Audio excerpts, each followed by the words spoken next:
Brought to you by Twin Peaks. After being arrested by the FBI yesterday in separate but related illegal gambling indictments, former Pistons legend Chauncey Billups and Miami Heat guard Terry Rozier were released from custody yesterday afternoon.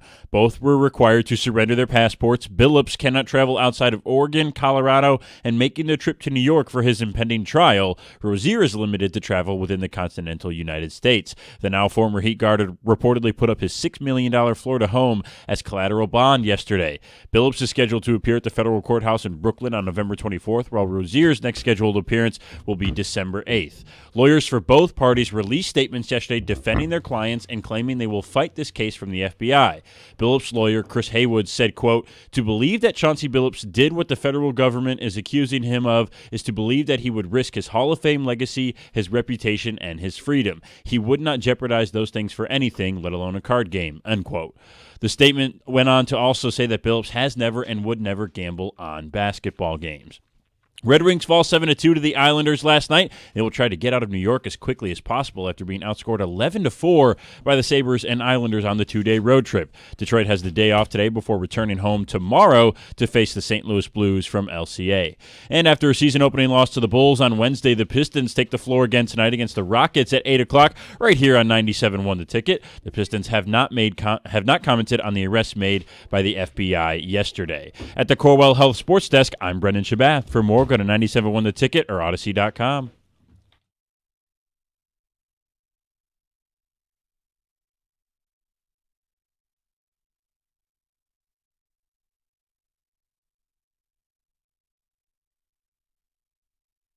Yeah, we'll get the update on Chauncey later in the hour. You heard some of it in the update. Good morning. Happy Friday, 97.1. Jim Costa, John Jansen, Heather Park, Govin Gregg behind the glass, Brendan Shabath on the updates. And is the buzz in the air ahead of a rivalry weekend, John? And by buzz, I mean there's absolutely none. No, I mean, it's too early in the morning for a good buzz. It's true. I mean, depending on your substance. But we have had some stories that we wanted to get into, and we will find ways to talk a little bit about Michigan and Michigan State today. It's just a damn shame that there isn't the juice for this rivalry game, despite them putting it at night. Yeah. I mean, every time you talk about this, we discuss it. Primetime is supposed to be exciting. It's supposed to be reserved for the premium games. You wait all day for a certain matchup. And I know there are people that are bought into, and they don't care about records. They are bought into the in-state rivalry. Mm-hmm. And they just, this is the game that they point to all season long, all year long.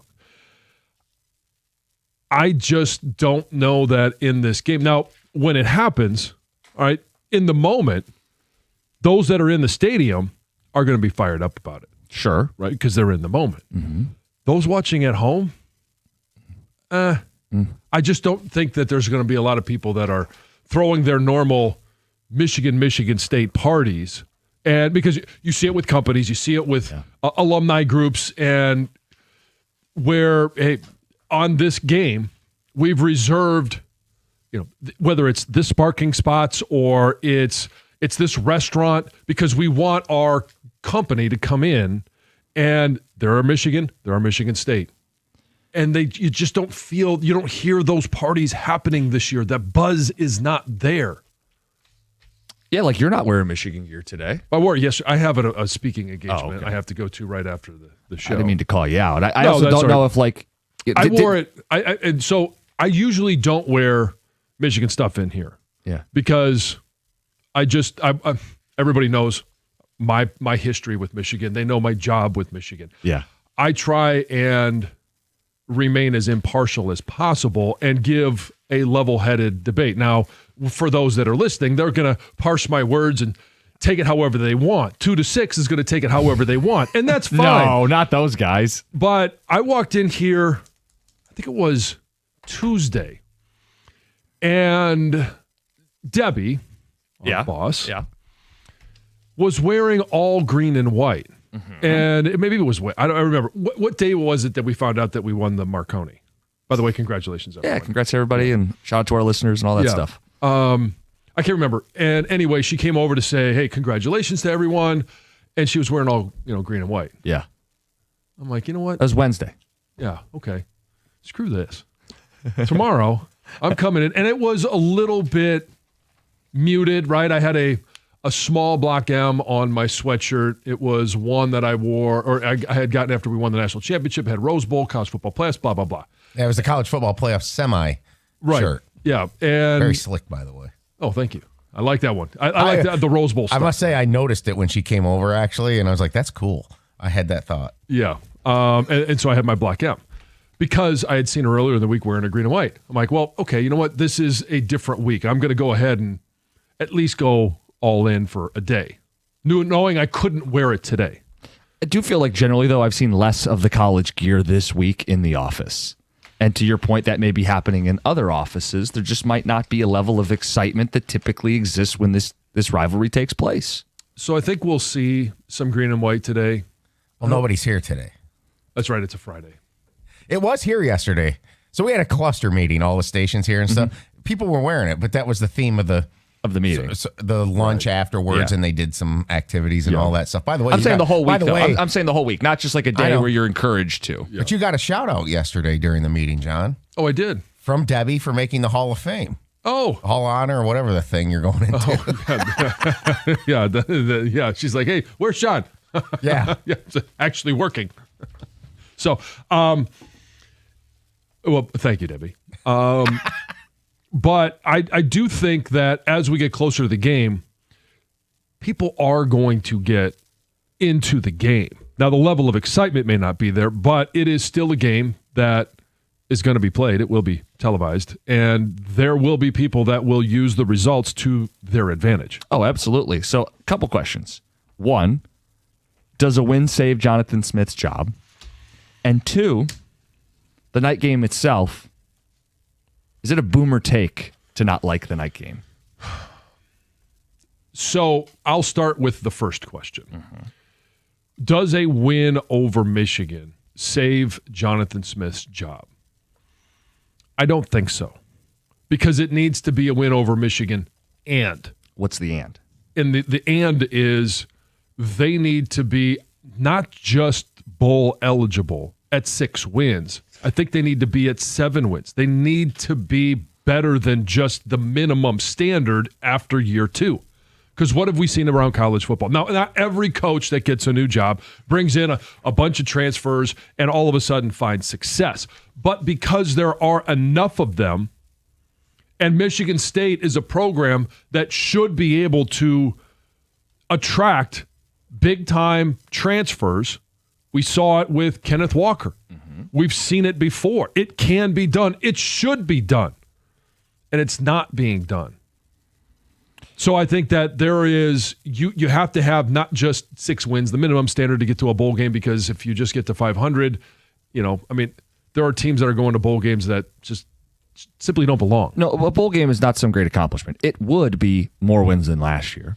It would be, quote, progress. Beating Michigan doesn't get them to a bowl game. So I think it's more than just beating Michigan. It's beating Michigan and. Yes, beating Michigan and. I mean, so they've let me been ask you this question. Yeah. What if, because there's, 4 games left after this one, let's say they lose to Michigan, but then they run the table. So that would put them at 7 wins.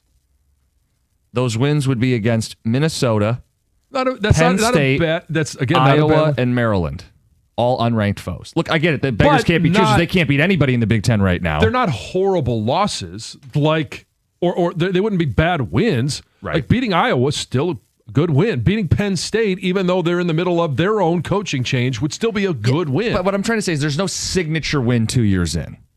You're 0-2 against your rival. There's no signature wins, and you were getting beat down by the teams with a pulse, the higher-end teams. My gut would say no. I can't speak for all Spartan fans, but if you don't beat Michigan and you don't have any signature wins... Now, some of it's going to matter how it happens. Right. Is it a blowout? Is it a 3-point game at the wire? Right. Yeah. And how do both teams play? Because both teams have been on roller coasters this year. Yes, so if both teams look terrible and you win a game between 2 teams that are playing poorly, I think that's different than playing a really good game and winning a field goal at the end.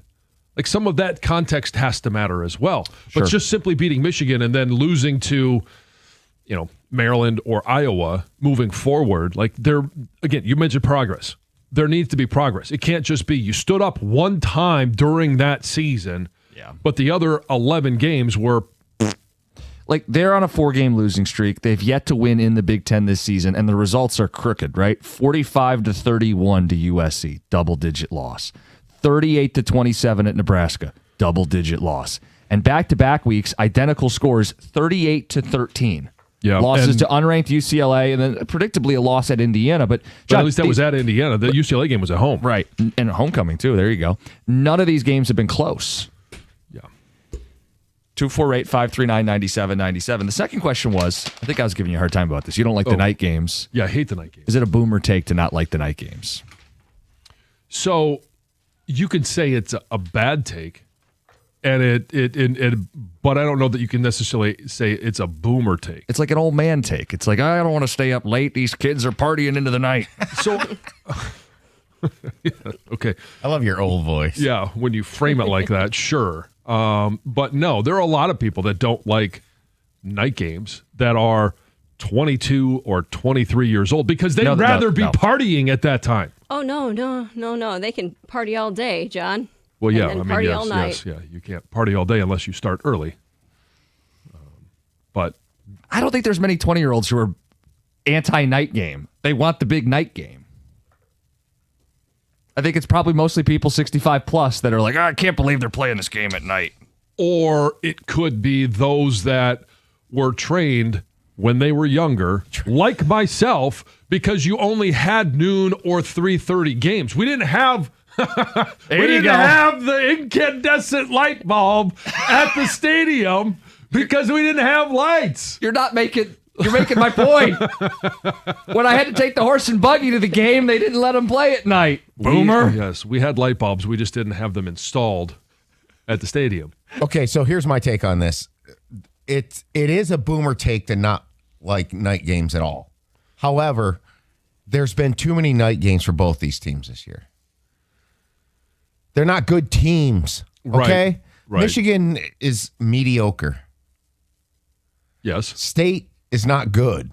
Right. Just lost to one of the worst teams in the country at home. He got routed by them. I mean, I know they're a little bit better now with the coaching change and all that, but it's the amount of night games. It's like the next week Michigan plays at night against Purdue. Yeah. What? MSU, what are we doing here? Because of TV? TV's forcing night games. Well, so I'm just telling you that matchup's even worse. At least this one is a rivalry, and at least Michigan State has 3 wins. Well, you guys talked Purdue's earlier in the week. worse. Illinois-Washington would be the better game to put on NBC. Yeah, for you two college football geeks. The reality is the Michigan brand carries. That's why they put this at night. I know. And then they just sprinkled in, well, what if for one night the rival beats them? Sure. To your point about night games, this will be their third night game each, I believe. Michigan and Michigan State have both played 2 night games. They both played USC at night. Michigan played Oklahoma at night. MSU played Boston College at night. Am I missing one? USC. And opening night for Michigan. Oh, I forgot about New Mexico. Oh, that's right. Is it next another week? Great one. 5 night games? 5 night games Yeah. for Michigan in 8 games. Awful. It's awful. I'd agree Purdue that there will are be too the last many of them, one. but to not like them at all, I do think is a boomer take. I don't necessarily. I would disagree, but Of course you would. I don't necessarily think I'm a boomer. You aren't, Right. but you have a boomer take. Are you and Doug riding together, by the way?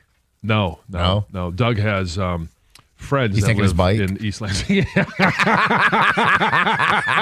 There you go.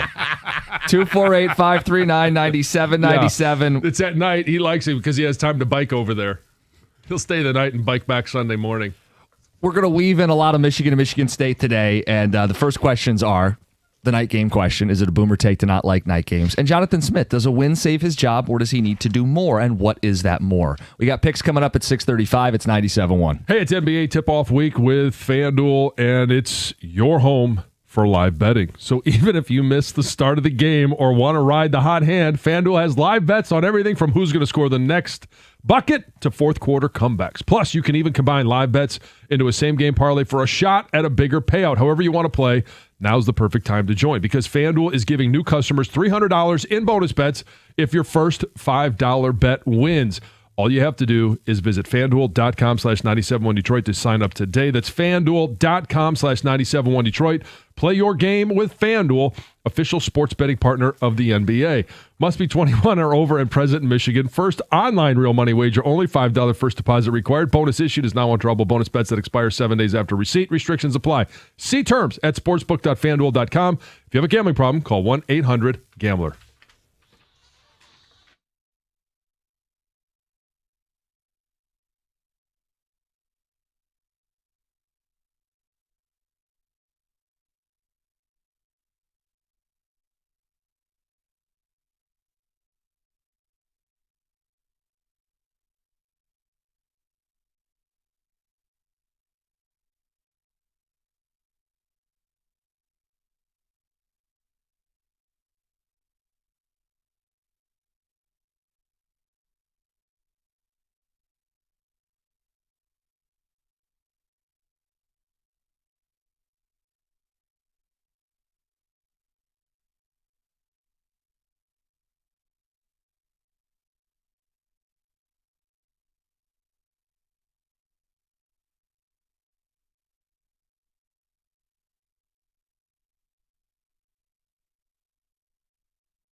7-2 final last night. Not exactly inspired effort on a bounce back-to-back opportunity. Eesh. All right, we're taking some of your thoughts on Michigan State. The night game. Question is, if you don't like night games in general, is that a boomer take? And then a football question. Jonathan Smith. Does a win save his job? We both said no, a win alone doesn't save his job. You'd have to win more down the stretch. And this will tell you, if that happens, all about J-Bat. Yeah. Because, I mean, new AD, if that's simply the bar, then I think you've hired the wrong guy. Correct. Because it needs to be, they beat Michigan And still achieved X, Y, and Z. Right. Depending on the year. Text says the question should be, does a loss to MSU get Sharon fired, D in Southfield? No. No, I don't think it does. I mean, it'd be a huge blemish for him. Sure. But he wouldn't be fired. I'm 28. I hate night games. Thank you. As a 29-year-old, I am getting tired of all these night games. 3:30 to 4:30 is the best time for kickoffs. Okay, I think the boomer take, which I have, and I'll admit, is that all football games should be played at noon. I understand that's unrealistic, and it's an opinion for one, but your opinions are for one, aren't they? Yes, you should have your opinions. Yes. Not somebody else's. Yes. Football after 4 p.m. supper? Absolutely not. I know. How are you supposed to get that early bird special? Supper. I like night games when they feel special. They don't feel special anymore. I'm 40, by the way, Scott in Redford. I would agree with that. There are too many of them. None of the games...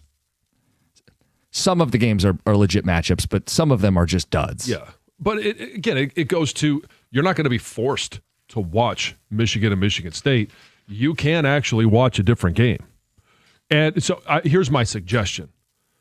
On TV, if you're watching from home, turn on a different game, but listen to the Michigan State game on the radio. That'll give you the best. Nah, not anymore. Yeah. Okay. Yeah. Sorry. Yeah. Force a habit. Sorry, Debbie. Oops. Take all that stuff back about the Hall of Fame or Hall of Honor. Rescinded. Couple texts.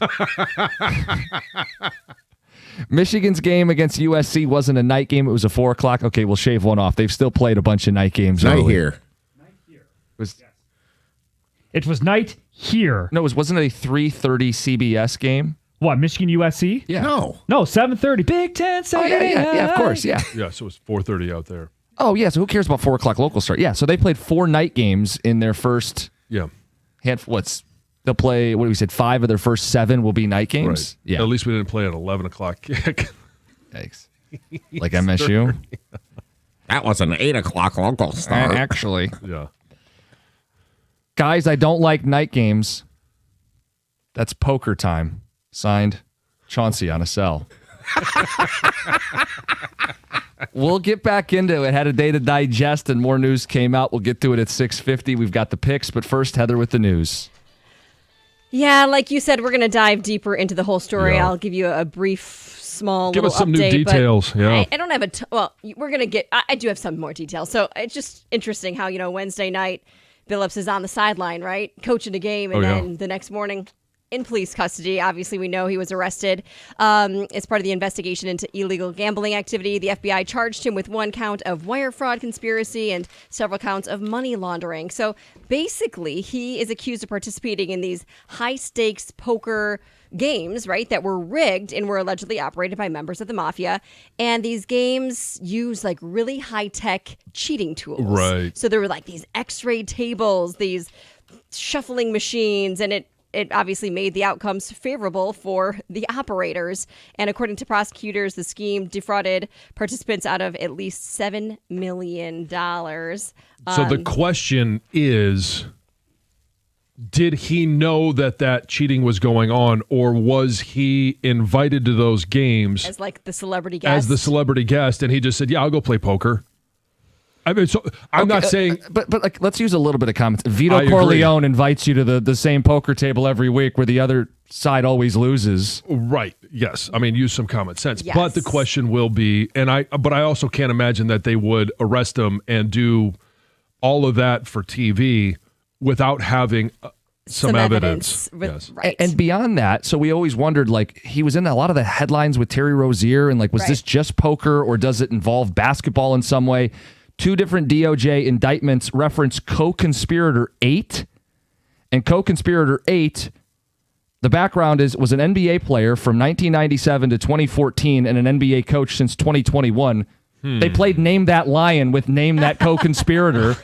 It's got to be Chauncey. And here's the issue, guys. Co-Conspirator 8 told people before news was public of several Blazers players that would not be playing in a game on March 24th. That information that the team would be tanking and not playing, specifically player 1, was not available to the public, including betting companies. So there is believed to be a crossover into the compromising of the NBA product. Right. And I'm not going to just come up with all the different ways to defend him. Who was it that he said this to? Was it a trusted friend? And because I get asked all the time, hey, is so-and-so going to play today? In regards to like doing the broadcast. And so I have a policy over. It wasn't like that. I agree. I agree. Yeah. I mean, you're not going to do all of this without some hard evidence. I would imagine so. Yeah. Listen to this story. An East Point dad is facing charges after he allegedly threatened his child's elementary school because his kid missed snack time. Yeah. I know. How about this? Oh, my gosh. Wow. So it happened on No juice Wednesday box. afternoon, right? The dad confronted a teacher. This was during dismissal, started yelling and cursing in front of basically the whole school, students, parents, staff. And then he started making several threats, including saying that he was going to come back the next day and air the place out. All because his kid missed snack time, right? So he was arrested. He's facing a felony and several misdemeanor charges. Well, after teasing the news earlier this week, Foo Fighters have announced a show at Ford Field. Oh, the cool. August 6th performance will mark the band's biggest Michigan concert to date. Tickets go on sale on October 31st at 10 a.m. through Ticketmaster. The last time they were here was at LCA in 2018. Pretty cool. Romeo is hoping to set a witchy world record this Saturday. So downtown Romeo is hoping to break the record for the largest gathering of people dressed as witches. And it's all part of their Witches and Warlocks Return to Romeo event. The current world record was set in Spain in 2013. They had 1,607 people dressed as witches. So if you want to be there, you need to be dressed as a witch from 4 p.m. to 4:10.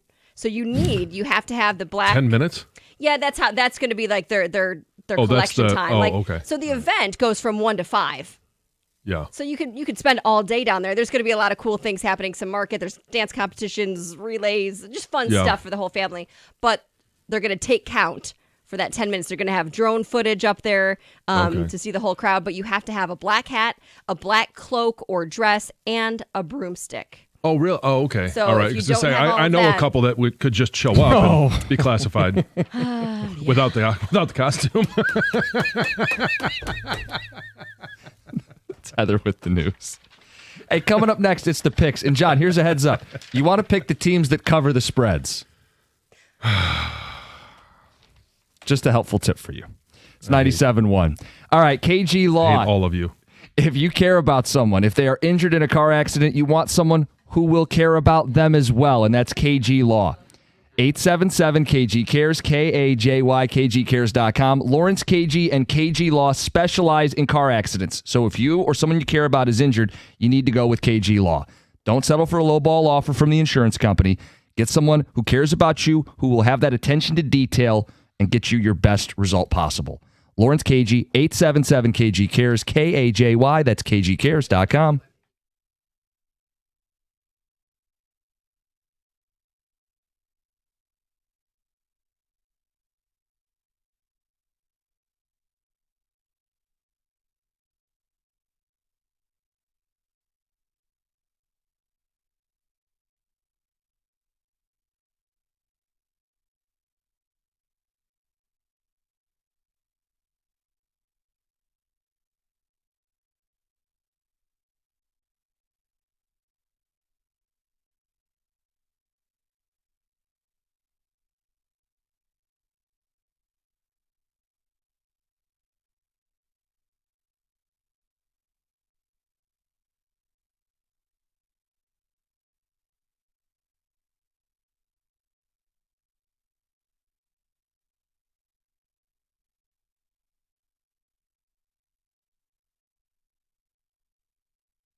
Week 9 of the picks. It's brought to you by Shaner Roofing. Quick standings update. Tom Milliken, the Gov, in first place with a 2-game cushion. I'm 2 games back. Heather and Greg are 3 games back. John, this says you're in last.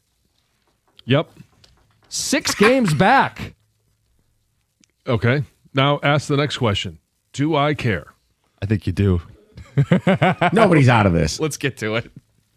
We're going to start with the NFL this week with the Lions off and it being a rivalry week. So Bears are traveling to Baltimore, taking on the Ravens.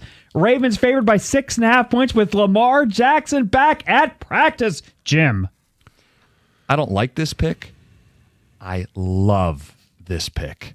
I am deeply in love with my selection of the Baltimore Ravens, We who know. will make their run off a bye. Lamar's back, Roquan Smith back, the ping pong tables are gone. They're going to be at home, and they get their revenge. They start their run. Wow. Man, it's looking full bottle of lotion there. That's right. Jeez. Well, he loves his Ravens. It's like yeah. the Jets last year. I know. I'm going opposite. I'm going Bears. Good. Because the Ravens defense stinks. And Lamar Jackson, he doesn't play defense, does he? No. I think that, I don't know that they win, but I think the Bears keep it close enough. They're able to score some points, and I'd say give me the Bears. Well, I hate to be picking the same team as you, John, because you are in last place, but I'm also choosing the Bears. Lamar Jackson practicing. Roquan Smith practicing. Ravens. Caw-caw! Yeah, I'm going Ravens, and I'm completely with Jim on this in terms of this is the one week where everybody's going to say they're back. Uh-oh, here they come. Here comes the Ravens. And I don't think that's actually going to happen long term. But short term, for 1 week, they get this right. This has gotten like a 35-10 written all over it. I do question why this game is on the sheet. I know he's going to spin it into, well, it's a division rival. We got to talk about the division. Bears have won 4 in a row. But he's got this on here because he thinks it's an easy win. Bears have won 4 in a row. It's a division spotlight. Good luck. Somebody needs to check him in terms of what games are selected some weeks. I'm okay with it, Jim. Giants, Eagles. Didn't we just do this? Yes, we did 2 weeks ago. Eagles are favored by 7.5 points at home, John. I'm going to go with the Eagles on this one. I think they are starting to get right, and obviously they're upset that losing a division game, losing it to the Giants and a rookie quarterback. So I think they take matters into their own hands and take care of the Giants. So give me the Eagles. I have no idea, but I'm going to choose the Giants. Good. Eagles, a get-right game. More caw with the Eagles. I don't care if that's not what an Eagle sounds like. Yeah, I'm going Eagles here. I mean, what else can I do? I'm Mr. Philadelphia. Yeah. Give us the cheer. E-A-G-L-E-S, No, I'm not Stoney. Eagles! I'll join you, Mr. Philadelphia. Fly, Eagles, fly. Revenge spot back home, healthier than the first time they played. Well, you guys are going to get it right. I've never gotten an island pick right. So, congrats. Good job. Good stuff. Sunday Night Football. Green Bay travels to Pittsburgh, taking on the Steelers and their old friend Aaron Rodgers. The Packers are favored by 3.5 points. Heather Park. I hate this because I don't know which one to pick. I don't like Aaron Rodgers, Right. but I don't like the Packers. So Yeah. who do you end up picking? Packers? Ooh. Boy, what has happened to you? You've lost all your confidence. I really have. This week I didn't like any of these. I have no idea. Packers. Packers are a different team on the ROAD. Steelers. Yeah, I'm going Steelers here. I think they win the game outright. I think Rodgers shows up big time in this spot. Packers on the road. Tomlin as a dog. Steelers off a loss. 3 and a hook. I'll make it three in a row here. Steelers. All right, let's put Heather back on that island. It's a sinking This is where she comes island. back. Yeah. Oh, you guys. I'm going to go Steelers as well, and I think the Packers are a different team on the road. I don't think they're consistent enough, and I think there's enough juice for Aaron to go out there and get a win. The only thing about this game is my eyebrow is raised at the spread and the fact that the Packers are favored by this much in Pittsburgh. To the college game. 11 a.m. kick on the Plains as Oklahoma hosts Ole Miss. OU's favored by 5.5 points. I'm going to trust that climbing spread. OU. How do I follow that up? I'm going Oklahoma as well here. They got the best defense in the country right now. Yards per game. They've only allowed 66 points in 7 games. I trust that defense. Sooners win by at least 10. Ole Miss had the starch beat out of them last week. They were on the field for 80 plays, including 49 runs. Now their response is a road game against not only the number 1 defense, the number 1 pressure defense in the country. John won't be the only one with a boomer take this week. Boomer Sooner. Okay. I'm actually going to flip the script on this one. I'm going Ole Miss because they know they've got to win this one. And the SEC, like it kind of toss it up right now. Like what's going on there? There's so many bunched up at the top, and I think they continue to complicate things. And Ole Miss comes away with this one. I don't necessarily know. I'm not going to call it they win it, but they at least don't lose by 6. Well, last week Ole Miss did me no favors. I'm going with Oklahoma. Oh, Vengeance. I'm on an island? Rebel Island. Lane Kiffin Island. Didn't work out for SEC Heather. James Franklin Island. That'll show him, Heather. Game days in Nashville for Vanderbilt hosting Missouri. Vanderbilt's favored by 2.5 points. What a world we live in, Tom. This is a tough game. I think this is the toughest one on the board because you just get how much you trust Vandy. Missouri, I thought, showed some backbone last week going to Auburn and winning. I'm going to take Missouri here. I think they win the game. Boy, I'm not giving myself a chance to make up any ground. I agree with you. I'm going Missouri. I'm gonna go again with Missouri. I like the fact that they played tough last week, and I think they go on the road and gets a win. Oh, well, this will be fun. I'm going to choose Vanderbilt. I was watching Heather's body language, and she was getting very uncomfortable as she knew she was going to maybe be on Commodore Island. Greg? College game day, big atmosphere in Nashville. Vanderbilt, they got the People's Heisman and Diego Pavia. Poor old Mizzou, the unpopular SEC team. Give me Mizzou. Oh, boy. She's making her move this week. Islands, yeah. Wow. Oh, What are you on the island so far? 0 for 3? Yeah, Oh, yes. boy. That'll be 3-3. Trust me. Texas A&M travels to the Bayou to take on LSU. Aggies are favored by 2.5, Jim. Death Valley at night, season on the line for LSU. Are we really sure A&M's this good? I'm calling Baton Rouge. Huh. How do I follow that one up? I'm just going to say I'm going with Texas A&M.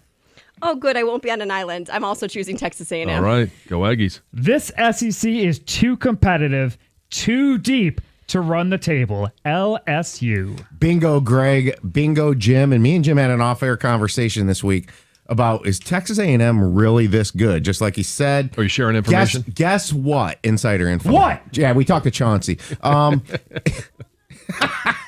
Listen, Texas A&M, you wanted to know if they're really this good? Well, I found the data. Take that for data. They've won 2 games where they've given up 40-plus points. That is a red flag. They must have scored more than 40 to win those games. Sure Well, did, they Greg. did. That don't work long term. To East Lansing, Michigan's favored by 14.5 points at Michigan State. John. I think the spread is a bit high, but hey, it's rivalry week. I'm going into this one full bore. Give me Big Blue, give me Michigan, and I think they're able to run the ball. They control the time of possession. They force a couple of turnovers. I mean, it's not been Aiden Childs that's turned the ball over. It's the running backs. It's anybody that carries the ball. 9 fumbles. Give me Michigan. By the way, it's a 7:30 NBC game. I forgot to ask Jim, what is this? Big Ten Saturday night. Thank you. Heather? I'm going to go with Michigan State. Good. Michigan only covers a spread like this when it's that bad in East Lansing. Michigan State fans are telling me it's that bad. I will trust them. I'll take Michigan. I'm taking State here. I'm taking the points. I think I don't trust Michigan's offense to cover a spread like this on the road. They have not been the greatest of road teams this year offensively. And look, they win the game, but I think there are struggles and it's a grind out, ugly affair. And the hook with the 14 brings in a backdoor cover big time. like kicking a field goal Yeah, for Chauncey. with 3 seconds left. Michigan averaging 21 points per game against power opponents. It's a road game. It's a rivalry game. 14.5 is a good number. I got to pinch my nose, but give me MSU. Oh, boy. What is that? Your voices Gross. today are no bueno. That'll be in the replay next week, I guarantee. Those are the picks. Shaner Roofing, 97.1. Hey, there's nothing like Michigan. The pride, the grit, the game day energy. There's a beer that gets it. It's Founders Michigan Pilsner, brewed right here in the heart of Michigan. It's crisp, light, and built for those who go all in. So whether you're tailgating in Ann Arbor or kicking back after a long day, as proud sponsors of Michigan Athletics, we're raising a cold one to the maize and blue. Founders Michigan Pilsner, brewed for Michigan, built for you. Find Michigan Pilsner at a store near you. Founders Brewing Company, Grand Rapids, Michigan. For 21 years old or older, please drink responsibly.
Good morning and happy Friday. Got the cookie jar coming up later in the show. Chance to win Red Wing tickets for their game at LCA on Saturday night. Listen for that. Got a conversation about Halloween parties a little later in the show. Michigan State rivalry on Saturday night. We've been talking about them. And John, we've had a day to process this Chauncey Billups stuff. Yeah, with more information that came out. Obviously, it broke during our show, but then we had to watch and learn as everybody was charged or not yesterday. Chauncey Billups arrested. We knew that yesterday morning. Involved with the mafia, poker tournaments, illegal poker tournaments, and then the details were wild. You're talking about like special X-ray technology used to scam these people at these poker tournaments. And then we wondered, okay, well, this is an NBA head coach. Is there any connection at all to what's going on the court? And in the DOJ report, they reference a co-conspirator 8, which looks like, sounds like, smells like Chauncey Billups, a player who played in the NBA from 1997 to 2014, who was an NBA coach starting in 2021, a resident of Oregon, where the Portland Trailblazers are. Sounds like Chauncey Billups, and then they would later detail how he gave game plan information of who was playing and not playing ahead of games to somebody. Right, and the question is, who's that somebody, and what relationship were they to Chauncey Billups? I mean, these are all just questions that obviously they will come out, whether, there is, if he takes a plea deal, maybe we won't hear, but, I mean, if you hear from both lawyers, like both guys are, have been wrongfully accused and framed. So I don't know. This is kind of one of those situations where unless you have the full context and have all the evidence, it's hard to say. All indications point towards how could it possibly not be that he gave insider information and knew it? Or how could it not be he sat down at the poker table and knew what was going on? So what I'd like to do is just reset where everybody's at with Chauncey and how you feel about him. He's a hero to a lot of people. He's an NBA Hall of Famer. He's a Pistons legend. How do you feel about him as you've processed this and maybe read a little bit or are hearing more about it this morning? And then there's the question of, put you in the shoes of Adam Silver. You're the commissioner of the NBA. This is optically a terrible look, right? Where you have players and a coach wrapped up with the mafia and the mob, and the FBI is arresting them. What do you do to help the image of your game? Because it is being harmed today. 248-539-9797. I know people have thrown out, do you just eliminate prop bets? To hey, that's something that can too easily be manipulated, right? Should athletes and coaches be banned entirely from gambling, period? To help the image and appearance of what's going on the court. What are the solutions if you're Adam Silver? I mean, you have to deal with anybody who's guilty swiftly. I think it's a zero tolerance policy. You're gone because you can't have people questioning the results of what they're watching. Right. And I think the other question for the NBA is, all right, Terry Rozier was investigated back in 23. And the NBA found that there wasn't enough to take any steps in regards to his participation in further games. Then it comes out now that the FBI has found that evidence. I think it raises the question of what was the NBA doing in their investigation? How did they not know? Because they cleared him. They allowed him to keep playing. Yeah. And then the FBI comes out yesterday and says, hold on a second here. Like, it was legit. Per their evidence. Right. And so, yeah, I think there's a huge credibility issue. And there's a lot of people, and those of us that want to believe that this is a one-off, that this isn't going on. Like, it's really hard to sit there and say, okay, is this just the tip of the iceberg? Well, that's the other thing. You don't want to be naive either. Right. You don't want to believe this is happening because you love watching sports and you don't want to question the authenticity, the integrity of what you're watching, but you also don't want to be a naive guy going, hold on, am I supposed to believe this is the only thing? The only people? And so if I'm the NBA, I mean, look, I like prop bets. But if the trade-off was they got to go so that people can still freely bet on games and have the markets be fair, I would take that as the trade-off. Well, I think I don't think prop bets are going away. I don't think that all of the apps, the legal ways of betting on sports in the states where it's legal, I don't think that they're going to take those away because it's too profitable. We're talking about huge sums of money. Even if, and I know Adam Silver came out last week when he was on McAfee and talked about the fact that, hey, maybe we do have to have this conversation with our partners because they are in bed with the books and say, no more prop bets. But I think there's too much money for the books to say no. And if that's the case, whatever they find in this situation, whatever evidence points to, they need to drop the hammer hard. And it's not just on bans. It's the amount of time that they spend behind bars. How does this change the way you view Chauncey Billups? Like, is his legacy ruined? He's an NBA Hall of Famer. I don't know what the Hall of Fame's going to do. He's a jersey hanging in the rafters at Little Caesars Arena. I don't know what the Pistons are going to do. But just how you view him as his legacy. Well, I think first all of them are going to wait and see how the evidence stacks up and what a jury or a court of law eventually says. So for me, I believe he's the most beloved player from the Going to Work Pistons. I do. 1A, 1B with Ben Wallace in my eyes. I think the Ben stuff waned because he left for free agency a little bit. I would have put Chauncey on the list just below John Beilein in terms of people I never ever thought would do something like this. Meaning, I think John Beilein would never ever have a scandal. If John Beilein has a scandal, I think I might quit life. Okay? Because I think he's a genuine dude. Mm-hmm. There's very few people I put in that category. But Chauncey would be in the group of people just below that I never, ever, ever would have thought something this crummy. Horrible. What he did to people. Think about what he did to people here. Yeah. Now, it's alleged, and I agree with John. You got to let this thing play out a little bit. But when the feds go here and you're putting these kind of mafia people into this, it's usually they got the goods. In fact, you might end up seeing some people disappear here.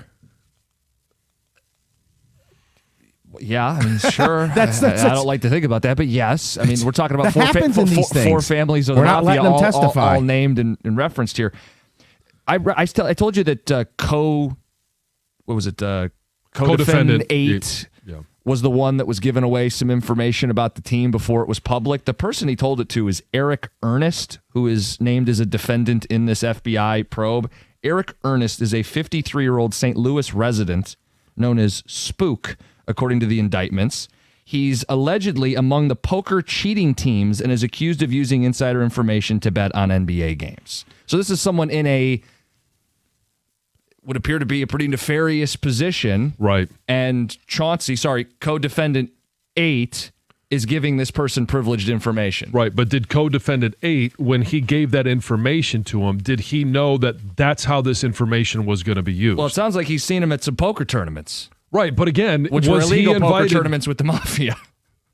Right, and again, I'm not trying to paint you as a defender of Chauncey. You're asking fair questions. I'm trying to play devil's advocate because I think there are going to be a lot of people that look at Chauncey because of how beloved he was here, and I'm trying not to be that guy because it could be that all of this is true. It's just hard to believe that it is. What's the saying? Never meet your heroes. People aren't always what they appear to be publicly. Yeah. I mean, what we're seeing here is the FBI has linked Chauncey Billups to illegal poker tournaments with the mafia. People at those poker tournaments were then being fed information by co-defendant 8, who played in the NBA from 1997 to 2014, who lives in Oregon currently and has been a coach since 2021. Right, but this is this Ernest guy. Is that his first name or last? Ernie Ernest? Eric Ernest. Eric Ernest. Did Chauncey know that was his role? Was Ernest's role with the mafia? Yeah, I mean, I guess Chauncey's only defense is that he was ignorant to all of this. Right. And it's hard to believe That he's that if you're just a sitting at a helpless- table with yeah. Poor Chauncey's No. so helpless in all of this. Well, but I also don't think that at the poker table, I don't think you have the heads of the crime families that are sitting there playing poker with him. And they probably don't wear name tags either. Right. Hi, I'm Mafia Member 1. Hi, I work for the mob. Right. But I also, like, some You of this... can't just always claim ignorance. Exactly. You have Right. to use your brain, too, and this is bad for Chauncey. So we'll throw the number out to you guys, 248-539-9797. There's two pieces of this. There's the Chauncey piece and how you view a hero in this city and an NBA Hall of Famer as you read and learn more about it. And then there's the bigger picture about how Adam Silver and these leagues deal with growing doubts and concerns from their customers. It's 97.1.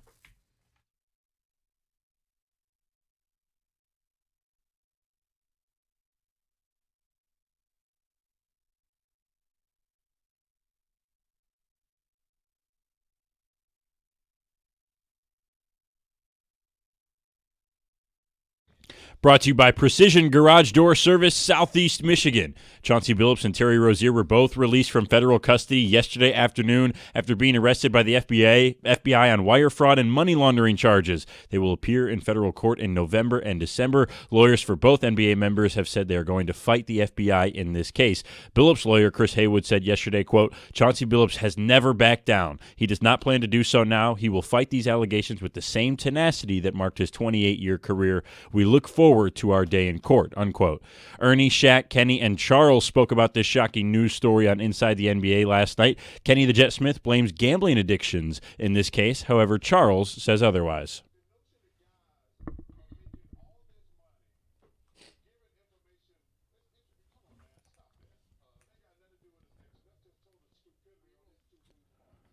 Billups is scheduled to appear at the federal courthouse in Brooklyn on November 24th. Rozier will be there December 8th.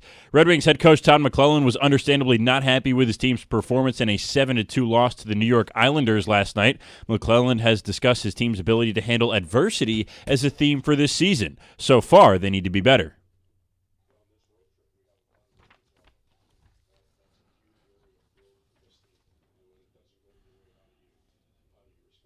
Detroit is back home tomorrow at 7 o'clock against St. Louis. The Pistons are looking for their first win of the season tonight. They square off with Kevin Durant and the Rockets in Houston at 8 o'clock. The team has not yet commented on the arrest of its former NBA Finals MVP. You can catch tonight's broadcast right here on 97.1 The Ticket. At the Corewell Health Sports Desk, I'm Brendan Shabath. For more, go to 97.1 The Ticket or Odyssey.com.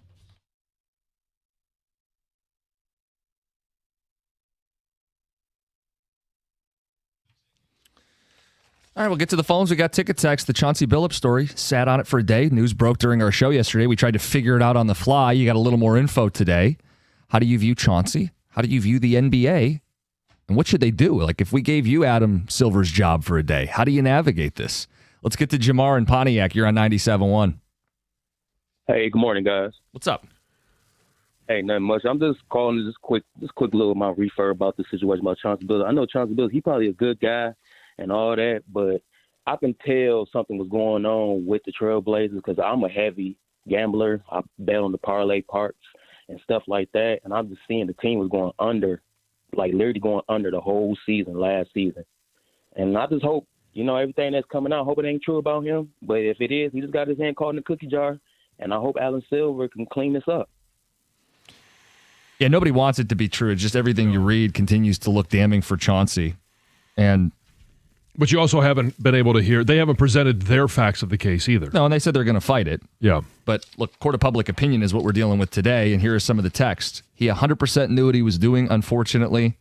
If Chauncey was, quote, ignorant, why is he telling a random guy, Eric Ernest, insider NBA information about key players who aren't playing? So I think a key part of that is it a random guy? Or is this somebody that played the long game and befriended Chauncey at some point and earned his trust, and he's just talking in his terms to a friend? I mean, this friend who was connected to the illegal poker games and may end up being one of these wise guys. Right. It's not like he told like a kid, signing autographs before the game. I understand that, but it all goes to the basis of their relationship. Yeah. And if he is, if he should have known, like his associations are with the mafia, then whether or not you believe that you're giving information to a friend or not, when you know that those are his associations, you gotta be smart enough to know that he's probably not your friend. Tex says get rid of the under prop bets. You could still let people bet the overs. Or, I mean, like, okay, when we're talking about, Terry Rozier, like, he's not a key piece to the game. Like, shouldn't the prop bets only be on, The 2 or 3 best players on each team? yeah, I mean, legitimate things. Like you shouldn't have minutes played ever be a prop bet. Right. Stuff like that. Yeah, but I mean, if you're talking about a guy that's going to play maybe 15 to 20 minutes of a game, like, shouldn't all the prop bets be on Cade Cunningham? Yeah. Shouldn't it Victor be Wembanyama? Yeah, on the premier components of the game versus some random Fringe. stupid thing that nobody is even gonna. That's why they do this, because Yes. they believe no one's gonna notice on a no name, no impact player. The feds don't arrest people unless they have 1,000% a slam dunk case. Texter says Chauncey's a scumbag. He says take his jersey down from the rafters and out of the Hall of Fame. That's Josh and Warren. How about this? They take down Billups 1. They put up co-conspirator 8. I don't actually know how I feel about taking the jersey down. Like, the accomplishments he had in a Pistons uniform Were as a player. were as a player and had no bearing on this awful stuff that's alleged that he did. Yeah, but do you want to celebrate somebody that is whether it was true at the time or not, that has compromised the integrity of the game? Right. See, you say integrity of the game. I personally do not feel it's more of an integrity of the game when we're talking about who wins, who loses, who gets home court, who wins the NBA championship, that sort of respect. To me, it's more of an integrity on betting and in the integrity of gambling. Okay. If you're creating these false markets. Yeah, but if the NBA, if all of the major sports leagues are going to be in bed with the books, that all goes hand in hand. You're now shaking hands. You're in bed with these individuals, so you've got to worry about the integrity of that aspect just as much as the integrity of the game. And I mentioned, like, there should only be prop bets on the headliners, the guys that are going to actually impact the game. But Terry Rozier, a role player, we can't say that he's not impacting the game or the end result. It's like, where do you draw the line? Right. Yeah, and how do you make those determinations on the fly? Sports are supposed to be about going out, trying your hardest to win the game at all costs. Yeah. And the second you take yourself out of the game because you say you have a sore pinky and you don't, you are making the game not what it's supposed to be. It becomes illegitimate in that Yes. way. Text says the NBA needs to suspend Chauncey until the trial's over. If he's cleared, he can go back to coaching. If not, you can't coach from prison. Well, yes, I mean those. Yeah, I think that goes without which saying. which they've done. If guilty, Chauncey should be banned from the league, but I'll never forget what he meant to the team and the city. I'd never support taking his jersey down. Joe in Trenton. The allegations don't bother me one bit. I could care less what an athlete does in their personal life. Chauncey Billups will always remain a Piston hero to me as he played with integrity and hustled his butt off. If I find out a coach is throwing games or something like that, I would lose respect for him. You're more about what these players have done for our city and not what they get in trouble for. That's from Zach. So if it comes out that all he's guilty of is the poker side of things, and he is not shown to have affected or used information to be detrimental to any game that he participated in as a player or as a coach. Again, yeah, what you do off the field or off the court shouldn't affect the legacy that you have on the court. The problem is that we're starting to see some connections to the on-court. Like, that was the thing yesterday. We just didn't know. We were uncertain. Why were they linking Rozier and Chauncey in headlines and ESPN articles, and they're part of the same FBI press conference? And then you start to see the co-conspirator 8 stuff, and you say, okay, well, now maybe this is bleeding from the poker table to the hardwood, and that's the link that really does everybody harm. Right. That puts Adam Silver and the league and the players and the people who legitimately bet on the game for fun, the consumers. All those people have a right to be mad and upset and furious about this.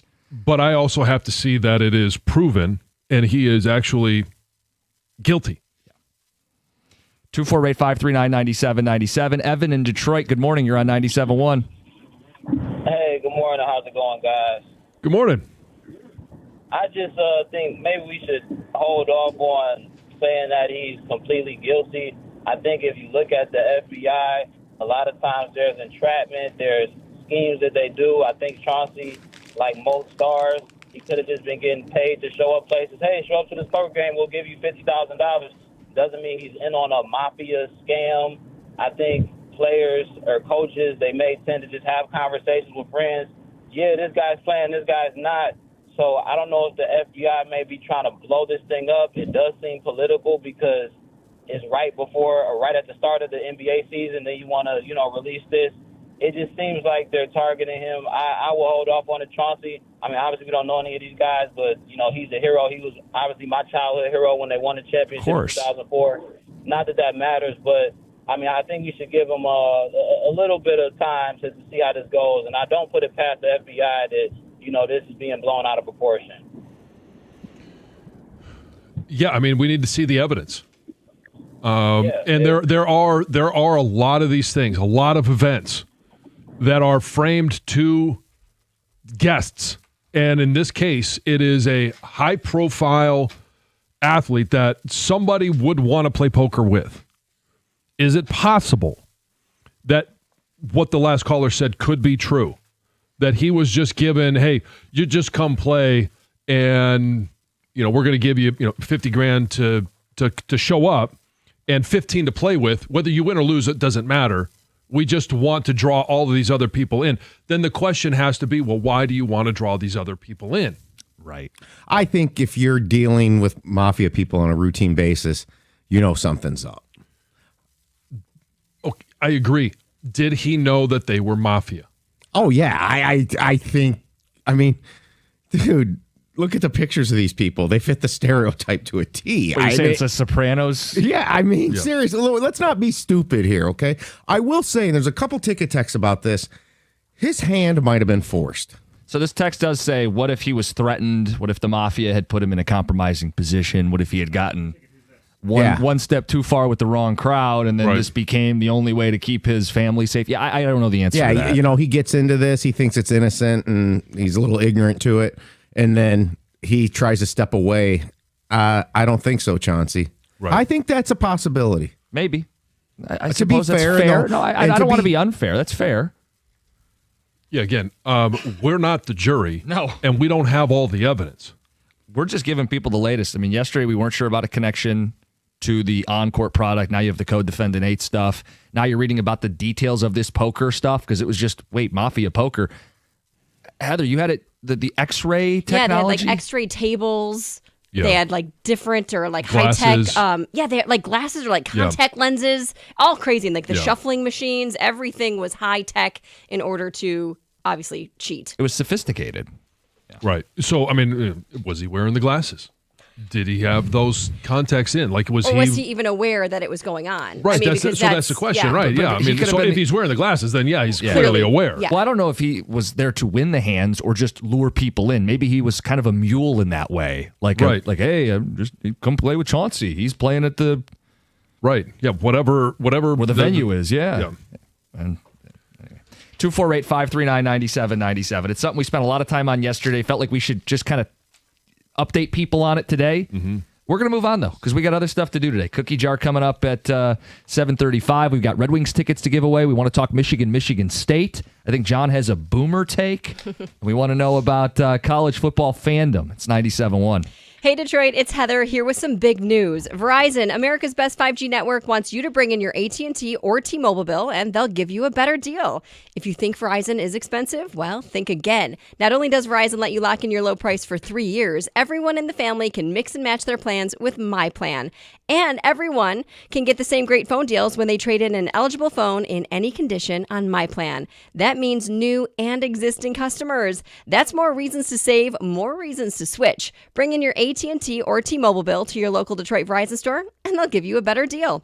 Rankings based on Root Metrics United States Root Score Report, dated first half 2025. Your results may vary. Must provide a postpaid customer mobile bill dated within the past 45 days. Bill must be in the same name as the person redeeming the deal. 3-year price lock applies to then current base monthly rate. Additional terms apply to promotional offers. See www.verizon.com/switch-2-verizon/.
Hey, every law firm talks about experience. David Feminino has decades of it, going up against insurance companies and winning for his clients. But here's what makes him different. He knows the only experience that really matters is yours. When you're in a car accident, you care about your well-being. You want someone who's going to listen to you, someone who's going to work hard for you, and someone that will get you paid. David gets that. Your experience matters. And when he fights for you, not for his resume. If you've been injured, call 855-65-CRASH, or you can visit him on the web at getdavidgetpaid.com. That number again, 855-65-CRASH, or on the web at getdavidgetpaid.com.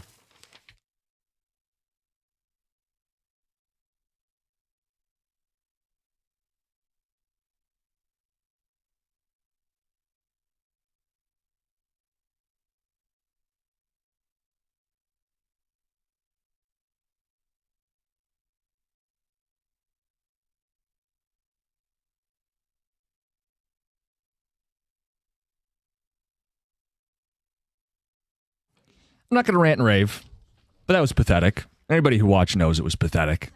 It's a back-to-back, and the Wings played little to no defense. 7 goals given up. And, hitting the road has certainly put a bunch of cold water on this start. Mm-hmm. Tom, I know you had said, hey, can they get at least 2 points in the 2 games in New York here, Buffalo and the Islanders? 4 on the line, and they came away with 0. 0. And 11 goals allowed against the Sabres and Islanders. I mean, and by the way, were they all 5-on-5 goals? The first 5 were, and then I turned the game off. I'm not going to watch the third period of that game. I'm just going to be honest with people. Yeah, you sent me a screenshot of 5-0 last night. It's pathetic. Edvinsson had a real rough night, and he had been good in the early stretch of games this year. He's been bad back-to-back nights. Yeah, it's just this is what they've done the last few years is not just get a point sometimes. I mean, look, I say I don't think I was asking for much. Getting 2 points in 4 games, I really, really don't against these 2 teams. If 2 points in 2 games out of 4 points available. Exactly. So, I just this is the crap where they left points on the board the last few years that cost them making the playoffs. And same thing, allowing a ton of goals, whether it's goaltending or defense. I also will point this out.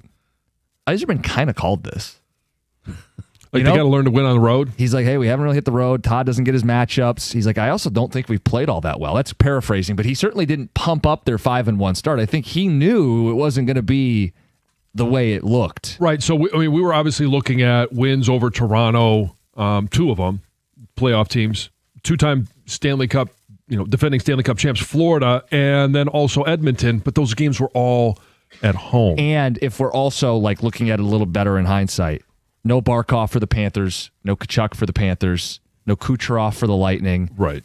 No Marner for the Maple Leafs. I know that's just going to be what they are this season, but it's early. You're catching these teams, quote, at the right time and at home. Well, I thought they stole the win against Tampa.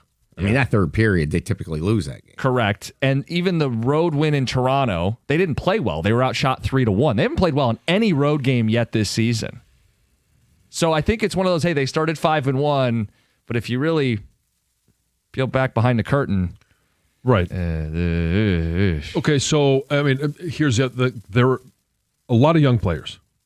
It's going to be a lot of inconsistencies throughout the course of the year. So, when they play well, those are the games where they've got to win. And we saw that early on. We saw it at home.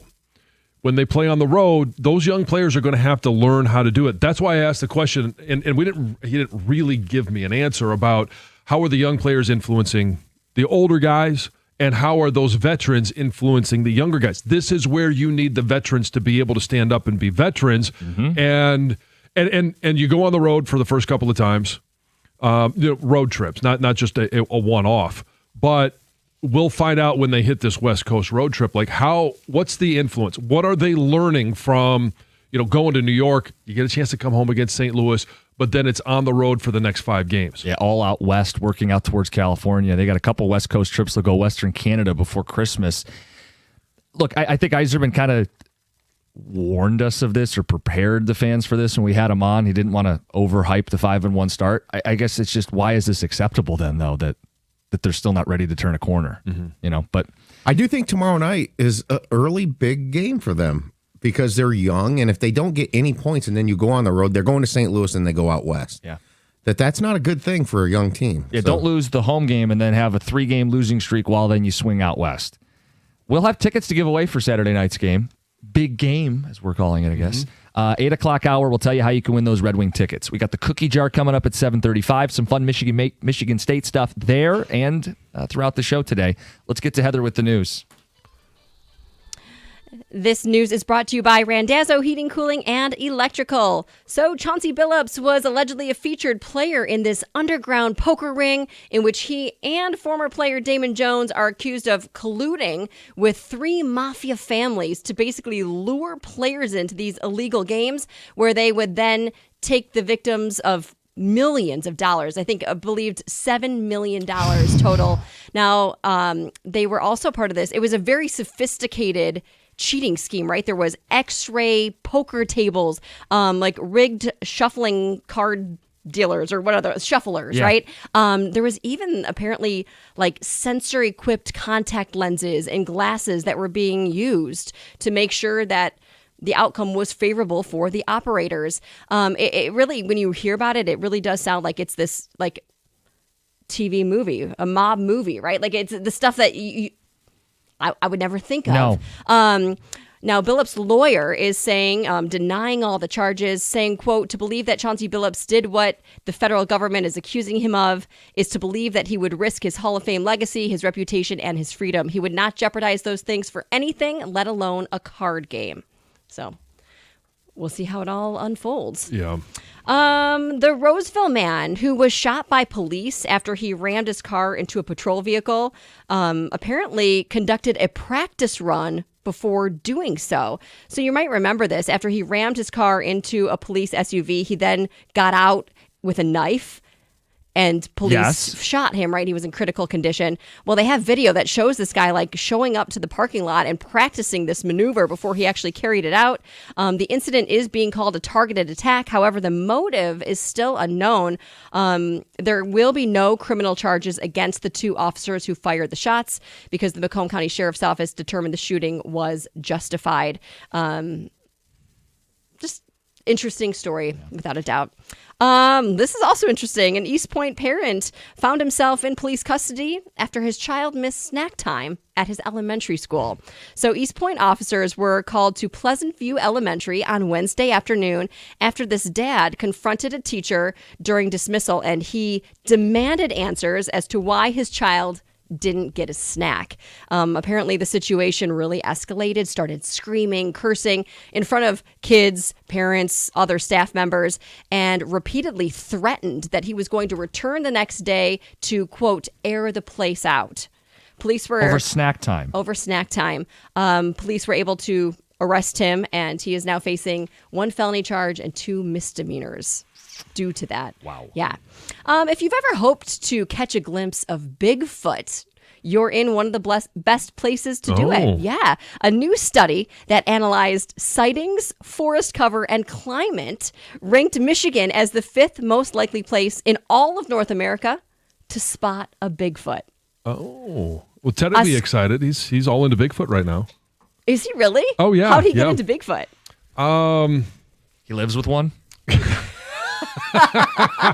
Yeah, put that on a tee for you.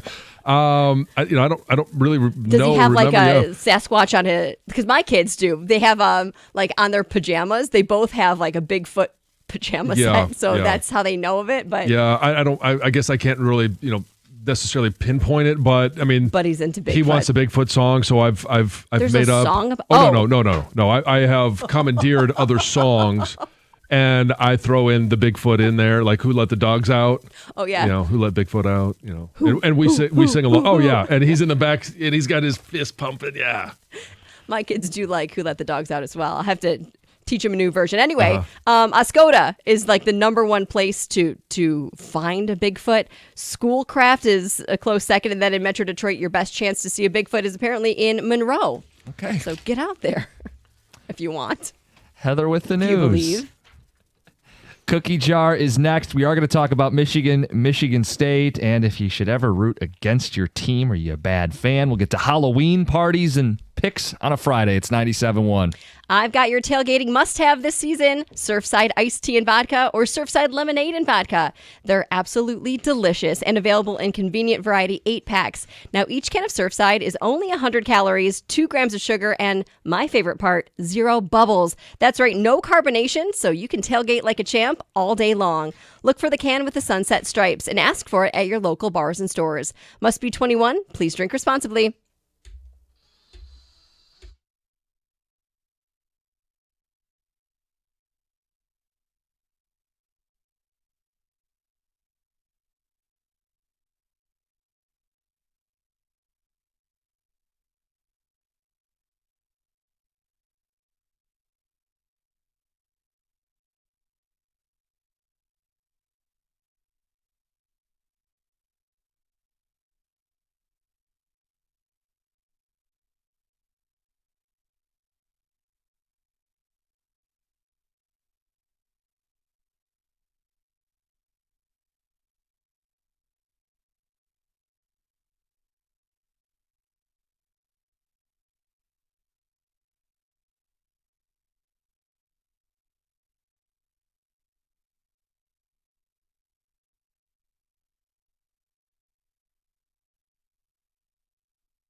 It's the Cookie Charts brought to you by Moran Chevrolet, where you always get the best price, period. Michigan State this weekend. Talked about the most memorable play on the Thursday touchdown, the trouble with the snap. I want to know the most memorable game, because I don't think that game itself was the most memorable. John, what would you say is?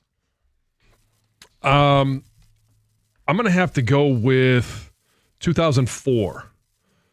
MSU, Michigan State. Braylon? Michigan State's got the 17-point lead, and Braylon goes off 3 touchdowns, scores the last 18 points, forces overtime. They get the win. 2004. I'll go with that one. Okay. Heather?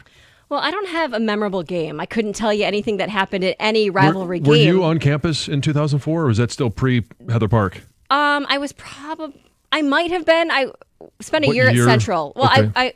I was Fire probably up chips? yeah, whatever. I think no. John, don't ask me. I don't remember all these things, but I What do years remember. were you at Michigan State? 04, I think. You Yeah, think? 04 to 06. What year did you graduate high school? 02. Okay, But so 2003 anyway, you were at Central, so it does- 2004 you were there. Yeah, Okay, so perfect. you Okay. were partying on campus, you just weren't there. See, I don't remember, right? So here's another memorable tailgate specifically for a rivalry game. I remember we were tailgating. Colin was there. My sister and I don't know if they were married or future brother-in-law, who was a big Michigan fan, showed up, right? And they had like the RV. It was a huge tailgate. And we partied hard. We partied so hard. That was the day I slept in my front yard. That's the most memorable rivalry tailgate. You remember it? Surprisingly, I do, or I at least remember the stories of it. You remember waking up in the front yard. I remember people saying, "Come in the house, Heather," and I was like, I'm done. This is it."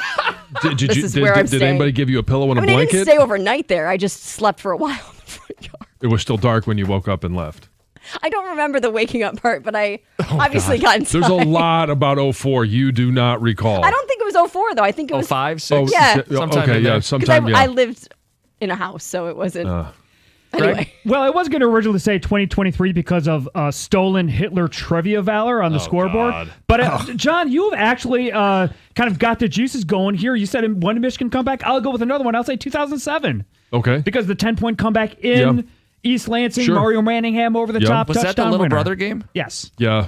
So 2015, Trouble with the Snap, that was a pretty good football game. It was competitive. It was tight.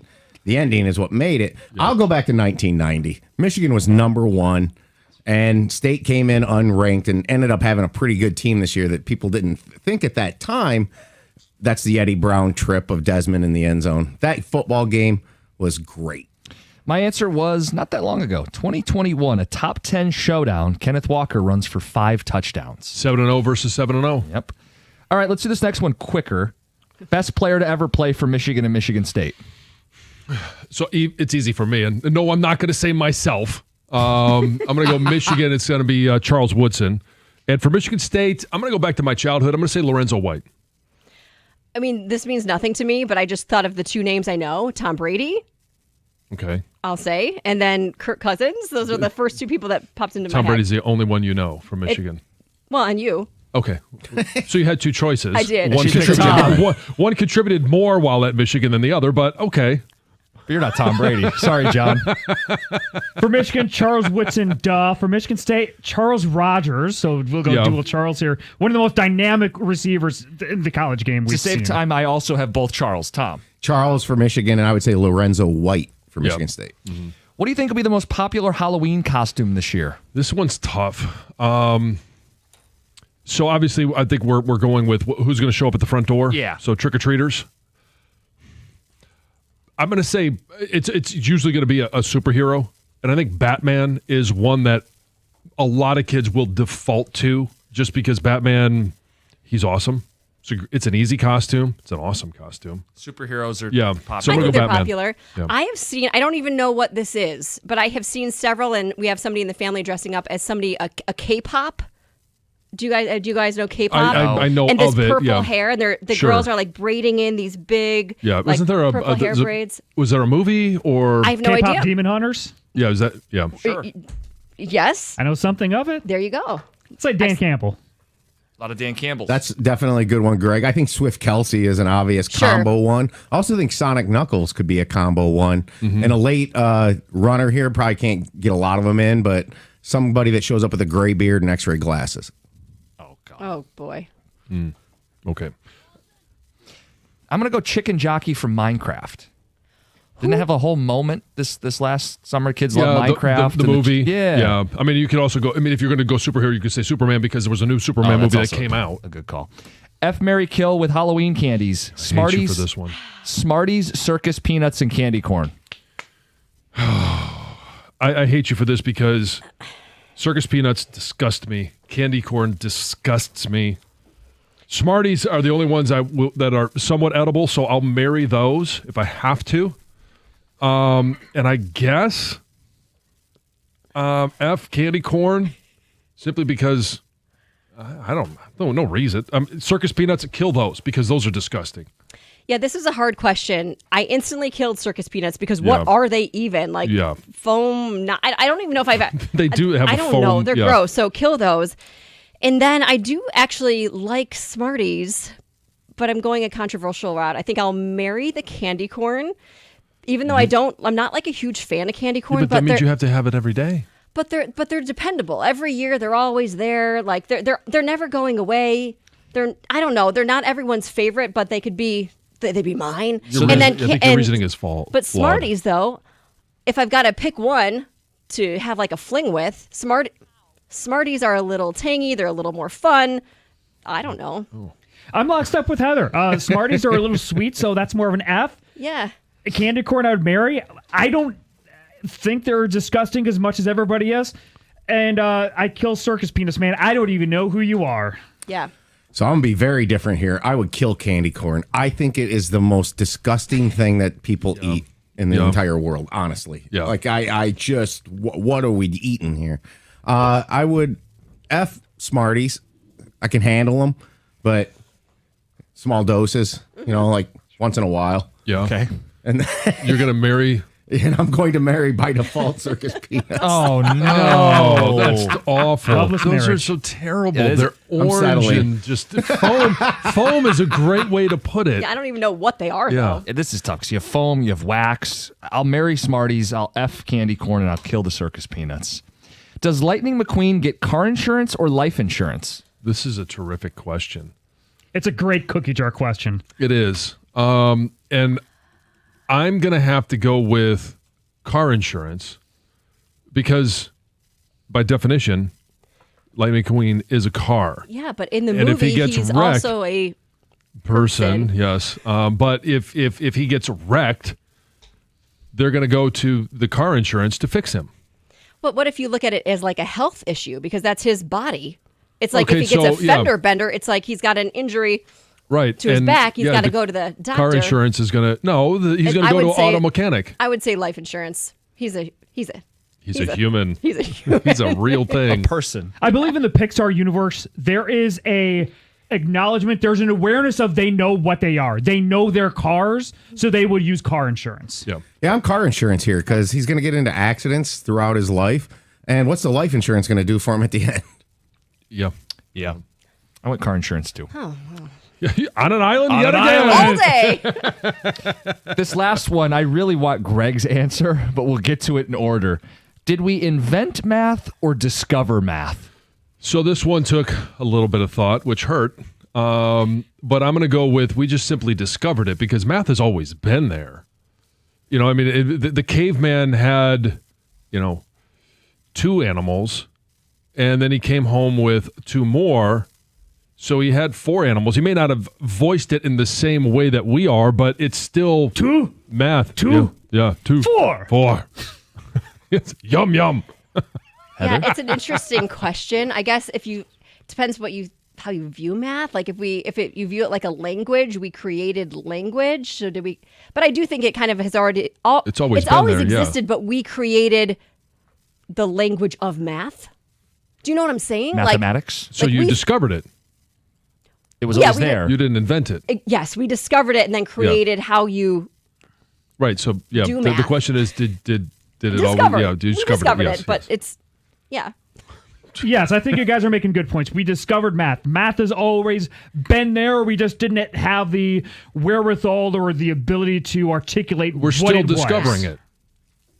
I think we discovered it because I think God created everything. I think we discovered math. Oh, so Clean unanimous. Is that the first time we've been unanimous on anything on the cookie jar?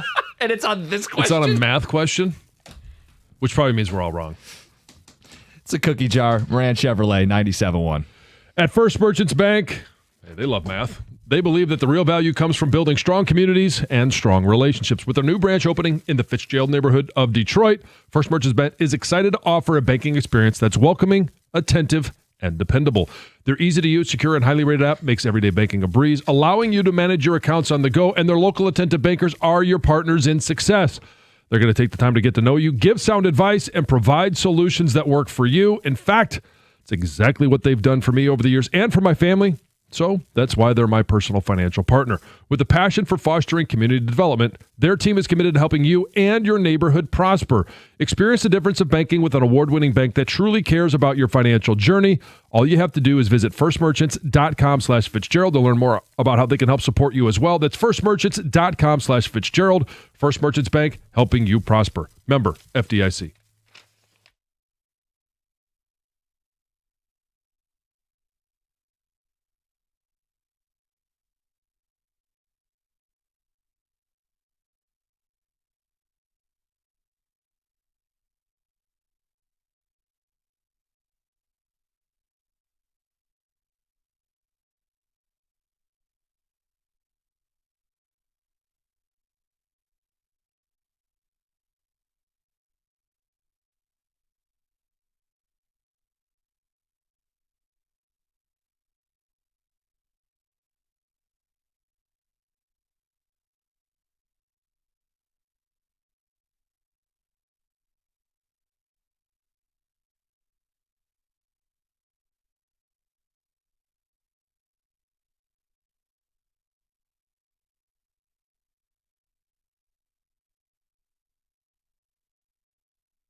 Tell you how to win Red Wing tickets in the 8 o'clock hour for Saturday night's matchup against the St. Louis Blues. Good morning. Happy Friday.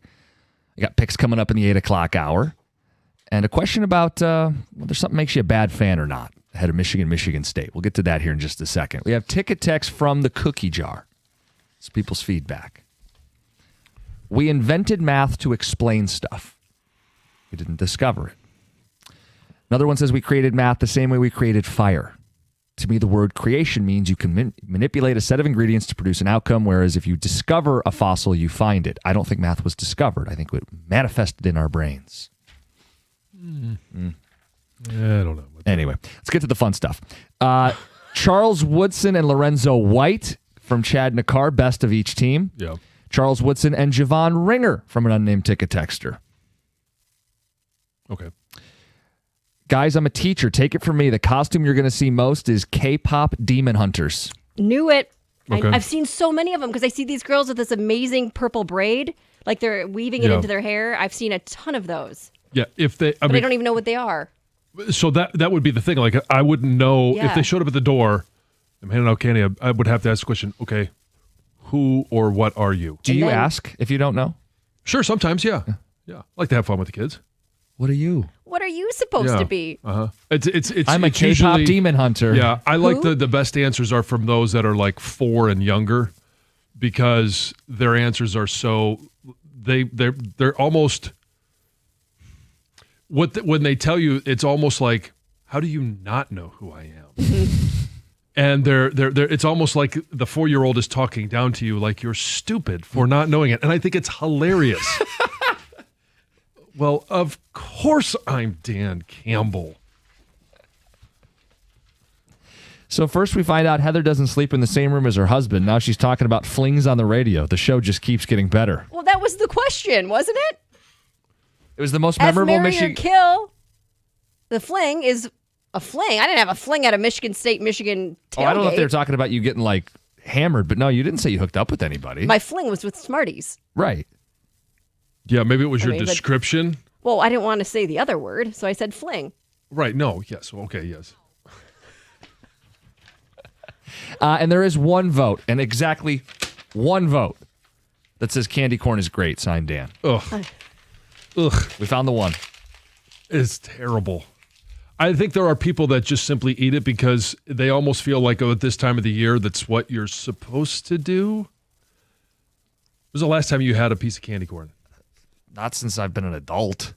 Oh, really? I have a choice, and I can choose to not eat candy corn. I don't love candy corn, but I'm not like repulsed by it. Kind of like what Greg said. Like if you had a bowl of candy corn at your table, like I would eat it. I would eat a couple. It's not like my but favorite. when are you at a Halloween party or like event? Well, they could be that's there the for only option is candy corn. There's always something well, else. No, there is always something else, Always, but you but- could be there, and it's people will buy it and put it out as a decoration. Yes, or if you do it like a trail mix and you mix in like some peanuts and other things, it's not like the worst. And it It's lasts not forever. great, like you but can use the same bowl of candy corn that you used the last 3 years. You sure can. You really Not going to go bad. Which is probably why you shouldn't be eating it. Right. Yes. It's terrible. We are going to talk Halloween parties in the 8 o'clock hour, too. And I mentioned the picks and the Red Wing tickets. Michigan State is on Saturday night. Yes, it is. And this was in the Thursday touchdown yesterday. And we didn't really get a chance to expand on it because we had that Chauncey news break in the last hour of the show. Yeah. But I did want to revisit this and get people's reaction. Are you a bad fan if you root against your team? Because there are Spartan fans who will be rooting against their team this week. We've had Lions fans who, in the right circumstances, have rooted against their team. Are you a bad fan if you do that? I will always say yes. I don't care the circumstances. I don't care your reasoning. If you're a fan of that team, and you may justify it however you want. We all rationalize things in our heads for the decisions and stances that we take. To me, it's all about the win. I don't care what game it is. I don't care what you're playing. I don't care what the sport. I don't care what the opponent. It's about the win. And and if you're a fan of a team, you should always want to win. And I'm glad that we had a Spartan walk into the studio, because I want to know from Brendan. He's wearing an MSU hoodie. Yeah. Go green. Okay. Do you want them to win? It's a very complicated issue. It is not. It is. It is. It is, and it's easy for the Michigan guy in the room to say you should always root for your team to win. Now, here's my thing. I have always thought this about Detroit sports, about Michigan State sports, about whatever it is.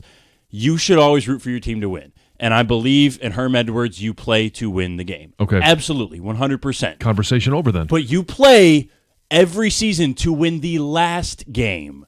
And you're never going to get there if this win, we talk about it in Detroit sports, for example, wanting the number 1 pick. If you win that last game of the season, for example, the Lions 0-16, they win the last game of the season, they get the second pick in the draft instead of the first You pick. get Aaron Curry instead of Matthew Stafford. Exactly. If your goal every year is to win the last game of the season, if this win hurts your chances to do that next year or the year after or the years down the road, you don't want that win. If this win means Jonathan Smith gets another year as the head coach, I don't want it. I don't know what this win means. So right now, I'm rooting for Michigan State to just beat Michigan because I don't want to see Michigan win. But with that being said, the caveat is if Jay Batt is going to keep Jonathan Smith around for another year, if this Michigan win happens and they go on to win 1 or 2 more games and finish with 5 or 6 this year, then I don't want it. So if Michigan State were to win this game and lose the rest of them, and Jay Batt says you're going to stay around for another year, do you want Jay Batt gone now too? No, I think Jay Batt is good. I like him so far. But if he makes a bad decision, is it strike one as then we Cookies can would put revisit. I think that would be an awful decision. I think it's likely that Jonathan Smith is already on the outs, and Batt obviously is not going to comment or say as much. Sure, I agree. So far. So I genuinely believe the result of the Michigan game is not going to matter much unless they win and it sparks a streak where they win every game the rest of the season. All of a sudden it looks like Jonathan Smith is a good coach. Right, because that could happen. It could, but it's not going to. Not with this football team, not with the state of this program, not with the state of this fan base right now, not with the state of Jonathan Smith. That guy is the most uninspired But you can't win out unmotivated unless coach you I've win seen. this one. I understand that, but I don't think winning this one is going to lead them to win out because, with respect, Michigan's not that great this year either. Like Right. I think I agree. Michigan's decent, but if Michigan was top 5 in the country and a national championship favorite, and you go out and this is the year Michigan State has, and they're 3-4, and you go out and beat them, that might galvanize your team to actually think they're good and continue the rest of the So season. if Michigan was better, then you would say for sure I want them to beat Michigan. I think so. I mean, Because it would mean more. It would mean more to Michigan State to play spoiler for that. But this year, they're both just kind of whatever, and it's like I don't think the result is going to matter. I think Jonathan Smith is out either way. If this is the only game they win the rest of the season, then I'll be happy. If they lose every game the rest of the season, then it's kind of where we are right now. Unbelievable. The question we want you guys to weigh in on is simple. I want to get Heather Park's take when we come back as well. Oh, really? Yes. Are you Really? Are you a bad fan if you root against your team? It's 97.1.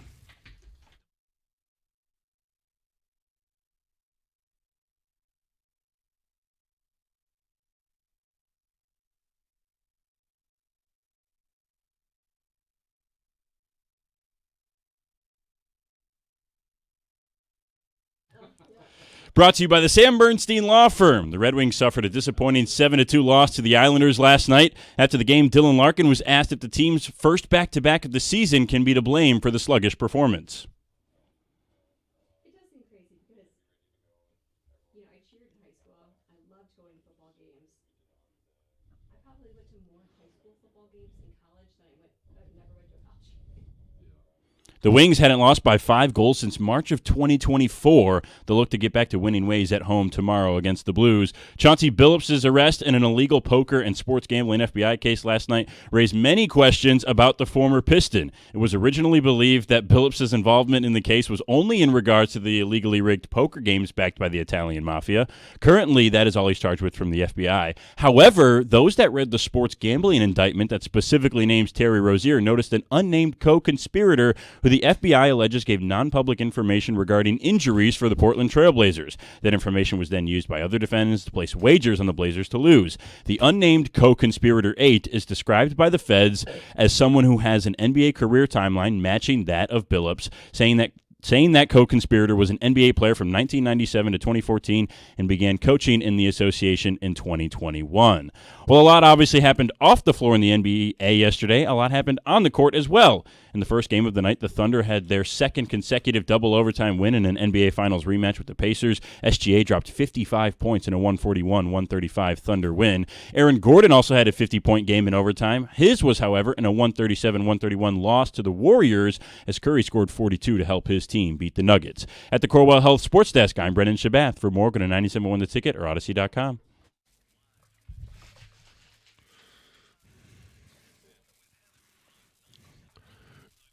We need more in the updates. I need the La Cosa Nostra.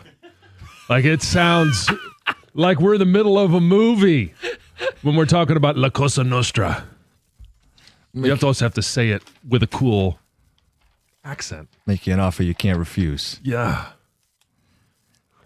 It's Brendan Shabath. Good morning. It's a Friday. Our question, are you a bad fan if you root against your team? To which I say no. No, you're not a bad fan if you root against your team in two specific instances.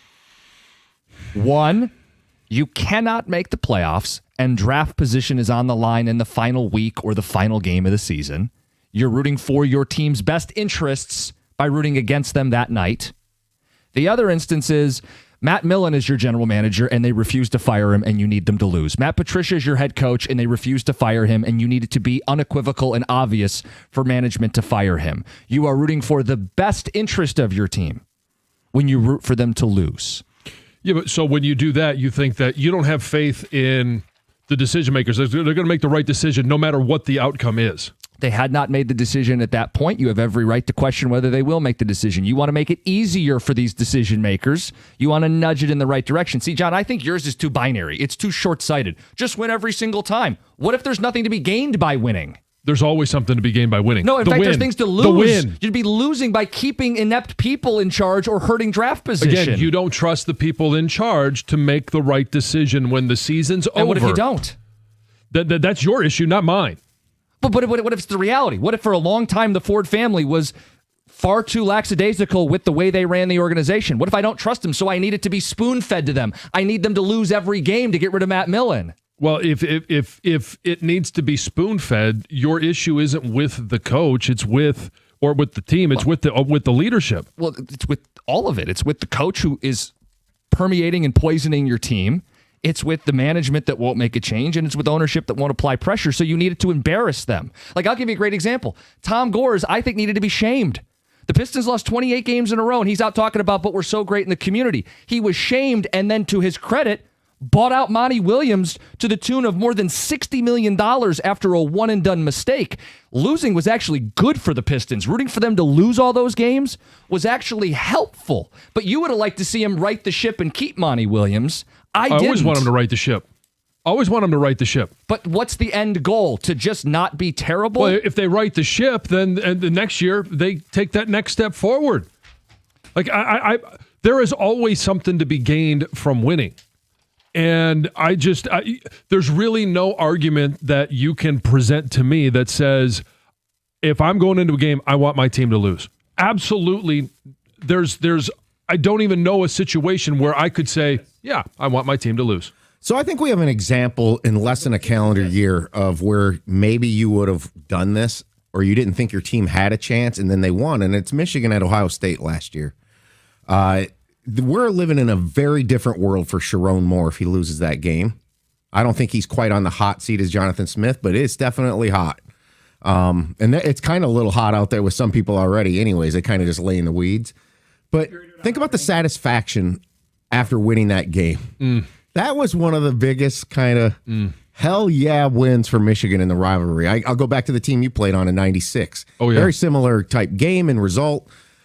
And to me, that's the reason why you don't root against your team. That satisfaction about 3:30 on that November Saturday after Thanksgiving last year was awesome. And it still didn't even ruin Ohio State's season like it used to in the past. Right. But just in that moment, because guess what? Ohio State still got their natty. Right, and but I good think for them, and they get the final say in terms of that. But the jury was still out on Sharon, so yeah, you're going to root for him to right the ship. But if the jury's out, like I think the jury's out on Jonathan Smith. So at that point, you're rooting for change. Yeah, like I would actually argue you're rooting for MSU by rooting for them to fire Jonathan Smith. Really, the money question here is who replaces him? Okay, so this is Bobby Williams in some ways all over again. And let's say he loses, they get embarrassed, he gets fired on Sunday or Monday. Yeah. Well, you hire John L. Smith. Okay, you better know who you're hiring. Yep. So I think at the heart of this question is, can Smith save his job with a win on Saturday night? Because that will inform whether you're rooting for or against your team in some cases. But the bigger question is, it doesn't even have to be about Spartan fans and what they're doing on Saturday. Are you a bad fan if you root against your team? Let's get to Paul in Madison Heights. Paul, good morning. Hell yeah, you're a bad fan if you root against your team. Thank you, Paul. You're a freaking loser. My God. All the years of the Lions, I've been a Lions fan my whole life. I've been a Michigan fan my whole life. Michigan was great in the beginning. Then they ran into the Rich Rod and Brady Hoke years. Then there was trouble with the snap. Then there was that other coach coming into the big house and beating the crap out of us every other year. Never, ever, ever. You can root for change, of course. I wanted Matt losing leads to so bad, but change. him losing isn't going to make that happen, because if you don't trust the people who are calling the shots, what makes you think they're going to hire a good person? Paul, losing is quite literally what causes change. Nobody fires a winner. Losing is what necessitates change. If you want to vote for change or root for change, you have to root for your team to lose once in a while, because it's for their own Losing good. is for losers. Just realize that. Okay, backing Matt Millen made you a loser, Paul. Wow. Gonna call me a loser. You're a loser. Jeez. Paul's a good caller, nice guy. Don't be so harsh. Yeah. He can dish it and take it, and we can go back and forth. All right. Well, I mean, I again, Let me say something. I think there's a difference between sitting there in the game and actually getting up out of your chair and clapping for Michigan versus the end result is, well, I didn't mind we lost. you can accept it. But you're going into the game wanting to win. Yeah. Yeah. Even if it's to your own detriment. You're 'Cause it going means- into the it means game. you keep You're a playing a coach who's not game. very They're going to good. keep score. You want to win. Jim, John, the best thing about all this, what you want is irrelevant. Teams are going to play the game. They're going to keep score. Going to be on television, Jim. Yep. And what you want to happen is not going to factor into what happens. So let's say, Jim, you get your season ticket holder for the Red Wings, 20-game package. Yeah. You're at the last game of the year, and the NHL doesn't have a lottery, and you know that if the Red Wings lose, they will get the number one pick and get. I'd root against them. You would get up and cheer when the other team scored in the stadium.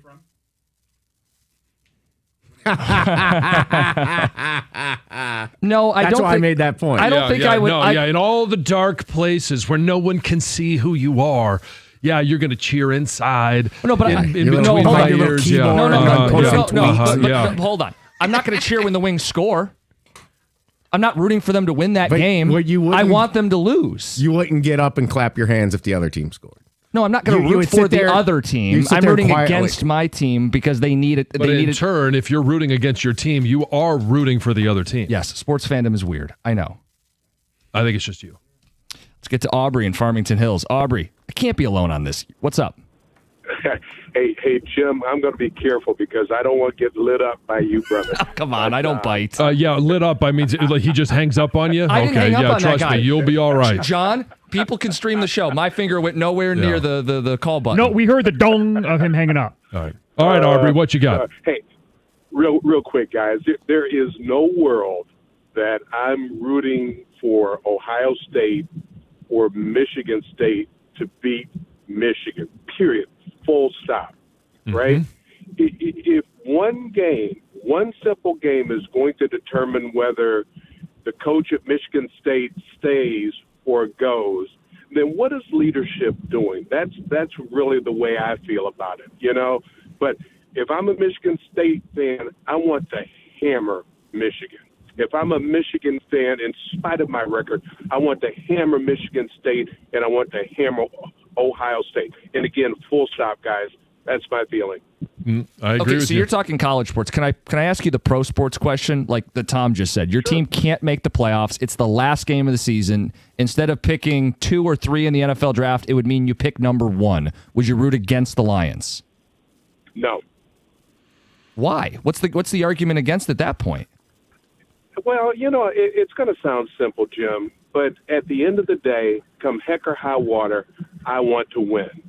It's just the way I feel about it. You might disagree, and I get it. I think it's short-sighted is all I'd say. I'm not going to... Well, I mean, Yeah, Aubrey, that's fair. That's fine. I mean, this could be as simple as it's just a Michigan State take. Like those, I mean, have we had anybody call in that's a Michigan fan that says if the shoe was on the other foot that they would want them to lose this game? John, are you saying this is a little brother mentality? No, you said that. I'm just saying this could just be a Michigan State take. I'll bring up another one. One of the great meaningless wins in our recent history is the Lions winning at Lambeau the last game of the year. Guess what? They got a worse pick. Jim, did you not like that win? No, because I felt like Campbell was turning the corner and building something, and it's But clear they would have that got a better win- pick. The stakes, Yeah. it hurt the team to win. We're not talking about the number one pick here. We're talking about what was the difference in the getting so pick, mad. the 15th or the 16th pick? Yeah, but I mean, it could have been Picks the are pick. difference of getting a potential Pro Bowler versus a guy that's just okay. See, you guys are finding Holes in your argument. No, you guys are using very specific. What I'm telling you is there are other specifics on the other side that you're not acknowledging at all. See, I'm far more malleable into the situation, and is the coach going to make it or is he not? Do you need change? Is he not? Is this a number one pick versus the 15th or 16th pick? To me, the circumstances matter, and for you, it's just one-track mind, Win. blockhead, Win. short-sighted. Win. John or Jim, just let it play out, okay? Okay. Some ticket text, and we got the phones too. 248-539-9797. It's hard to listen to Smarmy Jim from a Jim in Gross Eel. Jansen is an exhausting one-track mind meathead. Signed Go Blue. Win. John, you can't argue with someone who's never played a sport in their life. Oh, we're doing that routine again. Well, Pro sports. Sure. College sports. sure. Yeah. Gov or Tecumseh, whoever just made the point about Michigan beating Ohio State. Ohio State went on to win the national championship. Michigan is going to lose 2 or 3 more games this year. It would not be the same. No, you're talking last year. Exactly. Yeah. Jeez. That was a meaningless win on paper. Right. It was a great win in the rivalry. Well, it was a win that it did help buoy Sharon into the offseason. You didn't. If you wanted to fire Sharon, then I suppose you wanted them to lose. But I don't think anybody wanted Sharon fired in his first season. Well, no. So I guess I'll and ask. there's no draft position in college. That's when I understood rooting for your team. So a lot of what we're talking about is somewhat semantics, but on the flip side, if we wake up on Sunday morning and Michigan State wins that game, how many Spartan fans are going to wake up disappointed? I'll say quickly about Moore last year. If they lost, the ammunition that the people that already want them out is so much stronger. Now they had to go into their hole. It's kind of like Brian with the Lions all last year, where he went in his hole and hid. And then when if Sharon were to lose this, the stakes change, you know? This text says you guys will never agree because you have different assumptions. One is about winning individual games. The other is looking at the long-term success. Yeah. I'm more worried about the long-term success and what is a lost season. I just believe that there's always more benefits from winning than there are from losing. Phone calls, ticket text, picks at 8:35. It's 97.1.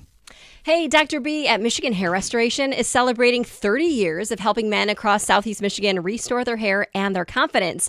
Over 3 decades, he's seen thousands walk in frustrated or skeptical and walk out looking younger and feeling like themselves again. Dr. Berkowitz isn't just a pioneer in hair restoration. He's also a patient himself. He had the procedure done and even performed it on his own son. That's how much he believes in his results, and he trusts his team. Every procedure is done by Dr. B and his full-time in-house medical staff. There's no traveling techs, rotating staff, just precision and natural results. He's the only physician in Detroit offering both SmartGraft and NeoGraft, both advanced, minimally invasive technologies that deliver real permanent hair. There's no plugs, no stitches, no scars, just natural growth you can run your fingers through. Now, to mark his 30-year milestone, you can go and claim the Confidence Package, a free consultation plus $1,000 towards your procedure when you mention 97.1 the ticket. So if you've been thinking about doing something for yourself, this is your sign. Visit MichiganHairRestoration.com where your confidence grows back.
After a steamy summer and a pretty warm fall, you got to be ready for that first blast of winter cold.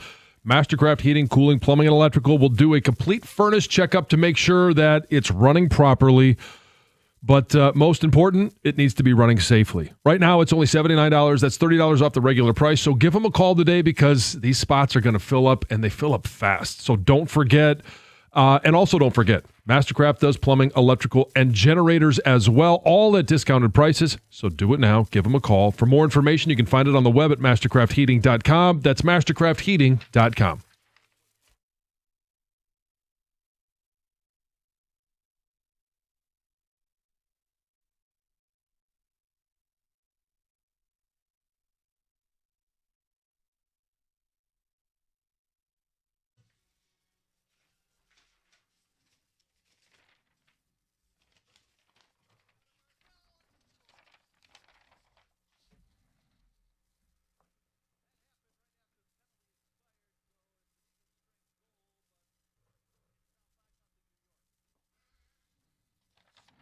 Giving away Red Wing tickets this hour. Be listening for a drop. That drop is of Stoney booing. When you hear that call in, you win a pair of tickets for Saturday night against the St. Louis Blues. Asking fans, are you a bad fan if you root against your team? Because some Spartan fans are going to be doing that on Saturday night, rooting against their team for what they believe is in the best interest of the long-term Spartan football program. Texter says, as an MSU fan, if they somehow sneak out a win, I'm going to be pissed. I want Smith and this pathetic roster he put together to feel the embarrassment fans feel. I want change. Michigan fans definitely rooted for losses during the Rich Rod era. Okay. Name yourself. John, you are team win no matter what. Yeah. I can't go into a game thinking I want my team to lose. You never believe winning hurts you. No, I think there's always benefits from winning. And I find a few scenarios where winning could hurt you. Right, yeah. If you don't get the number one pick, I understand that. Yeah, you don't get the pick, or you keep a bad person in charge. You keep Matt Millen for another season because they won just enough for him to keep his job. To me, that's... Or you keep Matt Patricia one more year because you just aren't ready to cut bait yet because it's not convincing enough. So it actually does you more harm. Winning that game, congrats, you won the battle. You will lose the war because he's coaching there again next season. The issue I have with that is I'm not mad that they won. I'm mad at leadership for keeping them. They can make a tough decision. They could fire a coach that was 9-7. It's happened for the Lions. Now they hired one that was worse. Yep, they've done plenty of that. If the issue is not on the field, and so if you're saying yes, you win a game and you're 1-15, and another team goes 0-16 in old football scheduling. Yeah, 1-16 now versus 0-17. Yeah. I understand that you lose out on that number one overall pick. And in a certain draft, it could be the difference in Matthew Stafford versus Aaron Curry. It could. And you if you're going to take Aaron Curry. All right, but there's other players in that draft that you may decide that you want. But there was one clear quarterback. What'd you win with Matthew Stafford? Well, that's a different issue entirely. Okay, but then it still goes to decisions on coach. It goes to decisions on who's going to be on that roster. One person doesn't make up the roster. You're able to draft more people. There will be more drafts. So the issue that I have isn't that you won the game or that you missed out on the number one overall pick, is that you have incompetence that you can't make a decision for what's good for the program or for what's good for the franchise. And that's at the top. Right. And the owners aren't firing themselves. Right.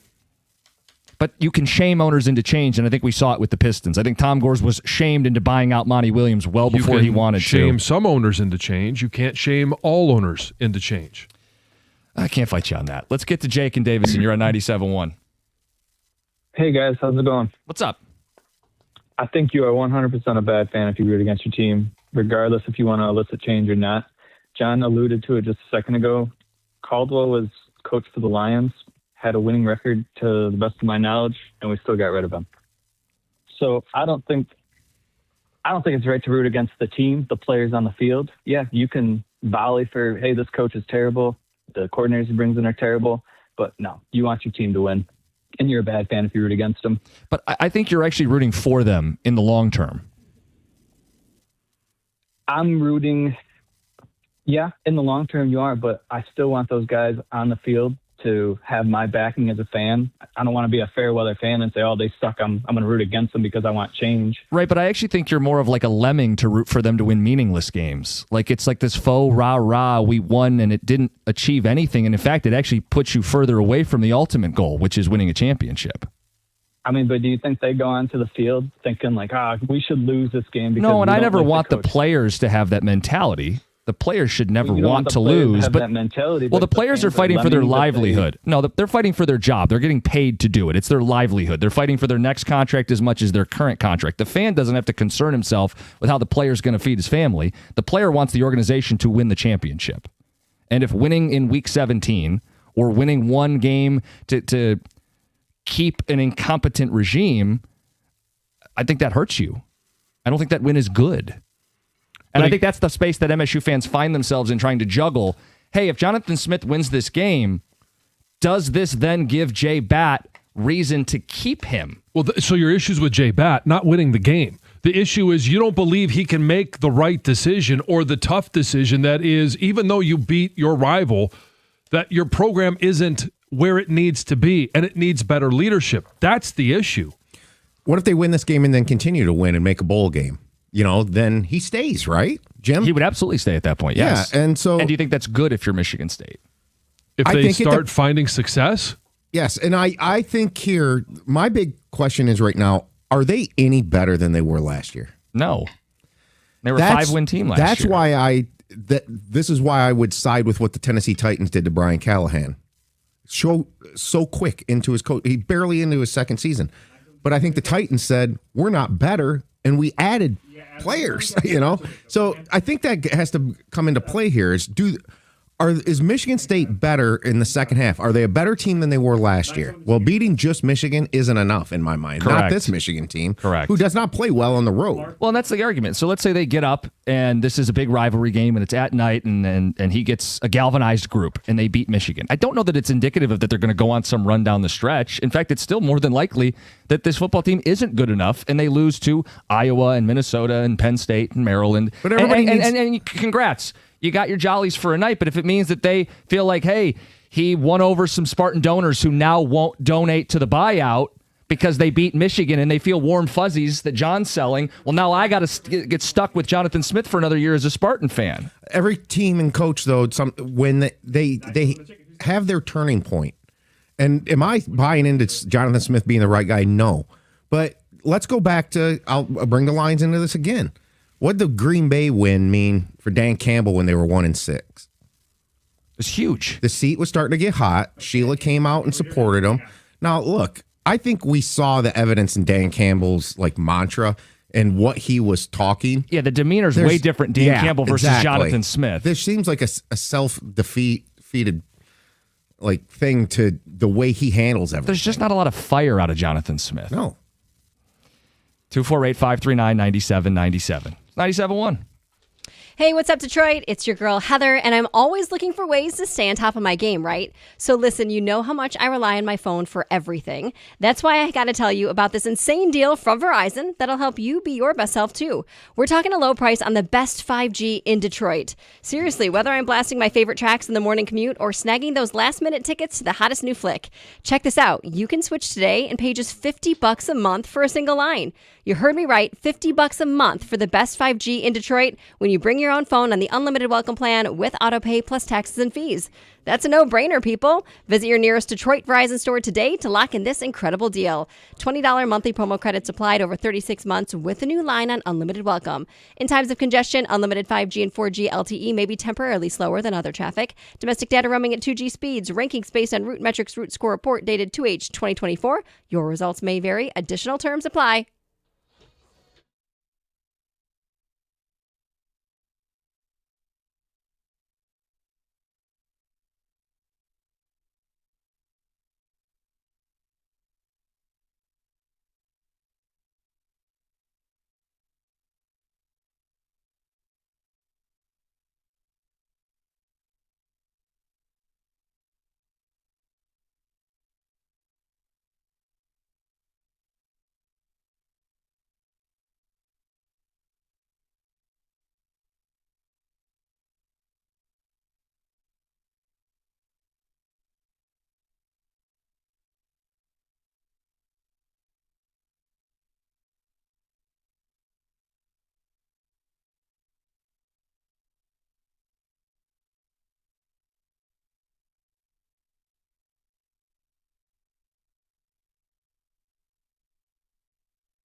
Are you a bad fan if you root against your team? Spartan fans are in that position on Saturday night against Michigan, rooting for change, but that means they're rooting for their team to lose. Are they bad fans? And zoom out. If you've ever done it as a Detroit sports fan, root against your team. Are you a bad fan?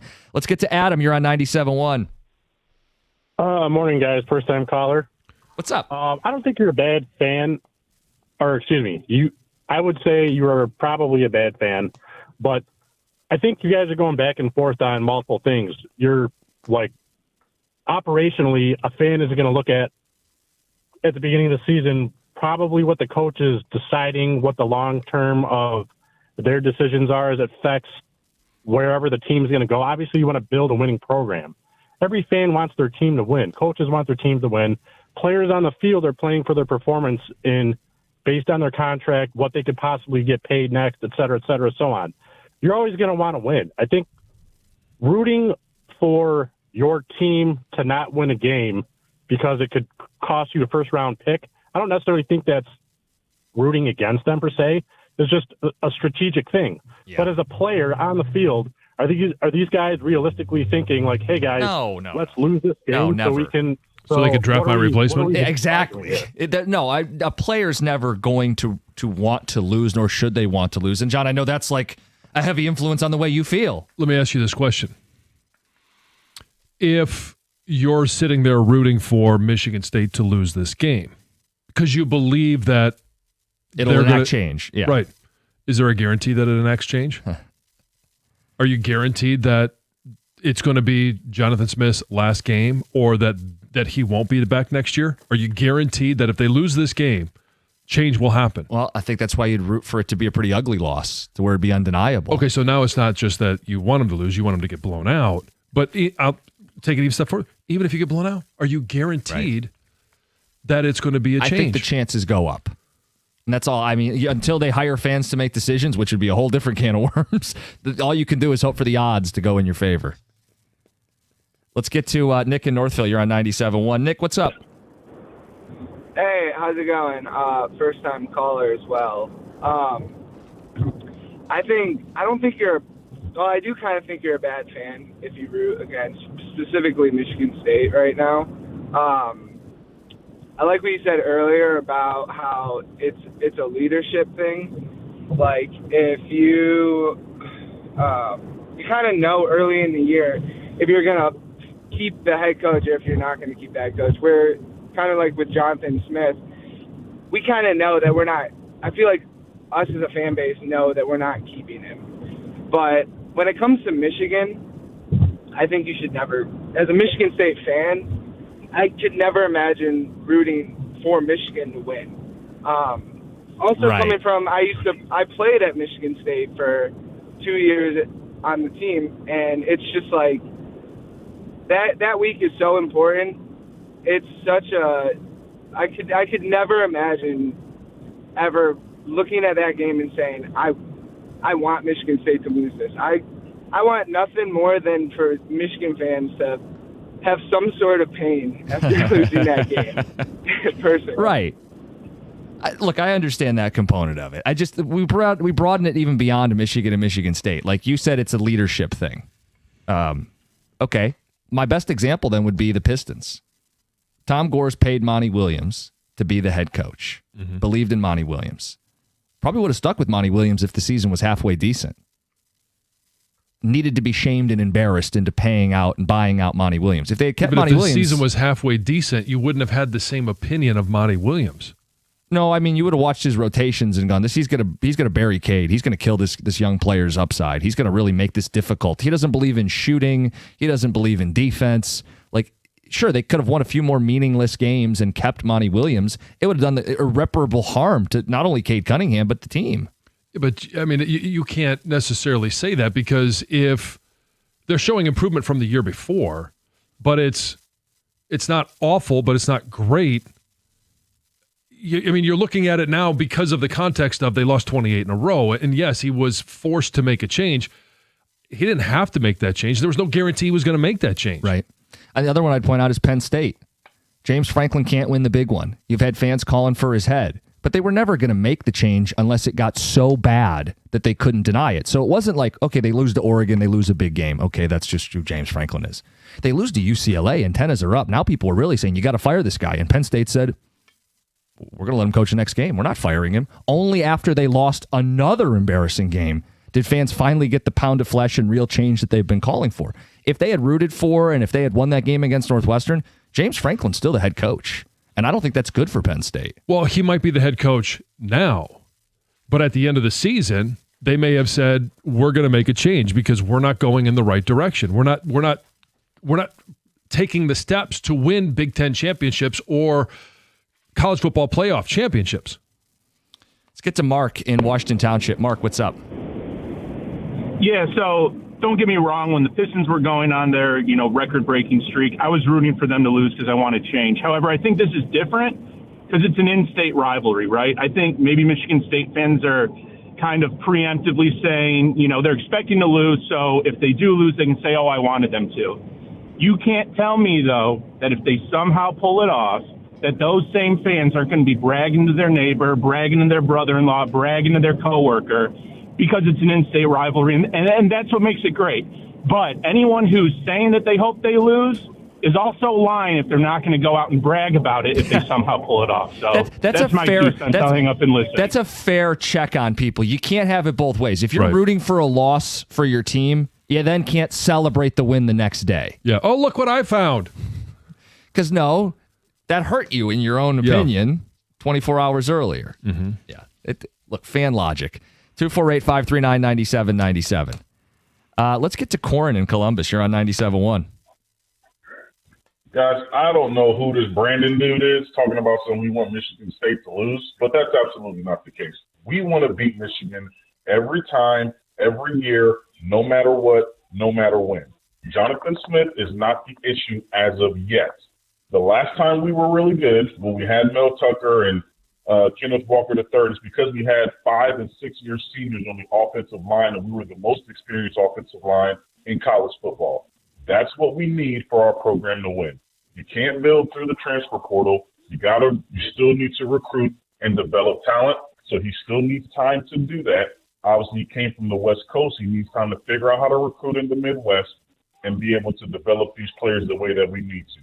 Aiden Childs needs to stop turning the football over, but he also needs time to throw the football down the field. That's why Keon Coleman left. That's why Nick Marsh gets frustrated, because he doesn't have time to hit his open receivers down the field. We will be okay as long as we can recruit, and I think we give them another year to do that, and we will be fine. But as of this week, if we beat Michigan this week, all is forgiven this year. I don't care what happens the rest of the year, but everything is forgiven for the rest of the year if we can take down Michigan this year, and I think we got a good chance to do that. Well, that comes from a position of someone who still thinks Jonathan Smith's going to work at MSU, right?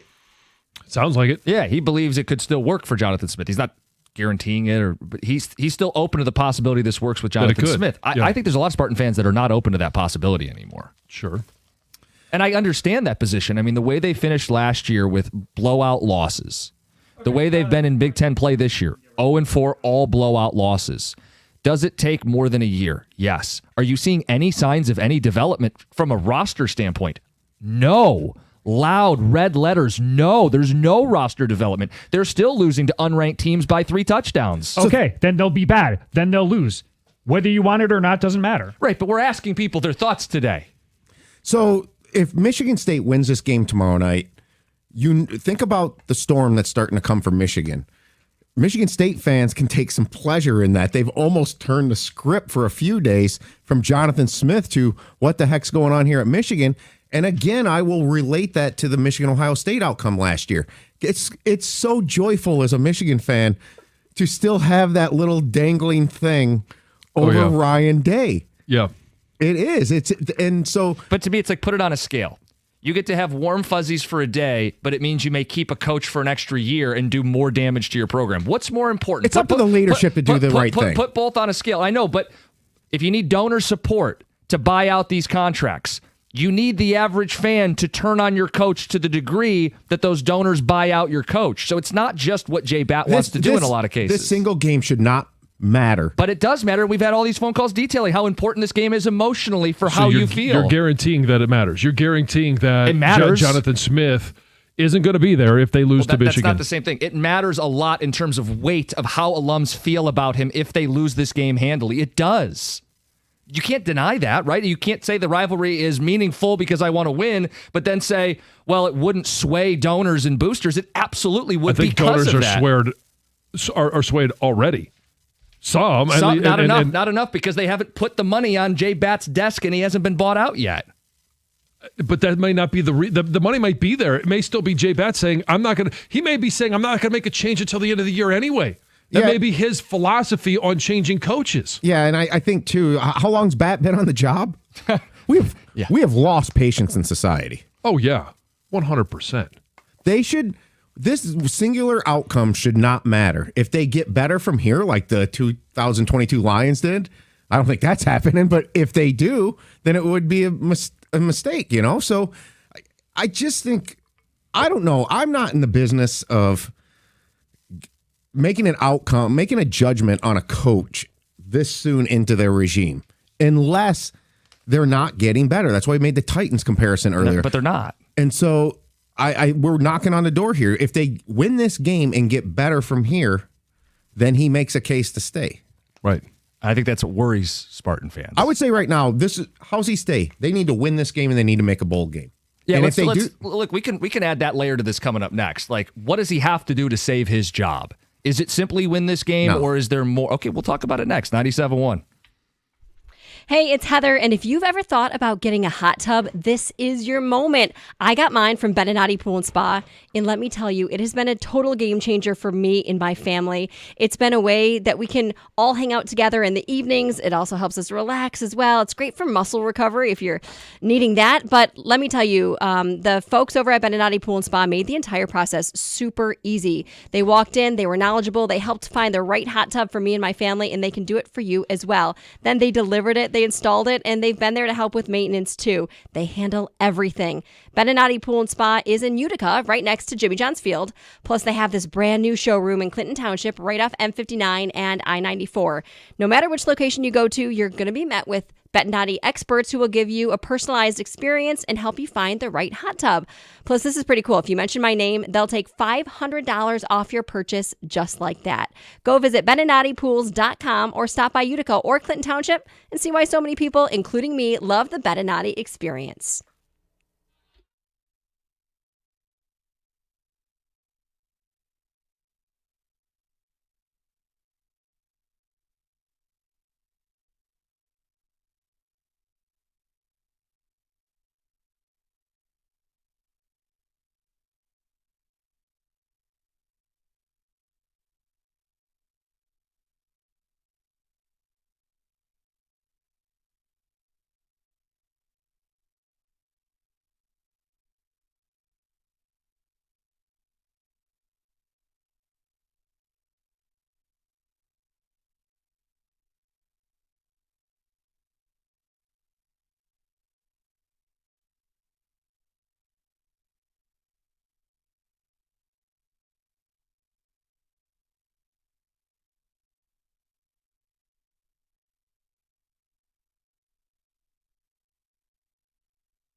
All right, we stumbled into something. People are passionate. I'm stubborn, and John is also not going to budge on this. Are you a bad fan if you root against your team?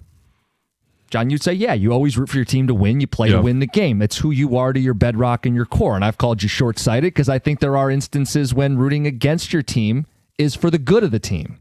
Okay, if you know and you're guaranteed that you get the number 1 overall pick and you're going to make the right pick and it's going to pay out.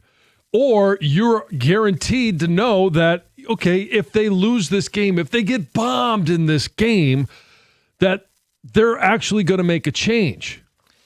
Which I can't guarantee, which is why you root for them to win. But I'm telling you, the odds go up if you lose the big rivalry game that the boosters care about. Sure, that's common sense. We know that. I get that. So I'm playing the odds. Are you surprised? And I think some of this is... No, because you're the gambler. I know. Me and... although one of us is doing it above board. By the way, we did reset that with some new information. If you missed it, Odyssey Rewind. It'll get podcasted later. Are you a bad fan if you root against your team? You can rally your boosters to get a buyout if you lose rivalry games, if they continue to see a lifeless program under Jonathan Smith. But this isn't even just about Michigan State. Lions fans, have you ever rooted against your team for draft position or a coach to be fired or a GM, Matt Millen? Are you a bad fan if you root against your team? We have a bunch of calls to get to. At the heart of this, though, is the question about Jonathan Smith's job security. John, our other question is, does a win save his job? And I think we all say, by itself, a win doesn't save his job. No. What does he have to do to save his job in your mind? Well, if you're just simply putting it on wins and losses, I think it needs to be this win plus 3 more. That gets you to 7. Mm-hmm. And but I think you also have to dig deeper and say, what is the direction of the program? What does recruiting look like right now? And you will know. This is why I don't think you make a change until the end of the season, because you will know shortly after the season what that recruiting class looks like. That's when that's part of the reason why they moved that signing day up. And if there is a change shortly after that, all of those recruits, as well as all of your current roster, can enter the portal and change their decision. So they have the athletes have an out.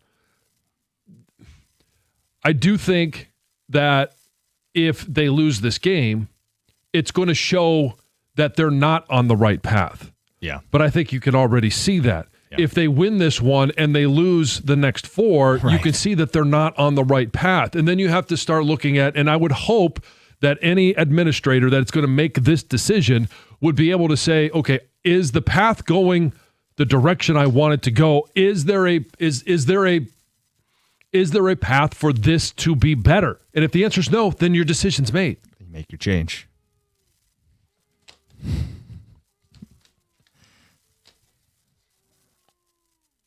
That went on longer than I thought it was going to go. Yeah. Who was that? That was Stoney booing? Was that Stoney? Okay. All right, let's get back to the phones. We got Brian in Chesterfield. Brian, this is quite the analogy. Hey, yeah. Spartan grad here, and I've been suffering through this vomit-inducing season. So my analogy here is walking through the woods here, John, and you come across a wounded deer. Do you get down and give that thing CPR, or do you put a bullet in it, and then it's misery, man? End my misery, dude. Okay, complete apples oranges, but yeah, and then I will see if I can find a way to partake. John, he's begging you, the hunter, to take his team in the find his team out in the woods tonight, and put them out of their misery on Saturday. But it is all up to the decision makers.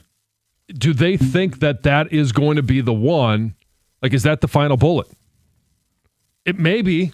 I think Spartan fans are hoping it is. It might not be. Because of the misery. Because they're just laying there waiting to die. Okay, but you get to the end of the season, and they've got 3 wins so far. If they beat Michigan, and it's 4, they end up 4-8. He gone. Yeah. I think the value in this win, personally for me, is I don't think Michigan's any more than maybe just an above-average team this year. So the value of the win has to be taken in, especially in that scenario where they're 4-8. Yeah. To me, it's yay. We screwed them, but other than that, yeah, isn't that what that would be? Yeah. Like Michigan last year, the one thing that I thought was important was that they also beat Alabama. in terms of changing. Sure, it wasn't just beating Ohio Yeah. State. It was also then It made the Ohio State game valid, and that's what Michigan State needs to do. Even if they win this game, correct. They need to have some add validity. Let's get back to the phones. We got Dion in Detroit. You're on 97.1. Hey, how's it going, guys? What's up? Listen, I'm gonna side with John on this one here because this is what I'm looking at. Either your program is going to be 100% fan driven, or your program is going to be whatever percentage, 50, 75 fan driven, and then your leadership, your administration is the other percentage. The thing is, we don't know if John L. Smith's agreement with Batts was, okay, I need 2 years to turn this program around, and that's what they're sticking to. It's up to that administrator, it's up to Batts to say, okay, you got 2 years to turn this program around. It's just because you're going through what you're going through doesn't mean you start rowing the boat in the middle of the lake and then just plan on drifting to wherever it is that the current is going to take you. That's not going to work. If they had a set plan that when they brought him in, you got 2 years to turn this thing around, it shouldn't be nothing said from administration about getting rid of him until after that 2 year period. So, but Dion, the one key here is. Let me finish, Jim. I'm not going to hang up on you. Go ahead. If he goes ahead and let's say he beats Michigan, and I agree with this is not even a value win if they beat Michigan. If they beat Michigan and go on and win 3 of the next 4, and you can start to see, okay, this is what he brought into this program, and he said we're going to start. Give me 2 years to turn this program around, and you can see it happening. Then okay, you run with the program. Mm-hmm. Well, let's look back. Look at the Red Wings. You gave Eisenman 7 years. Everybody was hollering for Campbell to be fired until he turned that thing around in his second year, halfway through the season. You have to let this thing ride out. Whatever the agreement was between Michigan State and But Dion, that's what I wanted to say. Is there wasn't an agreement. This isn't the AD that hired him. This isn't the AD that hired Jonathan Smith. So he might not have any belief in. No, Dion, I gave you your turn. They might not have any belief in him. They didn't hire him. I'm sorry, you don't get 10 minutes to just go off on a monologue. We got other people to talk to. Well, he was scared you were going to hang up on him because you hung up on Paul earlier. He hung up on himself. Don't do this. Don't do this. John just raised his eyebrow to Heather when you got a little snippy there. I did too. Yeah. Look out. Jeez. He'll start talking to you guys like that. Welcome to 5:30 in the morning. That's not true. I'm going to defend Jim here. He doesn't come in with talking this. about you. Damn printer won't work. Drop that mic, John. That was deal well with played. all these people. We have Mean Dean on hold. This will be great. Oh, no. Yeah. We'll check in with him after the update. It's 97.1.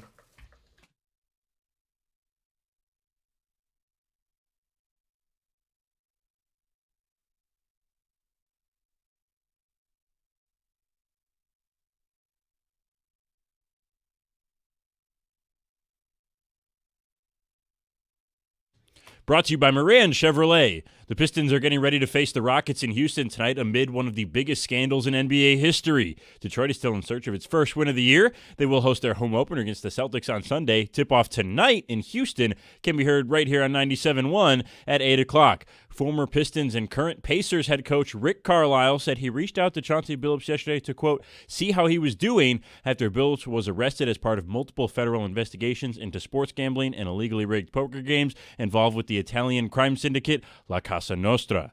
Billups, quote, did not answer, according to Carlisle, who said he was reaching out to check in on his colleague and former player. Chauncey played for Carlisle during the 2002-2003 season here in Detroit. Well, this story continues to develop in the league and teams begin formulating plans on how to handle the consequences. The Denver Nuggets appear to be in a very interesting situation. Rodney Billups, Chauncey's younger brother, served on Chauncey's staff from 2022 to 24 with the Blazers and is currently an assistant with the Nuggets. Denver head coach David Adelman said, quote, whatever Rodney feels for his family family is all I care about. The situation itself, I only know what I read. You guys know what I know. He continued, Rodney's been nothing but great for us since he's been here, so obviously it's a situation that's in flux. I don't know where it's going, unquote. Michigan State football kicks off tomorrow. MSU revealed its planned jerseys for the backyard brawl with the Wolverines. The Spartans will enter the field draped in all green, including a green helmet with a green Spartan head outlined in white. The team's Instagram post was coupled with a caption that said, "If you know, you know." Those were the same uniforms MSU wore when it won the biggest matchup in the rivalry's history in 2021. At the Corewell Health Sports Desk, I'm Brendan Shabath. For more, go to 971 The Ticket or Odyssey.com.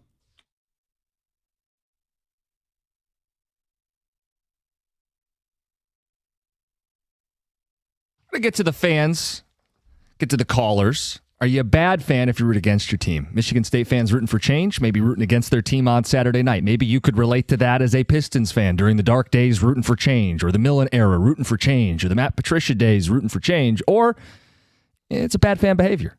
You throw the flag. John's throwing the flag, says you root for your team to win. Yeah. Get those phone calls in, 248-539-9797. We'll get our picks in. We pushed everything back, 9:35. John, the other thing is we got a night game. And you don't like night games. No, don't particularly care for them. In fact, I don't particularly care for 3:30 games. I prefer those noon starts. But this isn't even about Michigan State being at night. We've talked about that. It doesn't really make sense, but whatever, it's on it. You don't like night games in general. No. And I want to know if that's a boomer take. If that's I got to be in bed by a certain time. No, it has nothing to do with being in bed. I just want to, if I'm going to watch games and just be a fan, I would rather watch other games. And even if I wasn't working the game, I would rather be able to wake up and watch Michigan play at noon. I don't want to wait around all day to watch my team. I prefer to watch them at noon, and then I can watch all the other games the rest of the day, because I will watch. I stayed up to watch Michigan State USC, and that thing can start till 11 o'clock. But your preference would be they don't play at night. Oh, I still want to have games to watch. I just don't want my team to play that night. The question is, want a verdict on it. Is it a boomer take to not like the night games? Heather? Yeah, I think so. I mean, I love a night game.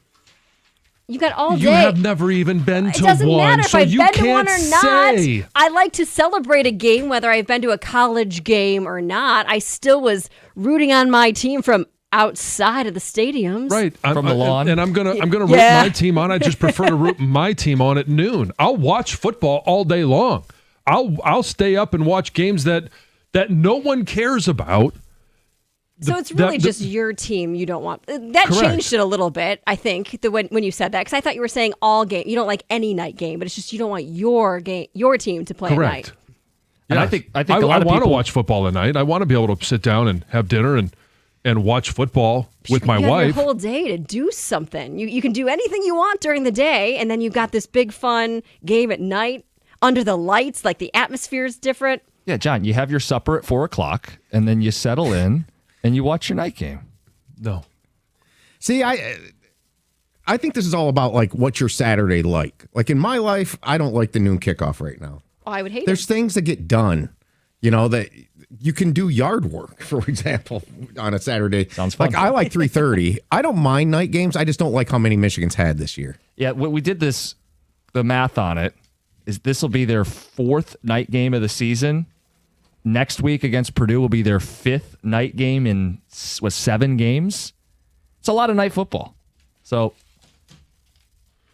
John's not a fan. No, I would prefer that my team plays at noon. And I think a lot of people, I won't speak for everybody, but I think younger folks with a little more vibrance and energy like gearing up for the big night game. Well, they are welcome to text in or call. Either way, if you are a 20-something and you would prefer your team to play at noon, I'd love to hear from you. The other thing in play for me too is youth athletics. I mean, Saturday mornings into early afternoon are usually when something's going on with football or cheerleading or something like that. Like the 2021 game, I didn't see any of it until the last 5 minutes because I was actually announcing my sons and daughters cheerleading and football. How dare you be a good father? Right. I was giving scoring updates, so I was being that guy. Okay. From other scores. Yeah. All right, let's get to Dean in Milford. Dean, good morning. You're on 97.1. Hey, good morning, guys. So I don't think you're a bad fan at all. I think you're literally a fan if you're rooting for your team to lose. John, are you guaranteed this? Are you guaranteed that? No, but if I'm guaranteed that he wins, do I know that there's a higher likelihood that he's closer to staying? Yep. If I know that the coach that's in place does not appear to be doing his job or doing it well or anything of that sort, why wouldn't I want to fire quickly to get to a new one to try something different? Because what I do know is that this doesn't work. So the new one, at least I have the allure that he might work, but I know this one doesn't. So I think that if you want your team to lose for perceived success, that doesn't make you a bad fan. I'm pretty sure that makes you a fan. You have some type of illogical and emotional response to something to do with a sport. You're a fan. You're a fanatic. Yep. Once again, I have to reevaluate my life, as Mean Dean agrees with me. There's just no guarantee on either side. If they win, doesn't guarantee that Jonathan Smith is going to be the coach next year. If they lose, it doesn't guarantee that he won't be. It's just percentage, chances. Increase the chance that he gets fired. Increase the chance that you get a change. I think the biggest increase in chances that they make a change was the fact that they made a change in administration. Right. New AD who didn't hire him, yeah. Which is a huge component here. Tex says MSU should never hire a coach named John Smith again. For two, I mean, it's. I'm a State fan. I do want them to lose for change. The season's lost. There's nothing to be gained by winning a meaningless game. However, if the Spartans win, I won't celebrate it. I'll just laugh at all the butthurt Wolverines. Mark in Macomb. It will hurt. Why is Costa so convinced Smith can't turn it around? There's no Big Ten school that can turn it around in 1 year, like other programs with larger NIL support, Nelson and Novi. Well, I mean, that's not true. There is another Big Ten school that turned it around in 1 year. Yeah, I mean, we saw Indiana do it. They just played them last week. They're right back at it again. 2 straight years of college football playoff appearances in 2 seasons for Kirk Cignetti. Mm-hmm. And I look at Mike Elko, who took over Texas A&M. They're undefeated number 3 team in the country in his second year. Yeah, but he inherited a better program. He did. And, I mean, yeah. But Jonathan Smith brought over his guys, kind of like Cignetti brought over his guys from JMU. Cignetti's guys came in and couldn't hack it. They haven't been good enough. And even had a chance to re-rack in the offseason. And this is the product they have yet again in East Lansing. 0-4 in the Big Ten, all double-digit losses, all blowouts. Right, so that in and of itself should lead you to believe that the administration would make a change, whether or not they win or lose on Saturday. You wanted some of the youth, John. I'm 25 years old. I absolutely hate the night games. I hate the build-up and waiting all day for the game. Mm-hmm. I'm 35. I don't know if I count as young, but I don't like my team playing at night. I like watching other teams play at night. Yeah, I have the same take. You're not young. 35? No. I think you're still young. I don't think 35's young. You're not old, but you're not young. If the average person lives to be about 70, 72, I hate to put this out there. I don't call them old, but I wouldn't consider them young. Middle age? Yeah. I mean, I'm right there with them. So I'm just saying. I don't know. I'm 49 and I still feel young. I feel very young. I didn't say that. Old but is how you feel. Old is maybe not. Is old as. Sorry, Mom, Dad. Just keep is telling your parents. yourself that. What? Your parents old as your are parents. Old? John, you are a parent. Yes, It I doesn't understand matter. that. Yes, and my kids would probably have that take. Yeah, Dad's old. Dad's old.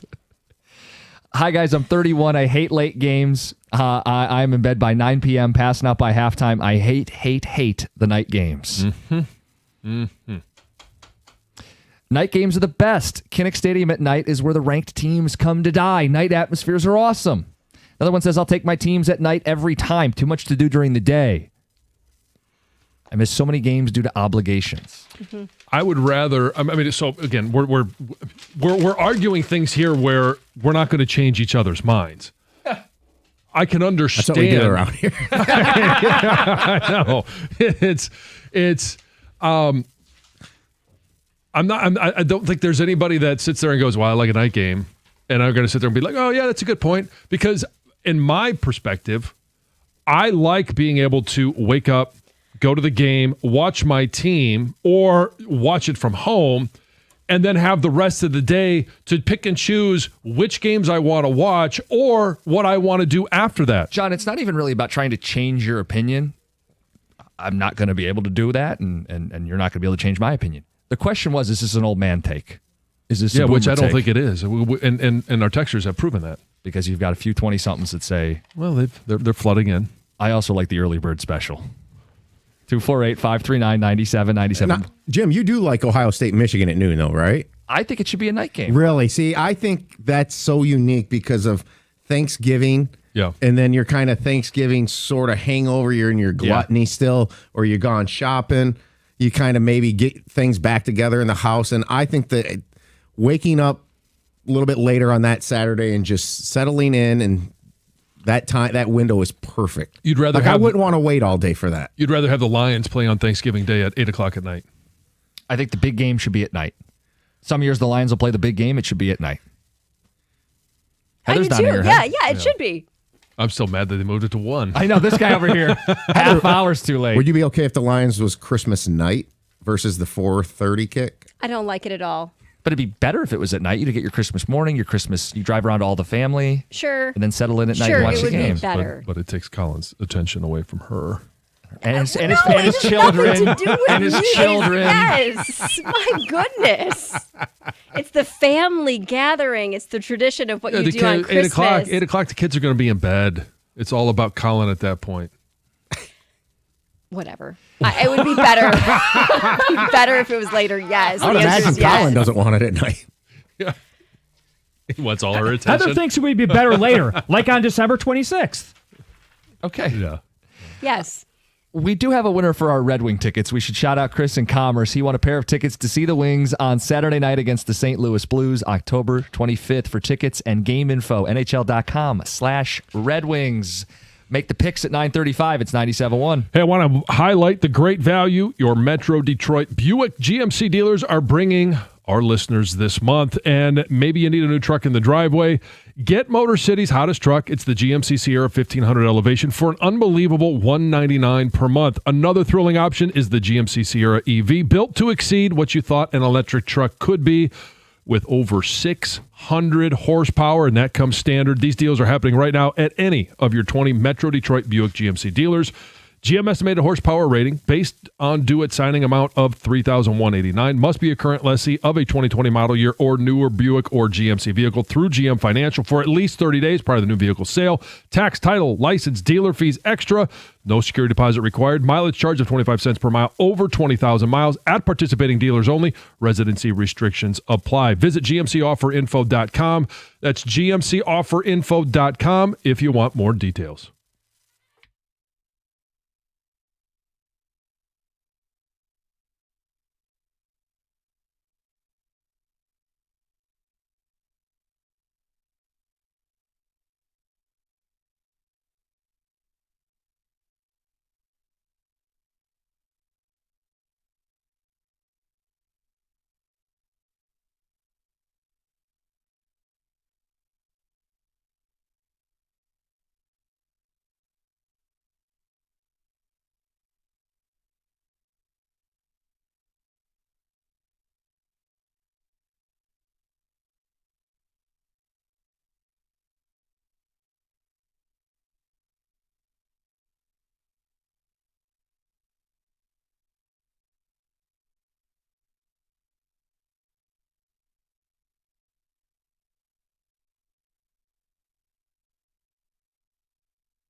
All right, Lions fans, it's time to roar louder than ever. The 2025 season is well underway, and there's plenty to celebrate. 1800 Tequila is the world's most awarded tequila, and it's the official tequila of our Detroit Lions. From pregame tailgates to postgame celebrations, 1800 Tequila brings smooth, bold flavor to every moment. So you can sip it in a sideline margarita or enjoy it straight. Either way, you're raising your glass to a championship season. Make 1800 Tequila part of your game day lineup all season long. Victory never tasted so good.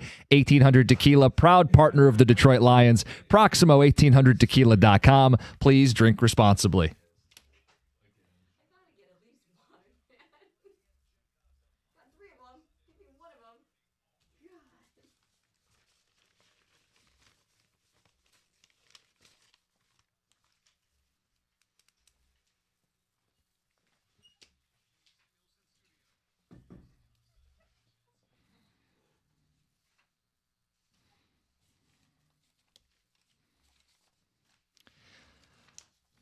Couple more phone calls talking Michigan State, some of the different storylines. Can Jonathan Smith save his job? Is it simple as win this game, or what more does he have to do?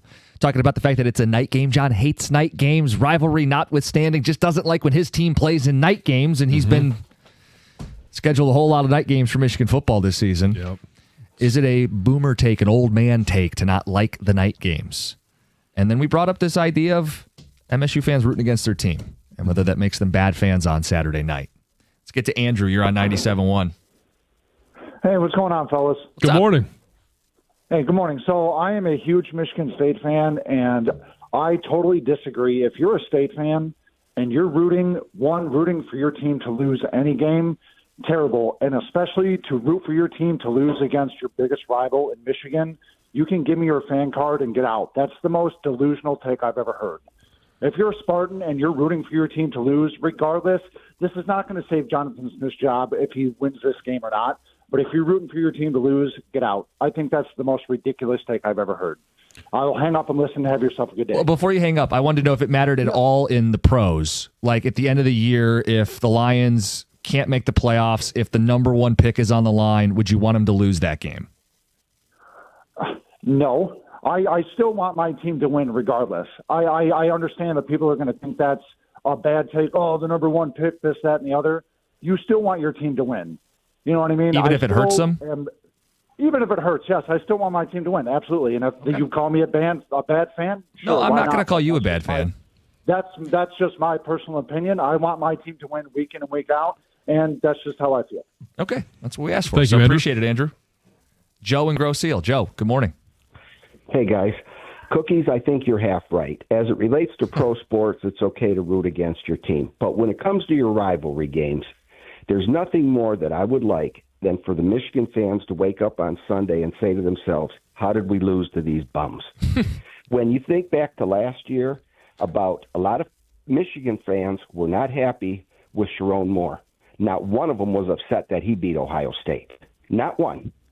So you got to get real when it comes to these big rivalry games. You always want your team to win, more so, especially if you're not very good like the Spartans aren't, because you want your other main rival to feel, especially if they got something to play for, as Michigan does, that how did these guys ruin our season and they're not even any good. If Michigan loses, they will not make the college football playoff. So that's the point about ruining the season. Well, even if they win, they may not make the college football correct, playoffs. but they would be eliminated. Right, yes. It's for Michigan, every single game is a playoff game from when they got on the plane coming home from Southern California.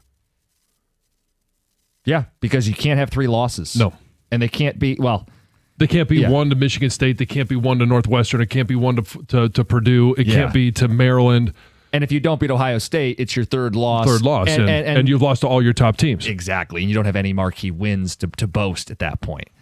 But as ludicrous as it may feel, even if you don't think Michigan could do it, they could still make the playoff. They just have to win out, and that Ohio State game would be the pivotal.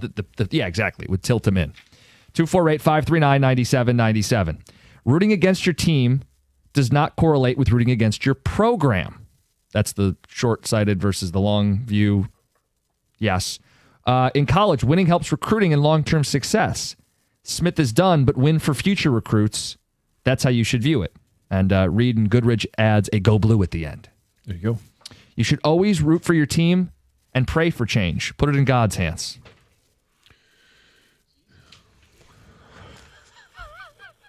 Spartan fan here. I want Smith gone, but a win is still beneficial and may hold some players and recruits. Otherwise, the floodgates open, regardless of Smith's status. It's possible, yeah. It's all on the table at that point. Let's get to Heather with the news.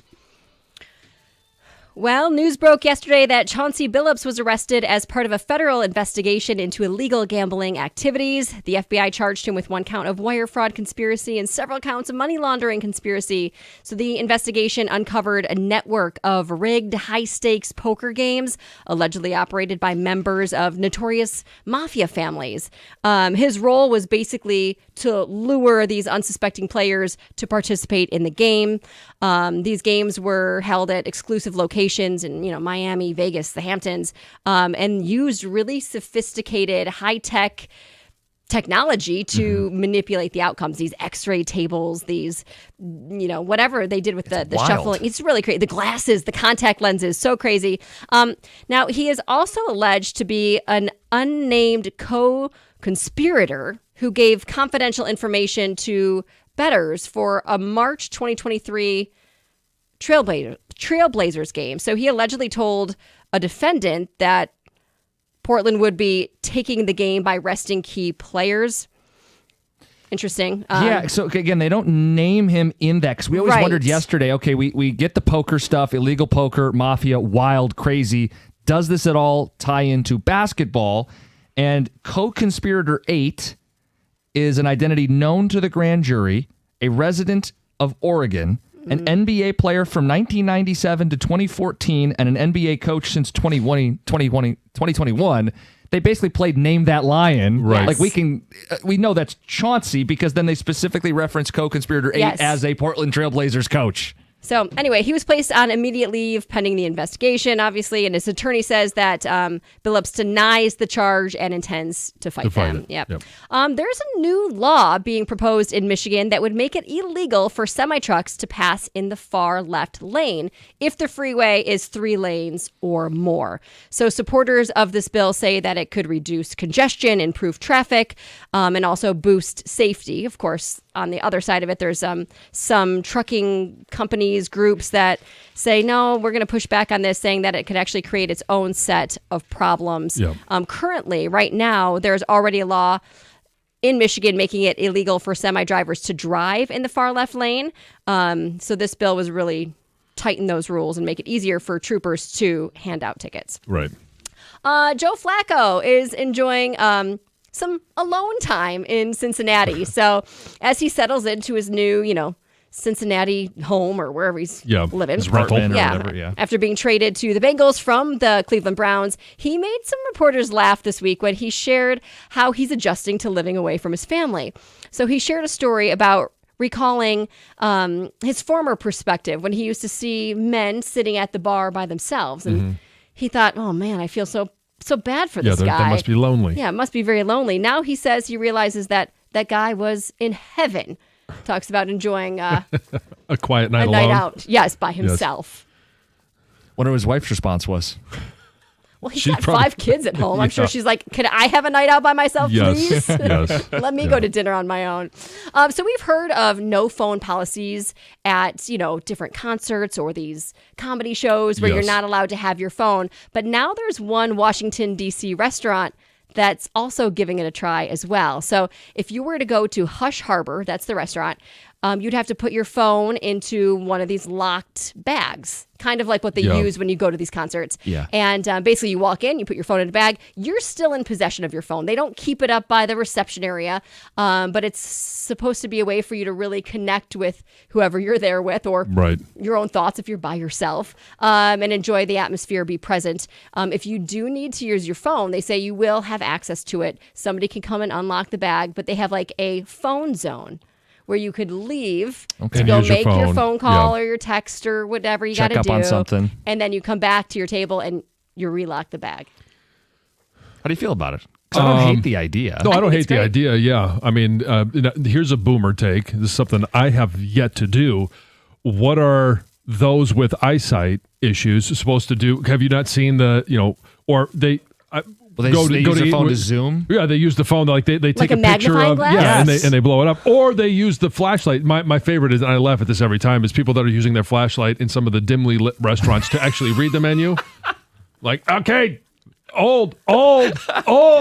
Yeah, I've never seen that, but maybe they would have a small flashlight on request, maybe, if you needed that. Finally, for the first time in about 7 years, Metro Detroiters can head to a Toys R Us to shop for gifts this holiday season. I saw that. Yeah, so there's some seasonal Toys R Us stores opening at Great Lakes and at 12 Oaks Mall. Yeah, Lisa Pretty sent me that cool. the other day. I mean, that was it such a is big shame deal to when I see was a some, kid. Yeah, to see some of these places closing down. These two locations are among more than 30 new Toys R Us stores opening nationwide. There's actually 8 permanent flagship stores that have reopened, 20 other temporary stores. They previously closed all the stores in Michigan in 2018 because of bankruptcy. Yeah. So, Boy, I wonder who could run that into the ground. pretty cool. Yeah. Good place to go shopping. Yep. For the kids. Yeah. All right. So what we got coming up, normally be the cookie jar. If you missed it, you can use the Odyssey Rewind. It'll get podcasted separately. Coming up next is the picks. We got to make picks. Michigan State. What side are you on? It's 97.1. Replacing a roof isn't something most of us are looking forward to. I'm just going to say none of us are looking forward to. It's a big investment. Choosing the right roof and the right company matters. For over 30 years, Michigan homeowners have trusted Shaner Roofing. And here's why. Local experts, proven track record, but every roof they install comes with a lifetime transferable warranty. That means the investment, this pricey investment, is going to be protected for as long as you own the home and if you go to sell your house. Plus, Shaner Roofing has earned a 4.9-star Google rating. That's thousands of happy customers, and that doesn't happen overnight. It's hard for a business to get 4.9 stars. It's built on decades of quality work and customer care. So, if your roof's aging, if it's leaking, if you're looking for peace of mind, mymichiganroof.com. That's mymichiganroof.com, powered by Shaner Roofing, Michigan's trusted roofing experts.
All right, guys, tell you about Truck Month. It's back at Moran Chevrolet. And if you missed the cookie jar, that's brought to you by Moran Chevrolet. Go check that out on the Odyssey Rewind, or it'll be podcasted later. But Moran Chevrolet, perfect time to elevate your tailgating game with Moran, Michigan's #1 selling Chevy dealer. The best game days start in a 2026 Silverado LT 4x4 crew cab, and you can lease one at Moran for $179 a month, 24-month lease.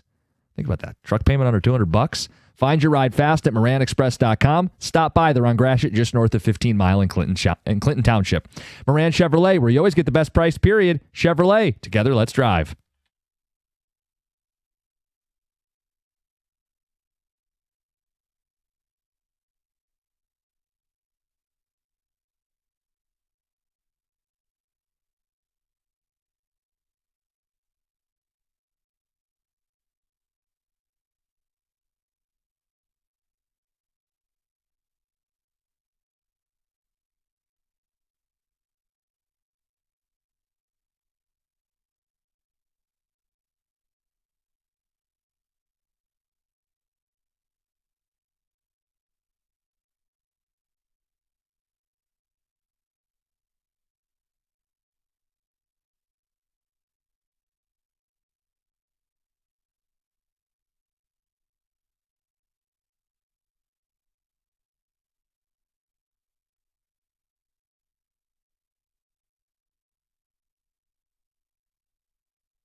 It's Ken Kell on the call. Happy Friday. Jim Costa, John Jansen, Heather Park, Govern Greg behind the glass, Brendan Shabath on the updates. How about Heather Park on the island? It's going to be bad, guys, or it's going to be really, really good. You haven't It's won either a good- single island pick yet this season. No, but I've got 3. I've got to get at least one right. Right? You would think? This is a make or break week for you. Could be my demise. Yeah, we can all hope. Did you see they replaced her trophy in the studio? Oh, they did? They took it up with They did. the Marconi in there? Yeah, they put the third Marconi, and now Heather's trophy doesn't have a home. So we'll find a home for it. Yeah. It won't be her trophy for long anyway. We'll see. We'll see. Yeah, it'll be You over guys. here soon. Oh. Okay. We'll see. All right, Tom, you passed this along, and I still don't fully believe this is real, but you insist that it is. You get these emails from time to time. Yeah, it shows odds, betonline.org, I think is what it is. And I get other ones. This Jimmy Shapiro guy sends all these it's out of control. Yeah. This one I think is you'll reveal it, Jim. I think this is awful taste. So this is from betonline.ag. It's a sports book futures market. They've passed this along to a bunch of media types today, hoping that they will do what we're doing, which is bring this up. You can bet on who will receive the longer sentence, Chauncey Billups or Terry Rozier. Chauncey is minus 200 and Rozier is plus 150. Maybe some value on Rozier. Will Billups or Rozier receive a lifetime ban from the NBA? Yes is minus 2,000. No is 8-1. Well, and John, you can also bet on the next player or coach to be arrested for illegal gambling. Malik Beasley's 5-1. Michael Porter Jr. is 6-1. LeBron 7-1. Rick Pitino, are they assuming some kind of mafia ties? 8-1. LeBron? Yeah. Why are they dragging LeBron into I don't this? know. I'm Name. His name. Name. You can bet John Calipari. That's where it's really poor taste. Calipari 33-1. Giannis is on here. Anybody you want. That's Lucas 50-1 with something going on with that trade. I don't know. Ridiculous. The next Hall of Fame player to be arrested for illegal gambling, you can bet on Garnett, Iverson, Pierce, Michael Jordan, Charles Barkley, Arvydas Sabonis, Carmelo Anthony. Arvydas Sabonis. I don't get. This is such a bizarre, an awful taste. I can't believe they did this. Like, I would almost argue that this would be the opening skit on Saturday Night Live. Right. Seriously, they're tone deaf to where a lot of the world or country feels about prop betting right now. Right. Well, they feel this is them just flipping the middle finger to everyone, especially for those that have said, maybe it's the prop bets that need to be curtailed. Like, they know it's not going to happen, so that's why they do this. It's absurd. And it is in poor taste. Awful. Because you really are putting the sport. I mean, Adam Silver's got to be beside himself. This is a huge black eye for the NBA. Well, every commissioner of every sport needs to be on high alert. And anything that comes up, they're going to have to deal with swiftly. And, I mean, it's the world we live in right now where these are legitimate risks. And could this have happened at another time? Absolutely, because it did. And so it's not unique to our time. What is unique is the legalization of gambling. But it's not in every state. Right.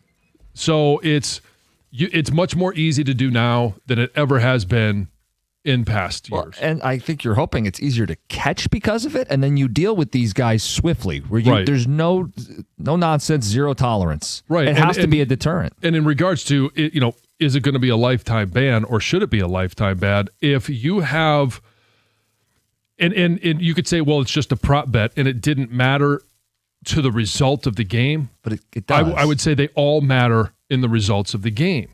So if you've been convicted and it is shown that you somehow had a hand in changing the course of a game, then yeah, it should be a lifetime ban. Tom, I think you put this so well earlier. Why would you let him back in? You shouldn't. We watch sports with the assumption, the belief, that the two teams are playing their hardest to compete and win. The idea that someone would take a possession off, check out of a game early, right, lay down to get an underplay, or worse, throw a game entirely, is something they cannot have in pro sports. You've manipulated the game by doing anything out of character that isn't in the spirit of competition. Right. I wonder too. I know I believe NBA players are more susceptible to being to doing this because of the individual nature of the sport.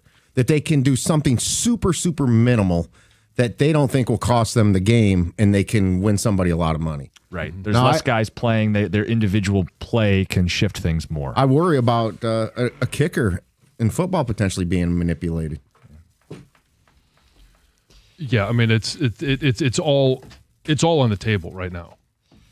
So Doug has come in with a big smile on his face. How we doing? You love that this is a sauna in here. Yeah, it's nice. I like it. I like it. You're welcome. Yeah.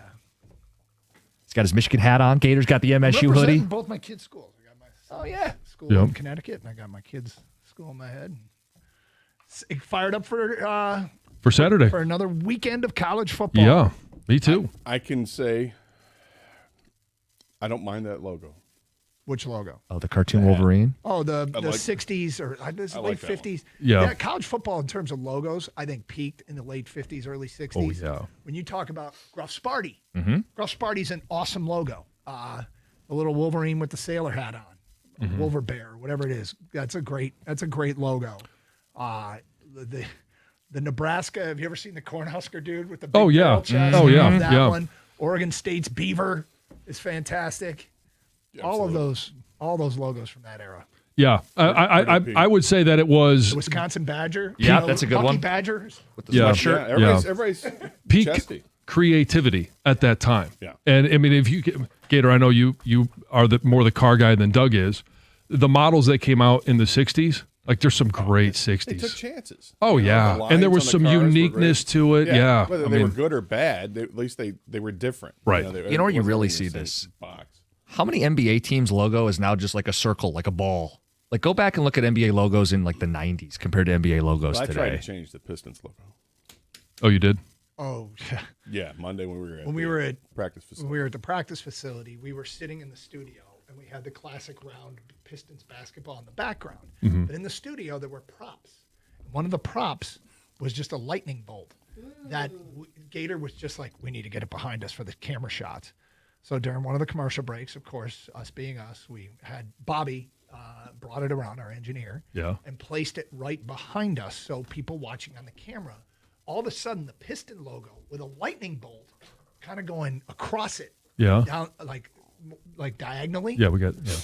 Looked Looked awesome. awesome. It would. Gator was The only like- one that made it better is if it were in the back of the Detroit Pistons thing, rather than in front of it blocking it. If it were in the background of it, it would have been spectacular. It was really good, and you're welcome. Yeah, thank you. Heather, what's wrong? Oh, it's cool. It's very no, cool. No, It's I mean it's not that. It's what's wrong? your What do you mean? confidence. I heard the picks, Oh, and well. I know things aren't going well this year. And is it Going because well. I they- think they're going just fine. I've been maintaining right where I need to be to make a move. What's got me down is that I've just never gotten an island pick right, and now I've got 3. Oh, we got 3 islands. Yeah. Oh boy. Yeah. So She's grasping at confidence straws is now. shaken. Yeah. It's a typical game. I think now's the time to buckle down. Well, then- I mean, Well, then this is it. Take it as disrespect that we replaced your trophy with another Marconi. I award. know. I moved it here because I thought, well, gosh, it was just shoved over by the window. Put it I- somewhere. Right. I mean, it's great. I mean, but Marconi, But I know, I but get you it. you gotta. I want to inspire. Well, Everything okay at home? Kids good? things are great. Okay. Things are Are really you blaming good. Emily and Brooks for this? I'm not blaming. I'm trying to help. Okay. I'm trying to know. I hope everything's all right. Let's get that confidence we'll wait back. and see. Come on, Stella, get that groove back. I'll either walk in here Monday real confident or real Meek. not. Yeah. Just real quiet. Don't be meek. What's the show plan today? We'll talk Michigan State, get our predictions in right out of the gate, and ask for the people's predictions, and talk about that game and all that surrounds it, all the good that surrounds it. Carson Anderson next, 97.1.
All right, we got to start with a little story, something that's been going on here that we were debating whether or not to talk it about on the air, and we decided that we would bring it up on the air. A few days ago, I got into the office, and I walked over to my desk, and I opened up the top drawer, and what did I find, Gator? What did you find? I found an envelope. Oh, an that envelope. I didn't recognize, and I started to open it, and then I flipped the envelope around, and it had someone else's name on it. So you started to open it before you checked to see if there was a name it on it was a bad move. It was the first thing I thought did. the same thing, Gator. Yeah, I wasn't proud of that moment, but I realized this was not for me, so I put it back. You did not look at the contents. Oh, I saw the contents. Okay. All right. And it was some cards. Greeting cards? Well, it looked like, I thought it were like baseball trading cards is what okay. I thought. And then, so I immediately thought, okay, this is Kang or Evan. And I asked Kang about it, and he said, yeah, that's me. And he said, why'd you open it? And I said, I screwed up. I didn't see the name until the accusation flying right away. Why'd you look, open it? I was, but whatever. So this is the backdrop to what happened. Mm-hmm. And I said, okay, it was in my desk. And so I thought somebody had left something for me because people leave stuff for us, like at the front desk. Yeah. And Cheryl. Yeah. And Cheryl will take it and drop stuff off back here all the time. Anyway, long story short, Kang takes it and puts it in his backpack. Okay. And you had gotten, it turns out they were basketball cards, not baseball cards, and you got them for somebody here in the building. Yeah, someone that used to work here actually doesn't work here anymore, but he knew, he knows I collect cards and things like that. And he has a son, and his son's like wanted some Kobe Bryant cards, Kobe Bryant rookie cards. And I'm like, yeah, I got you, man. What do you need? So I sent him a picture of a bunch of cards I had. He picked out 3 cards, and I said, I'll bring them to the station. Come up to the station this week, and they'll be here for you. Mm-hmm. And so that's why I put him in an envelope, sealed the envelope, put his name on it, and I put it in your desk drawer because I don't have a desk here. And I do have like my headphones on your bottom drawer, so This is a travesty that you don't have a desk. Yeah, it is, but different story. But anyways, for a different day. Yeah, what the hell, man? So, and Doug, you've said before, I don't even remember. He's like, yeah, you could use, my desk if you need to, whatever. So I just put them on top there. I didn't tell you though. In your defense, I did not tell you that I did that. And I just thought it was Cheryl dropped something off. Anyway, long story short, you put them in the backpack. Yeah. Mm-hmm. And I took him. I put him in my backpack because the whole fiasco. He opened them, Gator, like a reckless person. I thought. Yeah, very reckless. But anyways, I took him away because I'm like, you know what? That was weird. I'm just gonna take these and put them in my backpack, and I'll wait for him to come up here and pick them up. You then proceed to go home, and you can't find him. Yeah. So he ends up texting me, saying, "I'm gonna come up there." I'm like, "I got it." I go to my backpack and look for him, Doug, Gator. They're gone. Like they went to some kind of other portal or something, or did I drop them? Did it fall out of my backpack? I went through my backpack 20 to 30, maybe more than that times, through every single pocket I could imagine. It's like it's not a regular backpack. It's a North Face. It has all these compartments. Like Gator, like you golf. It's like a golf bag with all these different zippers everywhere, right? Yeah, because that's the thing. Is it you've got a million zippers in a golf bag. Each one is supposed to be for something. And then they all end up being just junk. Yeah. So I went through every pocket. Yeah. I'm like, this is gone. This is unbelievable. I cannot find this. So this goes on for 2 days. And we watch him. He's retracing his steps to see where that backpack had been and where the cards could have possibly fallen out. I started looking in the break room refrigerator. I don't know. Yeah. Why not? At this point. Yeah.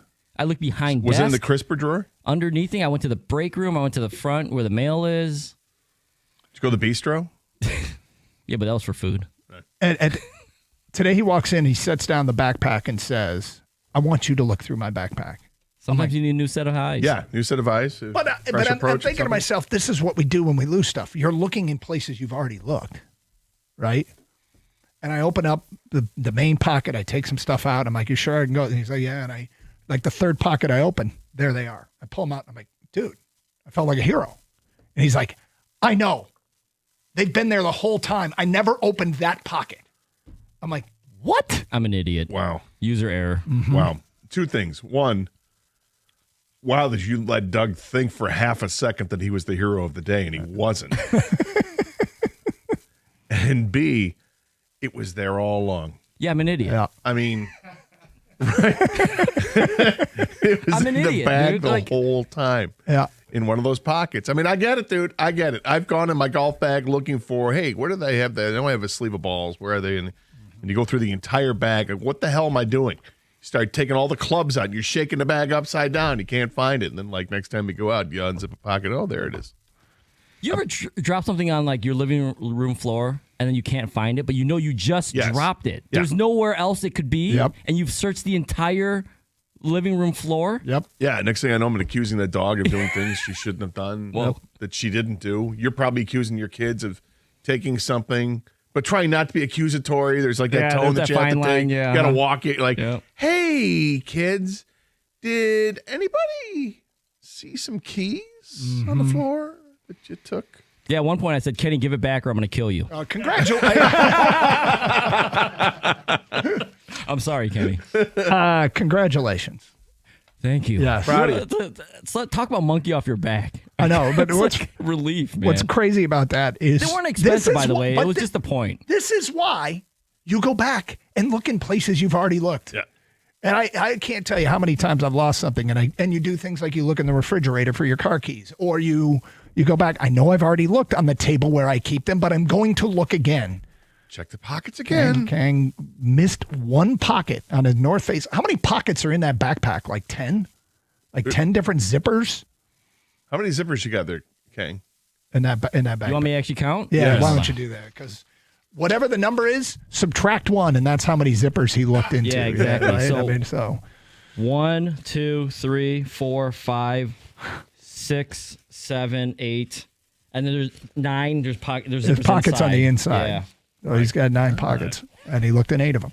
Congratulations. Ridiculous. Did so when the person came here to the station to pick up the cards, did they know the story or no? Yes, I told him. I'm like, listen, man, I don't have the cards. You're not going to believe this. I don't know where they are. They're in my backpack, I think. And then they found him, and now you can make his son. Yeah, I just told him I'm embarrassed. I have the cards. Don't ask. There you go. Fair enough. Yep. So well done, my friend. All right, Michigan State. Want your predictions? Who's going to win this game and why? What's the path to victory for the Spartans, Wolverine fans? You've seen the best and worst of your team, probably in the last 2 weeks. USC and Washington. 248-539-9797. It is Carson Anderson. We'll start talking about the game next here on 97.1 The Ticket.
Doug Carr, Scott Anderson, 97.1 A Ticket. I think it's going to be a close game. I think 28-24 Michigan. And I think it has to do with Michigan State, I think, is going to give Michigan their best, biggest roundhouse shot. Childs is a problem. Nick Marsh is a problem for any defense. And I think this game can lend itself to that superhuman out-of-body experience where you separate from the physical world and exist on a parallel plane for 60 minutes and do things. And the recent prime example is Rocky Lombardi to Ricky White in the game in the COVID year in front of nobody at the Big House. I was there.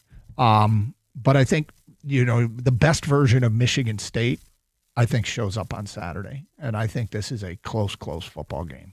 And if you're in Michigan's case, you just find a way to try to win the game. Like there's you look at the rest of the schedule. Michigan's playing for, whether you think it's legitimate or not, Michigan's playing to get to that play-in game against Ohio State. Their goals right now, if they are 9-2 going into the last game against Ohio State and they beat Ohio State, that becomes a strong playoff resume. Now, the fact is, I love when people say, oh, is that going to be enough to get in the playoff? I don't know. Tell me what everybody else does. Right? You can't do that until you know who you're being considered against and what their resumes look like. You start looking at all the one-loss teams and then all the two-loss teams. There's some really good teams out there with 2 losses. And when you have 2 really tough conferences like the Big Ten and the SEC, there's still a lot of cannibalism that has to come. And we might see 3-loss team make the playoff. I'm not going to guarantee it, but I think we might see it this year because there's some really quality college football teams out there. But what it really does is it creates an interesting conversation when they start having those conversations about the college football playoff and who belongs and who doesn't. And then you get the at-large teams that have done all that they can. A BYU, for instance, or a South Florida or whatever, Georgia Tech, these teams have done all that they can. And if they end up being undefeated or with 1 loss, they're going to have a strong argument, even though there'll be teams from the SEC with 3. So, you look at the environment. I think if you're Michigan State, you're crafting whatever you can to get off to a fast start. I think that would be important for Michigan State. And if you're Michigan, and you get off to a fast start, am I wrong in saying that the Spartans are teetering a little bit? They are. No, you're not wrong at all about that. And I think you're 100% right that State's got to get off to a fast start. And we've seen them do that. They come down and they score on the opening drive. It's like that's part of the DNA. Also part of the DNA is to then, not do much after that, which is sad. But they've scored on that first drive a ton, and they did it against Indiana with a prolific drive that only ended in 3 points, but they eventually took the lead 10-3 in that game too in the first half.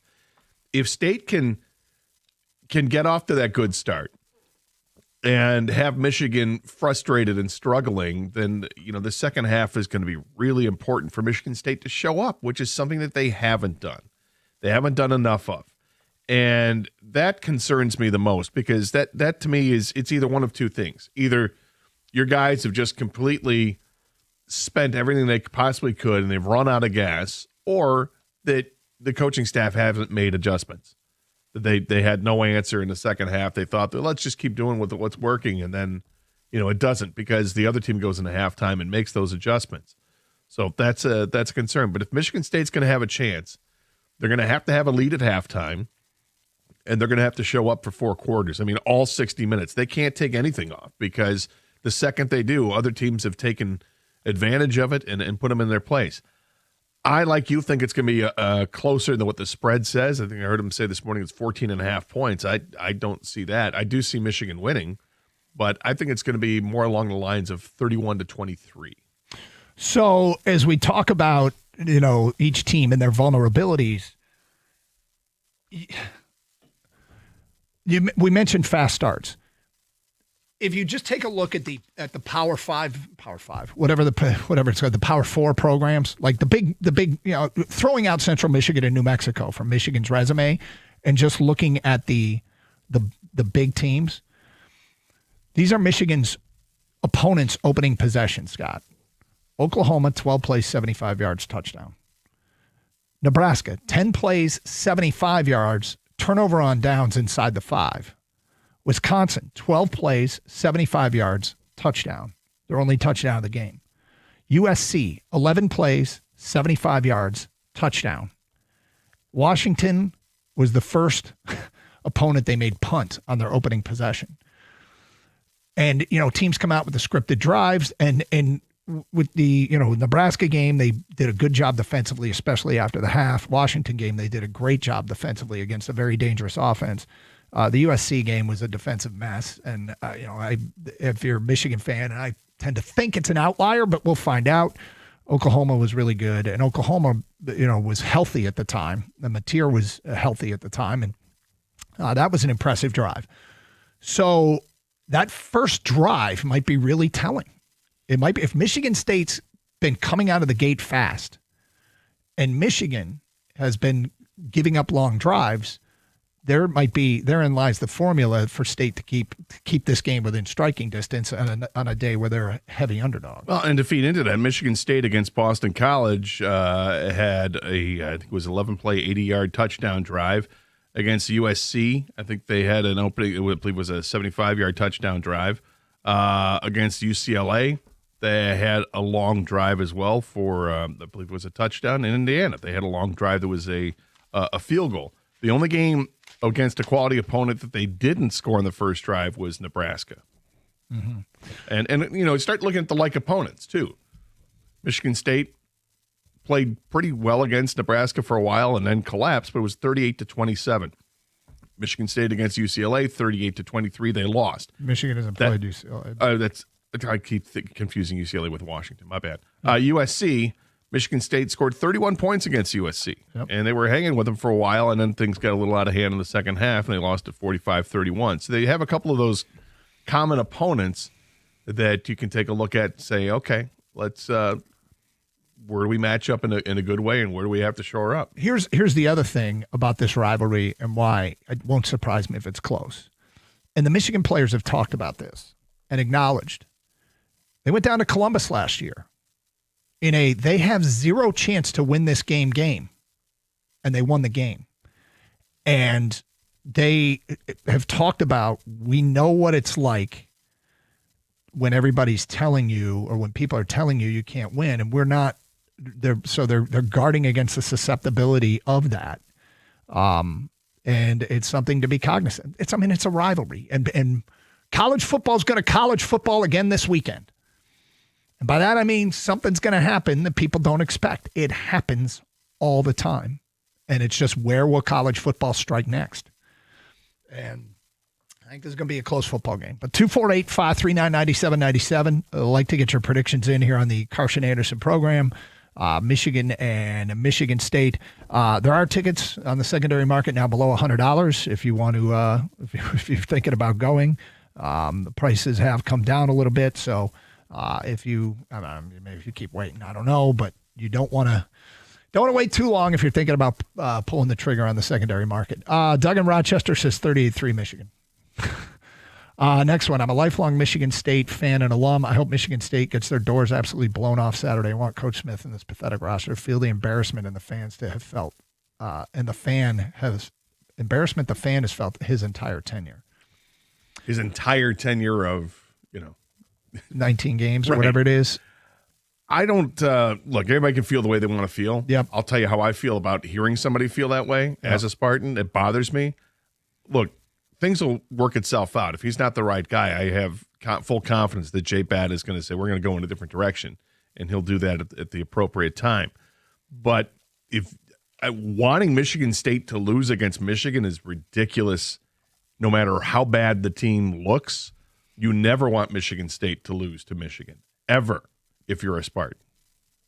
That's not how it works. Well, so I don't know what this guy's thinking. I mean, you want to change it, coach? Got it.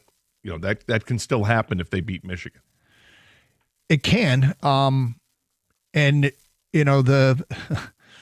if you trust in Jay Batt to do the right thing, if you like the guy, then I suspect, the results of games can be misleading or fool you. But I'm struggling getting used to this world where nobody gets to and I shouldn't. I'm having this weird battle with inside me. These guys are well compensated.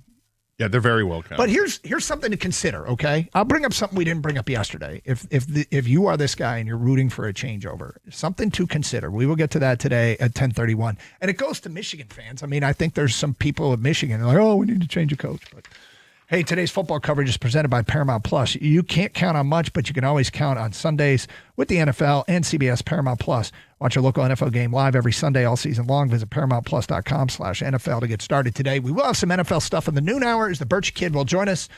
He is our insider from Allen Park. We'll find out the latest on starting to get some percolation of trade deadline stuff. It's starting to make the rounds here a little bit, and it's just a couple weeks away. Also, the health of the Lions, some of the things we will be kicking around with the Birchie Kid at 12:30.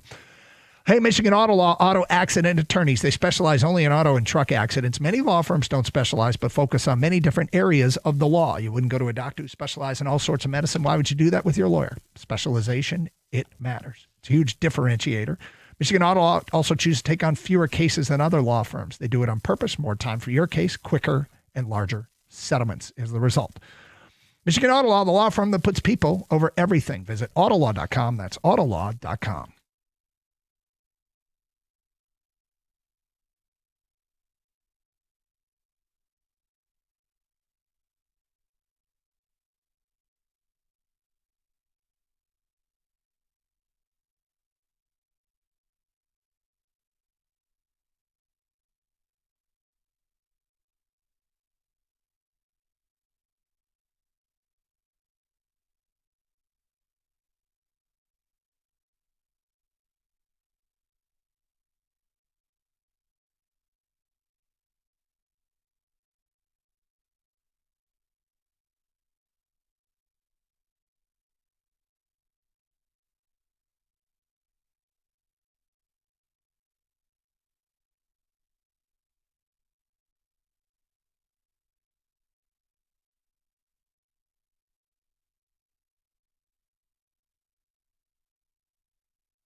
All right, so we got the text from Change the Coach guy, and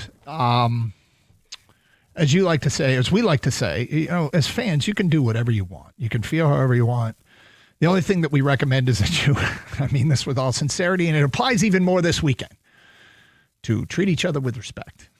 For those that are going to be on campus tomorrow, treat the visitors with respect. And if you are a guest, if you are a visitor, act respectful. Don't be a moron.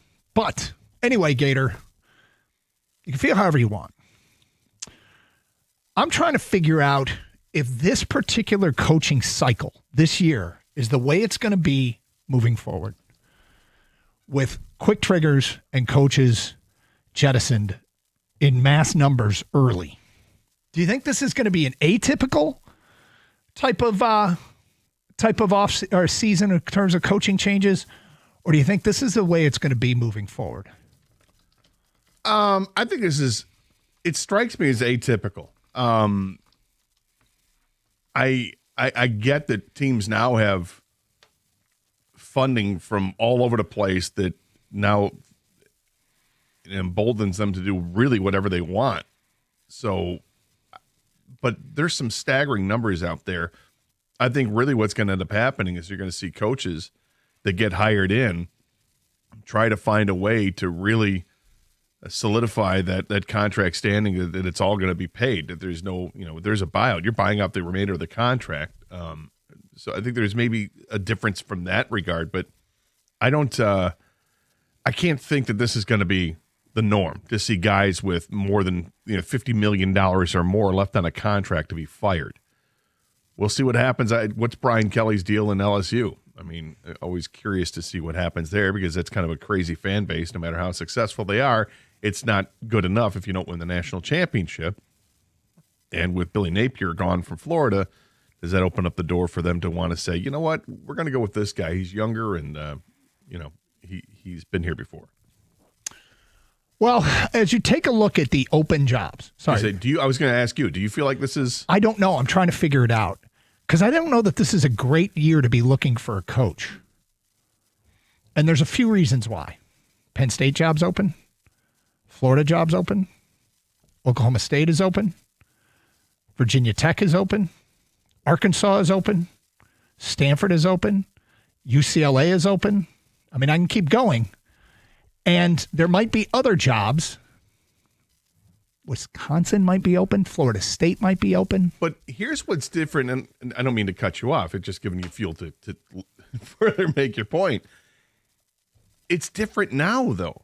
Because of NIL and because of the transfer portal, it's a different world of college football. You have to weigh what is the most important criteria in finding a head coach. It's no longer, being the X's and O's guys who can go out and recruit the hell out of high school. That's not it anymore. And not by a long shot. Now it's better be good at X's and O's, but better have the ability to fundraise and make sure that, and if you're a coach, the best jobs are no longer tied to the programs that were traditional greats. Now it's tied to which school has the deepest pockets. Would it surprise you? I guess maybe it would. It would maybe surprise all of us, but I'm surprised to a point that a school like Harvard hasn't decided, you know what? We've got more billionaires that we have graduated from our university by like threefold over the next school or whatever the number is. I looked this up last week. It's an insane amount of billionaires that Harvard has. If they ever decided, you know what, we're going to lower our standards because really what college football has become is it's professional football. It's no longer tied to necessarily representing the university and being a student athlete and all that. What's to stop Harvard or Stanford, for instance, who has been a power at times? I mean, a power is a strong word, but that's another school that has an incredible amount of billionaires in their alumni that they can just step up and say, yeah, you know what? Here's a grant of $20 million. Go and do what you want. Anyway, as I was saying, there's a lot of coaching jobs open. I'm talking about the volume, okay? The volume of coaching jobs this year is pretty high. You keep going with Oregon State and Kent State and UAB and jobs that could be added to this list. Some of them, huge jobs, some of them not so much. And that's why I'm asking, is this an atypical year? Because if it is, if we think this year is different, is this the year that you want to be looking for a coach? And here's something that started to happen last week, and I bet it's going to happen more. Athletic departments are playing defense. Indiana signed Curt Cignetti. That's a fend move. We're fending off all comers. Anybody who wants our guy. Staving off competition. Staving off anybody who's trying to lure away our guy. What do you think's going on at Ole Miss right now with Lane Kiffin? What do you think's going on at Texas A&M with Mike Elko? And you might say, well, it's not about Michigan State getting those guys. But if Lane Kiffin was going to go to Florida, now somebody else goes to Florida. If he re-ups with Ole Miss. If Mike Elko has Penn State ties. If he stays at Texas A&M, somebody else goes to Penn State. And you start this trickle-down effect where between the defense that gets played and the number of jobs that are open, the pool of good candidates might not be the same. Now, it doesn't mean you don't do it, but it's just something to keep in mind. Well, that's why I say, I mean, the former traditional powers, it's no longer traditional powers. For if you're Lane Kiffin, are you going to Florida because Florida has been an SEC power in the past? Or, you know, what's their status with their alumni base and how much they're willing to fundraise? Well, because that's what it comes down to. And big programs get a new coach bump. Most of them get new coach bumps where the new coach comes in and everybody's excited. And I want to be a part of this and ride the wave and get on board. So I think I think most of these jobs that we've talked about at the top of the food chain, like I'll tell you, an underrated job right now is Virginia Tech. And Virginia Tech has accessibility to Washington, D.C. talent. I will put together staff with a lot of Washington, D.C. ties, and they're in the ACC. And life in the ACC is different than life in the Big Ten of the SEC. But anyway, long story short, it's just something to keep in mind. It's a weird hiring cycle. I also tell you something else that's weird going on. Nebraska plays Northwestern this weekend. And there's been talk about Matt Rule to Penn State. But Matt Rule just lost to Minnesota, and people are starting to look at his record. And the whole 3-year thing is when his programs have taken off, and it's not exactly taking off this year at Nebraska. If they lose to Northwestern this weekend, I wonder if he's not only losing his way out of a Penn State opportunity, if he's losing his way out of his job at Nebraska. Sure. 248-539-9797. Let's get to your phone calls. Nadine, you're on 97.1 The Ticket. Hello, Nadine. Hi, how are you? Good. How are you? Good. First time caller. I've never called in, so. Well, thank you for calling. Thank you for listening. Love listening to you guys. I was just saying, for me personally, I've been a Michigan State fan my whole life, and I just feel like we've lost the excitement in the program. And to get somebody like a Dan Campbell who had an investment and like he played for the Lions, so what it was is he wanted to see them win. We need someone that brings that excitement, but has, you know, like it has the love for Michigan State like we do, and just to bring that excitement back into the program, kind of like Izzo does, you know, just keeps it going. Oh, Mark D'Antonio was that guy. 100%. But it's like instead of bringing him back again, it's almost finding someone like him. Yeah, no, I understand the point. Yeah, that's why I bring it up, because it's recent. Yeah. Like someone like D'Antonio had been here before as an assistant coach and under Nick Saban and then that, and you got to find who's there in that tree. If you want somebody that has Spartan ties, unfortunately, you know, there aren't many out there that have that head coaching experience, which I think is something that's kind of meaningful, is to have head coaching experience. Mm-hmm. I mean, otherwise, is that Narduzzi? I mean, I don't know if Nardog wants to come back or if he's happy with life in Pitt. And I don't know if, I mean, he's tough as nails and he has tough teams, but I'm not going to be all terribly excited if that's a hire. But it's kind of like we bring in that grit in, like, you know, like Dan Campbell does, where it's like it's bringing in that excitement, but also the getting the players in unity. Like I don't feel like we have a unity right now at Michigan State when it comes to football. We go, we tailgate, we just, okay, that's great. Like there's not the excitement around the traditions, the winning, any of that right now. Yeah, and there's no question that Jonathan Smith is not a guy who's going to instill enthusiasm. Well, he doesn't win at the podium. Passion. Well, that's the thing. That's you don't see it. You don't see it at the podium. You don't see him on the sidelines where he's all fiery. You don't see any of that. And I'm not saying he's a bad coach, because I think as an X's and O's guy, his style is, it's a different style. And what Nadine is saying is that she wants somebody that's got a different style altogether than Jonathan Smith. And she's not alone. There's a bunch of people who would like to see that. Some people want to say, go ahead and take a chance. Go ahead and hire Max Bulla away from Notre Dame to become your head coach, even though he's got no head coaching experience. He's not been a coordinator yet, has he? Is he the DC now? I don't think so, but he might be. No, the DC's Chris Ash, right? At Notre Dame? And they're struggling defensively, isn't it, Chris Ash? He is. You're correct. He is the linebackers coach right now. All right. So, I mean, to get that kind of a bump, it seems way early for a guy who's 33 years old to give him a head coaching gig. But, you know, some of the great coaches got their starts because somebody took a chance on him. But no head coaching experience, that's I don't know if it's a red flag, but for some people, it's a non-starter. Nadine, thank you for the phone call.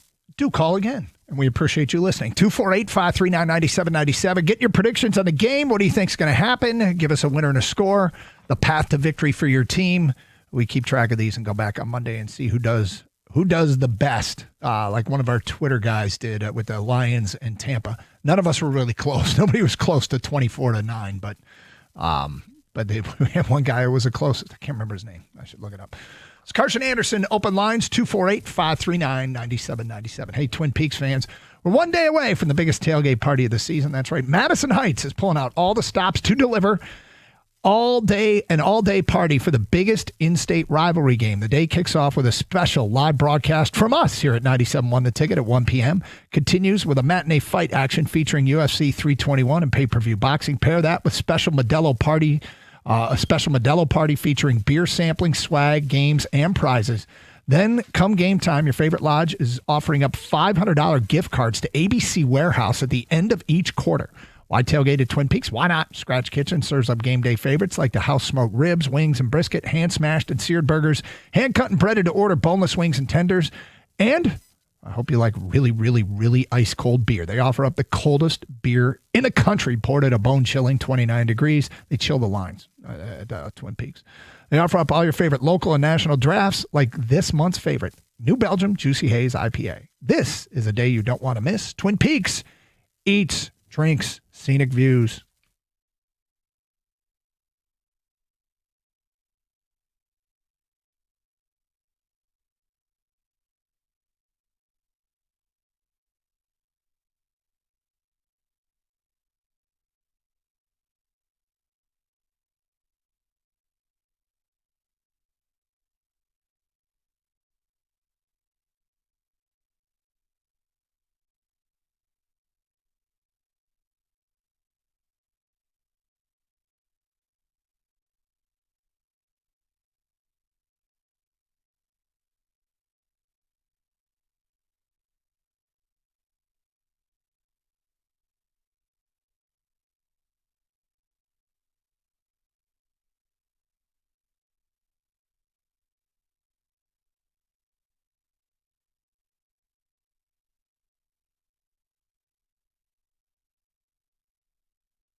Today at 11 a.m., the big old tub of pretzels. Question of the day. Love it. That's at 11 a.m. here on Carson Anderson. We got Are You Going to Eat That in the noon hour? Also, the Birchie Kid. We'll talk trade deadline and health, injuries. Who's coming back for the Detroit Lions from our Lions Insider? That at 12:30. Talking Michigan State to open up the show. Getting the predictions as they come in. Regarding Michigan, Scott writes in, I think Michigan having the Ohio State game at the end of the year is like a ticket to the playoff for Michigan. If they stay at 2 losses, beat Ohio State, barring the Buckeyes spinning out of control and losing a couple, then if Michigan wins the Big Ten championship, they're a lock. Well, if they win the Big Ten championship, yeah. Question is, if they beat Ohio State and either A, don't go to the Big Ten championship game, or B, lose the Big Ten championship game, we have a long way to go to get there. But that's what has become the goal, is to get to that game at 9-2. Randy Livonia writes in, Spartans rooting for a loss so they can get a new coach. I want to know who they think they're going to get to replace Smith. Wasn't Smith already like a choice 4, 5, or 6 during the last search? Not sure what makes you think anyone with a name wants to go to East Lansing to coach. I think Sparty's going to go get the Ferris coach, or maybe wait to see if Brian Kelly gets canned by LSU. Other than that, good luck with the next 32-year-old play-calling genius OC that you come up with. That's from Randy.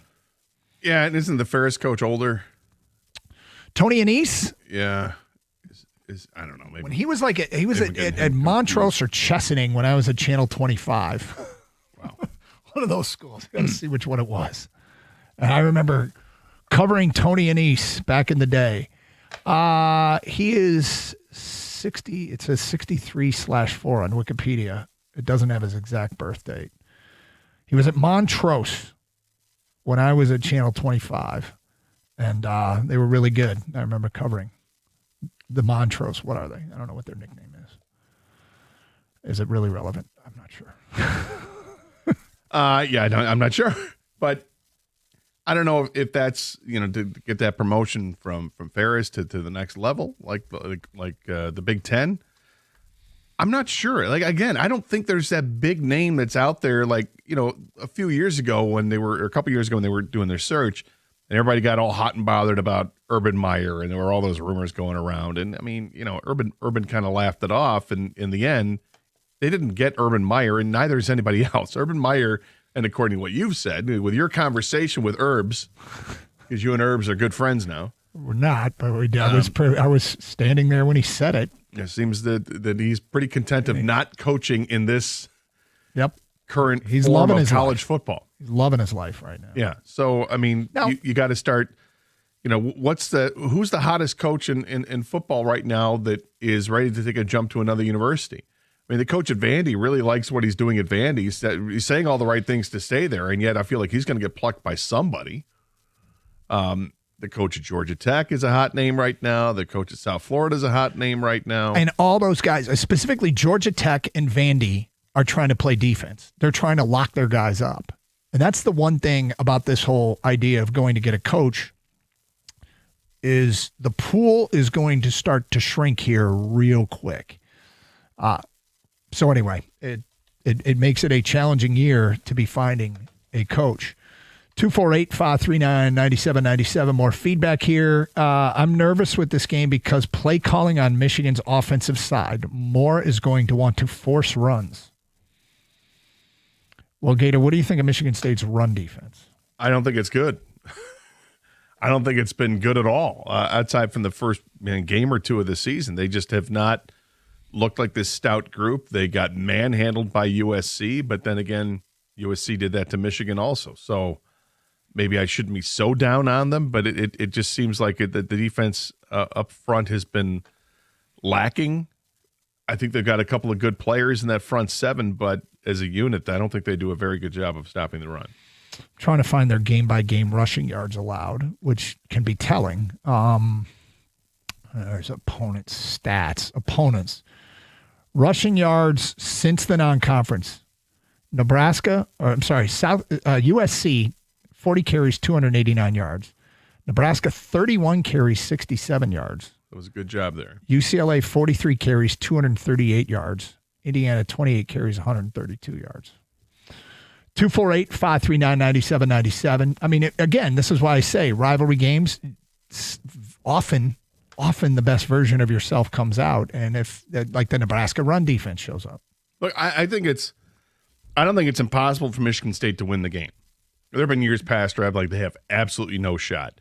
This is not how I feel about the team this year because we've seen them play parts of games. I had a half a game against Indiana, who's a pretty good football team, where they competed. We saw them close the gap. It was 31-24 going into the fourth quarter at USC, and then they fell apart. But they've competed. I think they will compete very strongly tomorrow night. I think that the key players are saying the right things in public, and from what I understand, they've had a pretty good week of practice, and they're really focused on this week, as they should. They should be focused. The students hear it all. I mean, they're going to class, and they're here, and I'm sure that there are other students coming up to them and saying some rather nasty things to them, and they're probably getting some encouraging words too, but they don't want to be the laughing stock. They don't want to hang their heads low on Monday. There's pride that's involved, and that's why this rivalry game always means something. Let's go to RJ in Detroit. You're next on 97.1 The Ticket. Hi, RJ. Hi. Good morning, fellas.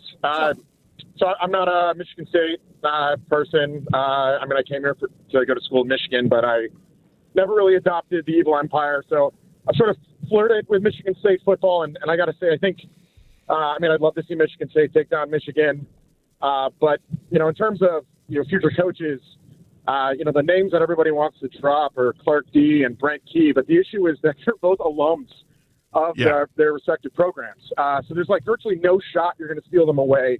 These are dream jobs. The guys that I think you have to really keep an eye on, I really appreciate Gator mentioning NIL is the future of football. I'm a Mizzou guy. Drinkwitz is not a Midwesterner, but he's killed it in recruiting, and he's done it because of NIL. And I think a guy like Alex Golesh at USF, right? He's a Tennessee guy, but he can recruit portal. And the big name that no one's talking about is the DC at Miami, Corey Heatherman. He's mid-30s, but he's a Signetti guy, and he's got the Miami defense rolling.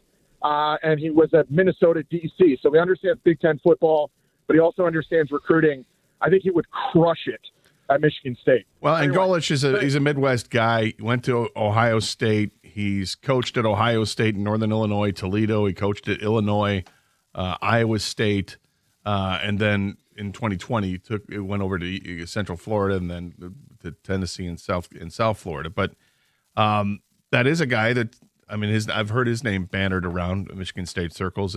If you're looking at coaches, look at this guy. They're off to a 6-1 start this year at South Florida. They went 7-6 in each of his first 2 years there, and this is the year that they're making that run. And a guy with Midwest ties certainly is helpful, and he's young, only 41 years old. What about Corey Heatherman?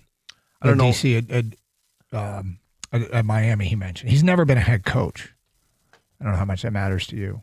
It matters a little bit, but being a guy he's from Massachusetts, went to Fitchburg State, Doug. Fitchburg State. Isn't it Fitchburg? I don't care. Fitchburg. Is it Fitch? There is a T there, isn't there? Fitchburg State. I never heard of Fitchburg. I never heard of Fitchburg either. So, but he's coached the first half of his career were in smaller schools, and then finally got a job at Maine. Hold on. James Madison. I just brought up his resume. He was the offensive coordinator with the Corinthian Black Lions. Yeah. Well, this is going to be some investigating.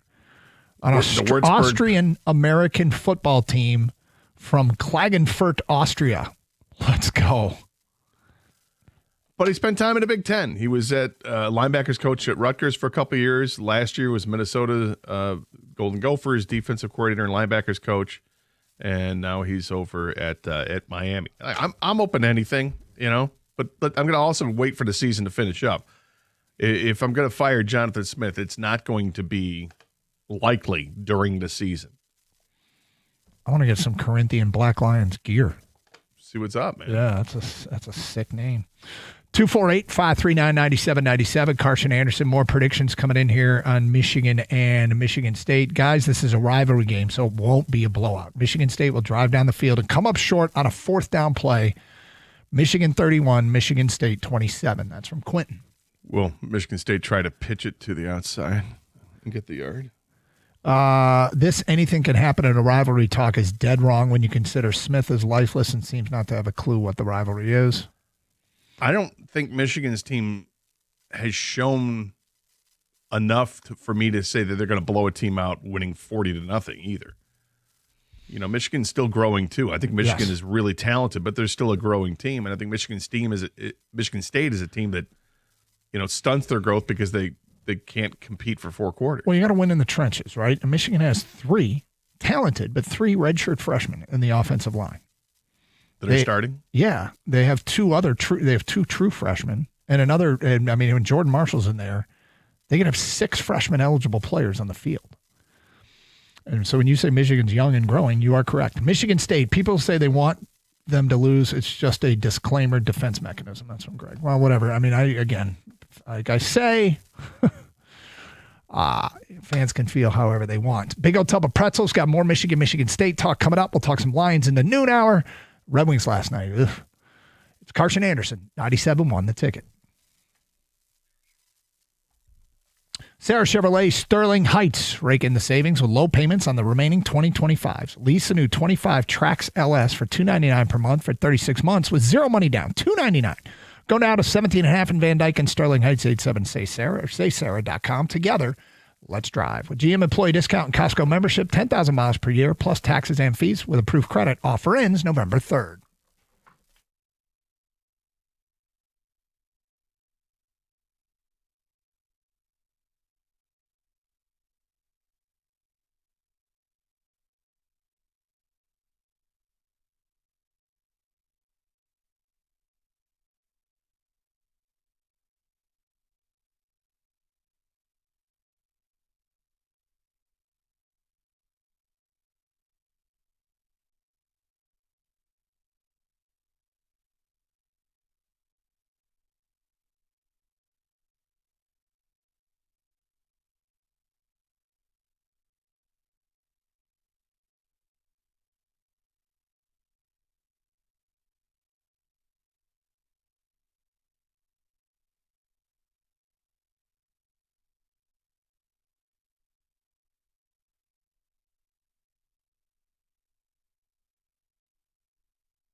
Brought to you by Northville Lumber. The Pistons taking on the Rockets tonight at 8 o'clock as they look to grab their first win of this new dramatic NBA season. The Rockets are favored by 6.5 points tonight, despite dropping their season opener in 2 overtimes against the Thunder. Kevin Durant made his debut for the Rockets in that game on Wednesday and will be out there again tonight. The Pistons are 6-24 in games against Kevin Durant, hoping to get win number 7 tonight. Hear the call of the game on 97.1 at 8 o'clock. The pregame show starts right here at 7:35.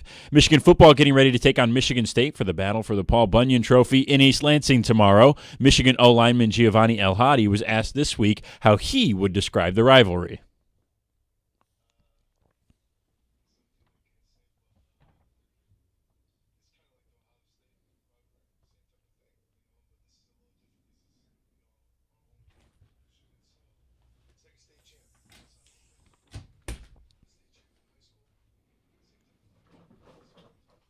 Bragging rights will be won or lost by either side on the banks of the Red Cedar River tomorrow with kickoff at 7:30 p.m. Happy birthday to Lions wide receiver Amon-Ra St. Brown. The Detroit pass catcher turns 26 today. Game 1 of the World Series takes place tonight. First pitch is at 8 p.m. and some broadcast history will be made. For the first time in the World Series, a father and son will call a game in the Fall Classic at the same time. Dan Schulman will be on the Canadian Sportsnet TV broadcast doing play-by-play, while his son, Ben, at just 25 years old, will be the play-by-play voice of the game on the Blue Jays radio network. The Jays announced moments ago that shortstop Bo Bichette was added to the World Series roster after missing all of the playoffs thus far.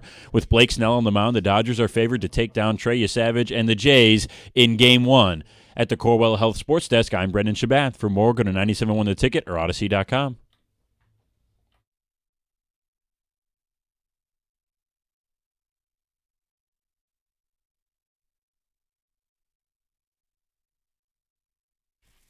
Get back to reading indictments, Shabath. 248-539-9797. It's funny, he did the update in the whole Chauncey story, and we got to follow up on that a little bit later on. But he'd been reading the indictment, so we had a chance to get to the bottom. Well, not necessarily get to the bottom, but a lot of what was going on. Anyway, Carson Anderson, we'll get back to Michigan State a little bit later on, but every once in a while, one of our favorite segments, a big old tub of pretzels. It's the big old tub of pretzels question of the day. And by question, we mean questions. Feel free to get your questions in at 248-539-9797. These are things that you debated with your friends about, or will help you solve an argument, or just life's challenges. Or just stupid questions. Or just stupid questions. Yeah, there's plenty of those that come in too. Like those. I think it's mostly those. Honestly. All right. Well, all right. You guys ready? Yes. All right. Question number 1. Does a zebra have black or white stripes?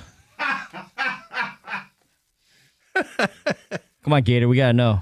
I think a zebra has black stripes. All right. I think that the white is considered like the blank canvas. When you look at things, you don't see a black canvas. You see like a white canvas. Or actually, it's a canvas color, which is a little more off-white.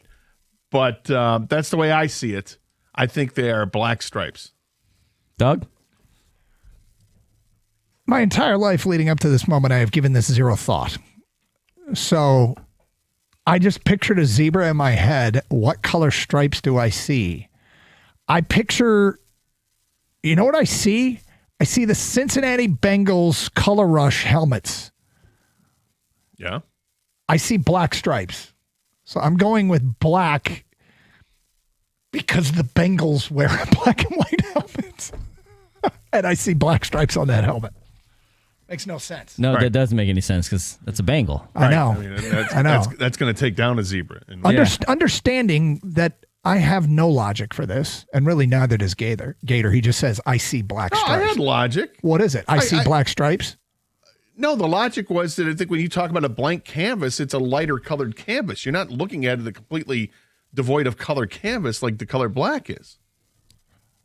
Okay. What if we were wrong this whole time? It was white stripes. Because I think a majority of people think like you, Gator. Well, if by this whole time you mean the last minute and a half, because I haven't given it any thought. But you never thought? I haven't. Is there a Google? Has anybody ever Googled this? There is a Google. I think which color is more... I mean, obviously, we're assuming that that there's an equal distribution of black and white, right? You know, but if you've got a background that's red and it's 60% red, and then you get the white stripes, you say it's a white stripe one because there's less of it. Okay, do you want to know what Google says? Do I? Zebras are black with white stripes. See? Did it really? They have completely black skin. There's an answer, and we were both wrong. Are they born that way? Is that it? They're born with all black. The black stripes are formed by melanin, the pigment that gives hair its color. So did you say the black stripes are formed? The black stripes are formed. It says zebras are black with white stripes, and then it says underneath their striped coats, the zebra's skin is completely black. The black stripes are formed by melanin, the pigment that gives the hair its color, while the white stripes are the result of the absence of melanin. Wow. It's still undecided. I don't know. I don't care either way. I think they're a beautiful animal. Yeah, they are. Next question. And they make a hell of a gum. If you had to eat at least one item every hour for 24 hours from one fast food place, what place would you choose? Yes, you can eat duplicates if you want. So you have to eat the entire item? Yeah. Like, so if somebody said a Big Mac, they'd have to eat 24 Big Macs. No, just one item from that fast food place. So you can move on to chicken nuggets the next hour if you want. Oh, so you're locked into one fast food place. Yeah, but you have to pick one item from each, for an hour. Or for 24 hours. Now, are we talking straight fast food or just fast casual count? Fast food. Okay, hold on for a second. I can't eat every hour. And you have to down it completely? Then pick a place that has a small item that you can. Yeah, I got it. I'm just like, that seems wild. I don't think anyone wants to do this. No, nobody wants to do it. I would say, okay, I'll play along. Are you asking who would do this? Sounds like a college bet. I'll say McDonald's. There you go. Not bad, right? You can change it up. Go with the nuggets, French fries. You can alternate back and forth. Yep. Throw a cheeseburger in there. There you go. Those aren't too big. Get a shake to wash it down. Get a number of soft drinks. You could use that for a couple hours. Yeah, I'm going to go that route. I'm going Famous Dave's. That's a great question. You know what? It really is. I agree. It's you're doing it for the adventure because does anybody make a pizza at home that's better than the worst pizza you could order from the store? Like, if you think of the worst pizza delivery that you hate, tell me you personally can make a better pizza than that one. Because the answer is probably no, unless you're some sort of chef. This is so funny because I haven't made a pizza at home in forever, and I never did it with because it's stupid. It's because it's stupid. I never did it making your own dough. Like the way that I did was get the old Boboli pizza crusts you would get from the store, and then you get your toppings and put it on that way. And I remember doing that, and I enjoyed it. I do enjoy making food when I've got time to make food, but I don't have a pizza oven at home.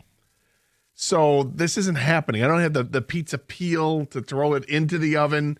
I've got a pizza stone actually, but that's easy enough. You just throw that and preheat it in the oven. So is it stupid? Yeah. It's stupid, guys. I mean, you can just order a better pizza to come right to your house or go pick it up if you want. The making a pizza thing it's actually just like a project. You know what I mean? Like, it's an activity, like to do with your family, with your kids. There you go. So I think it depends on who you are. If you've got young kids, it could be fun. But if you just want pizza to eat, then order it. Yeah, just order it. What are we doing here? It's 2025, right? Pick up the phone. Right. Let's do one more. Yeah. All right, let's do one more. I like the question last one, though. Can I revisit the fast food? Does Boston Market count? Is that fast food? They're not even around anymore, Doug. Come on. It's one of life's great tragedies. No, you have to walk into the store. You don't do a drive-through with it. I think that's one of the big things for fast food. How many rotisserie chickens can you eat, man? A lot. A lot of sides. Oh, man. This one's from Rico Beard. Uh-oh. Oh, we signed it. Yeah. What's the first thing you would do if you woke up as a black man?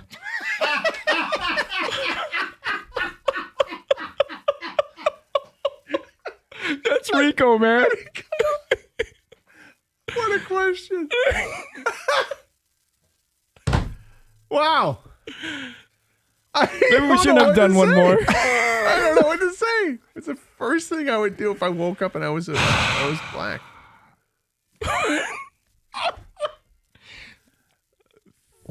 I would feel more confident talking to the sisters. What a great answer. I'd like to grow out a big fro. Oh yeah. Yeah, I don't know if am I still bald or balding because I'd like to grow a big giant afro. Like Questlove? Like one that you carry around with you and Like people Bank see you McCollum from the coming. You might look more like 1978 Philadelphia Phillies. You might look more like Bozo the Clown at this point. Though. Yeah, I mean, yeah, if I That's a can't. bad- I know. that's You all- know what I look? I look like George Jefferson. That's what I look like. Wheezy. What's wrong with that? Nothing. He was a very successful businessman. He was. He was moving on up. That's what I'd do. Oh, man, Rico. I'm That's a not great gonna answer this question. I can't believe you guys did. And there it is. That concludes the big old tub of pretzels question of the day. 248-539-9797. Carson Anderson. All right, we got to get to the latest on the Chauncey Billups case. Some poker insiders have sounded off on this, and it's really interesting. You will hear what they had to say today at 11:20 here on Carson Anderson on 97.1 The Ticket.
Doug Carr, Scott Anderson, 97.1 The Ticket. Still get your predictions in on the Wolverines and Spartans Saturday night, and we're taking texts on that, keeping track of it, recording, etc., etc. In the meantime, Pistons in action tonight at Houston. It was funny because I was like, King, who the Pistons have again tonight? He's like, Houston. I'm like, they need this win. And I'm like, wait a second, it's game 2. They don't need this win. They don't need the win. It would be good to get a win, but they don't need it. Nobody wants to be 0-2 in the NBA. You don't want to do that. But listen, after the Wings have lost the last 2 games, dude, I think we need a win. I looked down at one point and it was like 5-0, and I'm like, what happened? Yeah, it was ugly, just ugly. Yeah. No goaltending.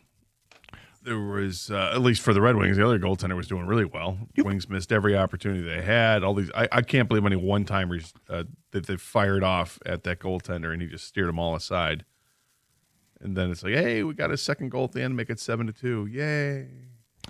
All right, here we go. Feedback. Made pizza last night for the family. Meat lovers. Pepperoni, hot Italian sausage, or as he wrote, hit Italian sausage. Ham, bacon, extra cheese, and veggies for the wife, plus garlic cheese bread. All 3 turned out great, but I will say it's a pain in the ass to clean up afterwards. Yeah.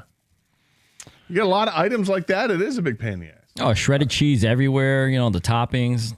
At least you can get shredded cheese in a bag. You can control that a little bit. No, but I mean, it's just, dude, it's going to be on the counter. Yeah. It is. If you're making your own dough, yeah. Oh, God. In particular, dough everywhere. It's flour a giant everywhere. Flour is everywhere, and it's just a huge mess. And but if you use one of those shells, like a Boboli shell, it's a lot easier to do. I'm going to read these, and then you figure out the question. I would put on a mustard yellow suit and say, damn, I look good. Okay, mustard yellow suit. Oh, because people of color can get away with wearing wild-looking outfits that white guys can't. And I am completely jealous of it. I like to look. If I'm going to go out and dress up, I like to look good. There are things I see like, oh man, I really wish I could pull that off. There's no way I could pull it off, but this guy can. Yep. If Gator woke up black, he would dress as Cam Newton. Would not. Absolutely would not. Not that ensemble. That's too much. I would call Halle Berry. There you go. Coming from a black guy, great answer, Gator. The only 2 times it's acceptable to make pizza at home is if you are 5 or if you look like the cartoon guy in the pizza box. That's from John in Lake Orion. I would think this would be an amazing activity for dad if mom is out for the night and you're like, what am I going to do with the kids? Pizza, like, let's make pizza. Kids will love it. It's an activity. It's a project. But if you just want pizza, just order it. I got it. Yeah. Right? 100%. Okay. Just get some Green Lantern tonight, So the Chauncey Billups story yesterday was kind of depressing. Chauncey is beloved in this town and always came across as, quite frankly, the coolest guy under the sun. And I don't know anybody in Detroit that is just a fan, not people who know him personally, that didn't like Chauncey Billups. Brought a championship to this town. Just was as smooth an operator as there was on the floor, behind when he was on the mic, when he was being interviewed. Damn, I wish I was that cool, right? I was covering the team as a reporter during that run to the championship and in the locker room a lot. Mm-hmm. And one of the things I really respected about Chauncey, and there's a lot of players that do this too, but with him in particular, was he would sit in his stall and answer every question. He would wait. It wasn't one of those where you'd hear, the guy in the back say, "All right, 2 more, that's it." He was cool to sit and talk. And then when he was done, and he's still getting dressed, or wiping his head down with a towel because he would get sweaty during with the lights on there. You can go up to him and still talk to him, and he was like, "Hey man, how you doing?" Like, yes, this guy, he's just cool.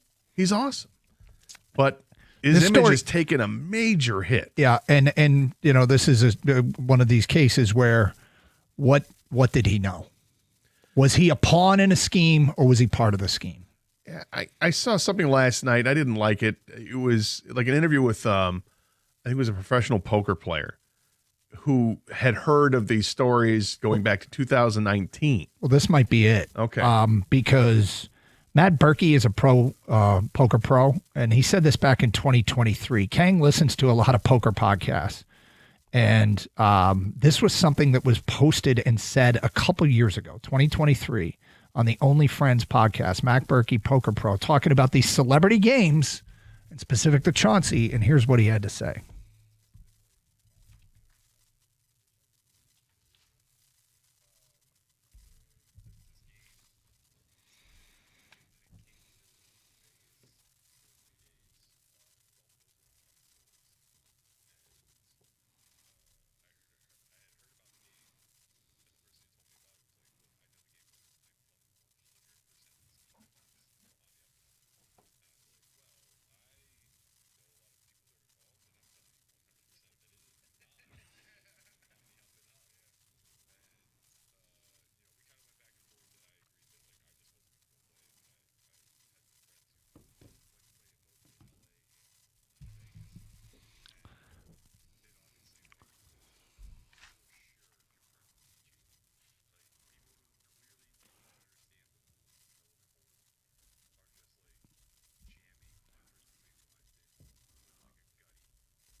All right, so that was Matt Berkey, poker pro, back in 2023. Now, help me out here for you poker guys and people who don't follow it. What does jamming hundreds in big blinds mean? Yeah, just poker lingo for they're making huge bets on really low odds to win the pot, and they're winning the pots. Like only an amateur would do things like this. Gutty and drilling it. Yeah, gutty, like a gut shot's like a low percentage, chance of hitting your hand. You're going on a gut feeling. Yeah. Okay. And then drilling it. But gutty is like a gut shot. Like it's another poker term. Like you're trying to hit like a card in the middle instead of like open ended. Whatever. I'm talking poker again. But these are low percentage plays, and you only do it if you're an amateur or you know what the next card's going to be. And being an amateur meaning you don't know what you're doing. You're just playing poker or in this case, actually both. The amateurs that knew what the next card was going to be. Well, yeah, they clearly did. Yeah. This is a sad story, and it doesn't look great for Chauncey. I mean, I'm holding out hope that he was a pawn, but that's a horrible story that was just told by Berkey on that. I mean, that's the one you heard of. Is that the one? Yeah, that's what I saw last night, and I was like, oh God, that's awful. Yep. I don't want to think of that. I don't want to think of that. And yet, I started thinking, driving home, the insanity of. We read a statement from a lawyer of an NBA player that was directed essentially to the mob. Wasn't me. I did not blow the whistle. I have nothing to do this, and I never will. I was like, this is a real world. Yes, but the real world also is everybody's innocent until proven guilty. Without question. And Chauncey didn't make a statement, but according to the Free Press, it says Chauncey didn't make a statement, though his lawyer released one to ESPN late Thursday, and it said, quote, anyone who knows Chauncey Billups knows he's a man of integrity. Men of integrity do not cheat and defraud others. To believe that Chauncey Billups did what the federal government is accusing him of is to believe that he would risk his Hall of Fame legacy, his reputation, and his freedom. He would not jeopardize those things for anything, let alone a card game. And then it goes on to say earlier Thursday, he was suspended as coach of the Trailblazers. All right. So, I mean, this is the classic let it play out thing. You got to prove it in a court of law. And sure. And I don't want to believe that these accusations are true against Chauncey Billups because I love Chauncey Billups. But the reality is it's a strong possibility. I mean, if you're indicting a guy, if you're arresting a guy, he spends a night in jail, you feel like you've got the evidence to prove otherwise. So we'll see what happens with this. It's Carson Anderson, 97.1 The Ticket.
Doug Hart, Scott Anderson, 97 won the ticket.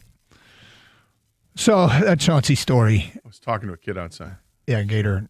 Evan's daughter came in here, and she is awfully cute. She's very cute. We had a...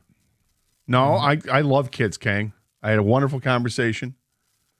May have been one-sided, but I had a wonderful conversation with little Frankie. It was nice. Nice Why'd costume. you give her the Brian Branch? You double bird her after you left? Is that what you did? Did not. Complimented the footwear. She and Evan had the same footwear. Did you Yeah, know they that? have matching shoes. And then she and had his a- wife. Same size, too. That's funny. It's not that far off. No. So in the wake of the Chauncey story. Oh, let's get serious again. Okay. Yeah, sorry. In the last 26 hours, how many apps do you think got deleted? How many accounts do you think got closed? How many text messages do you think got deleted? How many phone numbers do you think got deleted?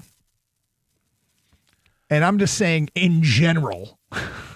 Oh, right. Not necessarily Chauncey's phone. Exactly. But people in general? Yep. I think a lot. A record number for a single day.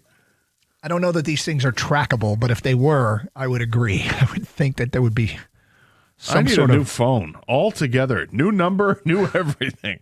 right? I would imagine that there was a flurry of people, not necessarily And what just was your athletes. relationship with Mr. No Neck? What? Oh, boy. Feedback coming in. I was shocked by the Billups news, but I'm waiting for more. Even if he did something wrong, I still love Chauncey Billups. We all make mistakes. This would be a massive one, but it's possible he was forced or blackmailed into it, so we have to wait. I would be crushed if he was a key player. Well, it sounds like he was a key player, and I hate that. I do too. I really hope that this is just going to be something that comes out and that he was duped all along, that he was just, hey, they paid me an appearance fee. Come play poker next to Chauncey, and he didn't know any of this. Mm-hmm. The burden of proof is on the prosecution, though. So we'll see. This just came in. Sorry, guys. We cannot let this just play out with Chauncey. When the FBI comes out and they have charges on him, they're going to make sure that a scheme like this that has important evidence to charge everyone that was a part of it. That's from Martin. Martin, not everybody, though, gets charged by the FBI is found guilty. And so that's what I'm hoping for. And not everything is, I mean, look, I've seen a lot of things lately where people get charged and there's no merit to it, that they get dismissed. So we'll see with this. I agree, though, on the outset, this sounds like something that's been put together for years. That's what they keep talking about, that this is years in the making. And they have gathered a mountain of evidence. We'll see. But I agree. It does not look good for Chauncey, and I hate that. I hate that. Kang, as a poker guy, an NBA guy, as someone who knew people in Chauncey's inner circle, anything to add to this? Well, yeah, and as a fan of the going to work Pistons, I feel like I understand the text that you're getting, Doug. This is like our local Tiger Woods, like where people just really thought he was squeaky clean, looked up to him, loved everything he did on the court, of course. Yeah. Never had, and then all of a sudden a shocker comes out yesterday and they had no idea. I felt like if you would polled Piston fans and ranked the Pistons from the starting five from that 2014, I think Chauncey would be the last guy they would pick to be involved in this. Not to say anything bad about the other four guys, but I feel like that's how highly people thought of Chauncey Billups around here. And so this does not look good for Chauncey. I mean, obviously, I know the same thing you guys know. But with that being said, not everyone arrested by the FBI is found guilty. You're right, Doug. But they don't take this lightly. They probably have a huge amount of evidence that they feel confident that they went in and arrested who they arrested yesterday. This is from a story on NBC News. Billups, while he is not named in the Rozier indictment, is seemingly implicated. However, the indictment refers to a person named Co-Conspirator 8, who is described as an Oregon resident who played in the NBA from 1997 to 2014 and has been a coach since 2021. Who could that be? Co-Conspirator 8 is accused of giving bettors inside information about a Trailblazers game in March of 2023. When Billups was their head coach. Co-Conspirator 8 is alleged to have told another defendant in the case that Portland would be tanking the game and that several of the players would be held out with injuries.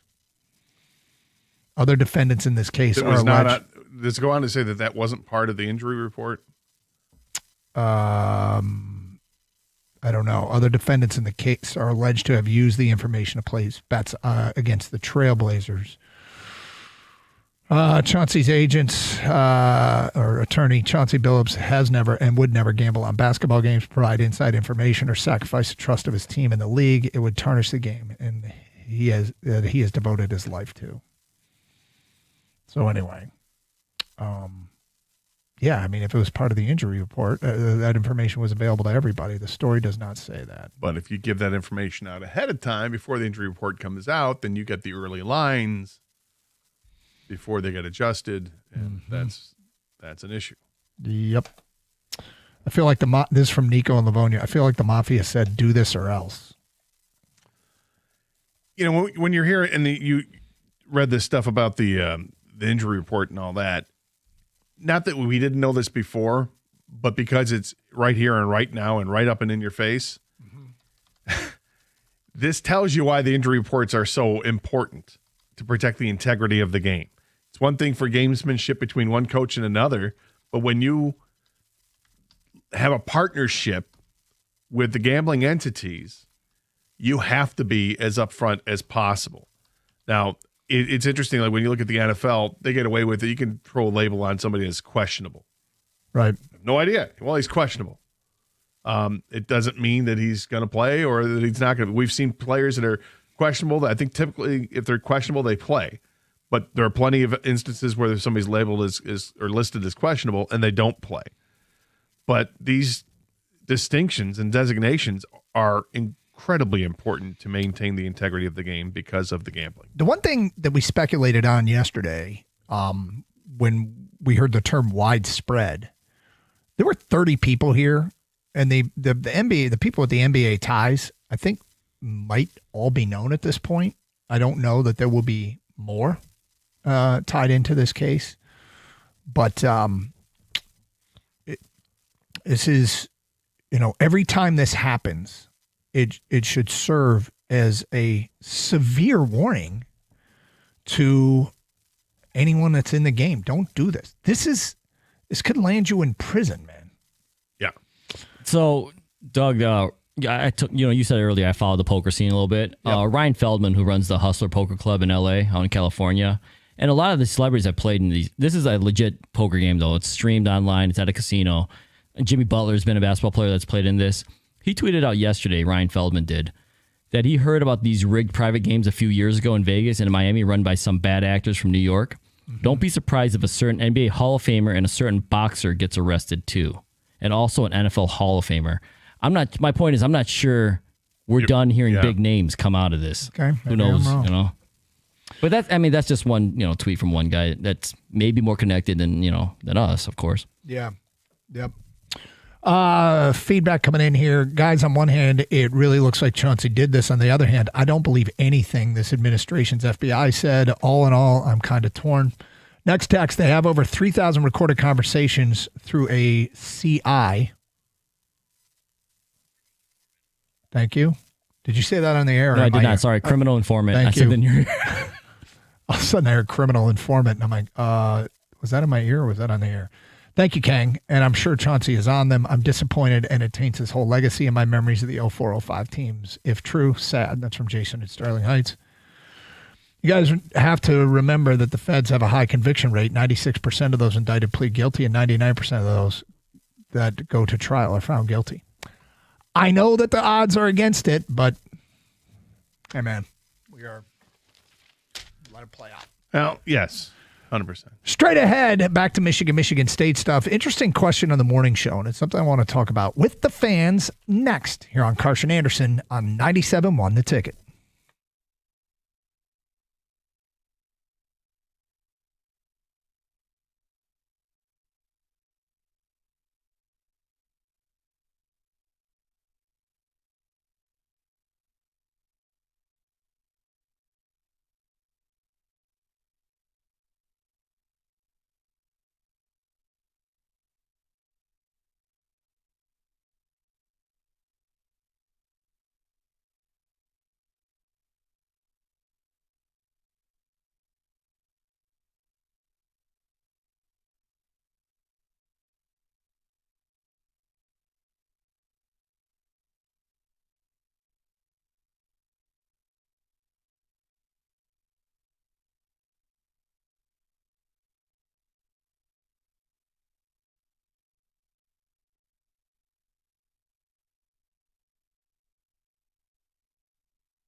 Doug Harsh, Scott Anderson, 97.1 The Ticket.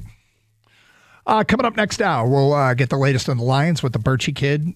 Trade, speculation, health updates of players. Bye week, time to get some guys back before Minnesota. Next game up. The latest at 12:30. Another edition of Are You Going to Eat That at 12:45. Gator, Michigan State. For years, right, we were told that it would never be a night game. That Michigan and Michigan State didn't want it, and it would never be a night game. And yet, this will be at least the third that I can think of. This is the fourth in a row. Okay. Yep. I was looking back at start times. Okay. 2012 to 2015, they were all 3:30s. 2017 was the first night game. That was in Ann Arbor? Is that the rain game? I don't remember. It might have been. 2018 through 2021, all noon games. Nooners. 22, 23, 24, and now 25. These are all night games. So 22 and 24 had stuff after the game.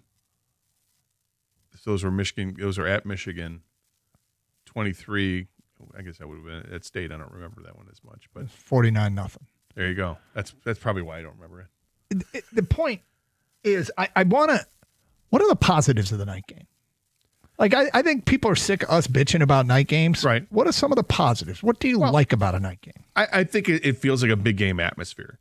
That's one thing. I think there is a cool element to playing at night, under the lights. That does seem kind of cool. I feel like the band sounds better when it's under the lights. There's a lot I actually do like about. I'm saying it. I can't quantify it. The band sounds better under the lights. The band sounds better under the lights. I don't know why that is. Because the rest of the noise is kind of turned down because it's dark out. I don't know. Feels that way to me. Okay. Can't argue with how I feel, Doug. No, I'm not arguing with how you feel. There's a lot that I do like about the night game. I just don't like going to the night game necessarily because of, our situation. It's, having to drive an hour and a half to East Lansing when there's, or at least an hour when there's no traffic. It's 45 minutes to Ann Arbor when there's no traffic, but you factor traffic in the mix, and I feel like getting to Ann Arbor is easier because it's a shorter distance. But the whole trek out to East Lansing,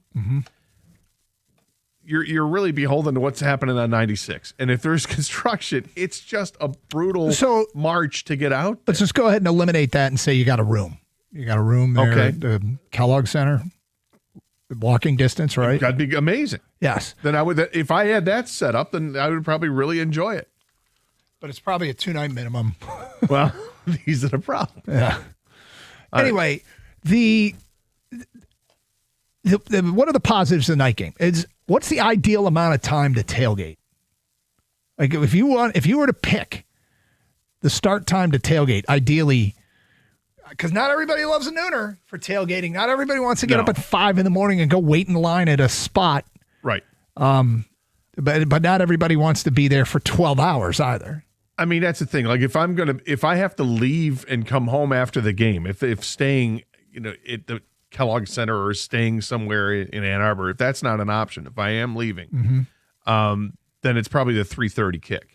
If I have plans to stay, then let's make it a night game. That's great. Let's take the getting out of there out of it. Just if perfect time. If you know you can get out easy, how long do you want to tailgate? Because tomorrow, I know people who are going to be there. Duration rather than what time the start time is. I know people are going to be there tomorrow before noon. Yeah, the game starts at 7:45. That's when kickoff is going to be 7:45. Well, there's the crapper factor. Got to watch out for that. Make sure you're all set. I think for me, it's 4 hours prior to kickoff. I think is plenty of time. It's not too long. It's not too short. I feel like that's a good amount of time. So you think 3:40 tomorrow? The ideal time to get there would be 3:45. Yeah, 3:30. Have you ever done any Animal Day tailgating? Yes. Okay. Yeah, I've done the night game where I've been out for Michigan State game. For an evening game in Ann Arbor that I've been there at like 10 o'clock in the morning. I'm sort of at the point in my life where I feel like I need to adapt an STFU about night games because it's just going to be a reality, a part of the sport moving forward. And the positive of night game to me is you get to watch the entire noon game if you so choose. Michigan and Michigan State played a night game, the night game 2 years ago. The noon game, Big Ten noon kickoff, was Penn State at Ohio State. And I had a decision to make. And my decision was to be in the press box in East Lansing before noon because I wanted to watch that game in its entirety. And so I packed a lunch. Our engineer, Tony Butler, gets there like 12 hours ahead of time because Tony's that way. And I knew he'd be up there, and I got in there and just went up and kicked back. And in the press box, watch Ohio State, Penn State. And that's the positive of the night game. If there's a noon game you want to watch, you can watch it in its entirety. Yeah, you can. And so I'm going to try and start I'm turning over a new leaf here. We'll see if this lasts. It might not last it might last until probably 10:30 tomorrow night. But I'm not going to bitch about night games anymore. I'm going to try and focus on what I like about night games. But I'm wondering, in general, are people adapting and starting to enjoy the night game? Because my theory on night games has always been, if you're going, a high percentage of people don't like them. If you're watching on TV, a high percentage of people like them. Do you think that's an accurate reflection of the real world? Kind of. I mean, I think the majority of people, the problem is it's you and I talking. We're in the business and there's a whole different element to it. I think the majority of people like the night game. I do. You do, regardless of whether you're going or not. Because here's the other thing about the night game. Like, I'm going to make a prediction because you usually tend to think, the younger crowd loves the night game. Next Saturday is November 1st. There's going to be Halloween parties on campus all weekend long. I bet student sections for night games around the country are going to be empty. I'm going to bet that students choose not to go to the game unless they got some massive game. Like Michigan's got a night game against Purdue. Good luck. Good luck filling that student section. But now, so the students have other priorities. It's hard to get students to stay through 4 quarters of a game already. Right.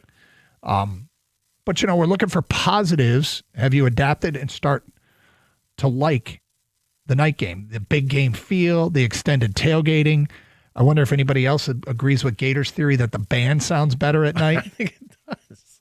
I don't know what it is. I want some people to support that. I love this. It's been that way. I've always felt like, even going back to high school, like I remember going to high school football games when I wasn't in high school, when I was younger, to go see one of my good friends' older brothers play. And it was always like a night game. And it just had that atmosphere. It's just a sense memory that's burned into my brain of that. That was really cool. It just sounded louder, sounded better. And, again, to go sit in the stands, it's cold out, you're huddled up, you got a hot chocolate, and really used to enjoy that as a spectator. The one thing about a night game is that is a challenge. If you have a noon start, when the game ends, not everybody leaves at the same time.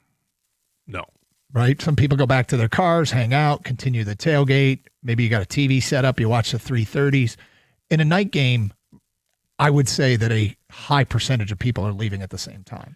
Yeah, it depends on the outcome of the game, what's going on. When you see the 49-0 game, I'm guessing people left before the third quarter was over. Maybe. Yeah, I know I've left games at times well ahead. I left the Michigan State game, the one where they had the brawl in the tunnel. I left at the end of the third quarter. I got home in time to see the end of the game because nobody had left. But I'm like, I don't want to be out here until 2:00 in the morning, so I took off and listened to the game on the radio, and then watched the final 3 minutes or whatever it was at home on TV, and saw everything else unfold.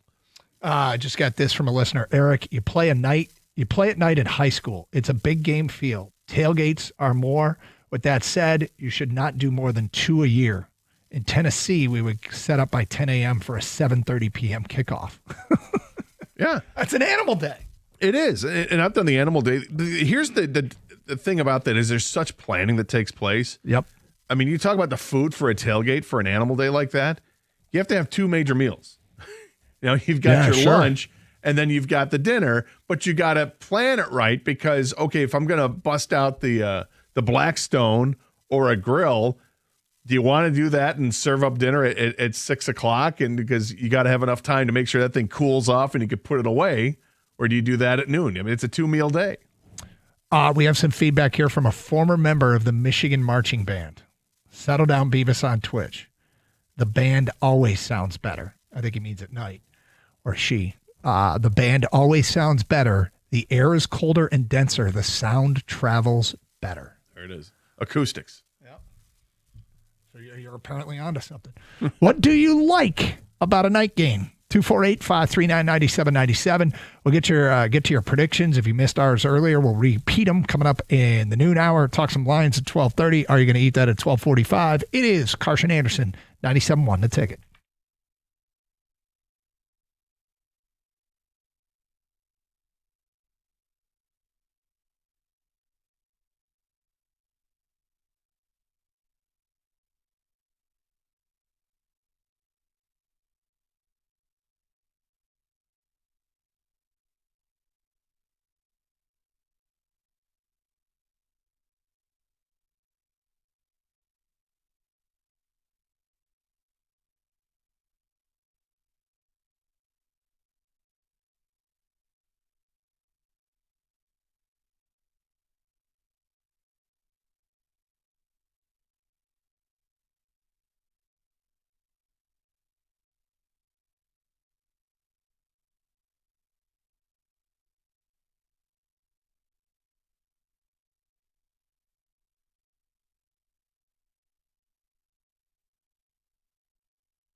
Brought to you by C&L Ward. Pistons looking to give Houston a problem tonight as they take on the Rockets for their second game of the new season. The Rockets will be without Fred VanVleet as he tore his ACL in a preseason workout earlier this month. Dorian Finney-Smith is also out for the game. For Detroit, Marcus Sasser will miss tonight's game with a hip injury. Karis LeVert listed as probable with right knee soreness. The Michigan State football game marks one of the biggest days of the year in the Mitten, but how big is the rivalry compared to some of the other in-state battles across the country? Well, Aiden Childs, who's played in the Oregon State rivalry, says the Michigan State is much bigger. Childs will be under center as MSU looks to upset Michigan for the first time since 2021. Kickoff in Spartan Stadium is slated for 7:30 tomorrow. Game 1 of the World Series is tonight. This will be the first World Series game held in Toronto since arguably the most impactful home run in baseball history. We're, of course, referring to Joe Carter's 1993 walk-off blast in Game 6 to win the Fall Classic for the Blue Jays. DeAndre Jordan is signing a one-year deal with the Pelicans, and the NBC announced today that the NBA's opening night doubleheader on NBC and Peacock drew 5.6 million viewers, a 90% increase from last year, and the most watched NBA opening night since 2010. Speaking of TV, the parent companies of YouTube TV and ESPN ABC are once again in dispute. If a resolution is not reached by Google and Disney by the expiration date of the contract on October 30th, YouTube TV subscribers could lose ESPN and ABC, which includes the NFL, college football, NBA, and NHL. At the Corewell Health Sports Desk, I'm Brendan Shabath. For more, go to 971 The Ticket or Odyssey.com.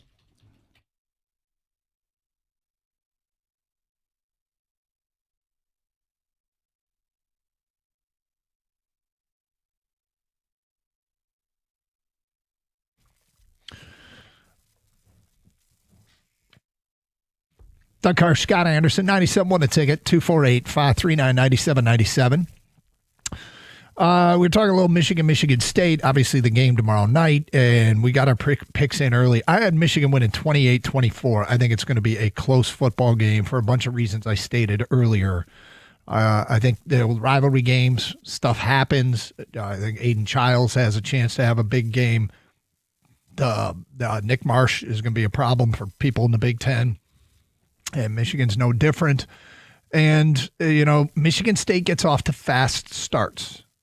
Michigan has allowed, as we documented, a lot of long drives to open games. They broke the trend last week against Washington, although Washington, oddly, is notorious for slow starts. They fell behind Maryland 20-0. They fell behind Rutgers 10-0 before winning both those games, and they didn't move the ball against Michigan early. Actually, they did a little bit. They had an 8-play drive and netted 23 yards, and then they got into Michigan territory 3 times, the first 3 times they had the ball. And I think no points, right? It was a 4th drive, I believe they scored. Anyway, long story short, I think Michigan State needs a fast start. The formula's been there for them, and I think it builds belief. Dogfight, Michigan wins a close game, 28-24. I think Michigan State will play strong, certainly for the first half and hopefully into the second half.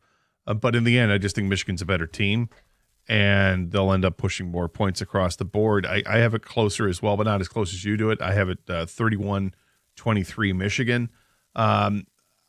There's so many things that have to go Michigan State's way for them to win this game. One of them is don't turn the ball over. That's been a problem. Penalties are always going to play a role in this game, and special teams seem to be big as well. Michigan State can't afford to give up big yards in a return game. They've got one of the best punters in the country. So hopefully they're able to avoid any disaster there. But nonetheless, I still think Michigan has too much talent. 248-539-9797. We've been talking about the positives of a night game. This is the 4th consecutive Michigan State game that has been a night game. Hey, sports snobs. 70,000 go to the game. A couple million watch from home. I love night games. That's from Patrick. Okay, you can gear back the hostility, Cowboy. It's not. I think I would feel a lot different if I weren't doing what I do for a living.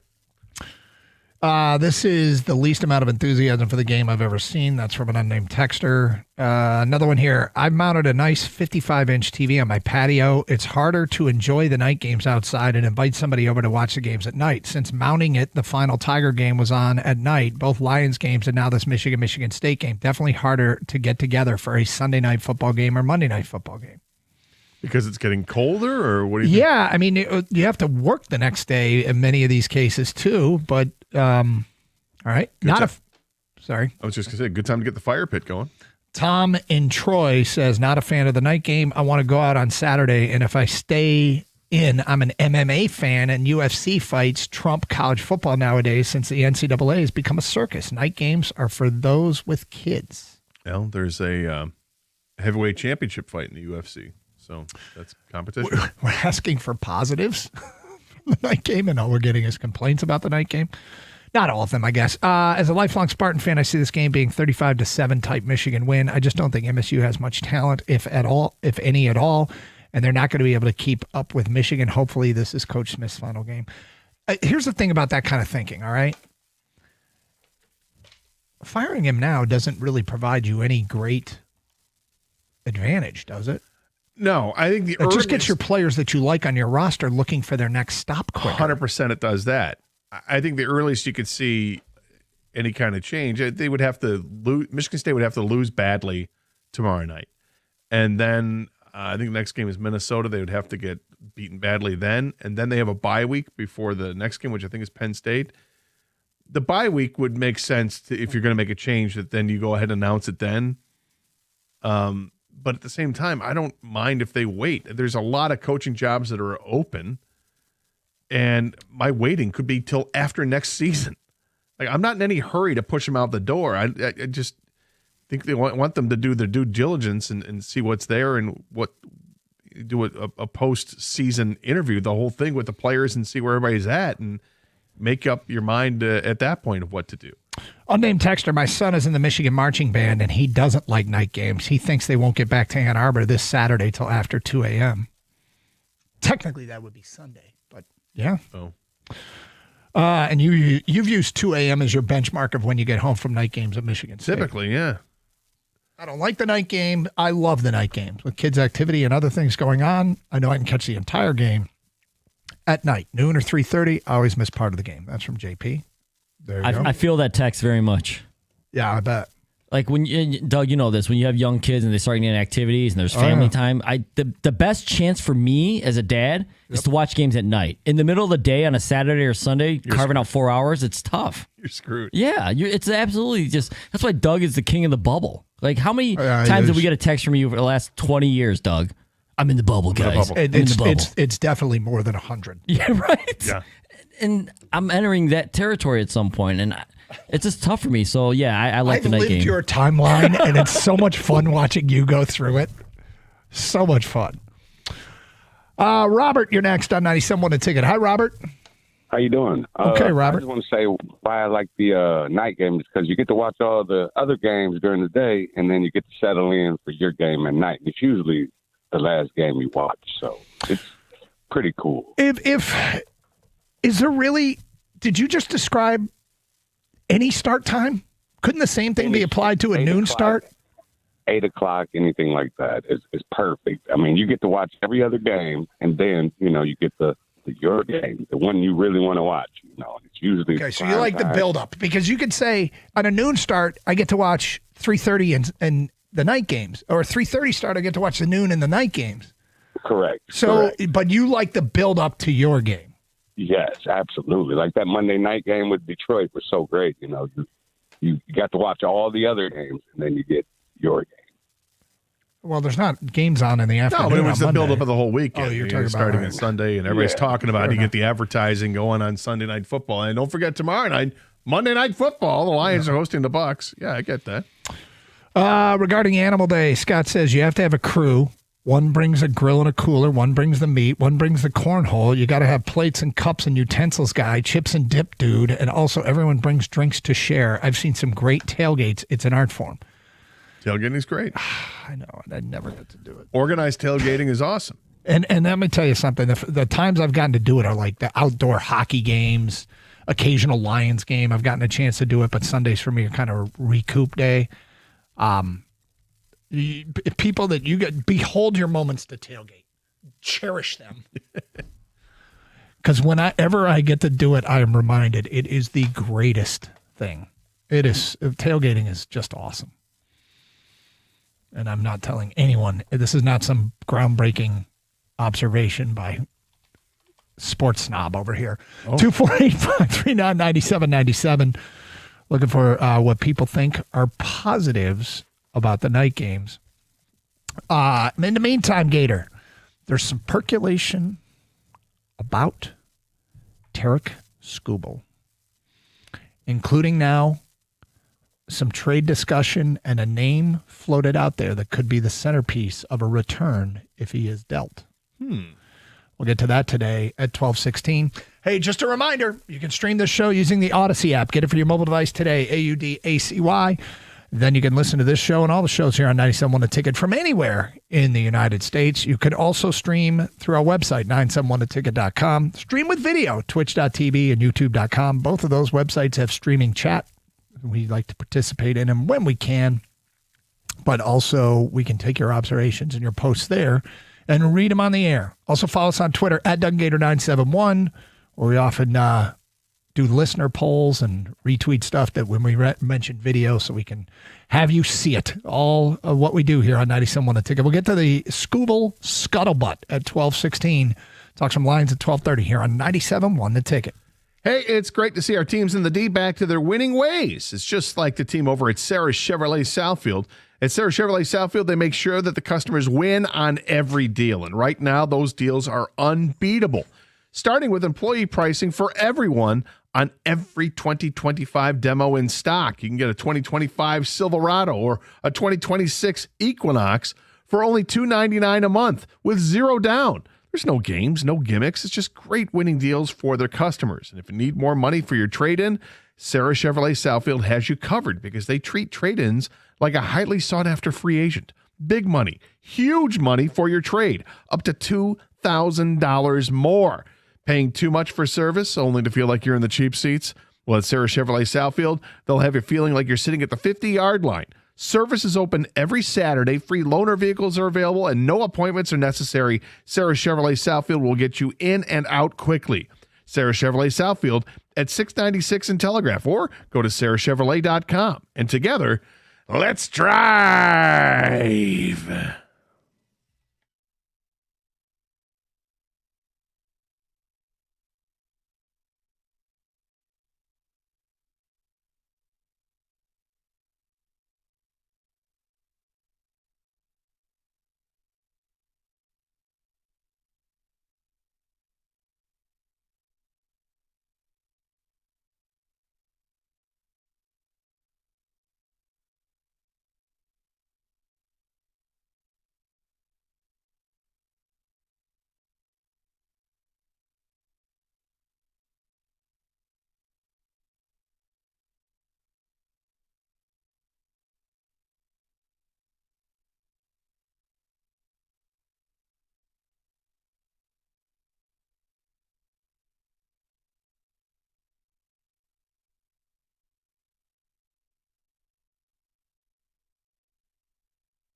All right, Carson Anderson, 97 The Ticket. Story done by Jim Bowden in the last 24 hours and posted on The Athletic about the players, the top 10 Major League stars most likely to be traded this offseason. Several big-name players that could be traded, he writes. Number one on the list, Tarik Skubal, left-handed pitcher, Detroit Tigers. He writes, amongst what he wrote, and I'm going to just read in part here, when Juan Soto got a $765 million and Shohei Ohtani got a $700 million, they reset the market for the top free agents. And the expectation now is that Skubal will reset the market for pitchers and become the highest-paid starting pitcher in history with a realistic starting price north of $400 million.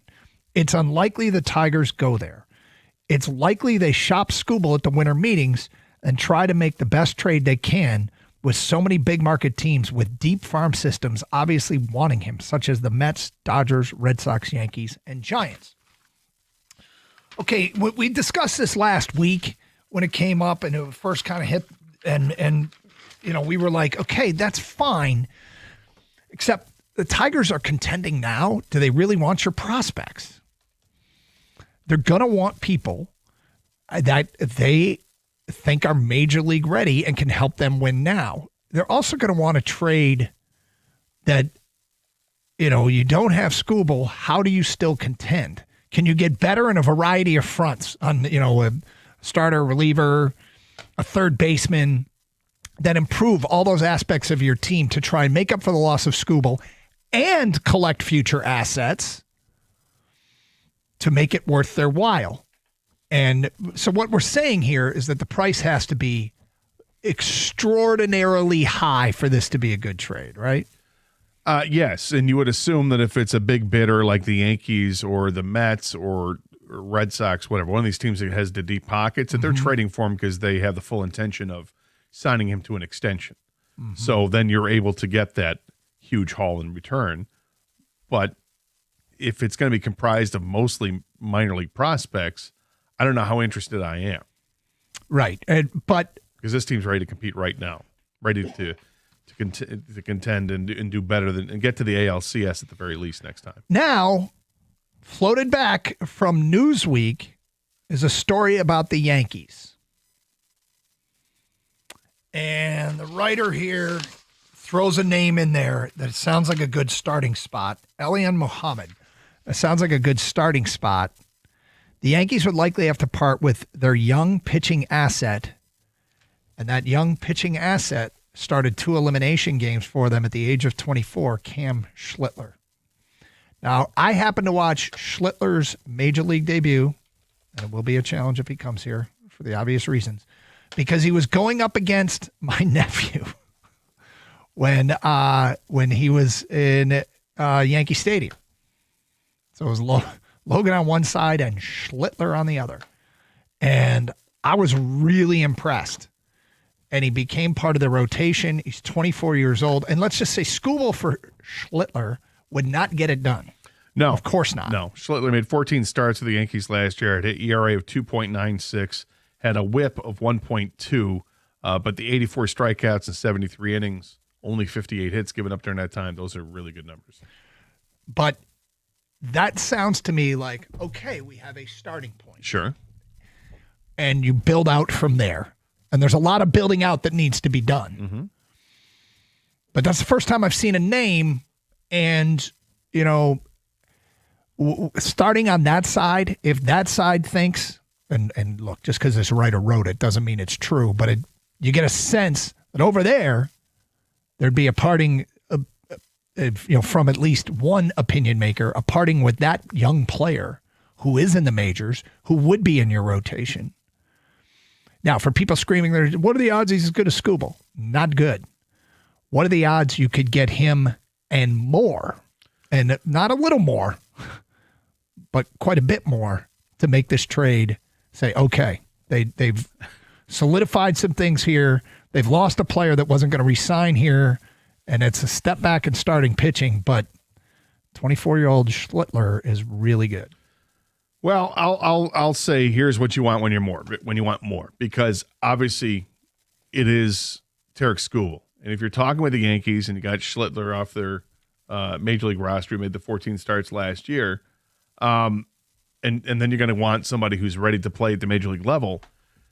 One of the big prospects, literally and figuratively, is Spencer Jones, the outfielder, who's 6'7" and big time power hitter, 35 home runs last year at the AAA level. 80 RBI in the season. That's between AA and AAA. Hit 274, a 933 OPS. Huge guy. Yankees got big guys, on their team right now. But this is an outfielder ready to make the jump possibly to the majors. Strikes out a bunch, but has monster power. I believe he is right. I think he's left-handed. He is left-handed. Yep. But add that piece to it, Is that, would the Yankees say that's too much? I mean, well, okay. I mean, but look who you're asking for. You're asking for the best pitcher in baseball. Spencer Jones, his ETA on that MLB website, he's supposed to arrive in the majors next year. Yeah. Because So he you- played AAA at AAA this year. Yep. You'd be getting, we're cooking here a little bit. Like, I'm not, let me raise my hand before people start yelling. Not crazy about trading Skubal. No. But you know what else I'm not crazy about? Hanging on to a player that has maybe zero intention of re-signing here without exploring the trade market first. Okay, this is just trade exploration. And if nobody's going to give you back, if we're talking about the Yankees' 24-year-old pitcher who looks like he's going to be a stud, who debuted last year, started 2 elimination games for him and won one of them.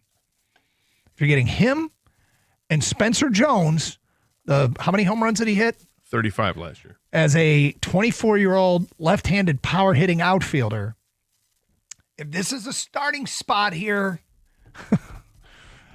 now we might be starting to get to the point where you can see why you might accept the trade, right?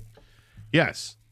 And that's why I think the most important thing this offseason for the Tigers is to determine what they can do with Tarek Skubal. Does he want to be here or not? And if he does want to be, or if he's willing to take the deal, how steep is that deal going to be? Is it going to approach $60 million a year? You know, if Bowden's talking about a $400 million contract, good God, that's okay. Think about that. That's 8 years at $50 million a season. Is that too much, or is that going rate? Is that market rate? I mean, he's going to have to get paid more than the previous big contract was, which was Crochet, I think. Got a big contract of close to $40 million a year. So, I mean, Skubal's arguably better than that, or not? I just saying he is better than that. So, is he deserving of how much more than that? You know, what gets uncomfortable? I think you and I are on the same page in that what gets more uncomfortable for us is the years. Right. It's not the money. It's how many years you're going to throw in that contract, because I don't want to extend, a 29-year-old pitcher till he's 37 necessarily. I don't mind paying him. Mm-hmm. But I also have to be careful that I'm not overpaying him to the point where I can't afford to bring anybody else into the fold, because this is just a guy you're retaining. It's not a new piece to this team. So, look, now that do we have the framework of something that we can work with here? I mean, you go back to Skubal again and you say, dude, we don't want to trade you. Right. We want to sign you now. And here is our offer. And you just try and we obviously up the offer or whatever it was. You just try your best. But if the intention is there, and I think the intention might have been spelled out when he hired Scott Boras, but if the intention is there to leave Detroit, then exploring a trade offer like this, we'll have to ask Mr. Yankee when he gets in here at 2:00, if Mike, how he'd feel about the writer mentioned Cam Schlittler. You threw in Spencer Jones. Hell yes, I'm throwing it in. Because we're talking about the best pitcher in baseball. You're not just getting him for nothing, and you're also assuming that the Yankees are going to trade for him, that they know that they're going to re-sign, that they're going to sign him to an extension. Yep. So it's not a rental player per se, even though, yes, he factually only has 1 year left on his contract. But if you're going to trade him or trade for him, you're assuming that team has every intention of giving him that extension that's necessary to hang on to him. And the Yankees are, one of a handful of teams that can afford to give him that extension. My only concern about all of this talk is, with all trade talk now, is that we are going to create an unrealistic expectation on a return. That's possible. Yep. And they'll make a trade that baseball people might look at and say, wow, they got a lot. And we're going to be like, yeah, but these dudes are in single A and double A. And people go, oh, yeah, you're going to be set up for years, and we kind of want to win now. And that feels like that might be a framework that we should be preparing to expect. If you get to the winter meetings and free agency hasn't really gone full bore yet, I understand free agency starts like a day or two after the World Series is done, but let's just say that nobody has really signed their contracts yet. But you get to the winter meetings and you've got movement on Tarek Skubal, then you end up trading Tarek Skubal for prospects. Okay, that would tell me that the Tigers are then going to go out and sign some free agent players.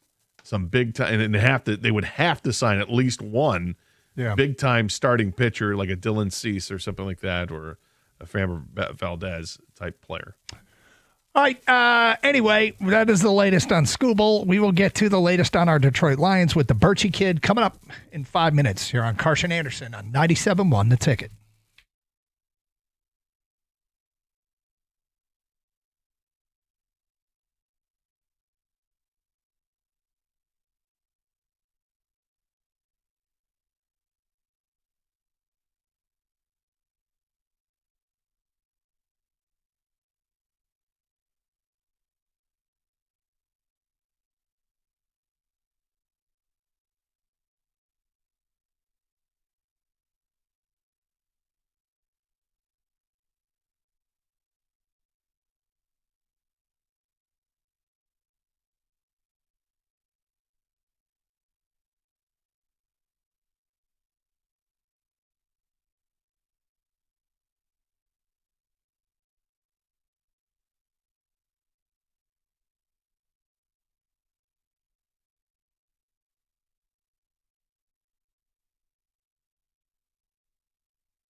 All right, the Birch Kid joins us on Fridays. No game this week, but that's okay because there's a lot of news going on surrounding our Lions. What's up, my man? How are you?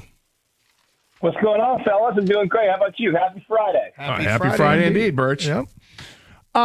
So a story came out, a follow-up, Mike Florio, that the NFL told him that nobody from their crew told Dan Campbell that the call came from New York. You know, one of the things that happens at these games is on the field, there's all kinds of people working. Is it possible somebody not affiliated with the officiating crew said that to Dan Campbell, and that's where he got it from? But a worker down there? We're still on this, huh? Well, not really, but it just came back out because of the story of Florio.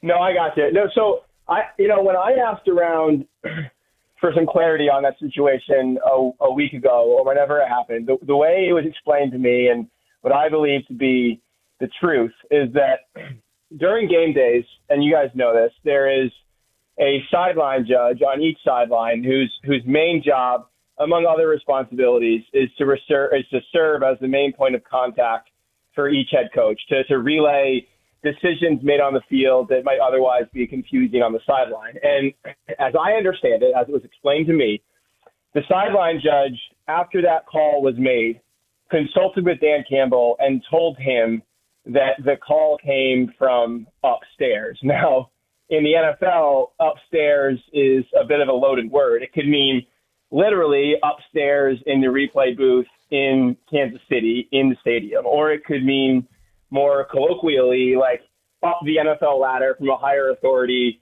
i.e. the replay booth and the replay assistants in New York. And again, as I understand it, Dan heard upstairs and may have interpreted that to mean New York, when in fact the sideline judge meant just on site. Now, either way, I still think that qualifies as a violation of the NFL's own protocol as to when they can and can't receive replay assistance. And it might be as simple as that sideline judge was misinformed, but that's where some of the disconnect lies. And it felt like in some ways a week later, the NFL had to follow the precedent that it had set when it conducted the double review that in this case went to the Lions' benefit. So I'm not surprised the NFL hasn't admitted any kind of error. I think this might just be a misinterpretation issue.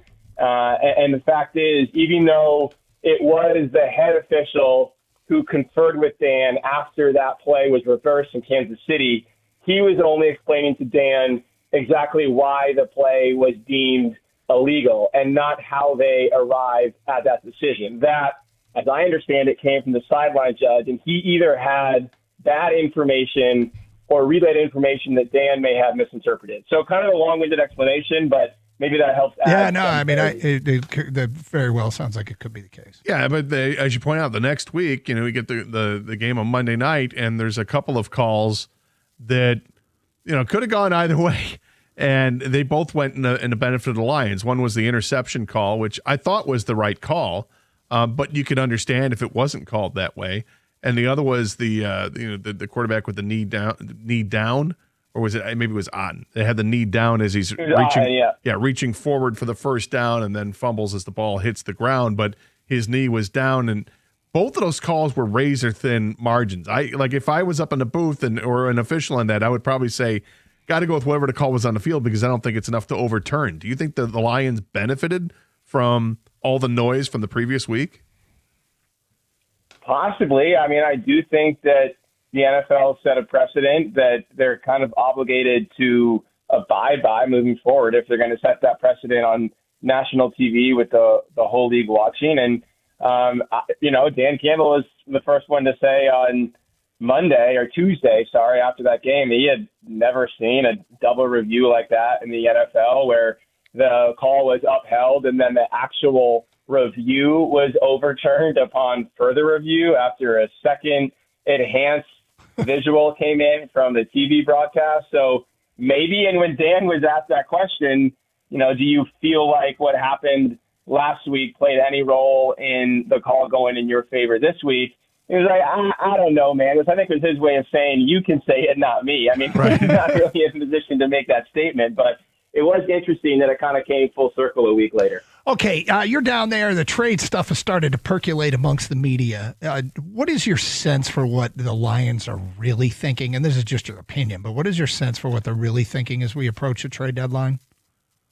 I think what they're really thinking is that they've got two major pieces hopefully rejoining this defensive line soon, which is probably where most of the trade chatter lies, in Marcus Davenport and hopefully Josh Paschal. Paschal seems like just maybe a bit of more of a question mark because we haven't received a firm update on him, and he's already well past an expected 4-week recovery time that the Lions outlined for him back in training camp. But they do expect to have Davenport by the end of November, early December, and ideally you would get Paschal back in the mix around the same time. And, I mean, those two guys are as good as probably any realistically available pass rusher on the open market. I know Jalen Phillips' name from the Dolphins has been floated out there. Cam Jordan from the Saints has been floated out there. He's well removed from his sort of all-pro, Pro Bowl peak. And I don't know, maybe one interesting one at that position is Tyree Wilson, who was not long ago a pretty high draft pick, I believe a top 15 pick. And he's been pretty inconsistent in 3 seasons with the Raiders, and maybe that's a team facing an uncertain future that opts to trade him for picks. But again, I don't know if any of those 3 guys are better than either or both of Davenport and Paschal. And then I'd also point out here, guys, that Al-Quadin Muhammad has slowly and maybe quietly established himself as a very reliable and productive pass rusher opposite Aiden Hutchinson. And, you know, there was obviously so much angst entering the season as to who was going to be that guy on the other side of Hutch. And if you believe in the advanced statistics and the Pro Football Focus grades and the pass rush win rate and the QB pressures, he has been a top 20 pass rusher in the NFL. And if you had asked any Lions fan, hey, would you take a top 20 pass rusher this year opposite Hutchinson entering the season? Are you kidding me? Yeah. Every single person would have signed right up. And I'll reiterate my point for the third time. I don't think anyone they're adding on the open market is going to be better than that. They're only, last I looked, one of 3 teams, I think, with 3 top 20 pass rushers by those metrics that I just referenced. So the need there might not be as extreme as it felt entering the season. And, obviously the secondary is coming back to health here soon, and Branch will return from his suspension. I wonder if maybe it's offensive line where they look, and knowing that Taylor Decker is probably going to be battling his shoulder for the rest of the year, and that if he has to miss more time or, heaven forbid, has to be shut down, I don't think they can really trust Manu or Dan Skipper to step in there. So maybe that's the position where they target some more depth before November 4th. Yeah, I was just going to ask about that because Taylor Decker after the game said it didn't feel great, getting back out there on the field, even though his play was more than adequate, but he didn't feel great. And if that is something that is going to linger, I mean, I've maintained for a while here, I don't think the number one priority going to the trade deadline is pass rusher. I thought it was defensive back, but it may now be an offensive tackle.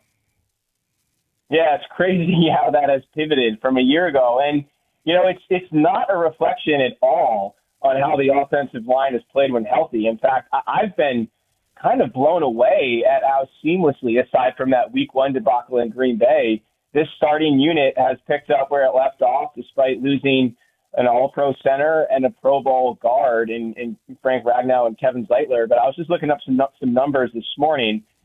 They allowed a pressure rate from 2023 to 2024, and I think we all would agree they had one of the 2 best offensive lines in the NFL, of 34.1%.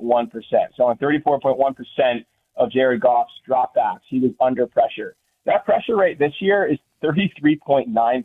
It's actually marginally improved. And they averaged on the ground 4.6 yards per carry over the prior 2 seasons. This year, after Gibbs' big night on Monday night, they're at 4.5. I mean, this offensive line has operated incredibly well and really has maintained the lofty standard that was set over the past 2-3 seasons. But to answer your question, Gator, yeah, I do think they need to have honest conversations with Taylor Decker and with themselves about what they have behind Taylor Decker. And, look, there's a lot of familiarity and trust with Dan Skipper. I just don't know if they would feel entirely comfortable entering the stretch run of the playoffs should they get there without Decker, with Skipper being a guy and I think it's pretty clear after having watched Gio Manu in that Cincinnati game that he's not ready for that assignment either. So I do think that is a position worth monitoring over the next 2-3 weeks here. Real quick, when they hit the field against Minnesota, how many guys from the secondary are expected to be back?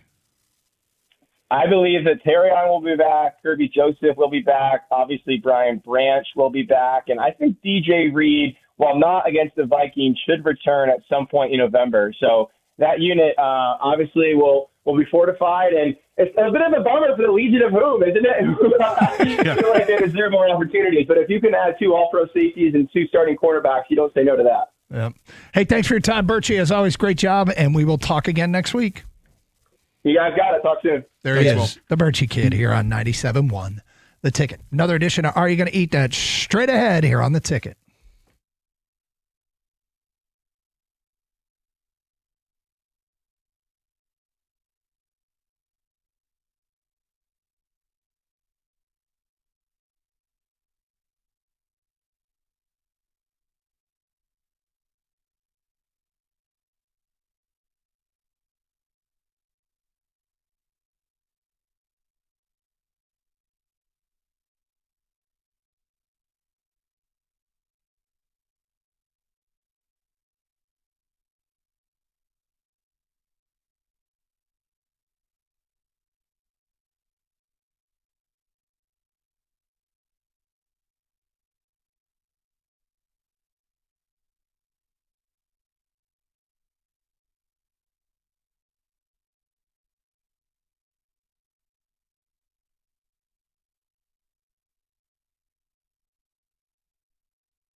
Thanks for the Bird Sheet Kid. A reminder that football coverage presented by Paramount Plus. Can't count on much, but you can always count on Sundays with the NFL on CBS and Paramount Plus. Watch your local NFL game live every Sunday and all season long. Visit ParamountPlus.com/NFL to get started today. No game this week, though. No game this week. How do you feel about that? From a social standpoint. About which noon game? That there is no Lions game this week. I'm fine with it. I could use a break. Yeah. It's good. Yep. It's been, it's interesting with us, with the show, dealing with a week without the NFL. You fill in with other stuff because there's no real Lions to talk about, but there's always something to talk about. Sure. Unfortunately, we had the Chauncey Billups story break this week, but no, I'm good with it. I'm good with not having it, and we'll gear up for next week, a big game against the Vikings. Yeah, and getting guys back. That's probably my favorite part about this whole thing is trying to get healthy for. It's not even a stretch run, but it's kind of a stretch run, post-bye stretch run. All right, ready to go over some new foods? Yes, let's go.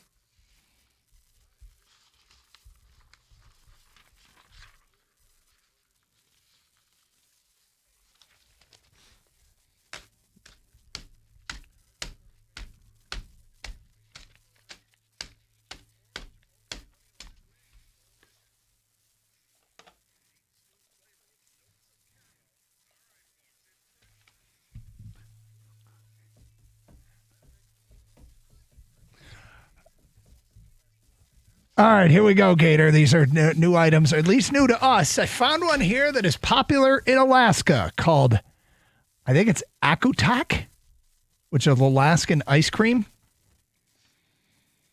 Are you interested in some ice cream? Well, that depends, Doug.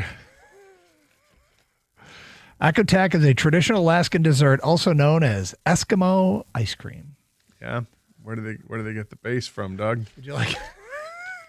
What kind of animal or creature is that cream product coming from? It's made from whipped fat such as caribou or walrus tallow and mixed with berries like blueberries or salmon berries and sometimes fish or roots. Modern recipes may substitute Crisco for animal fat. The texture can vary from light and fluffy to frozen and an ice cream-like consistency. Gator Alaskan ice cream Akutak. Are you going to eat that? I'm good, thanks. But listen to this. It was used on the last frontier. The chill runs deep, so does the tradition. Akutak helps fuel you for long. I'm good. For long journeys across frozen landscapes, it says here. I'm good, thanks. Okay, so Gator's a no. I'm good, thank you. Do you have any planned long journeys along frozen landscapes? Always, yeah. But I do not need the Akutak. All right, Kag, you? So I have a policy. It's a yak attack is what that sounds like. I stay away from anything Eskimo. I'll just leave it at that. Right. No Eskimo kisses, no Eskimo pie. None. Okay, Gator. Okay, I'm going to leave it at that, so I'm out. 3 no's. 3 no. Oh, you're a no? Yeah. You don't say. Next up, Duncan. How do you feel about the word tallow? Caribou's the other white meat. Right. Said no one ever. From no, Eskimo free-range muskox. Yeah. Next up, Duncan. I got a couple Duncan offerings here. All right. Their Halloween menu has arrived. I'll just choose one thing for the Halloween menu, the Spider Donut.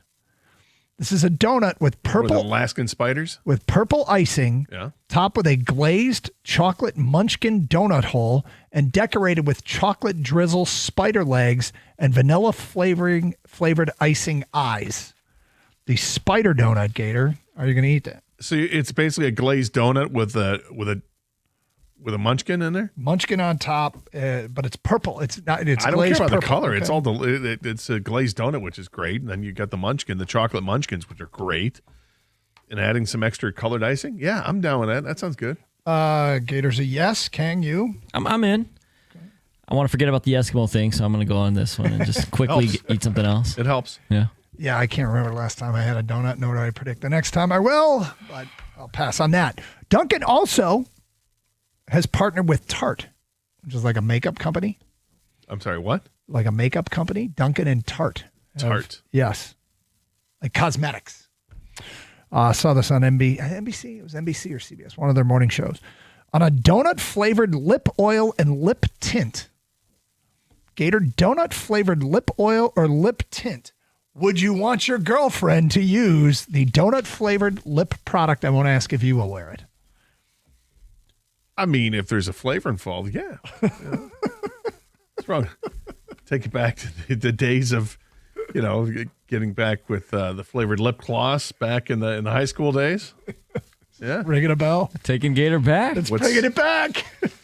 Is that still a thing? I don't even know. What are they called? Lip smackers or something? I don't even know. What do you got there? Is it root beer? Let me try that out. So you're a yes? Sure.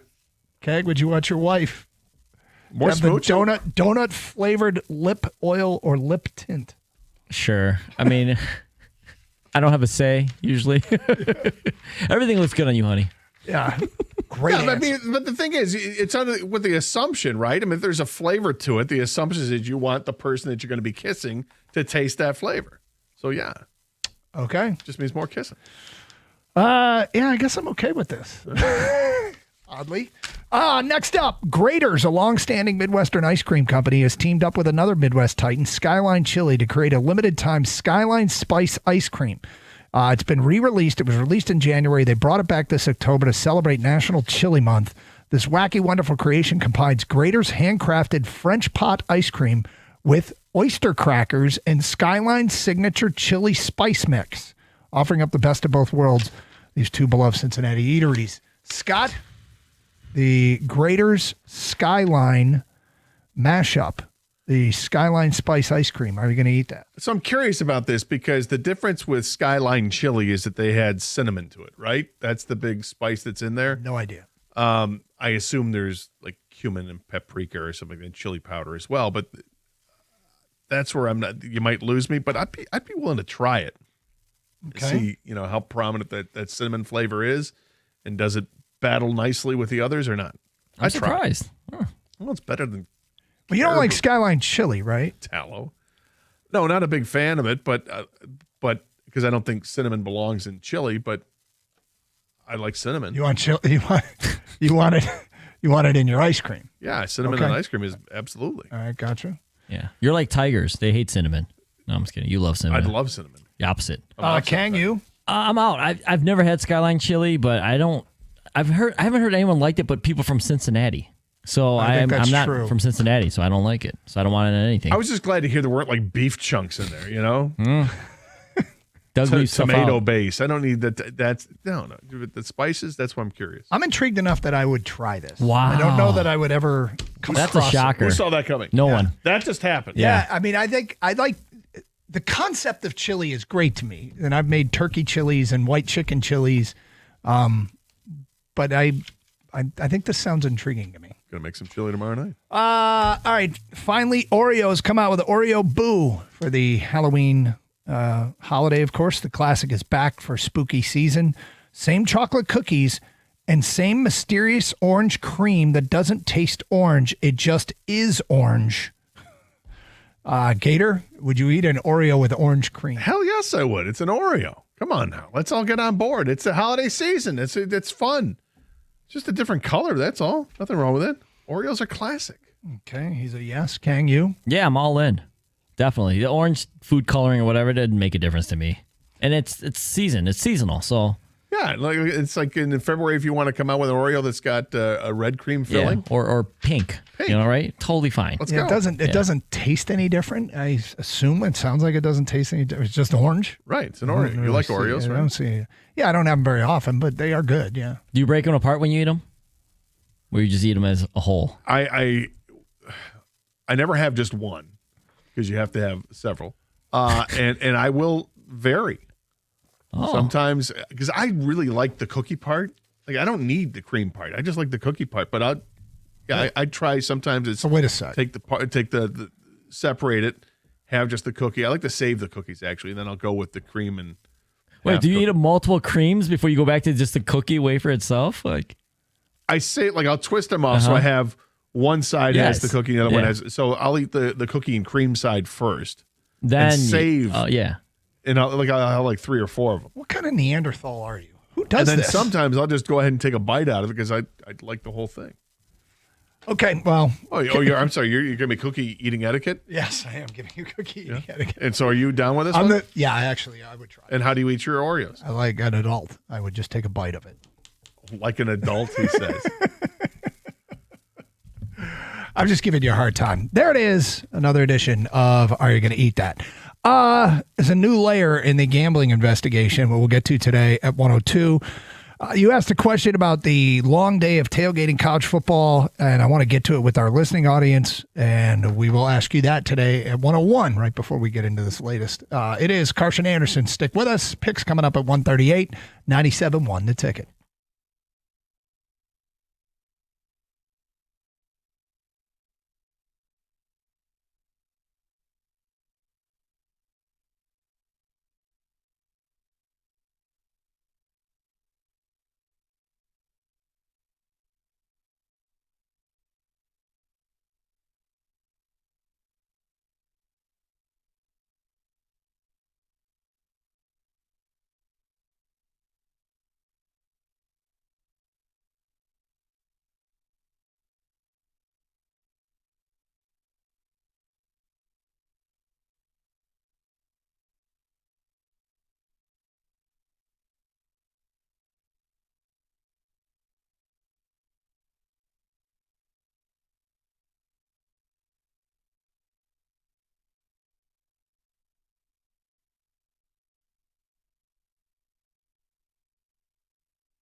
All right, so Gator, you put in your show sheet this question. What is the number one thing non-football related that would make the game day experience better? Now, is this just college, pro, both? You're just looking for suggestions? I can go both. Okay, we got a highly engaged pair of fan bases here for a football game tomorrow. Lions don't play this weekend, so Lions fans, if you have any non-football related thing that would make the game day experience better, what would it be? 248-539-9797. I don't know how this could be done. TV timeouts suck. But they pay the bills. Is there a way to get the same amount of advertising across and make them shorter? Like, I'll give you an example. There's something that people think is sacred, and they believe strongly in not wanting to see it change. And I understand that. If I told you the TV timeouts were shorter, but there'd be advertising on uniforms, would you be okay with that? I would not. Wouldn't you? No. Okay. You're okay with the length of the TV timeout. Mm-hmm. I just think that, not the sacrifice of uniform. The uniforms, I think, are kind of sacred to me. They are sacred to everybody, but I'm just trying. You know what never happens? When they add advertising to the uniform, it never brings down ticket prices or makes TV timeouts shorter. So I don't know why I'm even bringing it up as a possibility. Like, they're never going to trade one for the other. So it's kind of dumb. But do you have anything in mind when you ask this question? What would make the game day experience better? Yeah, for me, it was having better paths to get in and out of stadiums. And so when it was all about travel, and that's the biggest complaint everybody has. I'm talking about driving away from the stadium. The number one complaint people have about Michigan games and Michigan State games is getting out of there. It's difficult. It's very difficult. Nobody likes to spend an extra hour and a half stuck on a golf course or in the middle of campus because there's no easy way to get out. I feel like there are better ways to do it, like using contraflow systems where if you've got two-way traffic that you just limit it and it just becomes one-way traffic, you use the opposite lane. They do that in Ann Arbor with Main Street South. In a way, sometimes they do. The one thing that's happened in Ann Arbor is just, I guess it would be west of the stadium on Stadium Boulevard that goes right south of the stadium. I mean, if you are headed west to, say, get on M14 or trying to get to 23 North, that used to be 4 lanes, 2 lanes of traffic going either direction. They've narrowed it to 3 lanes, so there's 1 lane going in either direction and a turn lane.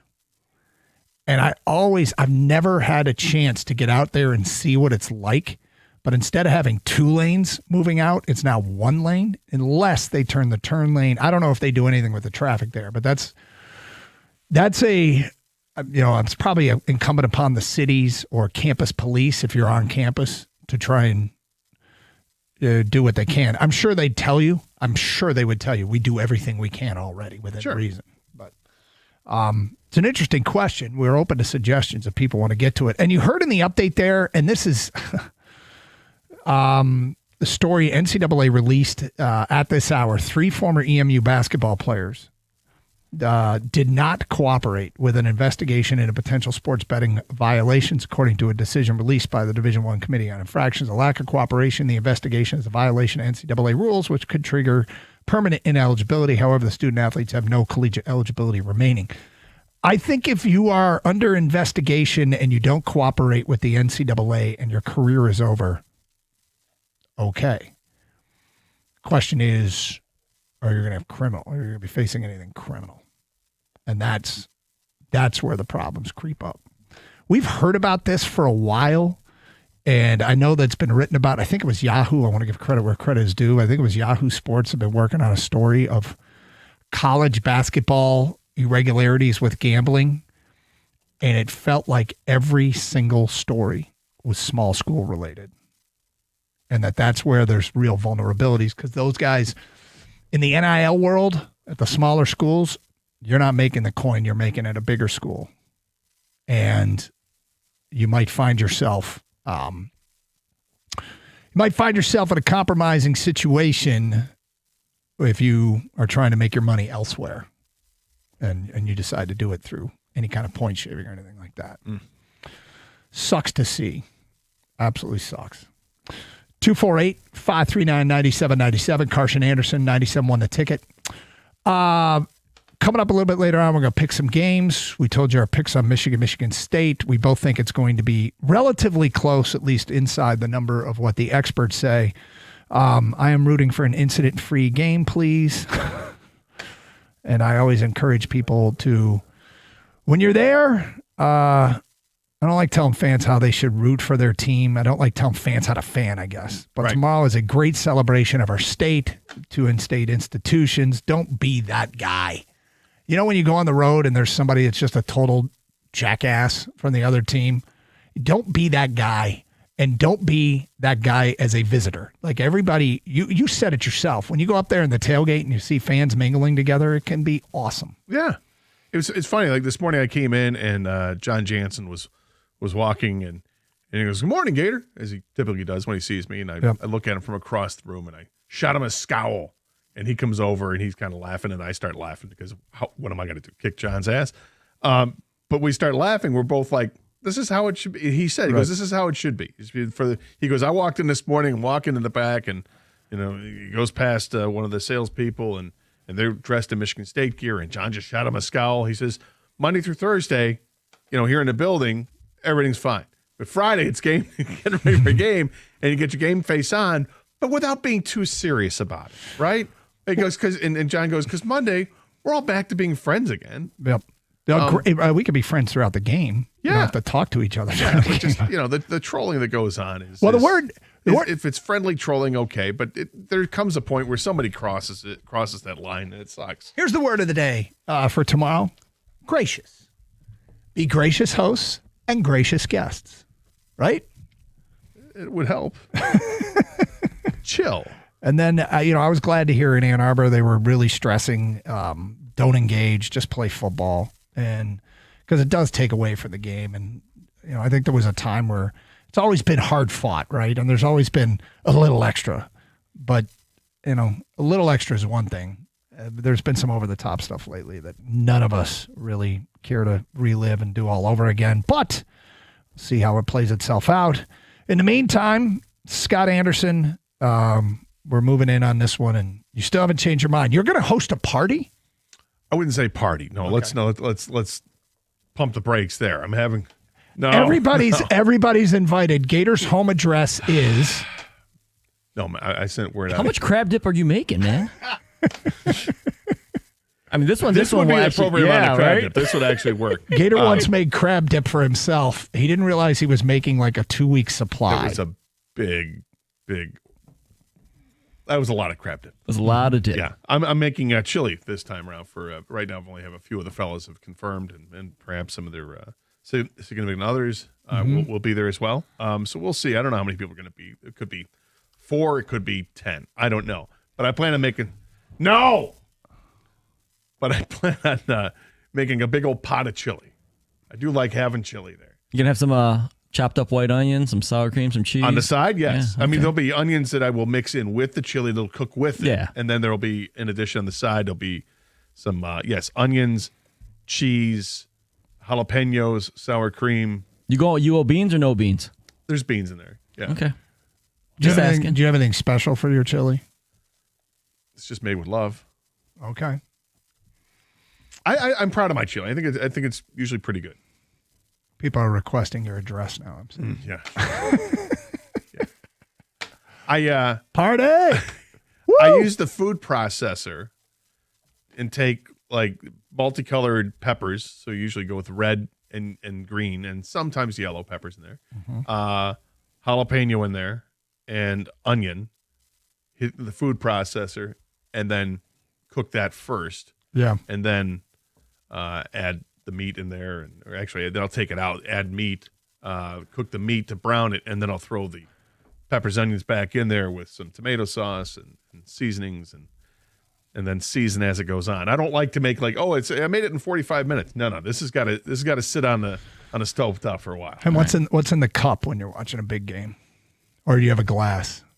It'll probably. Yeah, I hear what you're saying. Yes, Yep. It'll probably be a glass. I'll probably have a glass of tequila on the rocks. No mixed drink. It's just going to be tequila straight up there on the rocks. And I'm sure there will be a couple beers consumed as well. Gotcha. That's usually how that works. Our people are saying they will be over and they will bring their kids. So that's great. More the merrier. Have at it, people. Yeah. A lot of chili. Yeah. You bringing your kids over? Me? I have to ask my wife about everything. Don't ask me. We're gonna pick some games at 1:38 here on Carson Anderson on 97.1 The Ticket. Right now is the perfect time to improve your home with CGC Home Services. Save on select Connecticut water systems and enjoy the added benefit of advanced air purification for a healthier home. It's what's in our home. It's what our family benefits from, and we love it. From cleaner air and cleaner and better plumbing and water, they deliver solutions you can count on. Call CGC Home Services at 855-339-4242 today. Your home, their priority. Call CGC Home Services, 855-339-4242 today. That's 855-339-4242. Or visit them at cgchomeservices.com and tell them Doug Karsh sent you.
Yeah.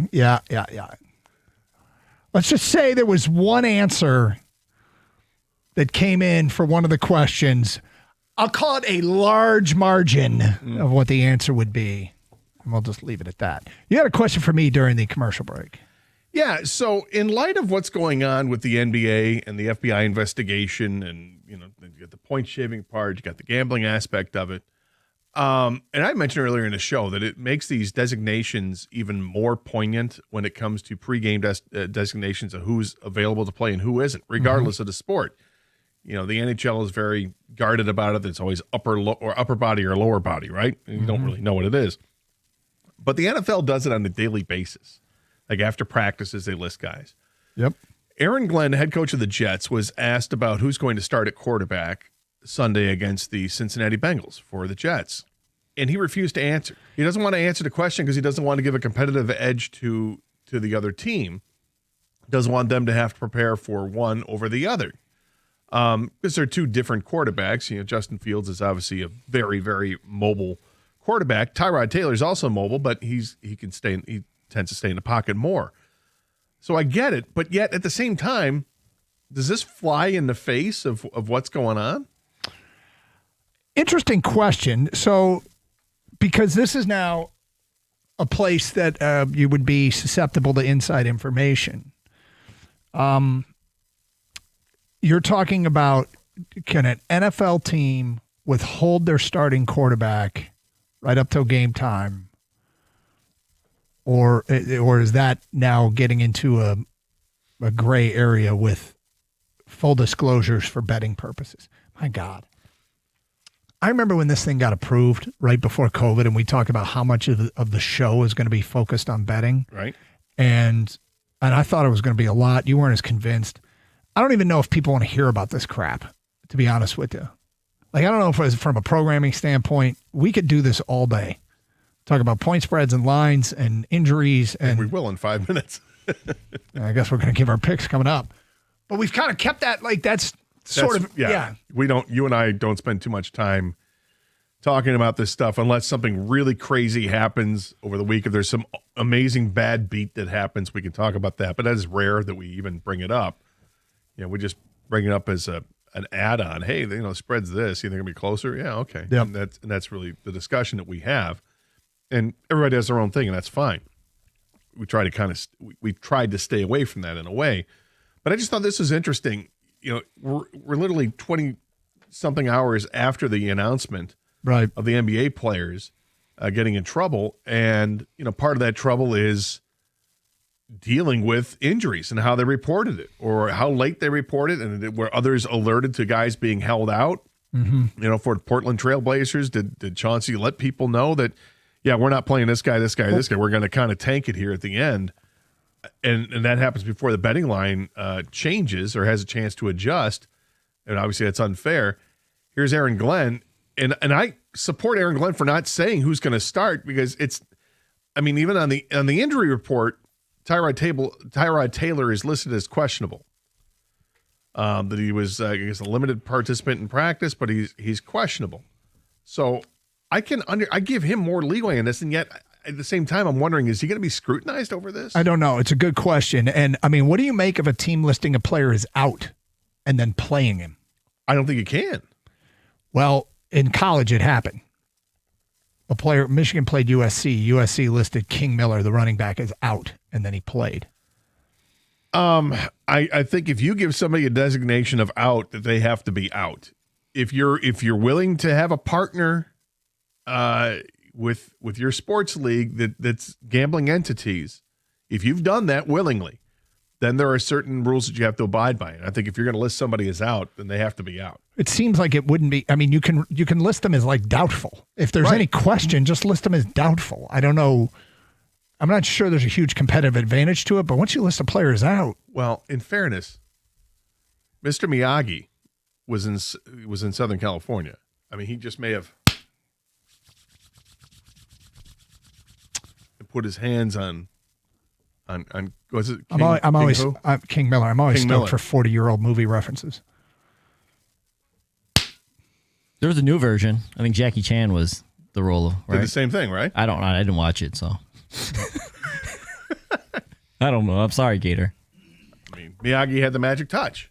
Daniel LaRusso looked like he was out of the All-Valley tournament and because he had a leg injury, and Miyagi slapped the hands together, then rubbed his hands together, and then drastically in either direction, if you find out one quarterback is the starter, or if you're Vegas, you I'm not just sure take it jumps it off that the board. much. Maybe it doesn't. Yeah. I mean, similar quarterbacks, I guess, but I thought it was interesting. Yeah. In light of what happened yesterday. All right, so Michigan and Michigan State going at it tomorrow. I don't know. I don't think neither you are picking this game for our picks coming up, but we both think it is going to be close. You can still get your predictions in at 248-539-9797. I don't know if the rushing stat necessarily applies, but if it does, how do you feel about the Michigan State rushing attack heading into this game? Not good. Not good. There's not reason to feel good about it. They haven't been able to run the ball all that well this season. I think there was like one game you're like, oh, hey, there, it looks good. But the offensive line has been decimated by injuries. I think you've got 3 different starters on that line now than what you had to start the season. I mean, they always said they like their depth on the line, but that's being tested. You're playing redshirt freshmen on the line, and the running backs are not. They don't look like they're standout guys. Mekhi Frazier might be he's a decent running back. Tullis is decent. Tao Tolliver is decent, but none of those guys are of the same level of Marshall or Haynes from Michigan. And Marshall isn't the same level as Haynes. Marshall's good, but Haynes is outstanding. So I don't think that they're on par with that. And I think this could be the biggest part of the game here. If Michigan State can't have some semblance of a running attack, if they can't do anything, then that's going to be tough because the Michigan's just going to pin their ears back, assume that State's going to be throwing the football because, well, they can't run, and they can get after Aiden Childs. And if you put pressure on Aiden Childs, bad things can happen for Michigan State. I don't know, and I was going through it earlier this week. I'm not sure that either school in their game notes listed that stat. This year they backed off of it? I am, if they did, it's buried somewhere. I did not notice. It used to be prominent. Everybody made a big deal about whoever wins the rushing attack wins the game. So I did not notice it in Michigan State's game notes. And again, if it wasn't prominently, it used to be near the top, but I guess they've kind of backed off that thing. So take it for what it's worth. You ready to pick some games? I am. Let's go.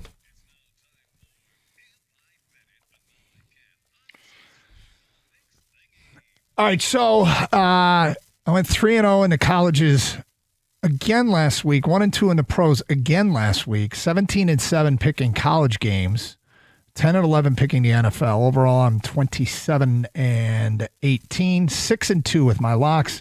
Gator, you'd been hot, and let's just say you cooled off a little. Well, it's not a lot. I'm not afraid to say where I'm at. I had gone back-to-back weeks where I was 4-2, and then this past week I went to 2-4. My shoot the boot lock has been bad. I think I'm 3-5 right now. I am, I believe, 20-25 on the season. It's okay. I can right the ship. Okay, I'm going to start my picks in college with 3 college, 3 pro games. A team that's been good to me and I think is continuing to get overlooked is the Minnesota Golden Gophers. I don't think they're going to win at Iowa, but they can win that game. It's a rivalry game, and they are getting 9.5 points. I will gladly take the 9.5 in Minnesota at Iowa. And Iowa might win the game 9-0.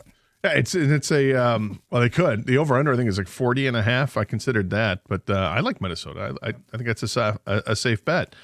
I'm going to go outside the Big Ten with all 3 of my picks here. I'm going to start with Baylor at Cincinnati. Over-under is set at 68 points. Seems like an awful lot of points. Cincinnati is not a team that's prolific at scoring on the season. Baylor has had some really nice totals this year, but I think 68 is way high. I like the under on that. In fact, it's my shoot the boot lock of the week. Next up, Auburn travels to Arkansas. I will take Auburn plus 2.5 on the road, against Arkansas. Stanford is going cross-country, and they're going diagonally. They're going to play at Miami. The over-under set in this game at 46 points. Carson Beck had a rough outing last week with the 4 interceptions and one really ill-timed at the end of regulation that was just pathetic. I think he bounces back. I think Miami's going to score a bunch of points, And even if he does throw some picks, it's just going to benefit Stanford. I like the over 46 in this game. Okay, my final game in the collegiate level is the Car House Lock of the Week. Virginia, a 6-1 football team, travels to North Carolina. Virginia is laying 10.5 against Bill Belichick's team. I think Virginia will cover the 10.5. I saw that, but last week I had Cal taking down North Carolina. I think the spread was like 7, and Carolina made it close. Maybe Carolina's rebounding a little bit, but we'll see. My last college pick, BYU. The Cougars are getting 2.5 points at Iowa State. I find this to be rather curious about why they're getting points on the road when BYU's undefeated this year. I know Iowa State's tough and they're tough at home, but I'll take the Cougars plus 2.5. All right, let's shift to the NFL. Gator, my first NFL pick, Denver is taking on Dallas, laying 3.5. I'll take the Broncos at home minus the 3.5. I will agree with that 100%. I like how they're playing. I'm a big Bo Nix fan, and Sean Payton just tunes out all outside noise, and I think that they can cover the spread against Dallas. Next up, Houston and San Francisco. The over-under on that's 42. I'll gladly take the over there. The Jets, aforementioned Jets, Jets, Jets, are at Cincinnati. They're getting 6 points. Look, it looks like everything's stacked against them. Sauce Gardner's out for this one. Garrett Wilson's out for this one. We don't know who's playing quarterback for the Jets. I think Breece Hall is also questionable for this game. All that sets up for the big up-down theory of what goes on. I like the Jets getting the points and getting the first win, perhaps, for Aaron Glenn against Cincinnati on the road. Love it. I'm rooting for Aaron Glenn. Plus 6, you said? Yep. My final one, Buffalo travels to Carolina. I think Buffalo's got to explode and get going here. They're laying 7. I'll take Buffalo to cover the 7. Finally, Doug, the Atlanta Falcons are at home against the Miami Dolphins. Boy, the Dolphins just look like a dumpster fire there. Tua looks terrible, looks confused. They don't really have anything going in that passing game. If Atlanta wants to stop things, just go ahead and stack up to stop A-Chain and the run game. I like Atlanta winning this one. They're giving up 7.5. I don't like the hook, but I'll take Atlanta minus 7.5. There it is. Every week, Kang endorses a pick and hates on a pick. Kang, which one did you like the most this week? Doug, I'm with you on UVA minus 10.5 at UNC. Last week, yeah, they kept it close, but not this week. You know how I feel about Belichick coming back to college. Did not like it, and this is not going to end well. And which one do you hate the most? Gator, the Jets plus 6. Taking a shot. Yeah, I know you're taking a shot. I don't like that shot. I mean, I think Aaron Glenn is grasping at straws if he wants to keep his opponents off balance with Tyrod Taylor or Justin Fields. Not going to make a difference, man. Jets are terrible. He's been handed a terrible roster. It's a terrible organization. They get blown out. There you go. Those are our blown out. Those are our picks each week. This week, rather. Do with them what you will. It is Carson Anderson on 97.1 The Ticket.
You had asked me earlier about Michigan State's ability to run the football.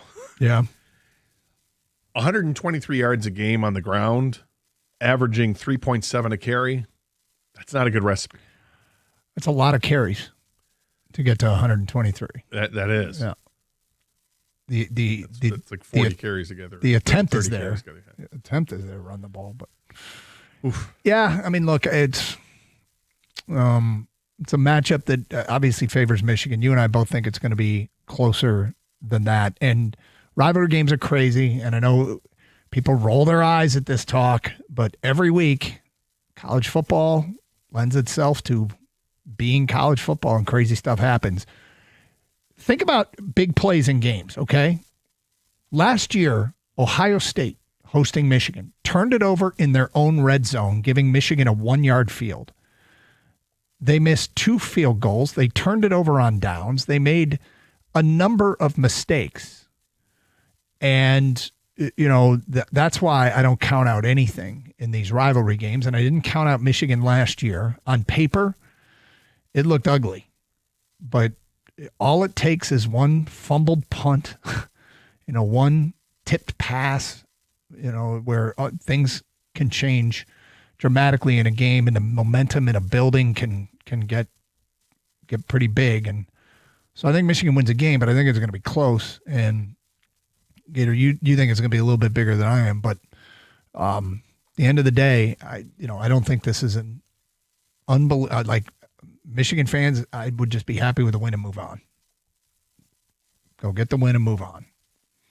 Michigan's wearing all white tomorrow. Michigan fans are circulating. They were trying to wear maize to the game tomorrow, for what it's worth. And the tailgating, it's going to be a long day of tailgating. I haven't even looked at the weather. Have you checked the weather out? I think it's supposed to be, during the day, let's see, it says 46 as I'm looking at the ESPN. It says around 46, and I don't think there's any rain in the forecast. That's a game time 46? I think that's game time, yeah. I think during the day it's supposed to be like mid to high 50s, and obviously it cools down once that sun goes down. Yeah. Well, that could make for a pretty good day. Got some fun games, though, on the schedule. Ole Miss is at Oklahoma. That's a nooner. Yeah, that's a potential. That's a huge game in the SEC. Number 8 at number 13, so that's a good one. How many ADs are scouting Lane Kiffin right now? Well, I mean, I think it's been the same thing every year, and he's been there for more than a minute now. So to lure him away, when you and I were talking during break, it's all about NIL. It's all about, do you have those coffers in place to go and get the players that you need to be successful? And Lane Kiffin's a really good coach, but the only way you're going to get him out of Ole Miss is if you got more money to offer. And it's not just offering him. Yeah, you're going to have to pay him. Everybody's going to have to pay the coach. But you have to have money to spend to compete at college football these days. And it's not just with the coach. It's on the players. Yeah, I mean, look, a coach can't say, look, I'm happy here. I'm just happy here. So I'm going to stay. And if you watch that Lane Kiffin E60 or 30 for 30 or whatever they called it, he seemed really content with where he was and who he's become now as the head coach at Ole Miss. Kind of settling down a little bit with age. And so, I don't know. Could he be lured? Sure. Do I think he might stay? If I had to bet, I bet he'd stay. I think he'd stay. I think it's also interesting looking at Vanderbilt and Georgia Tech, and we brought this up earlier, that those coaches are they're alumni of those schools. Mm-hmm. So, they might look at this as this is their dream job, to return and be the prodigal son and get those teams back to prominence. And right now, Georgia Tech is undefeated, and Vanderbilt's number 10 in the country.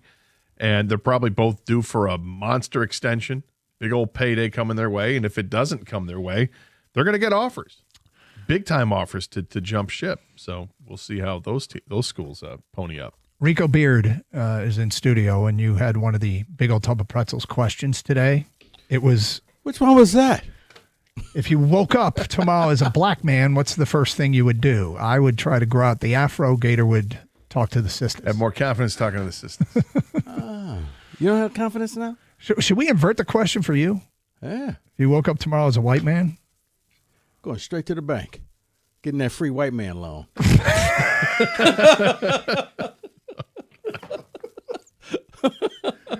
Is this a loan I've been missing out on for years? Man, come on, man. You get it when you're born. That's why you check the box. Oh, he doesn't get the loan. Oh, you're funny. How you doing? You know what? I would just drive as fast as I can and just tell the cops, no, I'm not pulling over. Again, sorry, I got things to do. I hate to tell you, it doesn't work that way. But way to lead into it, my friend. Might be a change once you're pulled over. There could be a change there, which is officer. It's awful. Doug's been living as a black man in a white man's body this whole time, apparently, right, Doug? I don't know about that. You know what? Maybe I go up north. Dude. I go up north. Got a lot of options. Yeah. You know what? No. A tanning salon. You're going to try and get just dark hang out again, on the beach and just tan and there we go. You ready to go for that pink phase before you get to the tan phase? Is that a thing? That's yeah. You think you just lay out and all of a sudden you got this deep dark tan? I got to tell you, sunbirds Work for me. Sunbirds hit differently, my man. Sunbirds. Yeah, it's a different kind of really. Yeah, See, I'm learning things. You got to go. See, There's gradation that goes there. And this is why we have the big old tub of pretzels. Yeah, dude. You learn things. You rattled the cages today. I'm here for you, man. I didn't think you would ever read it. Oh, yeah. I was literally bored one day and said, it fell over and the questions came out. I was like, you know what? I'm going to add that in there and see if they would ever read it live. Rico, if it's in the tub, it's going to get read. Kane gave me the blessing, so. Love it. What do you got planned coming up next? We're going to talk Michigan State, and everybody has those best memories, but I guess your best memories is also probably the other team's worst memories. Mm-hmm. So we're going to go through that. Going to start off with a little Windhorse Sound. Seems like, feels like Chauncey may be indicted in both of those FBI things. Not great. I know. Not But you great. know what, Gator? I need some TV time. As does everybody. Every Friday, we leave you with the Gator Rant to inspire you to negotiate for I would more not time talk like this to the sisters. watching football over the weekend. Hey, have a great weekend, everybody. Be respectful and gracious, Michigan and Michigan State fans. This should be a ton of fun. Wolverines and Spartans, stay safe. Treat each other with respect. 97.1.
Yeah, no. What are we doing here? What is this? What has happened? I don't want to. Please, you're all insane. Welcome. My God. All right, we're Happy calling. birthday, Thanks, buddy. Happy birthday, Mike. Thank you. Almost to afternoon discounts at movies. We have an audible to call. Okay. So we're just going to do it. Man, you know what? It's your birthday. Oh, is that it? Happy birthday, Mikey. Thank you. I want to talk about something. Doug Karsh just said something. Was it respectful? I don't know if it was truthful. Doug, see, this is interesting. Like, Doug was selling fear. Did you catch this? Yeah, he has been all week long. Okay. He has been selling the rivalry. You never sell them short because I was there in 2020, and I remember Lombardi to Ricky White, and nobody saw that coming. It was also in front of cardboard Doug in his pajamas. There were cardboard cutouts in the stands. Gang still counted, though. It did. I want to ask this question because we need to separate our worlds. Do I want Michigan State to win? Not really, because I don't feel like this staff is going to get this program to a championship level. I just don't see it after 20 football games that this is going to course correct to a level that I'll care about. But let's leave what you want and talk about what's going to happen. So Doug is selling fear all week. And I even heard him just say, you know what, Michigan fans, just survive and get out of East Lansing with a W. And I'm like, I'm sorry, did they dig up D'Antonio? Like, is he back? Or actually, you wouldn't have to dig him up. He's alive. The point is Mark. So I've heard. Right. But the point I'm making is this. On the other side of it, I haven't been able to draw upon that whole any given Saturday thing because MSU, like we've talked about this element of gutlessness, this element that they lack toughness, that they don't rise to the occasion, that they're losing games every week by north of 10 points. Rico, the one question I wanted to ask you, because you're infinitely a more positive person than me, and you're definitely more optimistic about Michigan State than me. Not optimistic overall, you're just more optimistic than me. Is there any element of this? And I want the people to call it because the Wolverine, Doug, is selling you fear. We have sold hopelessness. Maybe no one's right. Do you put anything into if there is an Alamo, if there is a last stand at the OK Corral, if there is a last chance for Jonathan Smith, it is Saturday night. That if he has anything beating in his chest, that if these players have any level of integrity and toughness, that they will give whatever limited ability they have, that Saturday would be it. I can't bring myself there. But when I hear Doug selling fear, I was taken aback. So I would love the Wolverine perspective because I imagine Wolverine say we're going to win by 60. But yet Captain Wolverine is like, whoa. Just escape with a W. And I'm like, what am I missing? I have plenty of football reasons State won't be able to do this. But I wanted to hear from you since my MSU stuff's in a box. Yours is on display every day.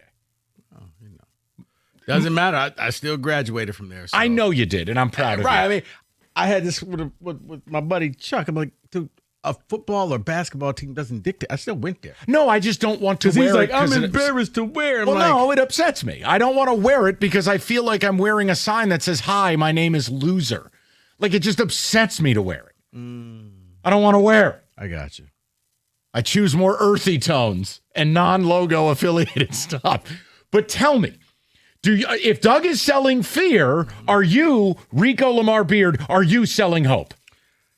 I'm not selling hope, but I will say this. And Doug's been saying it all week to me. Like, I don't know why, I was there and I've seen it. And, just when you count this team out, Mike, the only thing I will give State fans, let's hearken, if we would, please. Hearken away, stud. It wasn't Michigan State, but let's hearken back to last year. Okay. It was Big Ten Saturday night. Michigan State going up against an Iowa Hawkeye team. They had a running game. They had everything, and it looked like Jonathan Smith didn't know which way was up. MSU goes into that game. No one thought the Spartans would win. I think they were a double-digit underdog, just like tomorrow night. And they kind of went out there and had everybody saying, what the hell just happened here? And they walked away with a 32-20 victory. They shut down Caleb Johnson. He had one long run, but pretty much he couldn't get anything that day. They kicked 7 field goals, and nobody saw that coming. So you're selling me Any Given Saturday. Fine. But I'm selling you Any Given Saturday night. But can you sell me the opposite of what Doug is selling his fan base? Doug is selling Wolverines, be careful. Doug is selling Wolverines, don't get cocky. Doug is selling just escape. I can't sell any of that. I want to know if you're going to sell Jonathan Smith Last Stand. And that's just it. I can't, unless Jonathan Smith gathered up everybody's pets and held them hostage. And I'm said, for it. Fluffy's not coming home unless we win. Like he Xeroxes a picture of your pet and it has a gun to its head and he goes, if you don't play well, we will shoot this animal. With a blindfold. Not that he'll literally do it, but it's like, whoa, I don't know if he's kidding. Right. Has coach gone rogue? Right. Honestly, I'm fine with it. So I'm fine with doing whatever it takes. Like here, we've impounded all of your cars. See, like with D'Antonio, it was easy because you knew, man, he was going to get that team fired up. Michigan week, it was a different vibe. It was a different aura. Even Tucker got him fired up for it. He had a clue. And you felt it was different when you heard the sound bites and you listened to the players, and it was just like, man, D'Antonio would always say, keep the lion in the cage. Tucker, I forgot what he said, but basically just don't. You know what? Okay, I won't. I won't. You know what? Let's not talk about what Tucker was saying. How about that? I was going to say, I got a couple of drops that might cover it. You do. But okay.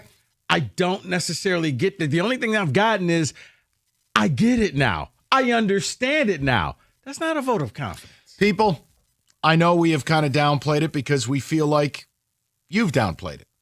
I can't sit here and beg you to call. I'm just asking. Doug is selling fear for Saturday night. He is selling concern. You need immense focus. He believes somehow MSU will rise like the Phoenix.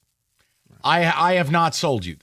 No. And I'm separating what I want to happen from where we are. Look, understand I never want to lose to Michigan, but I feel like in order to get the result that I need, which is a seismic shift in MSU's athletic department and football program, I have to endure the pain of losing to Michigan in order to get it. But I'm asking, if you believe State's going to play really well in this game, just go ahead and say it with your chest. I mean, if they have a warm heart beating in their chest, you'd like to think whatever they have left, they're going to bring. But I can't put faith in it because I've seen this team quit 3 times in their last 8 games. 3 times. Once you do that, I can't trust you anymore. That's fair. I can't sit here and get angry. Oh, by the way, no, Iowa was a 6.5-point favorite, but you know what the over-under was? Because Iowa never scored. 35? 41.5. So, yeah, they blew Vegas out of the water. Mike, I can't get angry because you're right. You haven't seen that grittiness, that toughness, that fight. Would you agree they'd have to play a game that they are yet to play under Jonathan Smith's tenure? Yes. Because the Iowa game, what did you just say about field goals? 6 field goals. That ain't going to get it done. If you're going to beat Michigan, it's touchdowns. If you're going to beat Michigan, it is ball control and it is finishing drives. I just don't see it. If you're going to beat Michigan, you know what it is? It's getting early turnovers and changing the field. That is how you beat Michigan. Because if Michigan can just turn around and hand the ball off to whichever running back is playing and turn this into the Chris Perry 51 carry game, oh God, that was the worst. You'll have no shot at this. That was death by 1,000 paper cuts. It was. Oh, that game was so bad. Oh, we're going to do best and worst rivalry moments as well later. But let me throw the number out. I want to talk. That's it. Do you buy what Doug is selling? Or, in a shocking turn of events, is Doug on crack? 248-539-9797. Because Doug is selling fear, selling stress, selling you a close game, selling you, oh God, just let us survive and leave Spartan Stadium with a win, and I'll never ask you anything ever again. I want to know what your view of what Doug is selling is, because it's not the Spartans selling that. No. Doug is selling you history of the game. That's what Doug is selling you. But that's when we had guys who cared. I understand, Mike, but it's history of the game going back even to the old John L. Smith. Those were some competitive games. I need They were Sori frustrating. Canoe. I need Josh Newkirk to throw someone in the dumpster. Was it Domata Pico? Domata Pico. Yeah, the fumble return. Yeah. See, here's the thing, and I'm gonna say this as respectfully as I can, but Doug is on drugs. Oh no! Respectfully, Wow. there is no way Michigan State has a shot in this game, and he's just trying to be nice with it, trying to tell people, this is what could happen. It's not David, going to happen. No. I don't know about whether he's using drugs or not. Doug's dead serious. I know he is. Doug is not doing this to kind of. He is truly like, look, I just want to get Michigan a win. They can win by 1. Let's get out of Ann Arbor. Hopefully there'll be no fights. Well, I do hope just that part. Yes. Oh well, that may or may not be in the prop bet casino. Hey man, I'm bored. Okay.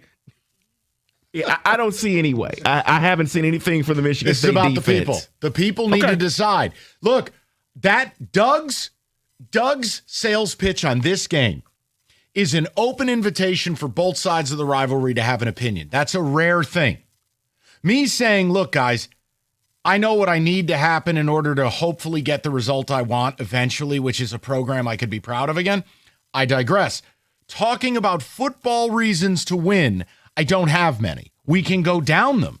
But the Spartans aren't selling hope, and it's a Wolverine selling fear. So if you're a Wolverine, your commandant, your czar, your prince, your overlord, Doug Karsh, is saying, be afraid, be very afraid, respectfully. Let's just survive. And the other parallel about last year in the Iowa game being at night, they had just come off of 3 straight losses, and everybody thought the season We was sure done. do the whole multiple losses in a row thing really well. Boston College, Ohio State, Oregon, they had the bye week, and it was just like, dude, shut the program. Wait a minute. Do you believe Jonathan Smith's got anything in the tank? That this is the last stand at the OK Corral? Because if you do, say it today. Don't waste our time Monday. I knew it the whole time. I believed and you didn't. Good for you. You want a sticker? Here, I'll slap it right on your ass for you. This guy was I've seen right. you do that with stickers. Yeah, take that to work. I'm sure your boss will give an extra PTO day because you had a belief that you were too chicken to say. Rico, Michael, if you're looking for the best deals on the hottest Chevy models, and if today's your birthday, doesn't matter, Hamilton Chevrolet is going to take care of you no matter what. Hamilton Chevrolet is located in Warren at 14 Mile and Mound to be exact, and they're leading the way with unbeatable prices, top-notch service, and a commitment to total satisfaction. Why? Because Andrew Pavlik and his sales staff want to be your Chevy dealer. So whether you're looking for that sleek sedan, a tough truck, a spacious SUV, Hamilton Chevrolet has the inventory and the selection is best right now. Why? Because Hamilton is stocked up and ready to get you on the road in a Chevy that'll fit your lifestyle and, more importantly, your budget, including the October Rico deal, a new 2026 Chevy Trailblazer for $289 a month. For 36 months, you just got to walk into Hamilton Chevrolet with $995 down. You'll drive off with 10,000 miles a year. Guys, you know what I say. The best deals are found at 14 Mile and Mound. Go see my guys at Hamilton Chevrolet for details and find out why Hamilton is leading the way. More at HamiltonChevy.com. Chevrolet together, let's drive.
America's favorite place to watch football, Stadium Swim, Circa Resort and Casino, all the biggest games, best viewing experience, and it's built for you, the fan. 6 pools, 3 levels, perfect view of the big screen. It's at Circa, right in the heart of Vegas. Book your spot today at circalasvegas.com.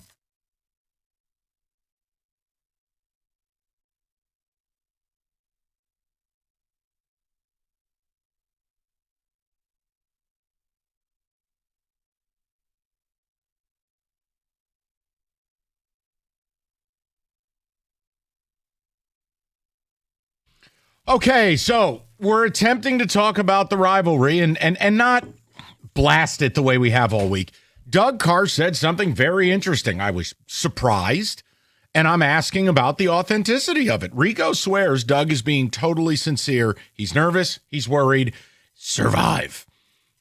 And yet, from a Spartan perspective, I haven't heard hope all week. But I've asked Rico the question. Okay, like now it's nut cutting time. All right. Is it because it's at home at night? Is it because it's as desperate as it gets that a coach and his staff all know they're dead if they lose this game? Not literally. We don't want anyone hurt. I'm saying professionally, they will not. Their key card won't work. The problem is once you get to the football reasons, I can't draw it up. Do I think Michigan's that good? No. It's that State's that bad. Right. State's going to have to either get turnovers or this is a game where they have to use a ton of trick plays. They have to do something. And the only thing, like I said, I go back to it kind of parallels last year. You just finished getting curb stomped by Oregon, Ohio State, and Boston College. Not in that order. They had a bye week, and it looked like, well, I guess we're off the basketball season. It was a night game. Everybody was furious, like, why are you playing night game? And in Iowa, of all people at night, oh, my God, nobody's going to score first team to 3 wins. And they won. And they won 32-20. And Iowa had this beast of a running back, and they contained him except for one long 70-yard run when the game was out of hand. All right. So, again, if you're a Michigan fan who's nervous, I'm happy to hear it. I guess I'm confused by it, but let's talk, right? We've spent the week talking about a lot of stuff, and the rivalry has not been a center point. David, your ticket text, what are the early returns here? U of M, class of 80. I'm taking the points in Sparty. Just a bad feeling. Okay. Huh. Okay. Doug is... He knows about Jonathan Smith kicking field goals with 3 seconds left. Doug is wrong, respectfully. Michigan wins by 17, and Michigan is not even good. Okay. Madden Fowlerville says, Wolverine fan here, always, and I mean always, take Sparty seriously. Stats and rankings really don't matter unless Michigan is the dog. All right, so the question would become, do you think MSU's got the balls? Do you think they have what it takes in that locker room to just figure it out and actually play good football? Like, what evidence do I have of it? You know, Mike, it's not a lot of evidence. I that's why I can't get angry when people are just like, yeah, I just don't see it happening because what tackle's blocking their edges? You would have to see, but it's like they haven't put together a complete game because at Nebraska, all of a sudden, the defense showed up. And they ended up getting with like 6 sacks and was like, are you serious right now? Really? But then the special teams was garbage because they gave up. I mean, I literally had a guy take the ball off the punter's foot and just scored. Like, I'm going to just take that from you. They yet to put together a complete game. So if that ever happened, I could see why Doug's a little nervous.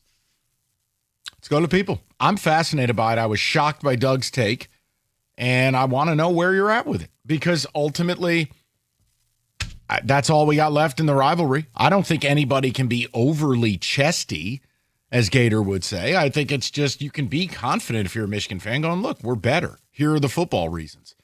Now, again, if State were any good, I'd have no qualms saying, oh, we're going to beat your ass. I can't do that. I watch every snap. It's comprehensively an egregious product. So I don't know what to say. You want me to sell pixie dust? You got the wrong person. Go to John, 97.1. Johnny, what's the good word, buddy? Hey, guys. Thanks for taking my call. I really love the show. Huge Michigan fan here, and I'd say what worries me is Sharon Moore. The guy shows time and time again he's got incredibly low emotional control, whether it's crying after a game about missing Jim Harbaugh or talking about the USC stands not being full. On the field, I'm not worried about it. I'm worried about him and how that's going to translate over to the team in making poor decisions because he thinks he's so far superior than who's across the field. So, yeah, you're right. On the field, yeah, X's and O's above and beyond Michigan. But it always starts at the top, and this kind of game, worries me with who we have at the helm. John, let me ask you a question, and I'm totally fine if you're okay. Now you're being ridiculous, Mike. So, John, this is something we get from Michigan fans a lot, and it's seemingly you guys don't like Sherrone Moore. And you don't say it out loud, but I sense it. Like, do you not want him there? Yeah, I don't. I mean, let's be honest. I mean, he's in this position. They won a national championship. The school's going to ride that out as long as they can.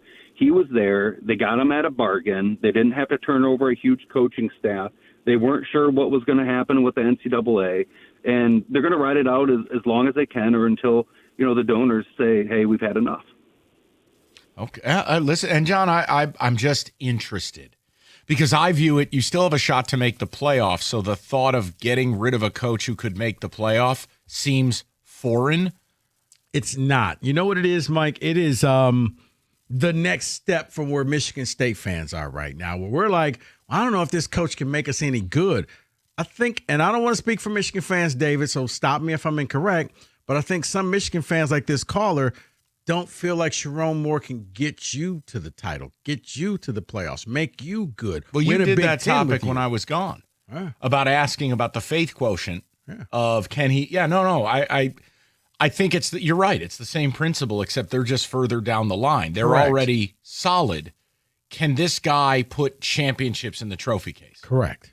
Let's go to Brendan, 97.1. Brendan, what's going on, buddy? Brandon? Brandon, I'm sorry. Kenny's drunk already. It's in as Brendan. No, you're good. Yeah, so to hit your point, I haven't liked Sherrone Moore since he was the head coach. I mean, to me, he's just riding on the wins he had when he filled in for Jim Harbaugh. I don't think he knows how to use Bryce Underwood correctly. And I've watched Bryce Underwood play at Belleville. Yeah, I'm going to tell you this, and I don't, Kenny, that's unbelievable. I listen, this was the only problem I had with Bryce going to Michigan. They don't want to play the brand of football that's going to get this kid drafted number 1 overall. And they're protecting him, and they're conservative, and I worry that Sherrone, not Chip Lindsey, remember, Lindsey has a boss. His name is Sherrone Moore. Sherrone doesn't want to play football any other way than the way they played it in 21, 22, and 23. Because that is a problem. Right. And honestly, the type of opponents we played when Sherrone was suspended, but, I mean, look at the offense compared to then to USC. I mean, yeah, it was wide open. Because when Sherrone Moore wasn't there, you kind of saw like, wow, this team looks a lot different. Oh, Daddy's home. Let's go back to. And here's the problem. And Brandon, the issue, you ran it up against CMU, which I have no problem with because I hope that school goes bankrupt and closes. Right. But against Power 4 opponents, you're averaging basically 20 points a game. It's not good enough. Not if you're going to beat anybody real. Not if you're going to go anywhere. Now, whether Bryce is ready or not, I'd like to hearken back to what Rico said. I am not in the business of speaking for Wolverine fans. I would just tell you, if I were a fan, I need to find out. I need to let Bryce do more, and if he can't handle it, who cares? We weren't going anywhere anyways. Mm-hmm. Am I wrong? No, Mike, I think that's where a lot of... Or should I be like Joel Klatt and just touch my balls when he completes a screen pass? Please don't do that. Oh, it's the greatest screen I've ever seen, Gus. No, it's not that. It's the fact that East Side Undertaker. No, it's David. It's when all of a sudden they make excuses for the drop passes. Well, these receivers just got to learn how to catch that. And John Elway threw it that way too. Okay. I'm convinced Joel and Gus do the broadcast with no pants on. You know what? You may be right. I am right. It's full sub sandwich mode in that booth. Okay. 248-539-9797. We'll get more of your phone calls coming up next. I hate Gus Johnson. All right. Whether you're a business owner who needs health insurance or you purchase your own, stop what you're doing. If you need coverage for 26, you need to call Mike Purpura National Benefit Plans. Mike shops every plan available. He makes sure you and your employees get the best deal possible. He will shop plans on and off the marketplace. He is a free consultant for you. He deals directly with the insurance companies on your behalf, so you don't have to. So if you want coverage, call him today. 877-734-2200 or on the web, nbphealth.com. That's nbphealth.com. It's National Benefit Plans. They want to be your health and life insurance agency for a lifetime.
All right, so we're talking Michigan State. Doug Karsch.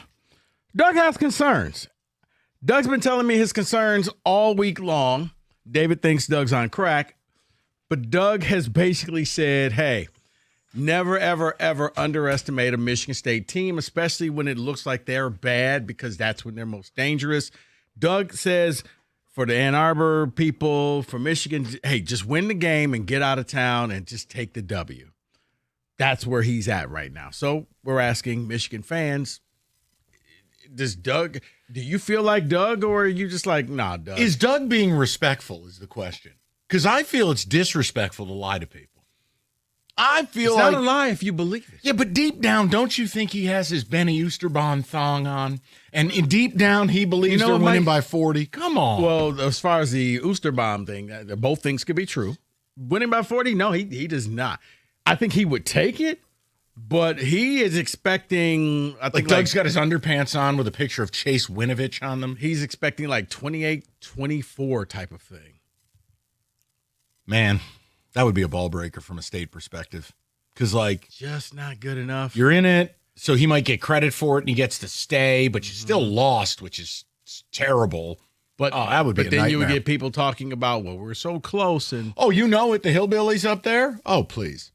I just genuinely, this is my problem. I can't view the game through an appropriate lens because it's these two worlds colliding, which is short-term joy, long-term pain. I always have, where is the program headed? And if it doesn't equal competing for a playoff spot, or God forbid, once every 3 or 4 years, competing for a Big Ten championship, then why exist? Let me put this on the table for you, birthday boy. Uh-oh, look out. Brace yourselves. He's putting it on the table, everybody. What if you can have your 24 hours of joy and it has no long-term ramifications?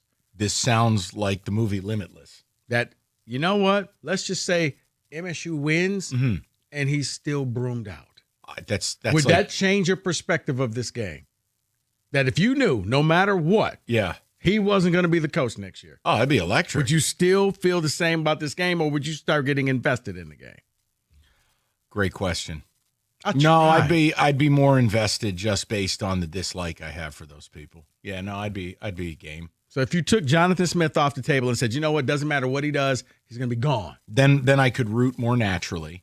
It wouldn't change the football. I mean, look, I think Bryce Underwood's immensely gifted.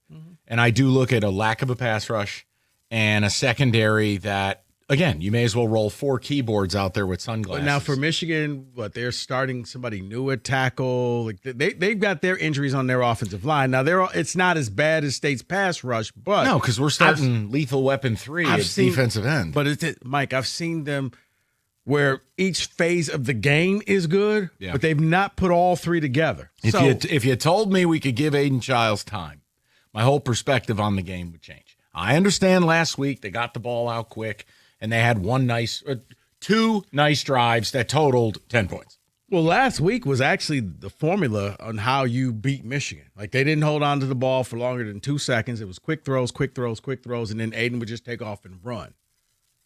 That's how you beat me. If you drop back for 7 yards, then you're dead. Look, we'll get to the people. I love your question. I know it's a hypothetical, and look, that's like fortune teller stuff. But no, I'd answer it honestly to you.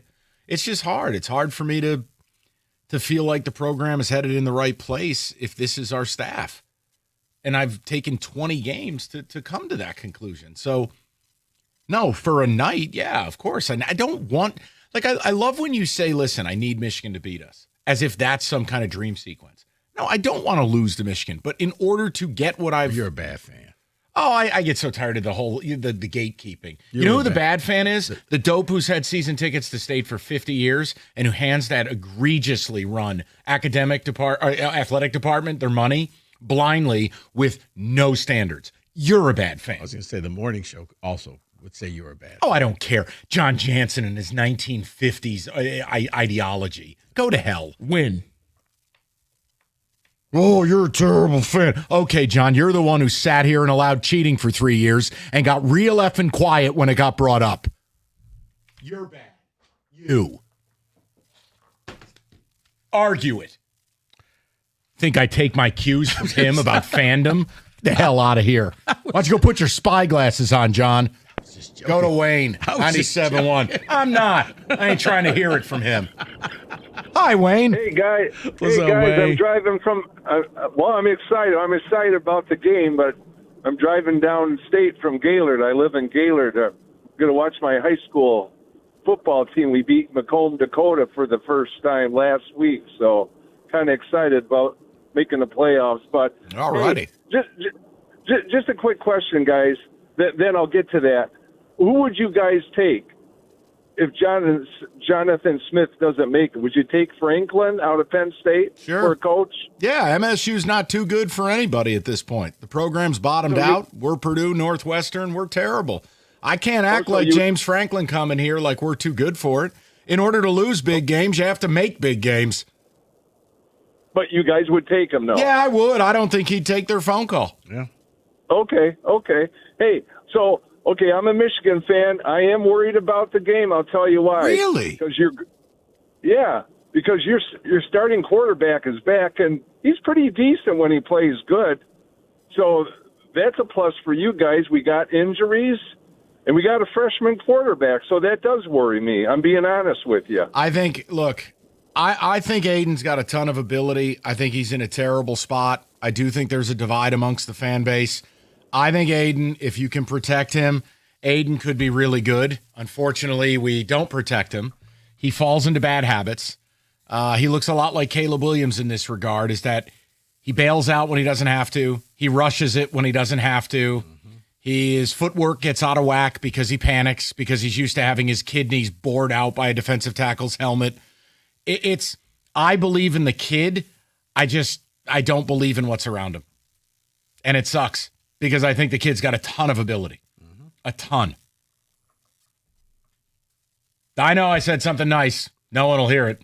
248-539-9797. No, he does. And I think that's one of the reasons why Doug feels that way. But it's like if all of a sudden he has that magical game where, like I said, they all show up and don't shoot themselves in the foot. But yeah, it's all things we haven't seen. Correct. And that's the problem. I've only seen it one time, and it was last year.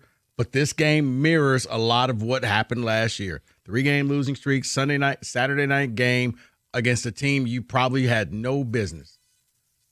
Fourth quarter? No, haven't we lost 4 in a row? Yeah, USC, Nebraska, UCLA, Indiana. That's 4. And he got into Harvard. Yeah. Let's go to Joe, 97.1. Joe, what's going on? Hey, Mike. Happy birthday, by the way. Thank you, brother. Thank you for being such a joy to listen to all these years. I think Michigan wins 31-13, and part of the reason I think we do win is I don't think the whole rivalry, I just don't think it means as much to these players as it used to with the new brand. I agree. And portal and NIL. I think that hurts. I think that hurts MSU a lot more than it hurts Michigan. Michigan has always and will always be able to recruit elite talent. MSU's weapon was a care factor, an obsession, a myopic focus on the game. They've absolutely lost that, both from the players, who I've described as gutless. I think if you don't show out in your rivalry game, if you don't emulate what that program's about, I ain't got no time for it. No, Joe, I'm with you. I don't think they get it, and you know this staff doesn't get it. Yeah, I think Smith's got to go. And I'm going to give a Michigan perspective. I don't trust Sharon Moore, if I'm being honest. The only way Sharon Moore can win me back to make me believe he will ever win a national championship here is if they run the table this year. I'm not going to fire him if they go 9-3.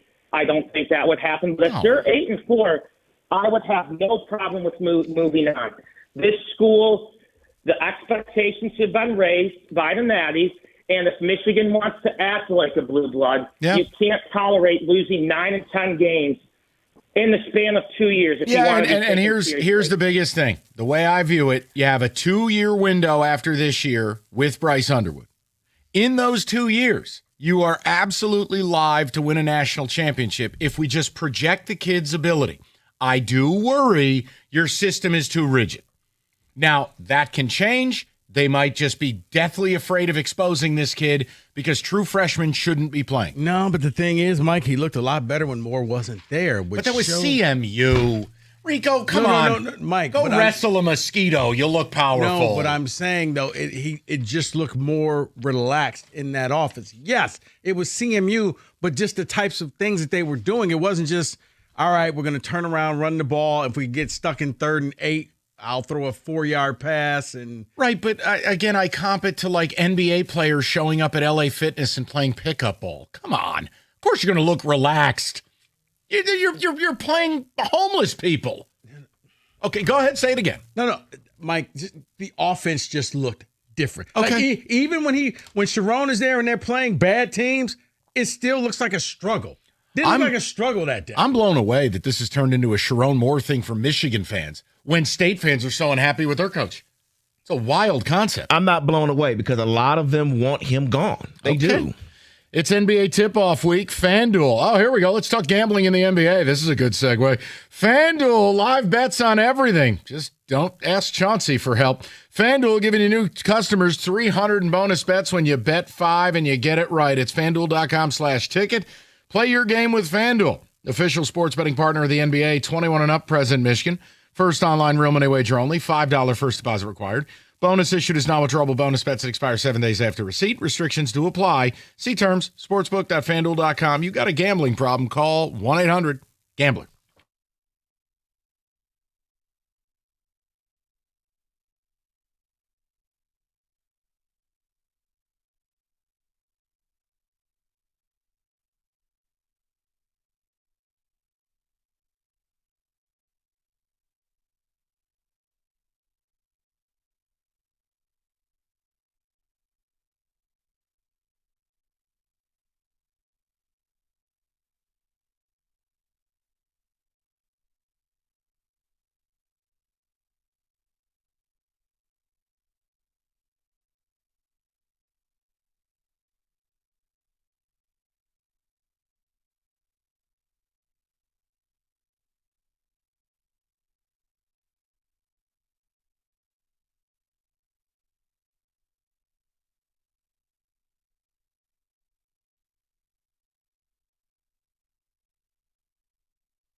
Okay. Let's see if I can continue my dominance in this segment. It is time for the Rico Lamar Beard Prop Bet Casino.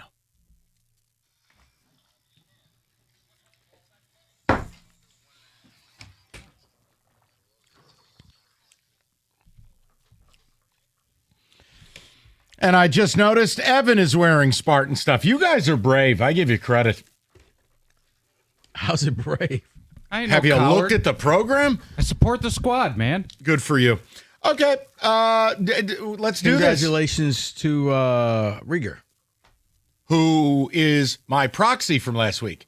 So that's like 4 straight weeks the person in this seat has won. You really going to take that? 100%. I'm a big Jeff Rieger fan. It's not 4 straight weeks because I won the week David before. did, yeah. David won. 4 out of 5. And you did not get into Harvard. I didn't. Actually true. Speaking like a Michigan fan, moving the goalposts. All right. No competitive advantage. Let me add Evan into the mix. All What's right. your experience? More receptions. More receptions. Andrew Marsh or Nick Marsh? Oh, wow. It shouldn't even be a question, but the way we run our offense, I have. And they okay. both right now, All right. the Vegas line has them at 4.5. Okay. I have got to believe, back against the wall, they will find a way to have Nick Marsh catch 5 passes. Nick Marsh. If he doesn't catch 5 passes, he should leave school at halftime and go to LSU and take care of his family. Unfortunately, I don't even think he's going to get 5 targets. So give me the Michigan Marsh. Come on, dude! They don't look at him. They don't. They I don't know what's going on, man. It's like he's invisible when he goes out there and runs routes. Kenny? Totally agree with Evan. Give me Mishmarsh. Every time they don't throw to Nick Marsh, here's Evan. The other thing that happens, Evan, is that when they do throw it his way, they overthrow it. So I'm going to go Andrew Marsh. I guess I'll go Nick Marsh for the same reason, Mike. If you can't get it to the one guy who actually understands the rivalry game, then I don't know what's happening. They haven't done it all year. Most rushing yards, Bryce Underwood or Aiden Childs? Aiden. I don't think Michigan's going to have to run with Bryce. Their base running game is enough. For State, there's a dependence. There's want versus need. There's a dependence on Aiden's legs. I'll just say Childs.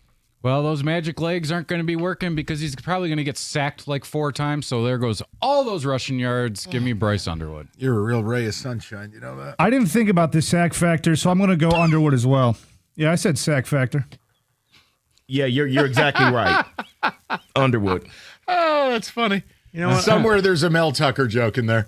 I'm going to go Aiden because the people who sit in that chair just keep winning. So Sack Factor, a motivational book by Mel Tucker. Jeez. You buy a hotel room. Okay, your guide to losing $82 million. Sack Factor. Put the forward written by. Okay. Longest play from scrimmage. Longest play, a book by Mel Tucker. Go ahead. Just go. The year was 2021. Please. Longest Rico, please. play from scrimmage. Over under 43.5 yards. Under. I mean, Justice Haynes will probably pop a long run, but are we really going to do this 80-yard theater again? 43.5? Could be a 44-yard theater. Give me the under. I'm going over, and it's coming from Mr. Frazier. No, it's not. Frazier? Yeah. He hasn't run 43 yards all year. Hey. Yes. My opinion. I'm going to also take the over because it just takes one. That's always my philosophy with those kind of props. Sack Factor. It just takes one. I quit this segment. Kenny, I've opted out about 2 minutes ago. Go ahead. Under. Dave is going under. I'm going over. Michigan State scores on their first drive. Yes or no? No. Field goal, touchdown. They've scored on every drive except for one game. First drive every game but one. I know. Okay. I'll just say no. Michigan's advantages at the line of scrimmage. I'll say no. I'm going to say yes because I believe up until last week, Michigan had given up an opening score on every defensive drive. So I'm going to say yes. No, I don't believe in the offense. I'm going to say no. What about the sack factor? I'm going to say yes. David says yes. I'm going to say yes as well. Field goal. I don't know what else to say, but just answer the question. Michigan first half points. Michigan first half total points over under 16.5. Well, State generally can play okay in the first half. They fall apart in the second. Why don't we go under? There? Maybe they have a long drive. It takes like 8.5 minutes. That'll compress the half and possessions. I'll go under. I'm going to say under too. I believe it will be 14. 14-10 at halftime, Michigan's lead. I will say over. I'm going to say under.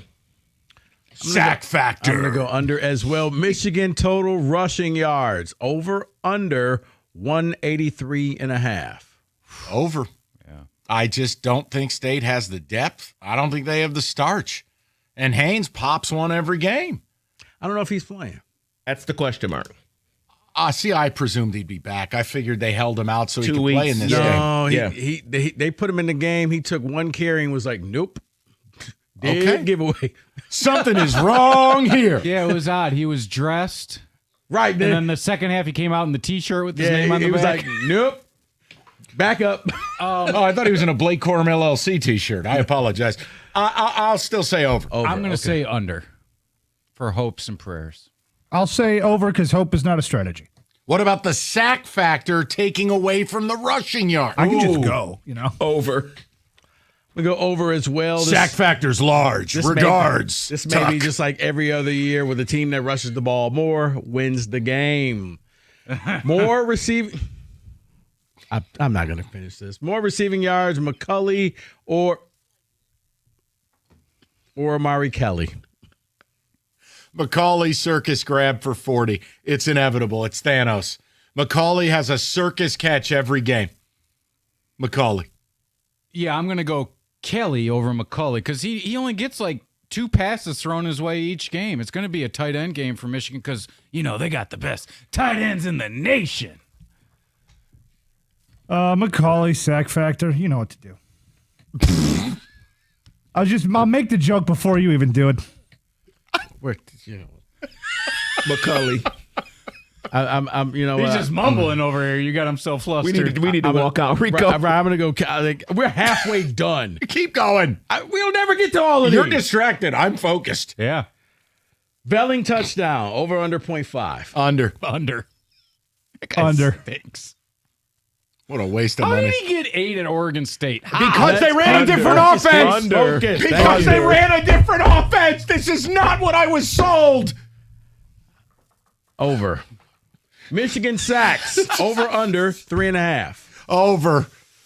Take one look at our tackles against Barham and Company. We're just going to keep going. I got a bunch more of these. I'm going to say over as well. Over. Over. Sack factor. I'm going to go over. Underwood interceptions. Over under 0.5. Under. We're not close enough to the receivers to intercept passes. Tip balls, Mike. Sack factor. Just under. With how fast he throws it, I mean, State receivers barely catch the ball. Their DBs definitely aren't, so I'm going to say under. Yep, same thing, under. I'm going to go over. He throws one. Yep. I'm going to go under. Finally, top 25 upsets for the week. 19 games being played. Last week, it was chaos. It was 7. Over under 4.5. Just keep riding the over. I feel like it's a chaos year. It's wide open in this sport, so I'll go over. Well, since State's going to win, that's already 1, so I'm going to go over as well. Oh, dear God. That means under will hit. Over. I'm going over as well. Oh, also, Michigan State. Will there be a fight during or after the game? Yes or no? Oh, gee, and State will get blamed for it no matter what? Yeah, sure. Minus 700 on FanDuel. No. There's no way it happens again. We There's said that last year. Okay. I'm going to say yes. I will say no. No. I'm with you, Evan. Yes. And finally, Vlad Guerrero Jr. home runs. Over. Over under for the first 2 games this weekend. Over under 1.5. Under. Yeah, I'm going to say under, too, because it's all Ohtani this weekend. Over. Under. Kenny, I'm with you. That's I'm right. going over. The dazzling sequel to his debut novel, Sack Factor. Mel Tucker brings you Going Deep. How to lose $82 million in minutes. That's your prop bet casino. May or may not come back next week. 97-1.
Oh, boy.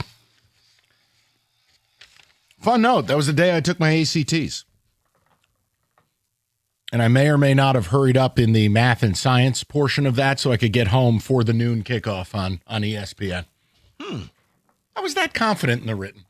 And I was also an idiot. So, look. The important thing is getting back to watch the game. That is always the important thing. Dude, I was 15 years old. Yeah, 16 right. years old. All right, I wasn't thinking clearly. No, I'm telling you, it is the most important thing. You were right. Back then it was. Is this what you're telling your kids? Sure. No, that not. That, just get home. But Watch see, the that game. 97 game feels a lot like this in some regards, is that, like, I don't know how we're going to move the damn football. That Michigan team, the only day we scored was that fake field goal called Ranger when Sed was lined up. And Here's the thing. You can move the football against Michigan. You just can't take the 7 deep step drops. Like, you got to throw it quickly. It's what USC did. It's like that works because you hit the edges. That's their Achilles heel for this defense because your boy Wink's going to bring the heat. Don't you ever say my boy Wink. I can't stand him. He's going to bring the heat. So the quarterback, you don't hold on to the ball, bubble screens, things like that. That's how you can move the ball. So what we were rapping about is this, guys. Doug Carr shocked me because he was selling fear. He's nervous about the game. Just survive. Don't be overconfident. I was really surprised by it because I have not heard any concern from Wolverines. On the flip side, I haven't heard any optimism from Spartans. So it's kind of two worlds colliding. Now, I want to know your perspective on it. I mean, do you believe what Doug is saying? Like, if you're a Wolverine, what do you make of that? That's your overlord. That's Czar Karsh. And he's all up here scared about Michigan State. That's surprising because I don't think it's a normal year. And I don't think it's the old days. The old days, you could think MSU was gum on the bottom of a shoe. And the next thing you know, you're in overtime with him. And John Goss is busy missing field goals and costing State the game. I digress. Those days are gone. So the flip side is, okay, if you're worried, it's suggestive that Jonathan Smith is going to be someone who he hasn't been, and these players are going to play a game they haven't played comprehensively in a year and a half. Because I don't think the Iowa game is good enough to win this game. You're not going to beat Michigan kicking 6-7 field goals. It's not gonna happen. No. So my hope, but you're right. You're drawing upon his, and I'm using heavy air quotes here, best win. Right. I would just love to know both sides of this because I'm not speaking for Rico. I don't have any expectation that State is going to do things they haven't done. And I'm separating that from, I think, for the long-term health of the program. Look, the best case for the program would be you win every game the rest of the way. You go on a run, you catch fire, you get huge NIL support, and you keep the guy. But that's not reality. Yeah, you turn into UCLA and what they're doing, where it's like magical. It's like, I didn't see this coming. Everybody wrote UCLA off, and now they're the hottest team in the Big Ten. They did a body swap with Penn State. But I don't see that happening, and I don't think it's realistic. So I look at it as, all right, well, what do I need to happen to get to a point where I can begin the hope phase again?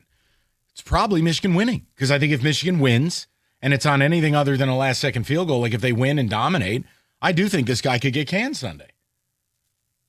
But again, I'm asking you guys. I'll separate what's best for the program long-term and just talk turkey. You've got Lord of the Wolverines nervous. I haven't heard that from Wolverines. And then for Spartan fans, no one's optimistic. If there were this ton of optimism from the State side, and Michigan fans have a right to say, hey, look, we're not good this year. We're not bad. We're just kind of in the middle. It would make more sense. But what am I optimistic about at State? The only thing I brought up to you is if you believe in the desperation factor, that's all they got. The only optimism I have is, Mike, if the offense, defense, and special teams all play unified and play their best game, because I've seen each one of those go out there and play fantastic, but you never got all three at once. The closest maybe you got was the BC game. That's a 1-5 football team. I'm sorry. That was rude, and now you feel like I'm attacking you. I'm sorry. And you know what? You always do. That is okay. Now I'm not. It's your birthday, so you. No, now you're allowed. acting like a Michigan football player. You're acting aggrieved. Don't do that. David, ticket text coming in. What is the sampling that we have so far? Spartan here. Did MSU's defense get a new scheme, or did they lose Rossi? No way. U of M by 3 touchdowns. The only thing they've said, and it's usually a kiss of death, I'll defer to Rico, is, oh, well, maybe we have to simplify things. I'm like, oh, dear. Right. Now, if they bring the heat the way they did against Nebraska, it's like I didn't see that coming. What I would love to see, okay, at the risk of... And Raiola's a kind of a mobile QB, whether you like him or not. At the risk of oversimplifying, which we are wont to do in radio, let me just tell you the game plan I'd like to see. Okay. And I know what could happen. Okay. I just would like to see the 2011 game plan against Denard Robinson. Every MF in the box and bring every MF every play. And if Bryce throws for 400, you Derek Jeter respect cap and call it a day. Here's what I'm not going to let you do. I'm not going to let you run it. I'm not going to let you stand back there. And I'm going to speed up your clock. It still is a road game, even though I do think it'll be 50% Wolverines. I would just love to see 60 minutes of unnecessary roughness. And if he dots us for 40, God bless. Yeah, I don't think tickets are that expensive for this game. So no, because no one cares. Probably. But I know I'm oversimplifying it. We don't have that. Guys, at a certain point, you have to throw caution to the wind. If you want what you've never had, do what you've never done. MSU in this passivity and whatever these ineffective blitzes are. And again, the rush doesn't match the coverage. No, it doesn't. I'll still always remember walking away from the Boston College game.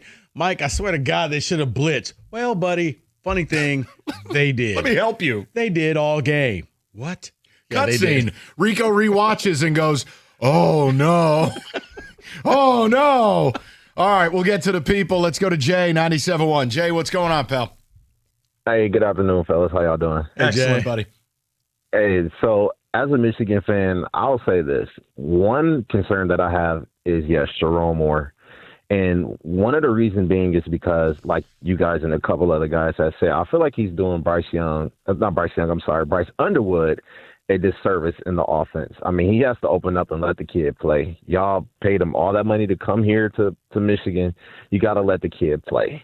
And I just don't think he's doing it. I think he gets a little bit too conservative where, Lincoln Riley, the coach for Oklahoma, they could take advantage of that Michigan offense. And if Jonathan Smith can play a nice, clean game, if he can get his team to play a nice, clean game, I think they're able to keep Michigan inside the lines. I think they're able to stop the offense because if you can stop the run, you can stop that offense. That's kind of been like one of the biggest problems with Michigan. You can't get the downfield pass going, and they struggle a lot of times with drops. So if you can stop the run, I think Michigan State could really give Michigan a hard time. And also, I think the defense as well, if you can really just punch the defense in the mouth, I think Michigan State has a good chance of winning. And I'm saying that as a Michigan fan. Damn. I'm shocked, Jay. I really am. I'm maybe I'm just not paying enough attention, but I'm just really surprised you have that level of concern because it's almost like, have you watched our games? I have. I've seen what, Indiana did to you guys last week in UCLA. It was kind of bad, but I feel like these rivalry games are always closer than what it looks like on paper. Yeah, definitely. I feel like the rival games are very important, and I think Michigan State, they're prepared. I mean, I know they're not really as good as you guys would like them to be, but I think they're going to come out playing. You're at home, you're playing a really hated rivalry, like a rival team. I think Michigan State's going to come out and play that game. Listen, I mean, Jay, I give you credit. I mean, you're being honest. I mean, it'd be very easy to just call up and go, yeah, Wolverines by 50. But we haven't gotten that today. Comprehensively through an hour and 10 minutes of this show, we have not gotten that. No, because I think a lot of Wolverine fans realize Spartan fans are frustrated and they're angry, and we're probably over-exaggerating how bad the team is. Are we? I'm asking that seriously. I think we are because we want chaos and total destruction. So we're almost projecting meteor hitting stadium type of thing. Let me be clear. I don't imagine some 50-2. No. I don't think it's going to be what it was 2 years ago. Now, 2 years ago, that was a team that I said they had zero chance of doing anything, and Michigan went out there and showed you, you had zero chance against them. Like 27-10? That's kind of where I'm at. I just don't trust this offense to do a whole lot. And again, I don't think Michigan against Power 4 opponents, they haven't scored a ton either. 27-10, late touchdown to make sure Michigan doesn't cover. So 27-17. And everybody's angry. Wow. 248-539-9797. If you know, you know. That's truth. All right, David Femininio, they got a call if you're in an accident, but what if you didn't have to make that call? That's why he started David's Driving Edge. It's about safety, trying to prevent the crash. Go to getdavidgetpaid.com/driver's edge, driving edge, rather, excuse me. But accidents do happen, and when they do, you know who to call. It's go to the website, getdavidgetpaid.com. That's getdavidgetpaid.com.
All right, David, a couple of the ticket texts, if you'd be so kind, as we continue.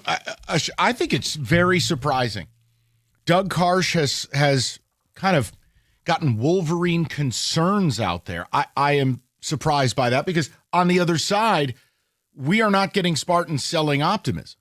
So those two things don't add up to me. Go ahead, David. Ticket text here. Someone says Michigan team is not good, and historically, Michigan State beats bad Michigan teams. However, I have zero faith in Jonathan Smith. Doug's just treating everyone with respect. No reason. This shouldn't be MSU getting hit with a truck. That is from Rich. So you think, and now hold on, though. If you're saying that, that means Doug is lying. That lying is not respectful. Doug's not lying. Doug believes this, so therefore he's not lying. In his heart, he truly believes. I know when he tries to, I'm just being funny. No, he has a look. He had a look all week long like, I know nobody else is going to believe this, but I'm telling you, this game's going to be close. And I was like, really, Doug? Tell me why. I guess I'd start to believe if, Spartans were, amped up and into it and, ready to go. And he was like, yeah, but just you think of all those times the game wasn't supposed to be anything, and you guys just rise to the occasion. Doug, the sport has changed, my brother. Okay. David, go ahead, pal. I'm sorry. You're saying this won't be a Larry Caper overtime touchdown? Nah, pal. I'd kill to have Larry Caper back. At least kid cared. I'm a Michigan fan that is expecting Michigan to win, but I can see them losing for sure. Could be a game where a freshman QB plays like a freshman. Michigan fan here. I am worried that Childs will have a complete game and they actually use Nick Marsh correctly. Yes, they could lose this game. I guess if you think that way, because we keep saying, when are they going to finally do something with Marsh? Kind of how Michigan fans are always talking about, you don't use Underwood the right way. Neither fan base wants this to be the get-right game for either one of those guys. Go to the people. Go to Frank, 97.1. Frank, what's going on, buddy? Mike Bellini, I've been waiting 7 years to talk to you, my friend. Okay, what's going on? First of all, I have to apologize to you. Why? You called your shot Monday night. I thought you were crazy. I live here in West Central Florida. We showed our ass. You called it. Nah, it's okay. Listen, blind squirrel finds a nut every once in a while. What's on your mind? I got to agree with Doug because, Michigan does not have a prolific offense. No. They are a nickel and dime team, which they are predicated on running the football.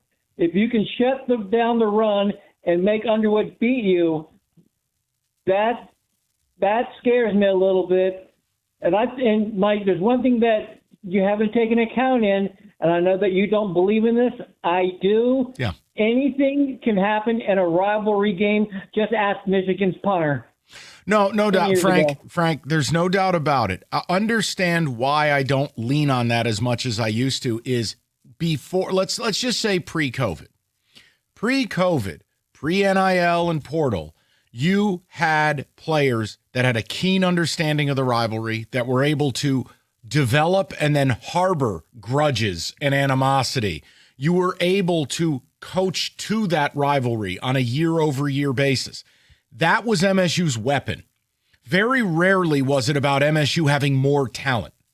So in absence of that, I find it hard to draw upon it. That's before we get a coach who clearly doesn't get it.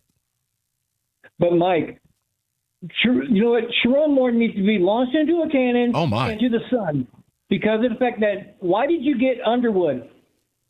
Just a nickel and dime it down the field? No, but Frank, I understand the criticism there. Let me say this. This is important. There's a middle ground, okay? The middle ground is I understand it's a young offense, and I understand you don't want to destroy your quarterback. There's a level of that. The other side is, hey, we do have to begin opening it up so this kid can begin developing. So next year, presumably, we're going to surround him in the portal, and we are going to start the season ranked in the top 10, and we're going to go after a national title. I do, look, what I would comp it to, and I understand it's not vis-a-vis, because Sayin redshirted, and now it's year 2. You're seeing Ohio State begin to let him cook. Just this past weekend, 36 of 42. He's throwing the ball all over the place. I think there's a middle ground. The Sharon Moore discontent might be the most stunning thing to me of the day. Yeah, but the thing was saying, though, Mike, he's got NFL wide receivers, and Underwood doesn't. So there's that. You win. I don't have a bell. I could just tip my cap to you if you like. There you go. Which is another reason why he probably should have sat his freshman year, but that would have never happened because they paid him. Well, David, but here's the thing that, according to what I've heard, he was okay with sitting. He was okay with waiting. And it was like, no, we're not. We're going to put you in the game. So we'll see what happens. Yeah. I think he's played fine. Fine. Not good or great. Not below average or bad. He's fine. Right. I think there's been flashes, but like what I know people projected he's going to be the number 1 overall pick. And it's like, let's just get through this year. Can we do that? Seriously, I got into an argument last night. Like, he's going to be the number 1 overall pick. Or we can just wait and see what happens this year. People are very strange. That's all I can tell you. Like, I care where a kid's going to get drafted. I care what he's going to do in college. Because I said things can change. Because I was like, I remember when I thought JT Barrett was going to be like, this dude is him. Oh, that cold 2014 October night when it was 27 degrees at kickoff and he proceeded to basically do a Tom Amansky baseball video on our defense. He was throwing balls in garbage cans from 50 yards away, David. First game, starting. Boom. Killed me. Like, wow. He was phenomenal. That was one of the best quarterback performances a kid ever came in and delivered against Michigan State in that stadium. Yeah. He was phenomenal. Let's go to Jack, 97.1. Jack, what's going on, brother?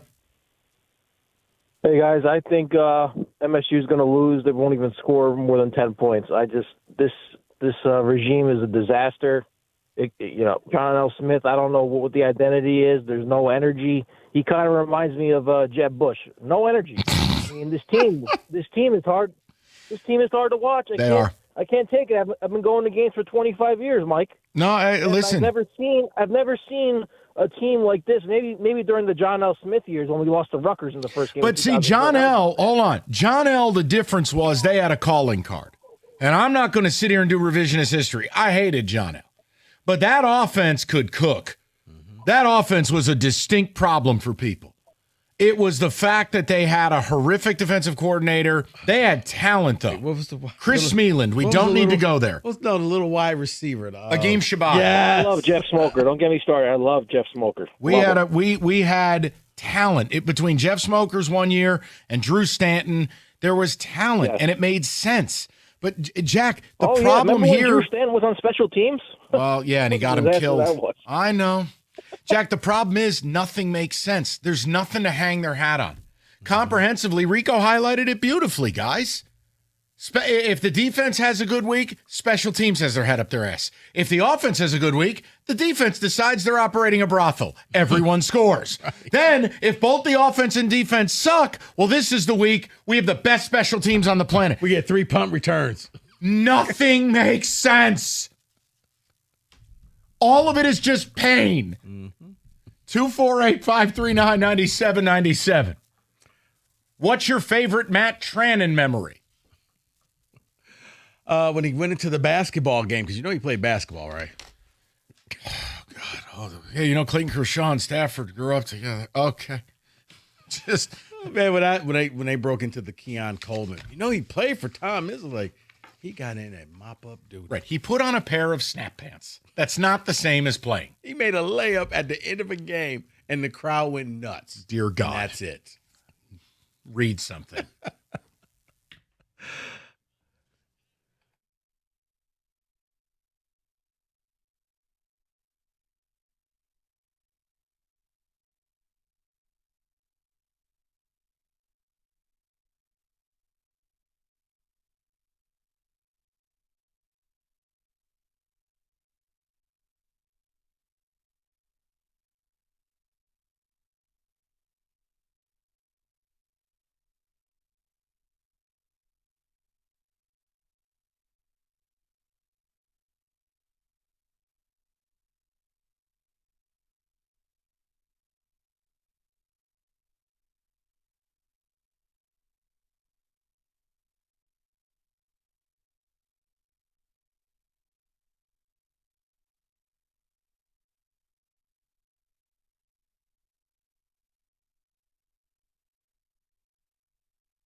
Oh, Larry Caper.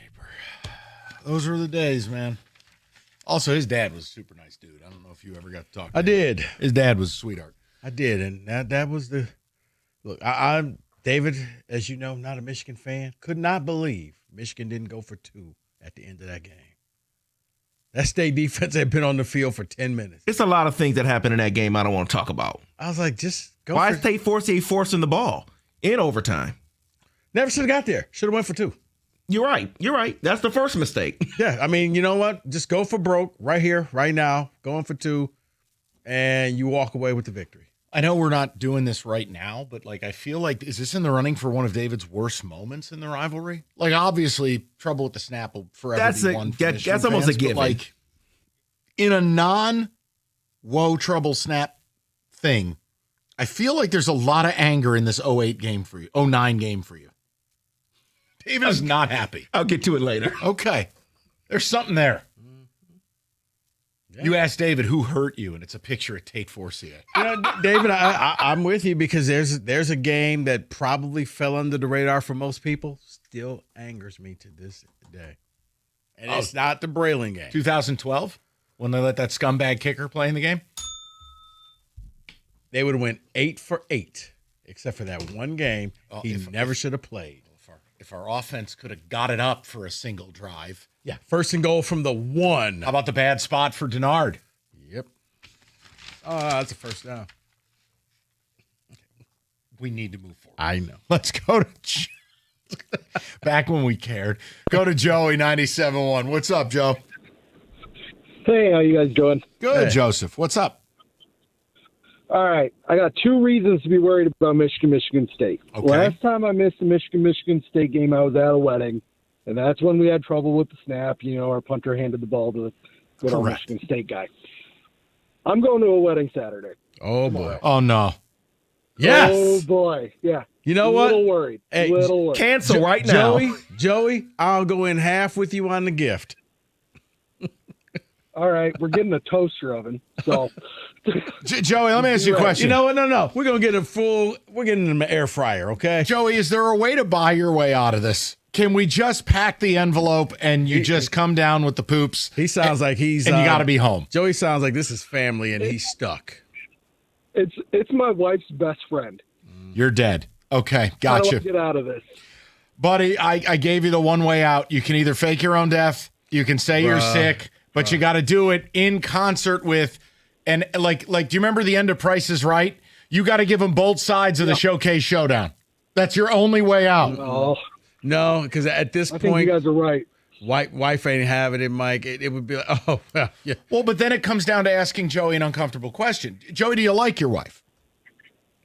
I mean, depends on the day. Lately, sure. Okay, well, then you got to go. I was going to say, if things are already on the rocks, it's kind of a Hail Mary. What do you got to lose? Oh, no, The no, most honest answer. Because, Joey, 10 years from now, your wife's going to be, oh, wow. Yeah. Remember when you were in the hospital when my best friend got married? Yeah. Which friend? The one that you had to fake your own death and Misty? You don't want that, Joey. Just Joey, you got to It's a shame go. If I totaled my car, quote unquote, you know. Well, look, there are ways out of it, but I mean, you know. Well, she'd be like, can't we just get you a matching cane to go with your suit?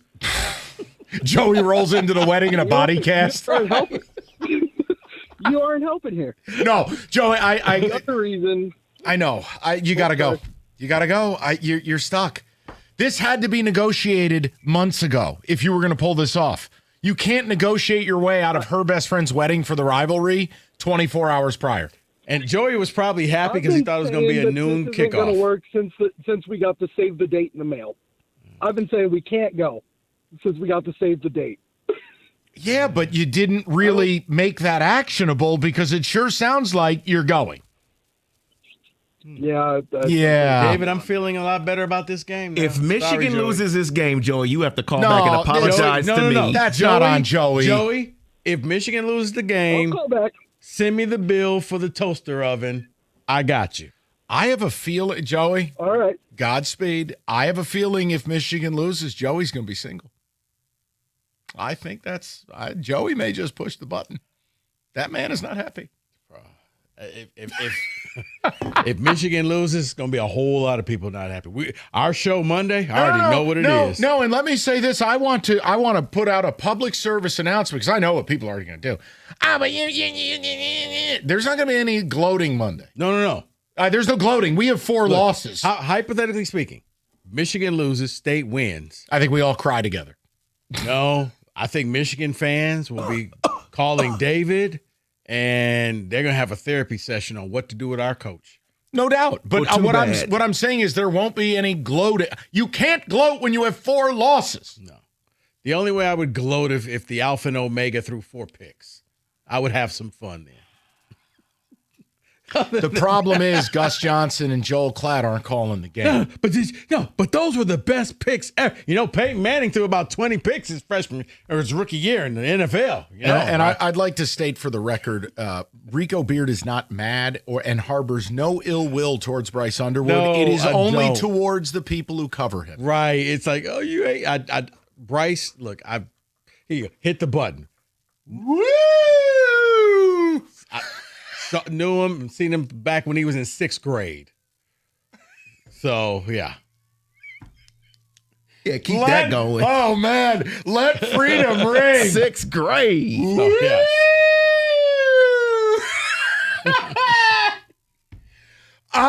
Rico, help Bryce Underwood with algebra. 248. So no, it's just the whole Gus. It's the way he's covered. That's all. Nothing was funnier. This kicker is the best kicker in the country. Cut scene. Misses field goal. Go to Scott. 97.1. Scotty, how you doing, buddy?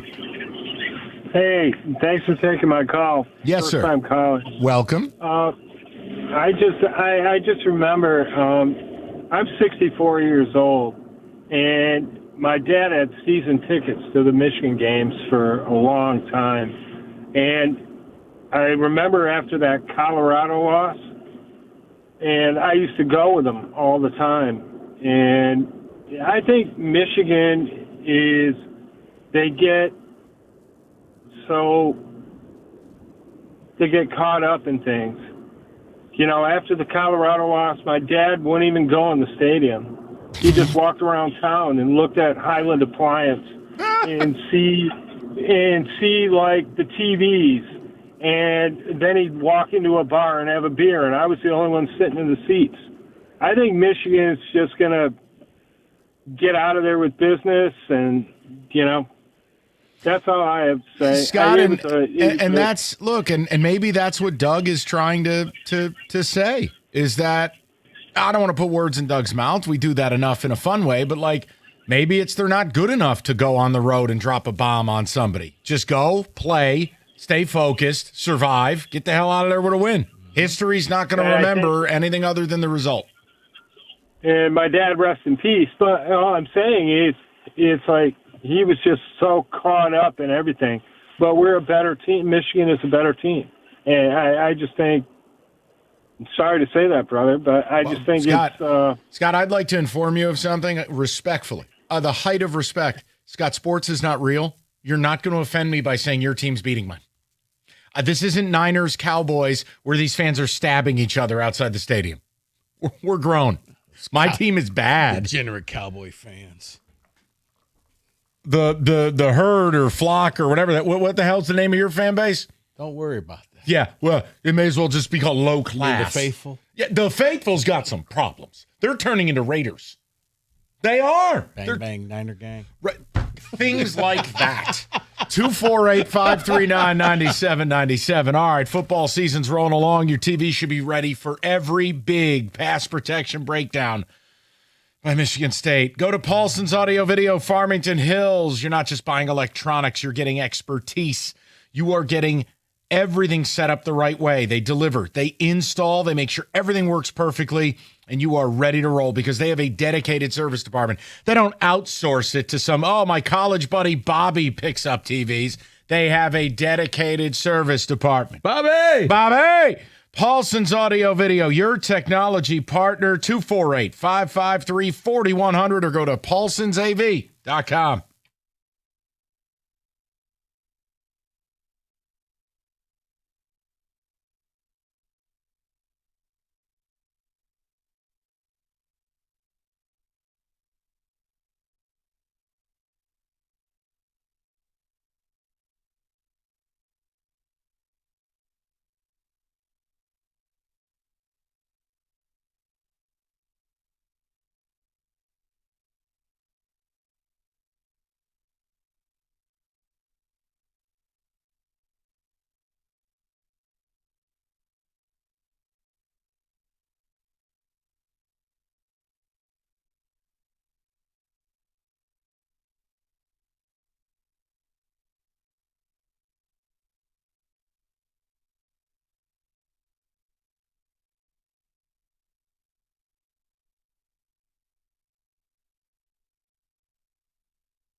All right, we do it every week. It's a true pleasure and an honor to be here with you, gentlemen, to make egregiously mediocre selections. It is time for the picks.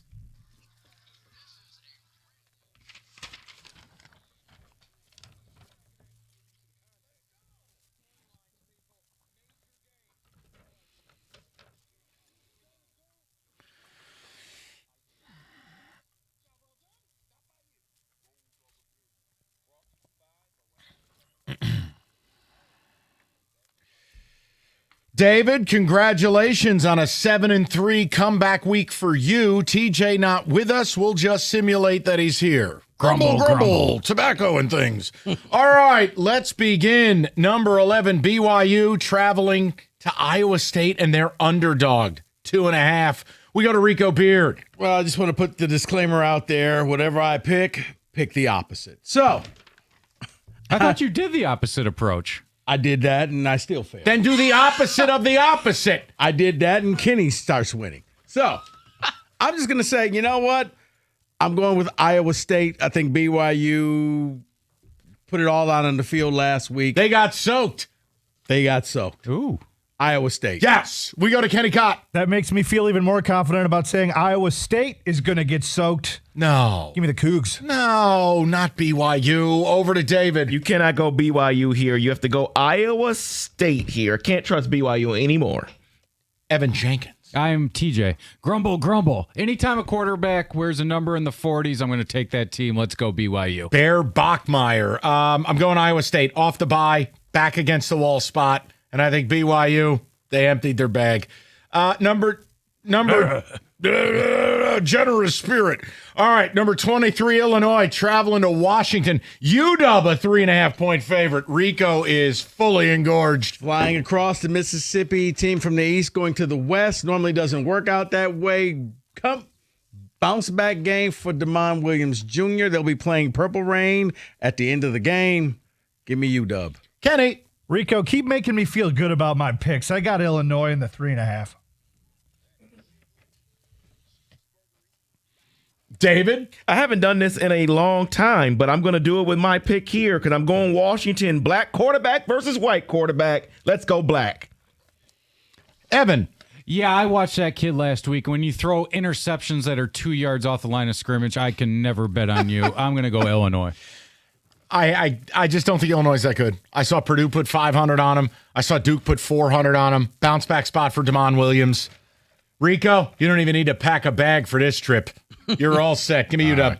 Ole Miss, number 8, traveling to Oklahoma. Oklahoma, favored by 5.5. Mr. Beard. Even though it's the devil's number, Mike, I think it's a lot like what happened with BYU. I think last week took too much out of Ole Miss. Give me Oklahoma. Over to Kenny. Make that 3 in a row, Rico. I'm going to take Ole Miss Devil's number. David? See, I was leaning Ole Miss here until I saw a report that they have to have a team meeting because of the rumors about Lane Kiffin in Florida. Distraction, Oklahoma. Yes, sir. Over to Evan. Just consider me Billy Sims at a Heisman Trophy presentation. Yeah. Boomer! Oklahoma. Lane's going to Florida. Give me the Sooners. Number 15, Mizzou travels to Nashville to take on number 10, Vandy. This is where this sport is. Vandy's number 10, laying 2.5. Rico. Diego Pavea. Game day's going to be there. The crowd. Give me Vandy. Now I know we're getting Mizzou to the window. Kenny. Make it 4 in a row. I have Mizzou in the points. Tired of Vanderbilt. David. Well, I have to go Vanderbilt here, Kenny. I just believe in Diego Pieva more than Missouri. I love how you butchered his name. I respect it. Evan? The more Daniel, like David said, the more Pieva of his mama. So give me Vandy. Oh, yeah. Mizzou, 41% pressure rate. Vandy, outside the top 100 in pass protection. To hell with it. Let's have another former Spartan haunt us, Zion Young. Give me Mizzou. Michigan laying 14.5 at Michigan State. Rico. Jonathan Smith makes sure that nobody ever hits the cover, so give me the Spartans. Over to Kenny. Make it 5 in a row. I have Michigan blowing you guys out. Sorry about that. I've nothing to say sorry for, pal. David? I would love for that, Kenny, but somehow, some way, Michigan State always finds a way to cover. So I'm going Michigan State. Evan? All my favorite things in this world are green, so give me the Spartans. Yeah, so's money. Michigan. Sorry, buddy. NFL, please. Well, Kenny, one of us is going to be really sad. Yeah, it's going to be tough, man. Bears, Ravens. Ravens laying 6.5. Lamar's back. I think with Lamar being back, I think the Ravens will win. The Ravens will cover. Bears, I don't think that 4-game winning streak will go to 5. Give me the Ravens. Oh, Rico, this is going to be a tough result for somebody. I have 6? the Bears in the 6.5. I can't wait for next week's standings. It's going to be amazing. Lamar is back, and this begins their push towards winning the AFC North. Ravens. Evan. Anytime Jim Costa has guaranteed anything in the sports world, it has backfired. So give me the Chicago Bears. Yeah, I mean, Ravens can win, but that's a lot of points. Bears running game travels. Ravens, look, you can have your quarterback back, but that doesn't mean they're stopping the run anytime soon. Give me the Bears. Cowboys, Broncos. Broncos laying 3.5 in Denver. Rico looking at me with a dirty look. I don't appreciate that. No. I know what happened in Denver. You don't need to bring it up. I won't. I don't know if the Broncos can match that emotional high. Cowboys score a ton of points. How about them Cowboys? Over to Kenny. Rico, you got to be kidding me. The Broncos laying the 3.5. This is going to be tough. Over to David. I'm not going to trust the Broncos defense against what the Cowboys can do offensively, so Cowboys. Evan? I'm obsessed with the Denver airport, so I'm going to go with the Broncos. Nice. With the horse? All the conspiracy with it. Yep, yeah. The paintings, everything. Dak Prescott is commanding the best offense in football. And I'm getting 3.5 points. Give me the Cowboys. Zombie Niners travel to Houston to take on the Texans. Oh, look, the Texans are favored by 1.5. Rico Beard. Rico, do it. You know what to do here. Zombie Niners, Texans, close to Halloween. I'm going with the zombies. Over to Kenny. This is becoming very alarming. I'm taking the Texans at home. David? They have to die, and they need to die this week. Yes. Texans. Yes. David. It's why we have the Halloween movies and Freddy and Jason and all. They keep rising. They don't die. Yeah. Evan. It's going to be a big Chubb weekend. Give me the Texans. Texans, because I don't want Rico to be happy. Giants travel to Philly. Eagles laying 7.5. Rico Beard. You know what? The Eagles are in it for revenge. The Giants beat them, but you know what? No. 7.5, way too much. Big G, this one's for you. Give me the G-Man. This one's for you, G. Throwing to lose by 6 and break your stones. Kenny, go ahead, buddy. Yeah, Rico, I hate that you did that. It ends the streak. I'm also going to go with the No. Take the Eagles, Kenny. G-Man? Question mark? Maybe. David? Yeah, that's a lot of points. The Eagles have struggled offensively. They still win, but I got to take the Giants here.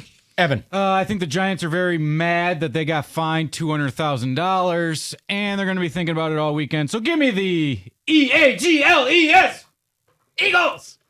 Brandon Graham, back. He's back. Oh, he is back. Oh, Giants, whatever. Come all right, on, man. You got to do it the right way. I can't. I don't have it in me. Come on, give us one. It's rivalry week. Big Ten Saturday night. There it is. Packers at the Steelers. Packers laying 3.5. You know what? This is where little Mikey hops on my shoulders and says, you know what to do, because this doesn't make sense. It's Aaron Rodgers' revenge game, but somehow the Packers are favored on the road where they don't do well. I'm going with the Packers. Kenny. We're so back. I have Steelers, a revenge game, Aaron Rodgers getting points at home. Yes. David. Well, you're wrong on that, Kenny, because the Packers are going to destroy the Steelers in this game. Steelers are on the way downward. Packers. And Mr. Evan Jenkins. Go, Pack, go. Packers. I hate that song. But I am taking the Packers. You know why? Because I don't want him happy. Yeah. There you No, go. you don't have to worry about it. I won't be. No. That makes him happy. Whatever. It does, Packers. actually. Okay, how is it we picked the G-Man to make you and your dad happy? Because but you hate us? it's not sincere. But you hate us. He won't be happy. Big G. I'm not comfortable with the phraseology you just used. What? Do you hate us? Just saying. David, you realize what's going on. David, you know why, don't you? You know why. Unbelievable. David. Mm-hmm. I thought you were pointing to your watch. No. Mike's chasing brown kids. How dare you? Those are the picks. Kenny's crawled under his desk. 97-1.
Yeah, what a moment. That was a backbreaker. That was awful. That ball was fumbled and it bounced right back into his chest. Oh boy. We wanted to. I'm sorry. No. I think the only thing that I would say marveled the way that ball moved was when Michigan played Alabama in the semifinal game and the ball died at the 2-inch line. Instead, at the end of the game, when the guy fumbled the punt and instead of going into the end zone, it just died right there. Yeah. All right, David, we'll catch up on Ticket Text. And then we did want to have some fun look, best and worst moment in the rivalry. We can get back into what Karsh was selling people at 5 o'clock. And we'll get to who said it as well. But I want to ask the question. It's obvious depending on your perspective, but best and worst moments. And we've got a lot of the audio. And I know the best moment for Spartans, most of them will be trouble with the snap. It's actually not my best moment. No. I have 2 above trouble with the snap, but they're for personal reasons. I'll explain, but I have 2 above trouble with the snap. For Michigan fans, that would be the worst. So what we want to do is this. Take trouble with the snap out of the equation. For a Michigan fan, you can't say that's your worst moment. We know. What's the next worst? For a State fan, you can't say that's your best. What's the next best? Best and worst moment from the rivalry. Because I'm always interested in what people take from the game. Because rivalries were, past tense, deeply personal and meaningful, and you can go a zillion directions. Mm-hmm. So I'll throw the number out. We got wide open phone lines as we cruise along on a Friday. 248-539-9797. Go. You want the Ticket Text first, and then you're ruminating. No. Mine, I mean, we kind of talked about it. It was a kicker who kicked 4 field goals for Michigan. It was a bad spot for Denard Robinson. And, yeah, maybe or not, the kicker shouldn't even been in the game. Uh-oh. That, and then the Braylon Edwards game. I was at that game. That was the real kick in the ding-ding right there. I was in the end zone for that game. That was tremendous. David, Ticket Text. And then, I want to hear from the people, and we can go through some of our moments. But that was your worst, was Braylon. Yeah. What's your best? Best, probably minus 48. What, comprehensively? What, the game? No, the game where they held Michigan to minus 48 right, I'm saying, yards. but best moment. There's no one moment. Or was it when Devin quit? Probably, I'm trying to think. No, I think the series of moments where it went from 1st and 10 to 4th and 43. If I can get those plays all together. Rico, we're going to bundle those for you. It's a bundle Rooski. We're going to bundle those plays. All right. 1st and 10, and we're kicking it, and it's 4th and 43. David? So those texts are coming through. I'll gather those in a second. And that's fine. Go ahead. The sooner Smith is gone, MSU rebuild will be ahead of Michigan when they eventually dump Crying Lion Moore. So, yes, I need the loss. That is Eric in Grosse Pointe. So people upset that he cried after his first victory? Is that why? I don't know anyone that was upset about it. Okay. Michigan didn't have hope last year against Ohio State. Michigan is also rolling out a true freshman, and we have no idea if he loves Michigan or hates Michigan State. So I think it could happen for Michigan State tomorrow. Mike in a truck. No, he probably hates Michigan State. I think so. He played in the state of Michigan. He knows all about this. He sure does. If he was coming from, New Mexico, maybe not. Karsh eats grass. Karsh bikes with a helmet. Enough said. Michigan by 50. Montgomery in Tennessee. That is my favorite text of the day. Karsh eats grass. That is my favorite text of the day. A few of them are coming in already here. Best, Woodson interception. 97. Yep. Worst, TJ Duckett extra second touchdown. The Big Ten said we didn't do anything wrong. You know what? Do we have that audio? Can I just hear Brandstatter pooping his pants, please? Oh, look at Larry Stevens. Like they don't know the players out there, Look Jim. at him. He's offside. Okay.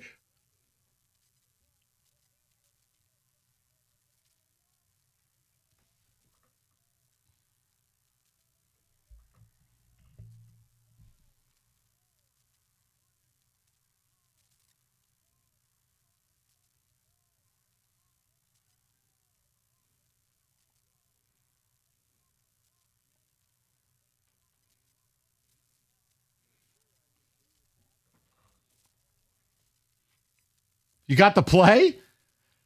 No, I just No, that part. got it. Yeah. You got to get the play where he's like trying to yell to the players on the field. Yeah. Oh, it's the best. Oh, look out for Duckett. Oh, okay, they got him. Yeah, no bleep, Jim.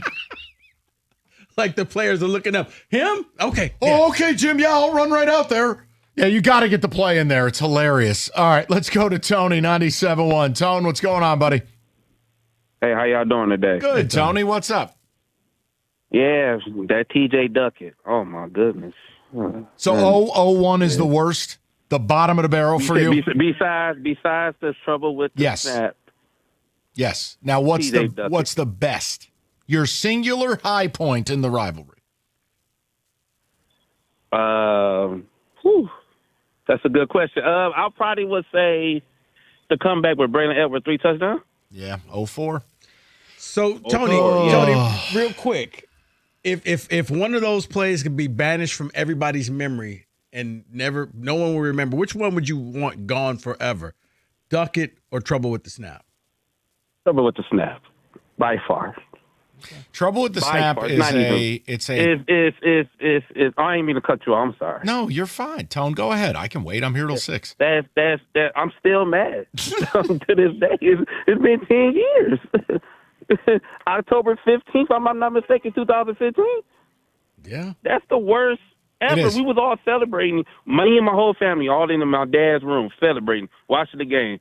Sean McDonough. Trouble with the Snap. I'm like, okay. I was like, yeah, well, Tony, I know you probably never done this, but if you ever just YouTube reaction video of fans for that, it's hilarious. Oh, there's like a collection? Yeah. Oh, yeah, they have an ESPN. They got ESPN got a story about the guy that had his head on top of his head. Right. No, I'm just like people like at a bar, or you could just see different folks and yeah. So. You know, Tony, I know as a refresher, because I want you to save your voice, but I think you were trying to imitate something.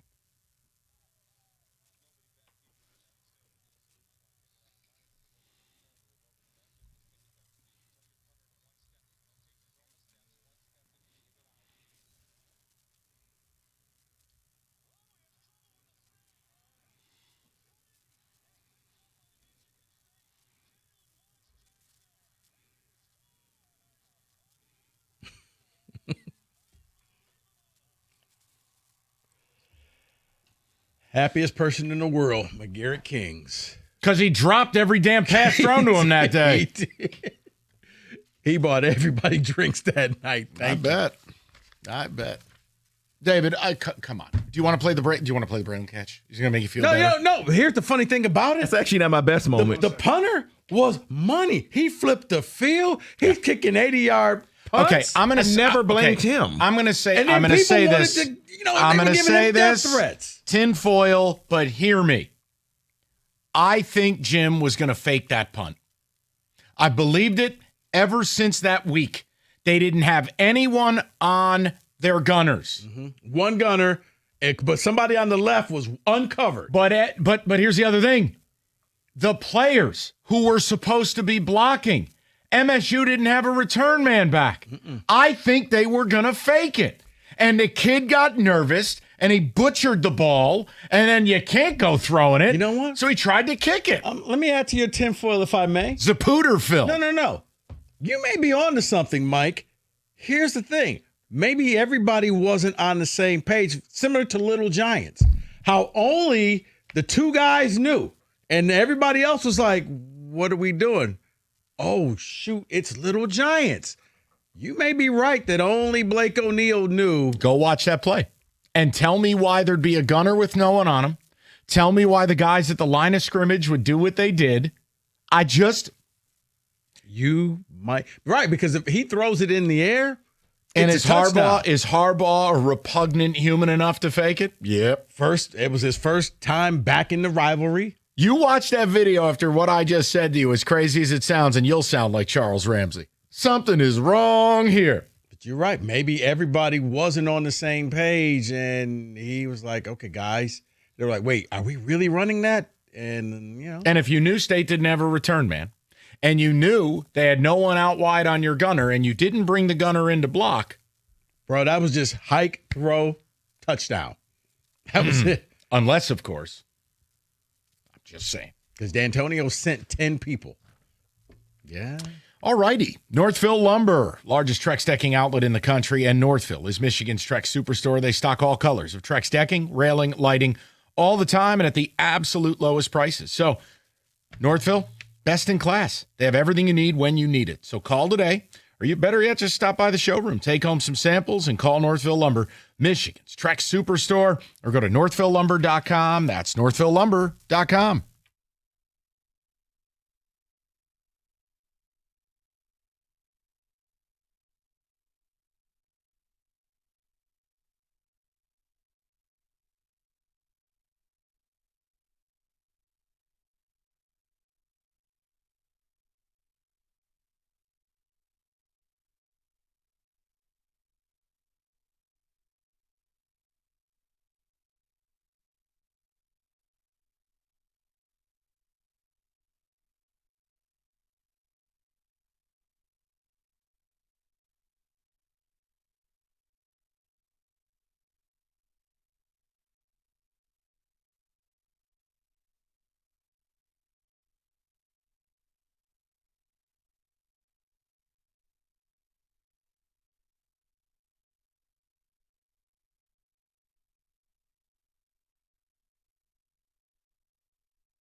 Oh, man. I looked over at the clock keeper and he winked at me. Oh, okay, they're over there. Jesus. He's older Larry Stevens. All right, best and worst. We're asking best and worst moments in the rivalry. Just have a little fun before we play Who Said It. The Woodson interception, even as a State fan, that was damn impressive. I didn't realize, like, what did I just see here? You saw Todd Schultz being terrible. That's part of it. But no, Charles, that's the best defensive football player I've ever seen in college football. Period. Him and Ndamukong Suh are my two. Two guys who just, like, with Woodson, you just didn't go over there. Deion was mine. Just okay. Don't even worry about it. If you throw to this side, I will pick you off. Throw over there. Leave me alone today. I'm sitting here reading a newspaper. All right, so I have two. And it's not trouble with the snap. And people probably are like, well, how? Because, again, sports to me, there are personal things tied to it. So one would be, I believe it was October 3rd or October 6th of 1995. So Saban's first year, I had to hand my dad like $6 from raking leaves so I could get the game on pay-per-view. But it was at Spartan Stadium, Michigan State, snow, unseasonable snow. And it was where Woodson had a pick, but it went through his hands and Derek Mason caught it. But it was Tony Banks to Nigea Carter. Like, that kind of really set the tone of, like, the connection point of liking MSU to, like, I want to go to school here. As stupid as that sounds. Buddy, I froze my behind off. Oh, of that yeah. game. And I wish I'd have known you then. Went to the game with an extra ticket. Couldn't find anybody because the weather was so bad. People were like, nah, it's too cold. Yeah, but you could have been my guest back in the day. We sat in the end zone. And I was also a huge slap for Scotty Green. I loved Scotty Green, number 47, the ultra back. Thank God we didn't have instant replay or booth reviews. Well, you hate to see it. But it was Tony Banks. That game that marked kind of like a real, like, I want to go to school here. The other one is like, I got to be careful because I'll choke up talking about it. It was 2021. It would be Brantley's interception. Like, I'll always appreciate Chuck Brantley. But, like, who I'm talking about as part of our tailgate group. It was, God, I got to think about this now. Was probably, it might have been a week or 8 days before who I'm speaking of lost his wife. Yeah. So that was, like, out of nowhere. And then the whole conversation, because he never missed games, and they would go together.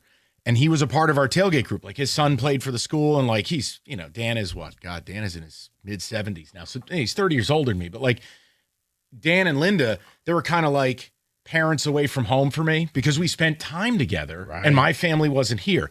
So she passed away, and the whole thing was like, all right, Dan, what, because Dan was like, no, I am going to this game.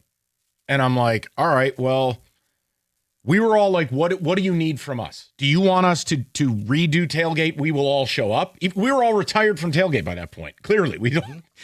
But he had to be there. He just felt like he had to be there.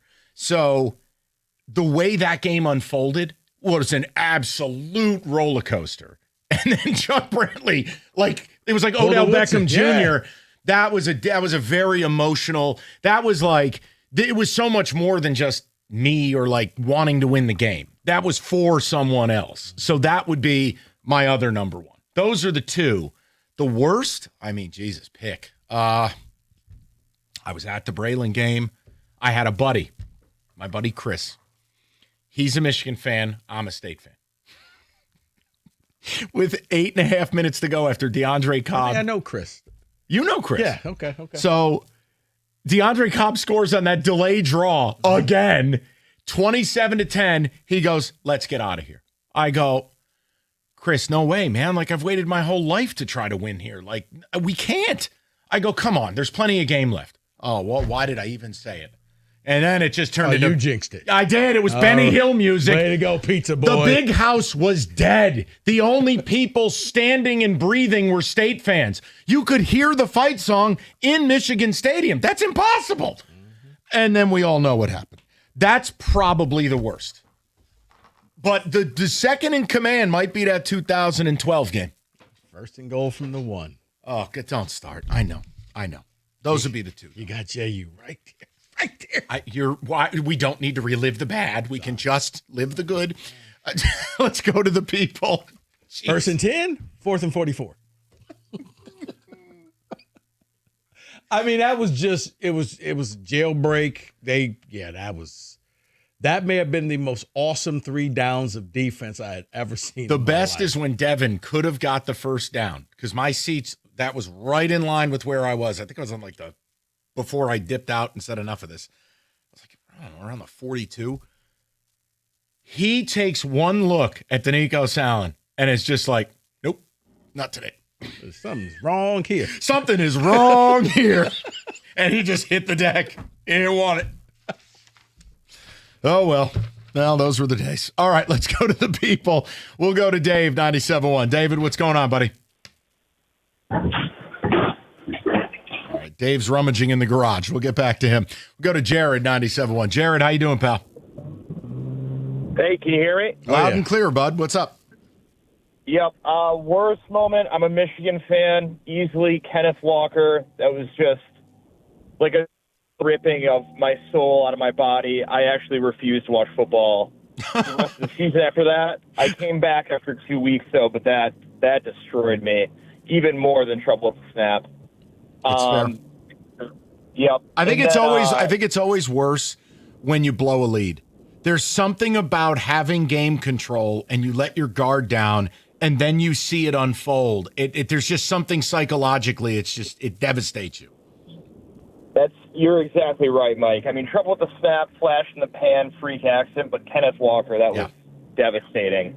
And then best moment, obviously, 2007, little brother comment, which just ignited a great rivalry. But, I mean, every year we beat Michigan State, I love.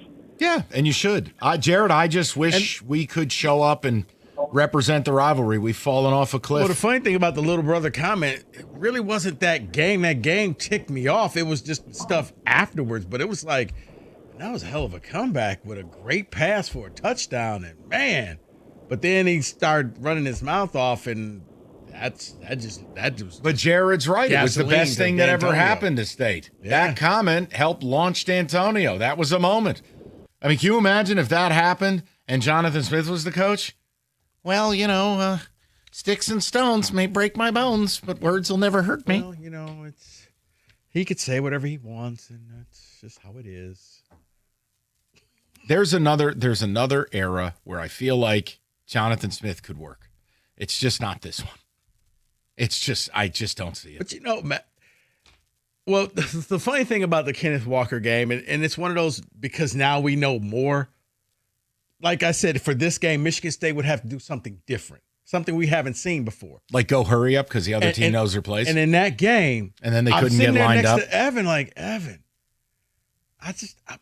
I've never seen this before. Like, why are they going hurry up? And I remember sitting next, Michigan was up big, and I'm like, Evan, I think State's gonna win this thing. He's like, no, they're gonna win this thing. But yeah, they kept going hurry up, and I'm like, Michigan couldn't get lined up. They have never in the history of gone that much hurry up. Well, David. You can't cheat in that quick amount of time. Now I understand. But all right, that's enough now. At the time, it made zero.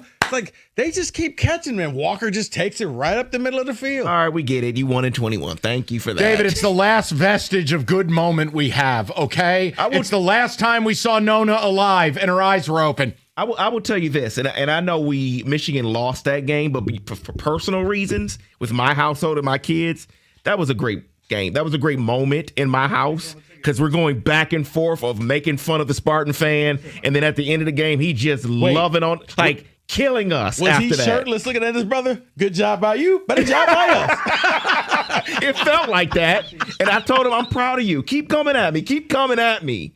Those moments, the other one, and I know because it's the controversial, it didn't count, was Ricky White in that game. Like is anybody going to, you couldn't cover him. Like, he just catch. The problem, and I know it happened. Like, I watched it. It happened. But, nothing in that year, the further we get from it, feels authentic. Do you realize there was a cardboard cutout of Doug Karsh in Spartan jammies in Spartan Stadium that I paid for? Yeah, I found it. Took a picture. Yeah, that's what think about the insanity. There were cardboard cutouts of people in the stands. Well, think about this. Yes, when it comes to movies and things, when you see 80s, you always see, the certain look, in the 90s is the wild neon colors. 2020 is just going to be people walking around in masks. And you'll immediately know, this must be taking place in 2020. Just social distancing. But the football stuff, playing in empty stadiums, we just wanted sports, right? So you just dealt. Or there was the NBA final in the bubble. The bubble bowl. The Steelers, I think it was Steelers Ravens on a Wednesday. Yeah. In the middle of the week. Wednesday at 3:00. There it is. Yes. We're like, well, David, the game is on if you want to watch it. 248-539-9797. We got to get to Who Said It. We'll do it next. Hungry Howie's Pizza, ready to roll for the weekend. Michigan State on tap. Go for it. Hungry Howie's has got you covered, including Detroit-style pizza, in-house made dough, the best ingredients, and at an unbelievable price, $12.99. So whether it's the Detroit style or just the menu at large, get over to hungryhowies.com and celebrate this weekend boldly with Detroit-style pizza at hungryhowies.com.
Okay, take a break from the rivalry and discussion, and, well, you know what it's time to do. Our coworkers say the damnedest things, and now, well, we have to guess who said it.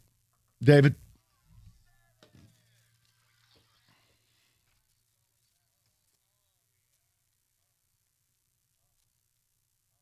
That's Kenny Cott.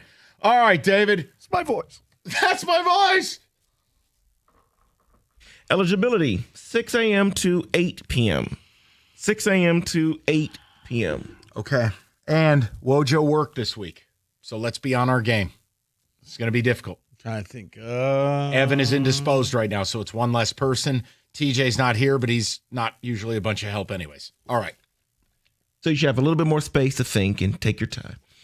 First one.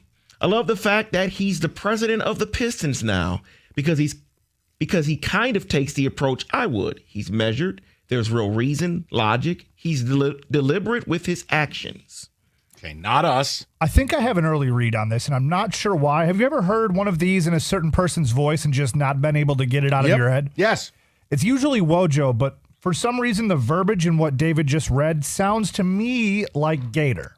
Okay, I said middays. Yep. All right, so that fits. But I couldn't. I was hearing Doug. Hold on. Read it again, though, because you know what Doug doesn't often, like, Doug's not big opinion guy. So would Doug peacock and be like, he's going to do it the way I would do? I don't hear that. Read it one more time if you would, David. I love the fact that he's the president of the Pistons now because he kind of takes the approach I would. He's measured. There's real reason, logic. He's deliberate with his actions. I think it's middays. I mean, hey, we might be way off. Maybe it's something crazy like Costa or something, but you know what, Kenny? We've been opposites the entire day. I like this. This Cover is your good. bases. Yeah, exactly right. You're going to go Doug. I'm going to go Doug. He's going to go Gator. I will go. I'm going to lean towards Kenny here. I'm going to go with Gator. You sure you don't want to go Kang and cover the entire show so one of us has to get it right? I don't. Let David, who said it. You sure about that? You sure about that? You sure about that? Like, I gave it to you. You had this. I took the thought out of your hands. You didn't have to do any thinking. Number 2. I want to ban him from this game. It is hard enough to guess people. Come on. I thought you would get it when you said middays with him because he's a Pistons fan. Probably the only one on the show. I can't keep it straight. He's collecting Pokemons. He's talking basketball. I can't keep it straight. Damn it. Number 2. That was a program victory. A Campbell program, Kelvin Shepard, all the personnel people that bring in those backups, the Legion of whom? That's it. That's Costa. I just, if that's not Jim Costa, I'm leaving. That doesn't make any sense because then I would make it harder for you guys. I apologize. That's okay. I just feel like that's Jim Costa. You know what? Your birthday. If you want to leave early, you go right ahead. That's not how it works when you're over the age of like 8. We'll take it to 6. I'm guessing Costa. You need balloons? No. I was thinking Jansen until he said the Legion of whom. And that's where I'm going to say Costa as well. I thought either Costa or Jansen as well, which surely means we're all off. It's Gov. Right. I'll say Jansen just to be different. I actually kind of heard Jansen first when he was reading this. David, who said it? Oh, come on. David's enjoying this. He is, and it really angers me. No, I'm not. You are. Because I almost did that one first because Mike said, remember, Wojo worked this week. And I thought for sure. Nobody listens. Jeez. My God. The hell is wrong with this guy? David, number 3. Right, number 3. We've seen this before. You got to show us that you're serious about it before we really buy in. It's nice that you started off and you had a little 5-game win streak, but I need more. I need a lot more. Wow. I'm thinking either Cookies or Gator. Just can you read it one more time? There was a lot there. A lot of cynicism. We've seen this before. You've got to show us that you're serious about it before we really buy in. It's nice that you started off and you had a little 5-game win streak, but I need more. I need a lot more. I could have said that. I feel like most people could have said that. I was thinking angry Gov. I need more. I need a lot more. I'm yelling for no reason.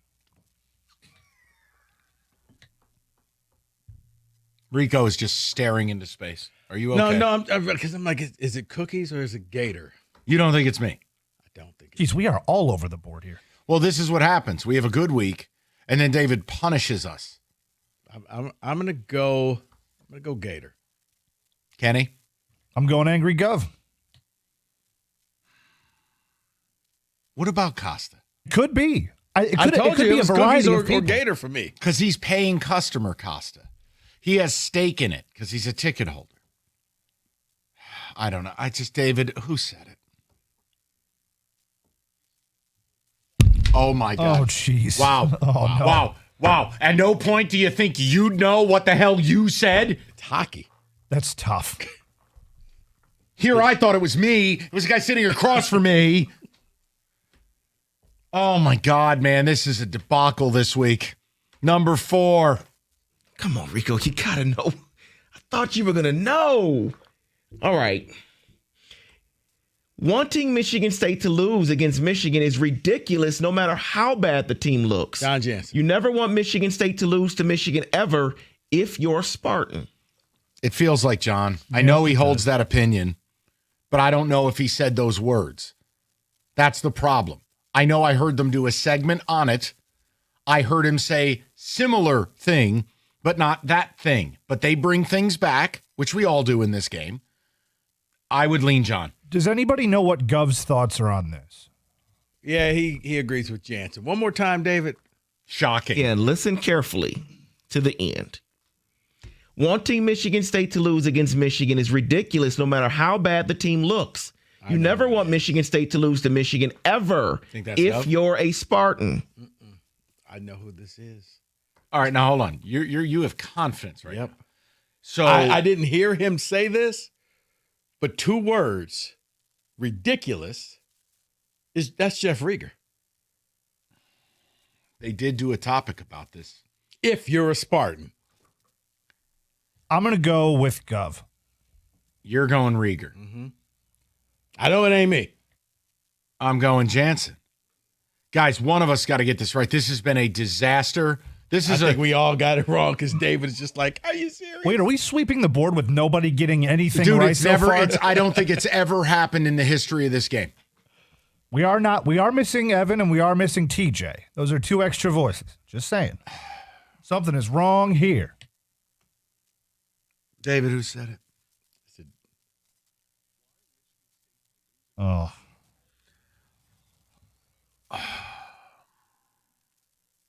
I thought, Rico, you were going to focus on the part where it says you never want Michigan State to lose to Michigan if you're Spartan. That's a Spartan talking to other Spartans. But Gator doesn't talk like a Spartan. And he sits there and he doesn't yell at Doug ever. And I thought it was Rieger saying, if you're a Spartan, because Rieger believes in this, you got to root for you. Okay. Do we even want to try this one more time? I do. Okay. We've never had a week like this. This is just like, I don't know, we had a bad practice week, and we're out here down 38-0. What are you going to do, quit? Yeah, you are a Spartan. Good for you.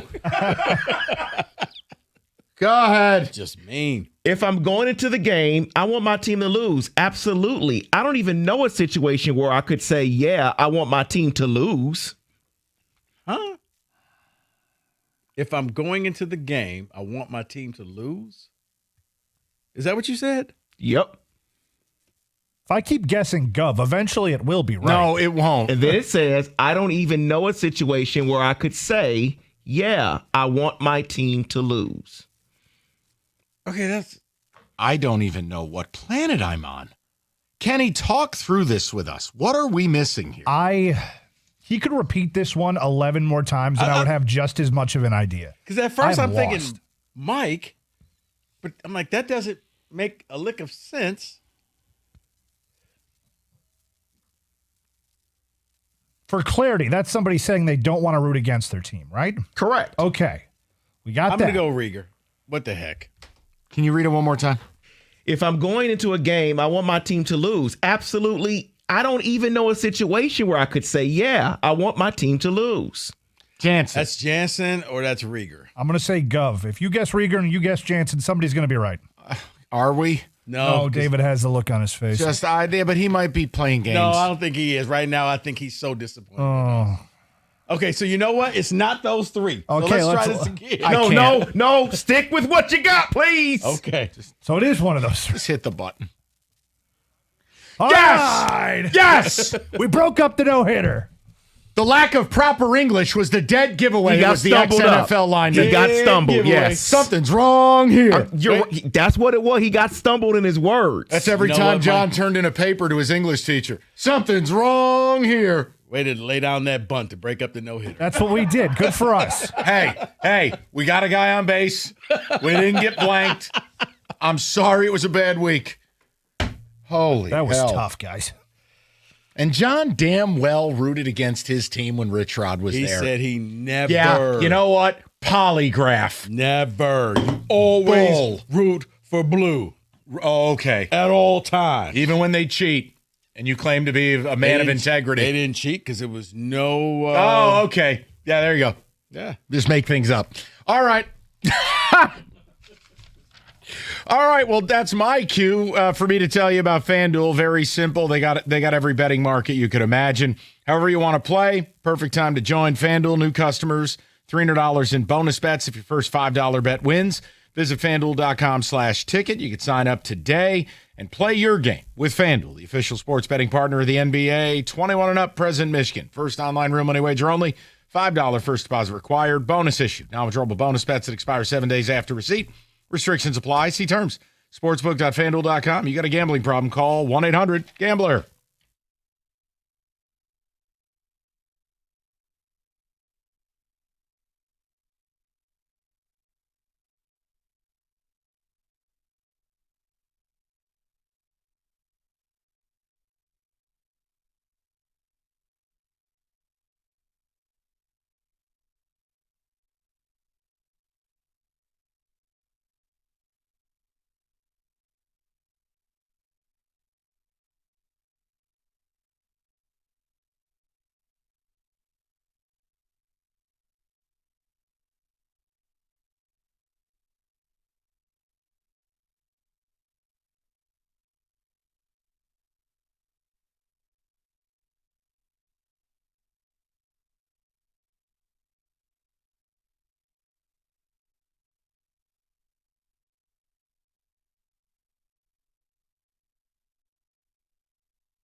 Oh, man.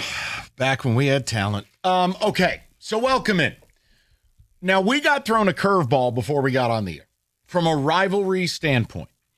And again, Rico and I are leaving behind what we feel like we need for the long-term health of the program. I'm just separating, right? Like, losing is not a bad thing if it gets us the ultimate goal, which is I just don't feel like this staff is going to lead Michigan State to a Big Ten championship. I don't, and some of you will snicker at that, but that's actually real. Okay, Vanderbilt's number 10, Indiana's number 2.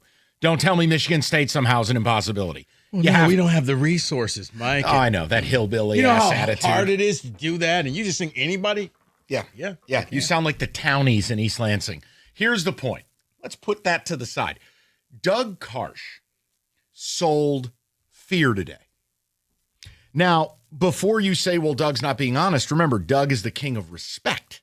Do you know what's not respectful? Lying to people. Doug's opinion on the game as the voice of Michigan football. Be careful. Just survive. Just focus. Get out of here with a W. There was no confidence emanating from Doug Karsh. Mm-hmm. Now, the counterpoint to that is there's no optimism being sold from Spartan fans. Not that we have heard. No one in my sphere is like, yeah, they're going to rise up and do that. I haven't heard that. And Lord knows, callers, forget it. The callers we've gotten, they want Smith gone. They are just whatever. Right. So here's my question. Well, but again, are we inviting an echo chamber? But go ahead. No, because it's people have free will to call in. Like that's just not, this isn't North Korea. It's not like Comrade Kenny is screening the phones over here. So look, I want to ask you guys, where do you stand with this? Based on Doug didn't sound confident. Doug sold some fear. Now, if you're a Wolverine, I would like your response to that. Earlier, I can tell you, almost exclusively, we got Wolverines that were concerned, nervous. I was surprised. Spartan fans are not optimistic. Now, we could get into the football of it, but I just don't even know if we need to go there. MSU would have to play a game comprehensively, to Rico's point. They have not played under Jonathan Smith in a year and a half. They haven't done it. So, I again, if you want to sell me, it's back against the wall. It's going to be for sale signs out in front of the houses if they lose. And, they're bringing former players back this week. Hey, if it takes that for you to play up. Canines now there.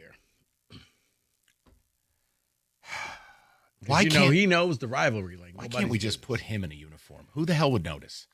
Does he still have eligibility? It doesn't matter. Just cheat. Signed Michigan. The point I'm making is, who's that little guy out there? Oh, that's Mekhi Frazier. He looks fast. He did some speed training. Look, I want to hear from you guys because ultimately this is a weird year for the rivalry, and it's a very bad time for Michigan State. But if you're a Spartan who's optimistic, don't be afraid to say it, but also don't be afraid to speak the truth. For Wolverines, I was taken aback by what Doug Karsh said. I was shocked. So where do you stand? 248-539-9797. Rico, are you going to sell? This is the last stand at the OK Corral here? I'm going to sell, Mike. They have a chance, but all three phases of the game must play in sync and play well. It can't be offense and defense is good, special teams is booty. It can't be, okay, special teams is great, defense is great, can't score. All three have to go out there, and all three have to play inspired. You need to see a game very similar to the Iowa game at Saturday night last year where they took on Iowa. They were almost a touchdown underdog, and they went out there and they won by double digits. The issue is when you draw upon plenty of bad state teams have competed or like, look, John L. had a couple of teams that were no good. We were in overtime against Michigan. You go to the 90s with Saban. Those teams weren't good, but they had talent. Mm-hmm. See, I don't like anything about this team. I just don't. They will have to your point, like even the Iowa game, playing the way they played against Iowa last year won't beat Michigan. No. You're not kicking 7 field goals and beating this team. And maybe, at least, especially on defense, maybe you do need to let some of these younger guys just go out there and see what you got. Because I know what the older guys got. It ain't much. I could play a drop for that, but it wouldn't be nice. 248-539-9797. Now, David, Doug is your shepherd of Wolverine affairs. Where do you stand? Are you nervous here? Are you uber confident? I mean, just please, I would just like to hear. I'm more in the middle. I'm not uber confident and I'm not scared. It's just in the middle, mainly because of what Michigan looks offensively, because I see nothing with Michigan State. So it really depends on if Michigan can get it together with Bryce and the offense.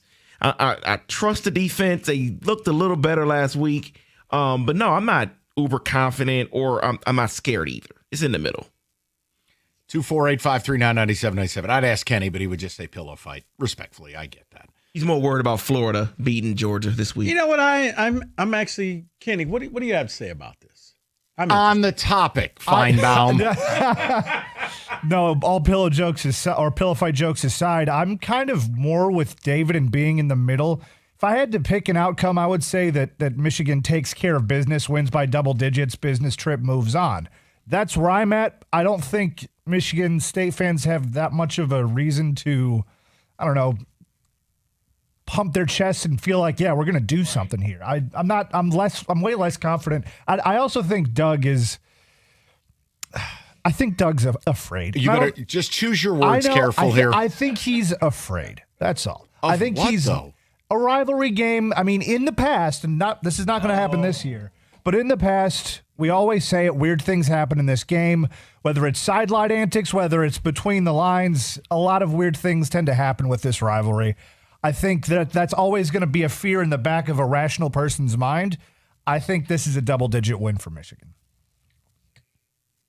Sensible. Yeah, I don't feel insulted. No, I don't. But I just, it's just interesting because it's been a lot of Wolverine concern that I'm shocked by. No Spartan optimism. And again, if you're a Spartan, you're right. I don't think we've had one Spartan that's like, you know what, they're pulling off the upset. Or even, they'll have the ball late with a chance to tie or take the lead. Like nothing. I'm not mad if you feel that way. If you'd be kind, I'd like some reasons. Like, look, if you want football stuff, explain to me how we're going to drop back and throw the ball. Explain to me how we're going to block up their edges. I was about to say, that I can give you. You got to just, as soon as you snap the ball, you got to throw it. You can't hold. Aiden Childs, if he holds onto the ball for 3 seconds or more, will die back there. Plain and simple. Hold on. Can we put that up on the NBC scouting report? We don't need Blackledge and Nepo, baby. We just need Rico's keys to the game. If Aiden holds it for 3 seconds, he's dead. Bullet point. Yeah. But then that takes away all verticality. Barham goes straight Nick Bolton. Yeah, that's a bad right. If you can't, because if you hold on to it for 3 seconds, here comes one and dead. Can I bring one thing up? I don't want to get you in trouble. Can you repeat here what you said to me out there? No. Really should have waited for the break for that. All right, just strike that from the record. I had something good for the rivalry, but Rico didn't want to share. You know what kind of fish you are? Selfish. Mike, here's what I think. Looks like, seems like, feels like. Okay. If you're a Spartan fan, you can go ahead and root for wherever you want. I don't think that Smith makes it through this season. I just don't. So that's just me. Nope. Rico Beard reporting Jonathan Smith's a dead man. Nope. Just saying, that's me. Looks like, seems like, feels like. Unless there's that, he goes on this, he does what UCLA is doing. Other than that. Okay. I don't see it. Okay. Thank you for that.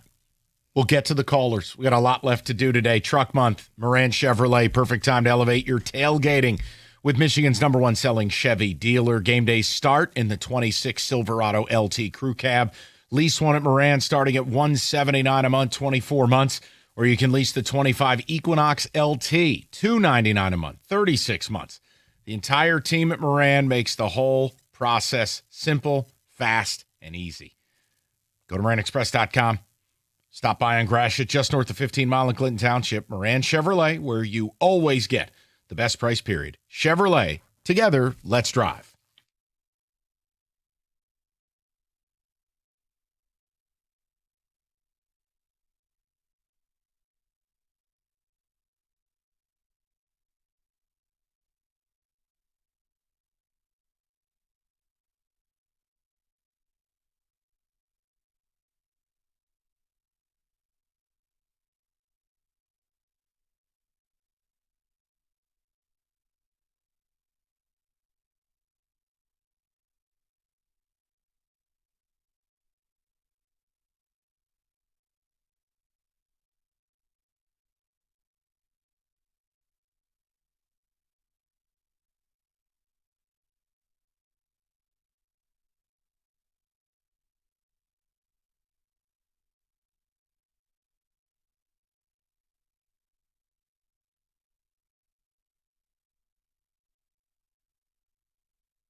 All right, let's get to the people.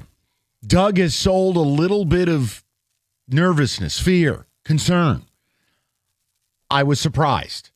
Wolverines have followed it up with the same. Also surprising because no one's pushing back on the state side with optimism. It's a very weird thing. Let's go to the belly of the beast. Ted's in Ann Arbor. He's up next. Teddy, what's going on, buddy? Guys. I think Michigan fans can never and will never forget Appalachian State.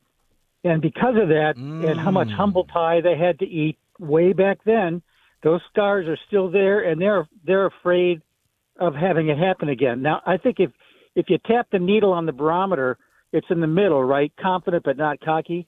But, if you tap it a couple of times, it sort of drifts down towards scared a little bit. You know what, Ted? That's an interesting perspective that I have not thought about. That, you know what? I see now why maybe Doug feels that way. Because he had to witness, and if you did, and everybody just knew it was a foregone conclusion, first game on the Big Ten Network, and that's almost 20 years ago. I don't even think about App State anymore. But fellas, if we all step back, Ted included, look at this Michigan State defense. Rico and I have said this is comprehensively the single worst defense of our life as Spartans, both schematically and from an execution standpoint. As John McKay once said about his team, the execution, I'd be all for it. Ted, you're coming in with a really good run game. You're coming in with a quarterback capable of being dynamic, but bar none, you control the line of scrimmage up front both ways. It's really hard to lose a football game when you do those things. Well, I understand and I agree with you, but I'd be interested to hear some of the clips from sports shows back then and see if they weren't quite the same thing. Michigan can't lose to Appalachian State. They got a defense. Yeah, and look, you're right. And here's the one thing, okay? App State was national championship good at the 1AA level, and they had some NFL players. I believe the quarterback got selected by the Bucs, I think in the 4th or 5th round. But Ted, I hear you. I hate taking one bad thing happened to my team 20 years ago, so now I never can be like, come on, MSU lost to Central. That doesn't mean you don't walk in confident. Now, you're a 15.5-point favorite in this game. That doesn't mean you think you're winning by 50. But the idea of Doug talking about, just survive it. It's like, survive what? Because I think for Doug, Mike, it's history. He's seen that it's still a fight. It's still Do you two think teams State has that fight in them? That's my problem. I don't have Kevin Vickerson and Matthias Askew. Come on. How much can guys like a Nick Marsh get these other players to be on his level and say, trust me on this, okay? Win this game, and it's going to be the greatest party ever after the game. Like, people will love us, but we have to win. People will cheer your name the way K9 is walking into the building. You got to win this game, though. Go to Sam, 97.1. Sammy, what's going on, bud? Oh, hey, guys. How you doing? Good, Sam. So I was just kind of thinking about what you guys are saying with the game, and I'm at the point as a Michigan fan where I'm just kind of like, if we lose, I would just kind of scoff and laugh and just be like, what is happening to these two used to be excellent organizations where Michigan has still been quality, but Michigan State hasn't been there in a long time. And it's just like, if Michigan loses this game, I don't even know what I would think. Like, Michigan, it's basically like, mark it down, Michigan's won the game, and if they lose, like, how do you even respond to that at that point as an organization? Well, I think if it happened, Sam, here we sit here 5 days a week, and believe me, I'm just telling you what we get from Wolverine fan. There were people who wanted Sharon gone last year. We've had people call in today who want him gone this year. If they lose to Michigan State, the preview of Monday's show is going to be you guys sounding like Rico and I about Jonathan Smith. Mm-hmm. I think if they lose, I think if they lose come the Ohio State game, they're going to be like, you know what? They'll probably say, if we can get rid of him, sure, do your thing that week. Yeah, absolutely. I think that, like, I'm at the point where, like, Michigan has the potential to be a good team, if not this year, but in a couple years. But if we lose this game, like, I wouldn't even know how to respond. Like Sam, honestly, I think if you I always viewed this year as training wheels. It's developmental. Like you made the decision to start a true freshman. If you could trick around, at best you would have been 10-2. You might have made the playoff. I think now you're absolutely more of that 8-4, 9-3 type team. You're not getting in.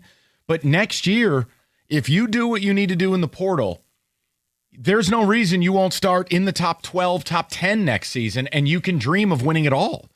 So, yeah, it's just about getting your quarterback, 500, 600 snaps and teaching and learning. And then, look, he's got to get his body right in the offseason and have that year of training table and a year of film study. But next year, you have a 2-year window. It's like your Scooble window. You have 2 years of Bryce Underwood if you do this right.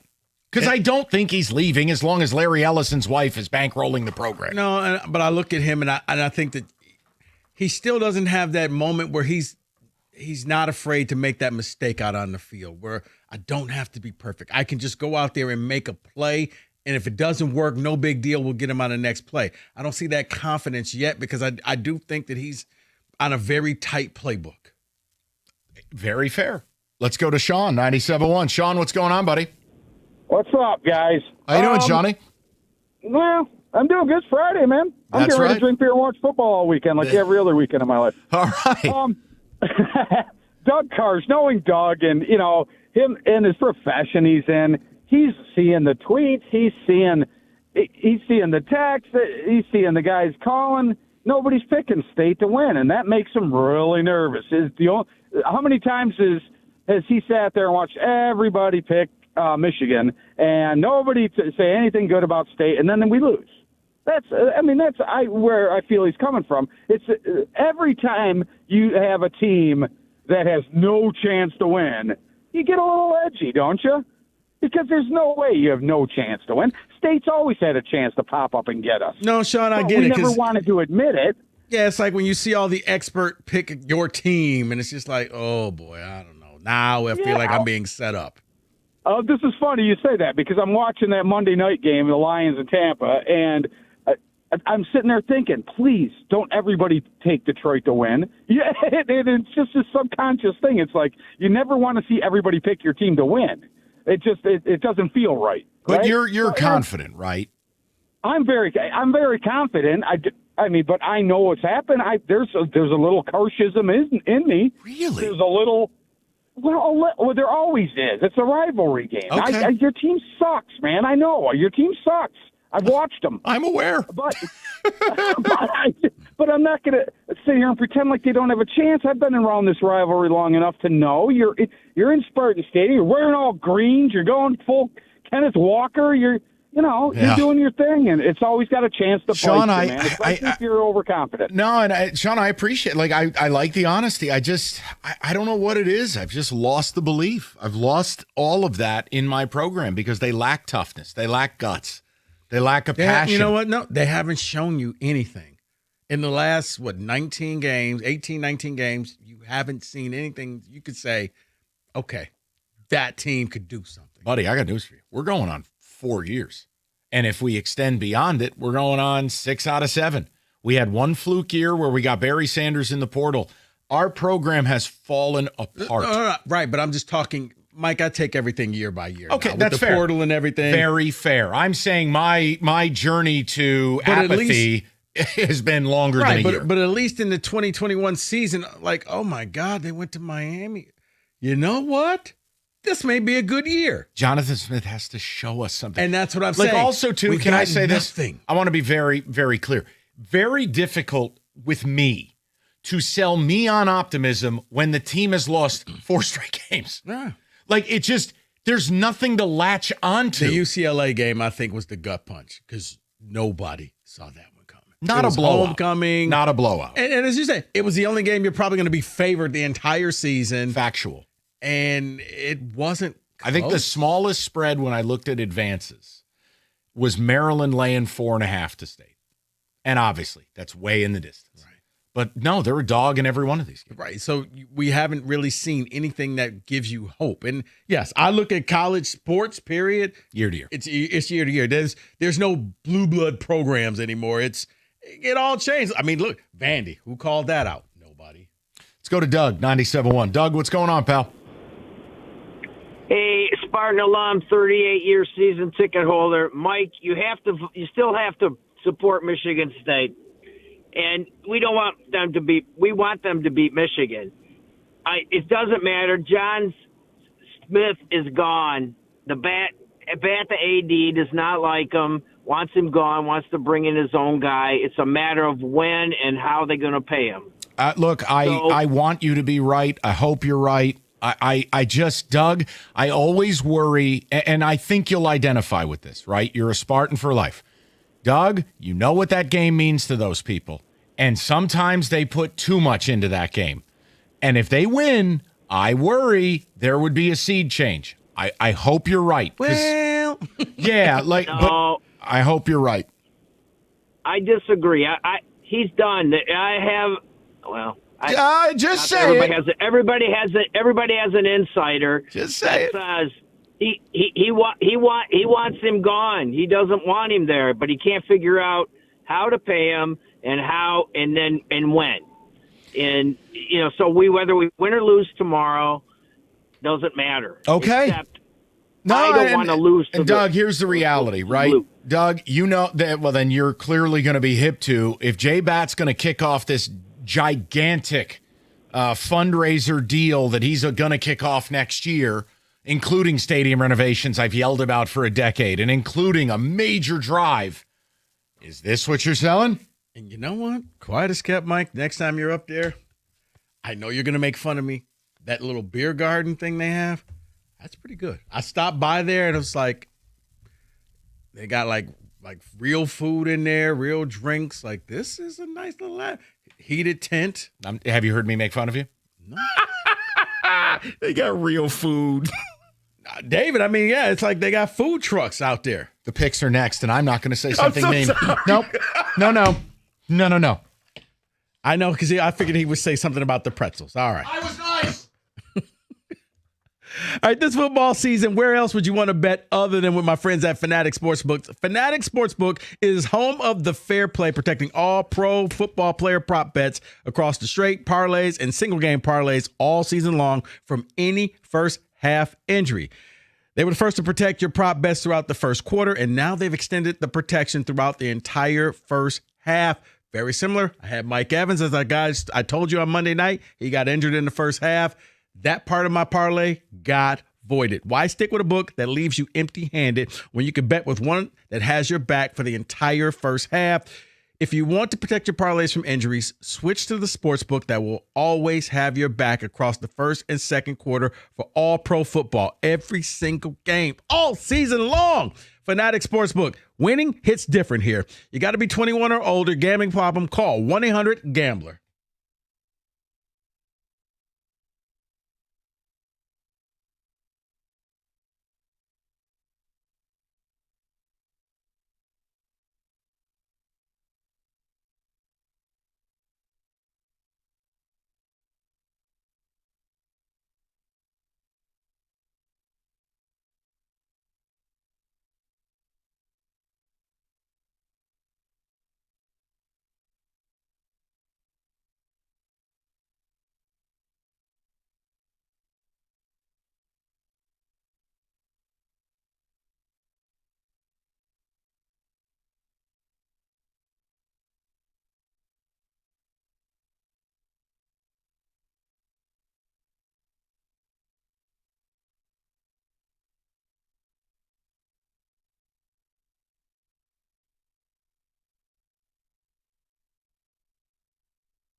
David, congratulations on a 7-3 comeback week for you. TJ not with us. We'll just simulate that he's here. Grumble, grumble, tobacco and things. All right, let's begin. Number 11, BYU traveling to Iowa State, and they're underdogged, 2.5. We go to Rico Beard. Well, I just want to put the disclaimer out there. Whatever I pick the opposite. So, I thought you did the opposite approach. I did that, and I still failed. Then do the opposite of the opposite. I did that, and Kenny starts winning. So, I'm just going to say, you know what? I'm going with Iowa State. I think BYU put it all out on the field last week. They got soaked. Ooh. Iowa State. Yes. We go to Kenny Cott. That makes me feel even more confident about saying Iowa State is going to get soaked. No. Give me the Cougs. No, not BYU. Over to David. You cannot go BYU here. You have to go Iowa State here. Can't trust BYU anymore. Evan Jenkins. I'm TJ. Grumble, grumble. Anytime a quarterback wears a number in the 40s, I'm going to take that team. Let's go BYU. Bear Bachmeyer. I'm going Iowa State. Off the bye. Back against the wall spot. And I think BYU, they emptied their bag. Number generous spirit. All right, number 23, Illinois, traveling to Washington. UW, a 3.5-point favorite. Rico is fully engorged. Flying across the Mississippi, team from the East going to the West. Normally doesn't work out that way. Bounce back game for DeMond Williams Jr. They'll be playing Purple Rain at the end of the game. Give me UW. Kenny. Rico, keep making me feel good about my picks. I got Illinois in the 3.5. David? I haven't done this in a long time, but I'm going to do it with my pick here because I'm going Washington. Black quarterback versus white quarterback. Let's go black. Evan? Yeah, I watched that kid last week. When you throw interceptions that are 2 yards off the line of scrimmage, I can never bet on you. I'm going to go Illinois. I just don't think Illinois is that good. I saw Purdue put 500 on him. I saw Duke put 400 on him. Bounce back spot for DeMond Williams. Rico, you don't even need to pack a bag for this trip. You're all set. Give me UW. Right. Ole Miss, number 8, traveling to Oklahoma. Oklahoma, favored by 5.5. Mr. Beard. Even though it's the devil's number, Mike, I think it's a lot like what happened with BYU. I think last week took too much out of Ole Miss. Give me Oklahoma. Over to Kenny. Makes that 3 in a row, Rico. I'm going to take Ole Miss Devil's number. David? See, I was leaning Ole Miss here until I saw a report that they have to have a team meeting because of the rumors about Lane Kiffin in Florida. Distraction, Oklahoma. Yes, sir. Over to Evan. Just consider me Billy Sims at a Heisman Trophy presentation. Okay. Boomer! Oklahoma. Lane's going to Florida. Give me the Sooners. Number 15, Mizzou travels to Nashville to take on number 10, Vandy. This is where this sport is. Vandy's number 10, laying 2.5. Rico. Diego Pavea. Game day's going to be there. The crowd. Give me Vandy. Now I know we're getting Mizzou to the window. Kenny. Make it 4 in a row. I have Mizzou in the points. Tired of Vanderbilt. David. Well, I have to go Vanderbilt here, Kenny. I just believe in Diego Pieva more than Missouri. I love how you butchered his name. I respect it. Evan? The more Daniel, like David said, the more Pieva of his mama. So give me Vandy. Oh, yeah. Mizzou, 41% pressure rate. Vandy, outside the top 100 in pass protection. To hell with it. Let's have another former Spartan haunt us, Zion Young. Give me Mizzou. Michigan laying 14.5 at Michigan State. Rico. Jonathan Smith makes sure that nobody ever hits the cover, so give me the Spartans. Over to Kenny. Make it 5 in a row. I have Michigan blowing you guys out. Sorry about that.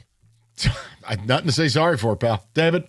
I would love for that, Kenny, but somehow, some way, Michigan State always finds a way to cover, so I'm going Michigan State. Evan? All my favorite things in this world are green, so give me the Spartans. Yeah, so's money. Michigan. Sorry, buddy. NFL, please. Well, Kenny, one of us is going to be really sad. Yeah, it's going to be tough, man. Bears, Ravens. Ravens laying 6.5. Lamar's back. I think with Lamar being back, I think the Ravens will win. The Ravens will cover. Bears, I don't think that 4-game winning streak will go to 5. Give me the Ravens. Oh, Rico, this is going to be a tough result for somebody. I have 6? the Bears in the 6.5. I can't wait for next week's standings. It's going to be amazing. Lamar is back, and this begins their push towards winning the AFC North. Ravens. Evan. Anytime Jim Costa has guaranteed anything in the sports world, it has backfired. So give me the Chicago Bears. Yeah, I mean, Ravens can win, but that's a lot of points. Bears running game travels. Ravens, look, you can have your quarterback back, but that doesn't mean they're stopping the run anytime soon. Give me the Bears. Cowboys, Broncos. Broncos laying 3.5 in Denver. Rico looking at me with a dirty look. I don't appreciate that. No. I know what happened in Denver. You don't need to bring it up. I won't. I don't know if the Broncos can match that emotional high. Cowboys score a ton of points. How about them Cowboys? Over to Kenny. Rico, you got to be kidding me. The Broncos laying the 3.5. This is going to be tough. Over to David. I'm not going to trust the Broncos defense against what the Cowboys can do offensively, so Cowboys. Evan? I'm obsessed with the Denver airport, so I'm going to go with the Broncos. Nice. With the horse? All the conspiracy with it. Yep, yeah. The paintings, everything. Dak Prescott is commanding the best offense in football. And I'm getting 3.5 points. Give me the Cowboys. Zombie Niners travel to Houston to take on the Texans. Oh, look, the Texans are favored by 1.5. Rico Beard. Rico, do it. You know what to do here. Zombie Niners, Texans, close to Halloween. I'm going with the zombies. Over to Kenny. This is becoming very alarming. I'm taking the Texans at home. David? They have to die, and they need to die this week. Yes. Texans. Yes. David. It's why we have the Halloween movies and Freddy and Jason and all. They keep rising. They don't die. Yeah. Evan. It's going to be a big Chubb weekend. Give me the Texans. Texans, because I don't want Rico to be happy. Giants travel to Philly. Eagles laying 7.5. Rico Beard. You know what? The Eagles are in it for revenge. The Giants beat them, but you know what? No. 7.5, way too much. Big G, this one's for you. Give me the G-Man. This one's for you, G. Throwing to lose by 6 and break your stones. Kenny, go ahead, buddy. Yeah, Rico, I hate that you did that. It ends the streak. I'm also going to go with the No. Take the Eagles, Kenny. G-Man? Question mark? Maybe. David? Yeah, that's a lot of points. The Eagles have struggled offensively. They still win, but I got to take the Giants here. Evan? I think the Giants are very mad that they got fined $200,000, and they're going to be thinking about it all weekend. So give me the EAGLES. Eagles. Brandon Graham, back. He's back. Oh, he is back. Oh, Giants, whatever. Come all right, on, man. You got to do it the right way. I can't. I don't have it in me. Come on, give us one. It's rivalry week. G-Man. Big Ten Saturday night. G-Man. There it is. Packers at the Steelers. Packers laying 3.5. You know what? This is where little Mikey hops on my shoulders and says, you know what to do, because this doesn't make sense. It's Aaron Rodgers' revenge game, but somehow the Packers are favored on the road where they don't do well. I'm going with the Packers. Kenny. We're so back. I have Steelers, a revenge game, Aaron Rodgers getting points at home. Yes. David. Well, you're wrong on that, Kenny, because the Packers are going to destroy the Steelers in this game. Steelers are on the way downward. Packers. And Mr. Evan Jenkins. Go, Pack, go. Packers. I hate that song. But I am taking the Packers. You know why? Because I don't want him happy. Yeah. There you No, go. you don't have to worry about it. I won't be. No. That makes him happy. Whatever. It does, Packers. actually. Okay, how is it we picked the G-Man to make you and your dad happy? Because it's it's not sincere. But you hate us. Well, he won't be love happy. Big G. I'm not comfortable with the phraseology you just used. What? Do you hate us? Just saying. David, you realize what's going on. David, you know why, don't you? You know why. Unbelievable. David. I thought you were pointing to your watch. No. Mike's chasing brown kids. How dare you? Those are the picks. Kenny's crawled under his desk. 97-1.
All right, FanDuel's got you covered for all your betting needs. Big football weekend. You got the NBA back. Well, Lord knows, just don't ask Chauncey. But look, bottom line, it's all there for you. FanDuel, you bet 300. Excuse me, you bet 5, you get 300 in the bonus bets. You know how it works. First bet, you bet the 5. They're going to give you the 300 in bonus bets. Visit FanDuel.com/ticket. You can sign up today and play your game with FanDuel, official sports betting partner of the NBA, 21 and up, present in Michigan. First online real money wager only, $5 first deposit required. Bonus issued as non-withdrawable bonus bets that expire 7 days after receipt. Restrictions apply. See terms. Sportsbook.fanduel.com. You got a gambling problem? Call 1-800-GAMBLER.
All right, now, David, you have to have a piece of audio, something that will put a smile on your face regarding the rivalry. So come on. For me personally?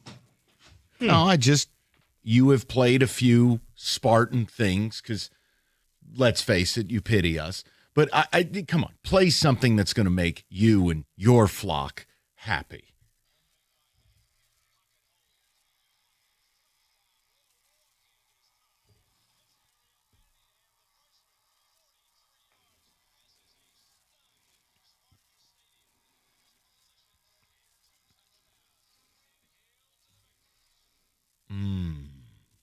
2005. I know you all came back in that game, but that was a great game. Just let that burn. Great game. All right, David, ticket text, and then we will put a ball. Oh, and I know we don't do WPRE, but like, do you have a prediction?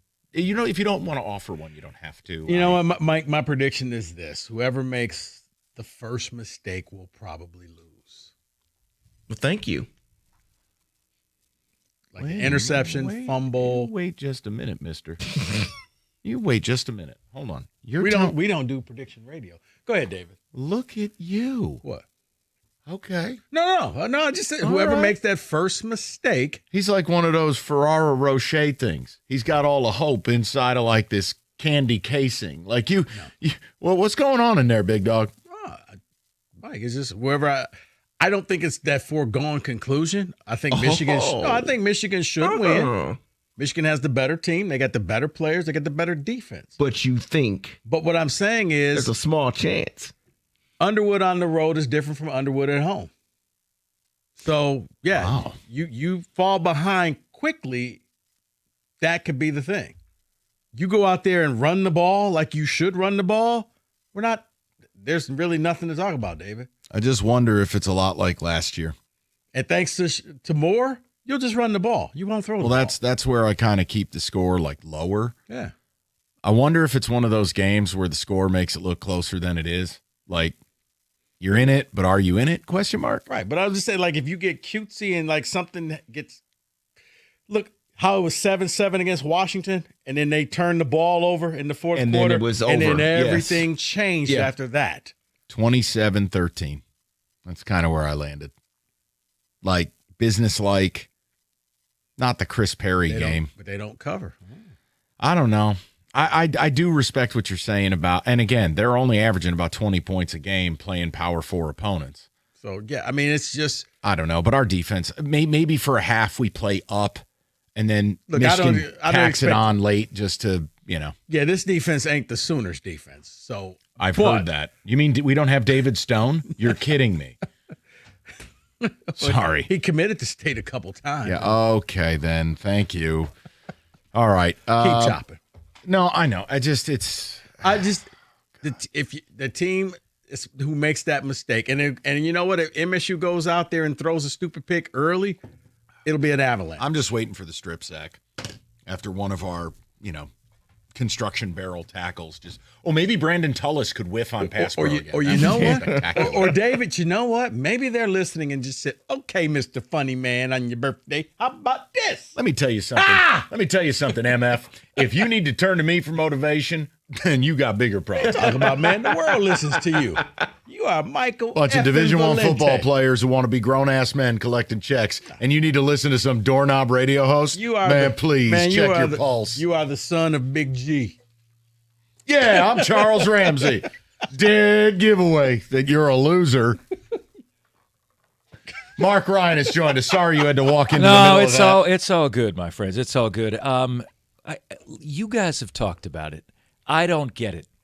Mike, I don't want to be it means more guy, but I don't understand. I just don't understand the total lack of juice for this rivalry. Like, what is your number one theory? Because, again, I don't want to be this guy. I know. You know where I move from. Yeah, but it doesn't matter if those teams. You need to stand with John Denver over there. Okay. Because again, Feinbaum. Yeah, like what is it? Ronnie Van Zant over here. I've already called this game a pillow fight for many years. Yeah, it's documented. It does mean more down there, and you have every right to say it with your chest. The only people who are going to fight you are cookies. That's the difference. The reason we're at where we're at, they don't like their coach. They know their team is horse bleep, but we're just bigger horse bleep. We haven't been good in a long time. We all can't stand our coach. This is bad. This is bad. Mike, honestly, this is a bad egg bowl.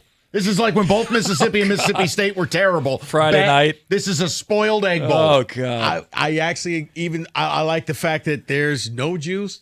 Then, the years where it's just toxic and it's just like, okay, you got crazy people out there trying to shank each other. Yeah. Over, I'm blue, I'm green. It's like, okay, it's not that deep. People. They were both people. A football game. I did an experiment last night. First 2 hours and 6 minutes of the show, I didn't talk about it at all. I said, when is the first call or text I'm going to get saying, why aren't you talking about this? 2 hours and 6 minutes in. Yeah. So we then won't the find rest it. of the show was all that. Mark, here's the other thing. We're in, and you know this now because you've been here for a few years. We are in the zenith of Lions. This town has waited half a century for this team to be consistently good, consistently Super Bowl good. It just takes all the oxygen. And you just came off a Tigers playoff run, and it just now neither of these teams are. I'm not trying to be disrespectful, but like neither of these teams are any good. Now, we're unfortunately, just really bad. It was the perfect storm because both teams got the spotlight because Tigers are done and the Lions are on a bye week. Oh boy! And nobody's really watching the Pistons and the Wings. So right what? now. So what is your angle on this? So Michigan State has blank chance to win. Who needs it more? Is Michigan State's rivalry problem its own doing, Yes. as you mentioned the teams, or is it symbolic of a larger issue affecting college football? Okay, it's both of those last things. I'll give them a 10% shot to win, and it is absolutely our fault that we're in this current position. I think I answered every question. Beautiful. But Mark is next. Hey, I want you to have a great time up there. Okay, mister? I hope you live your best life tomorrow. Hey, man, I'm just up there. Have a Melton moments. I'm up there for the post game to watch the fight and see what happens. There you go, David. Wrong song. I'm sorry. I was supposed to play the other one for you. David, you can't hurt us. We're already dead. David, that's okay. It just means more, Because Kenny. you know what? Here's what I hope. Your son runs around with no shirt on saying, good job by you, better job by us. 97-1.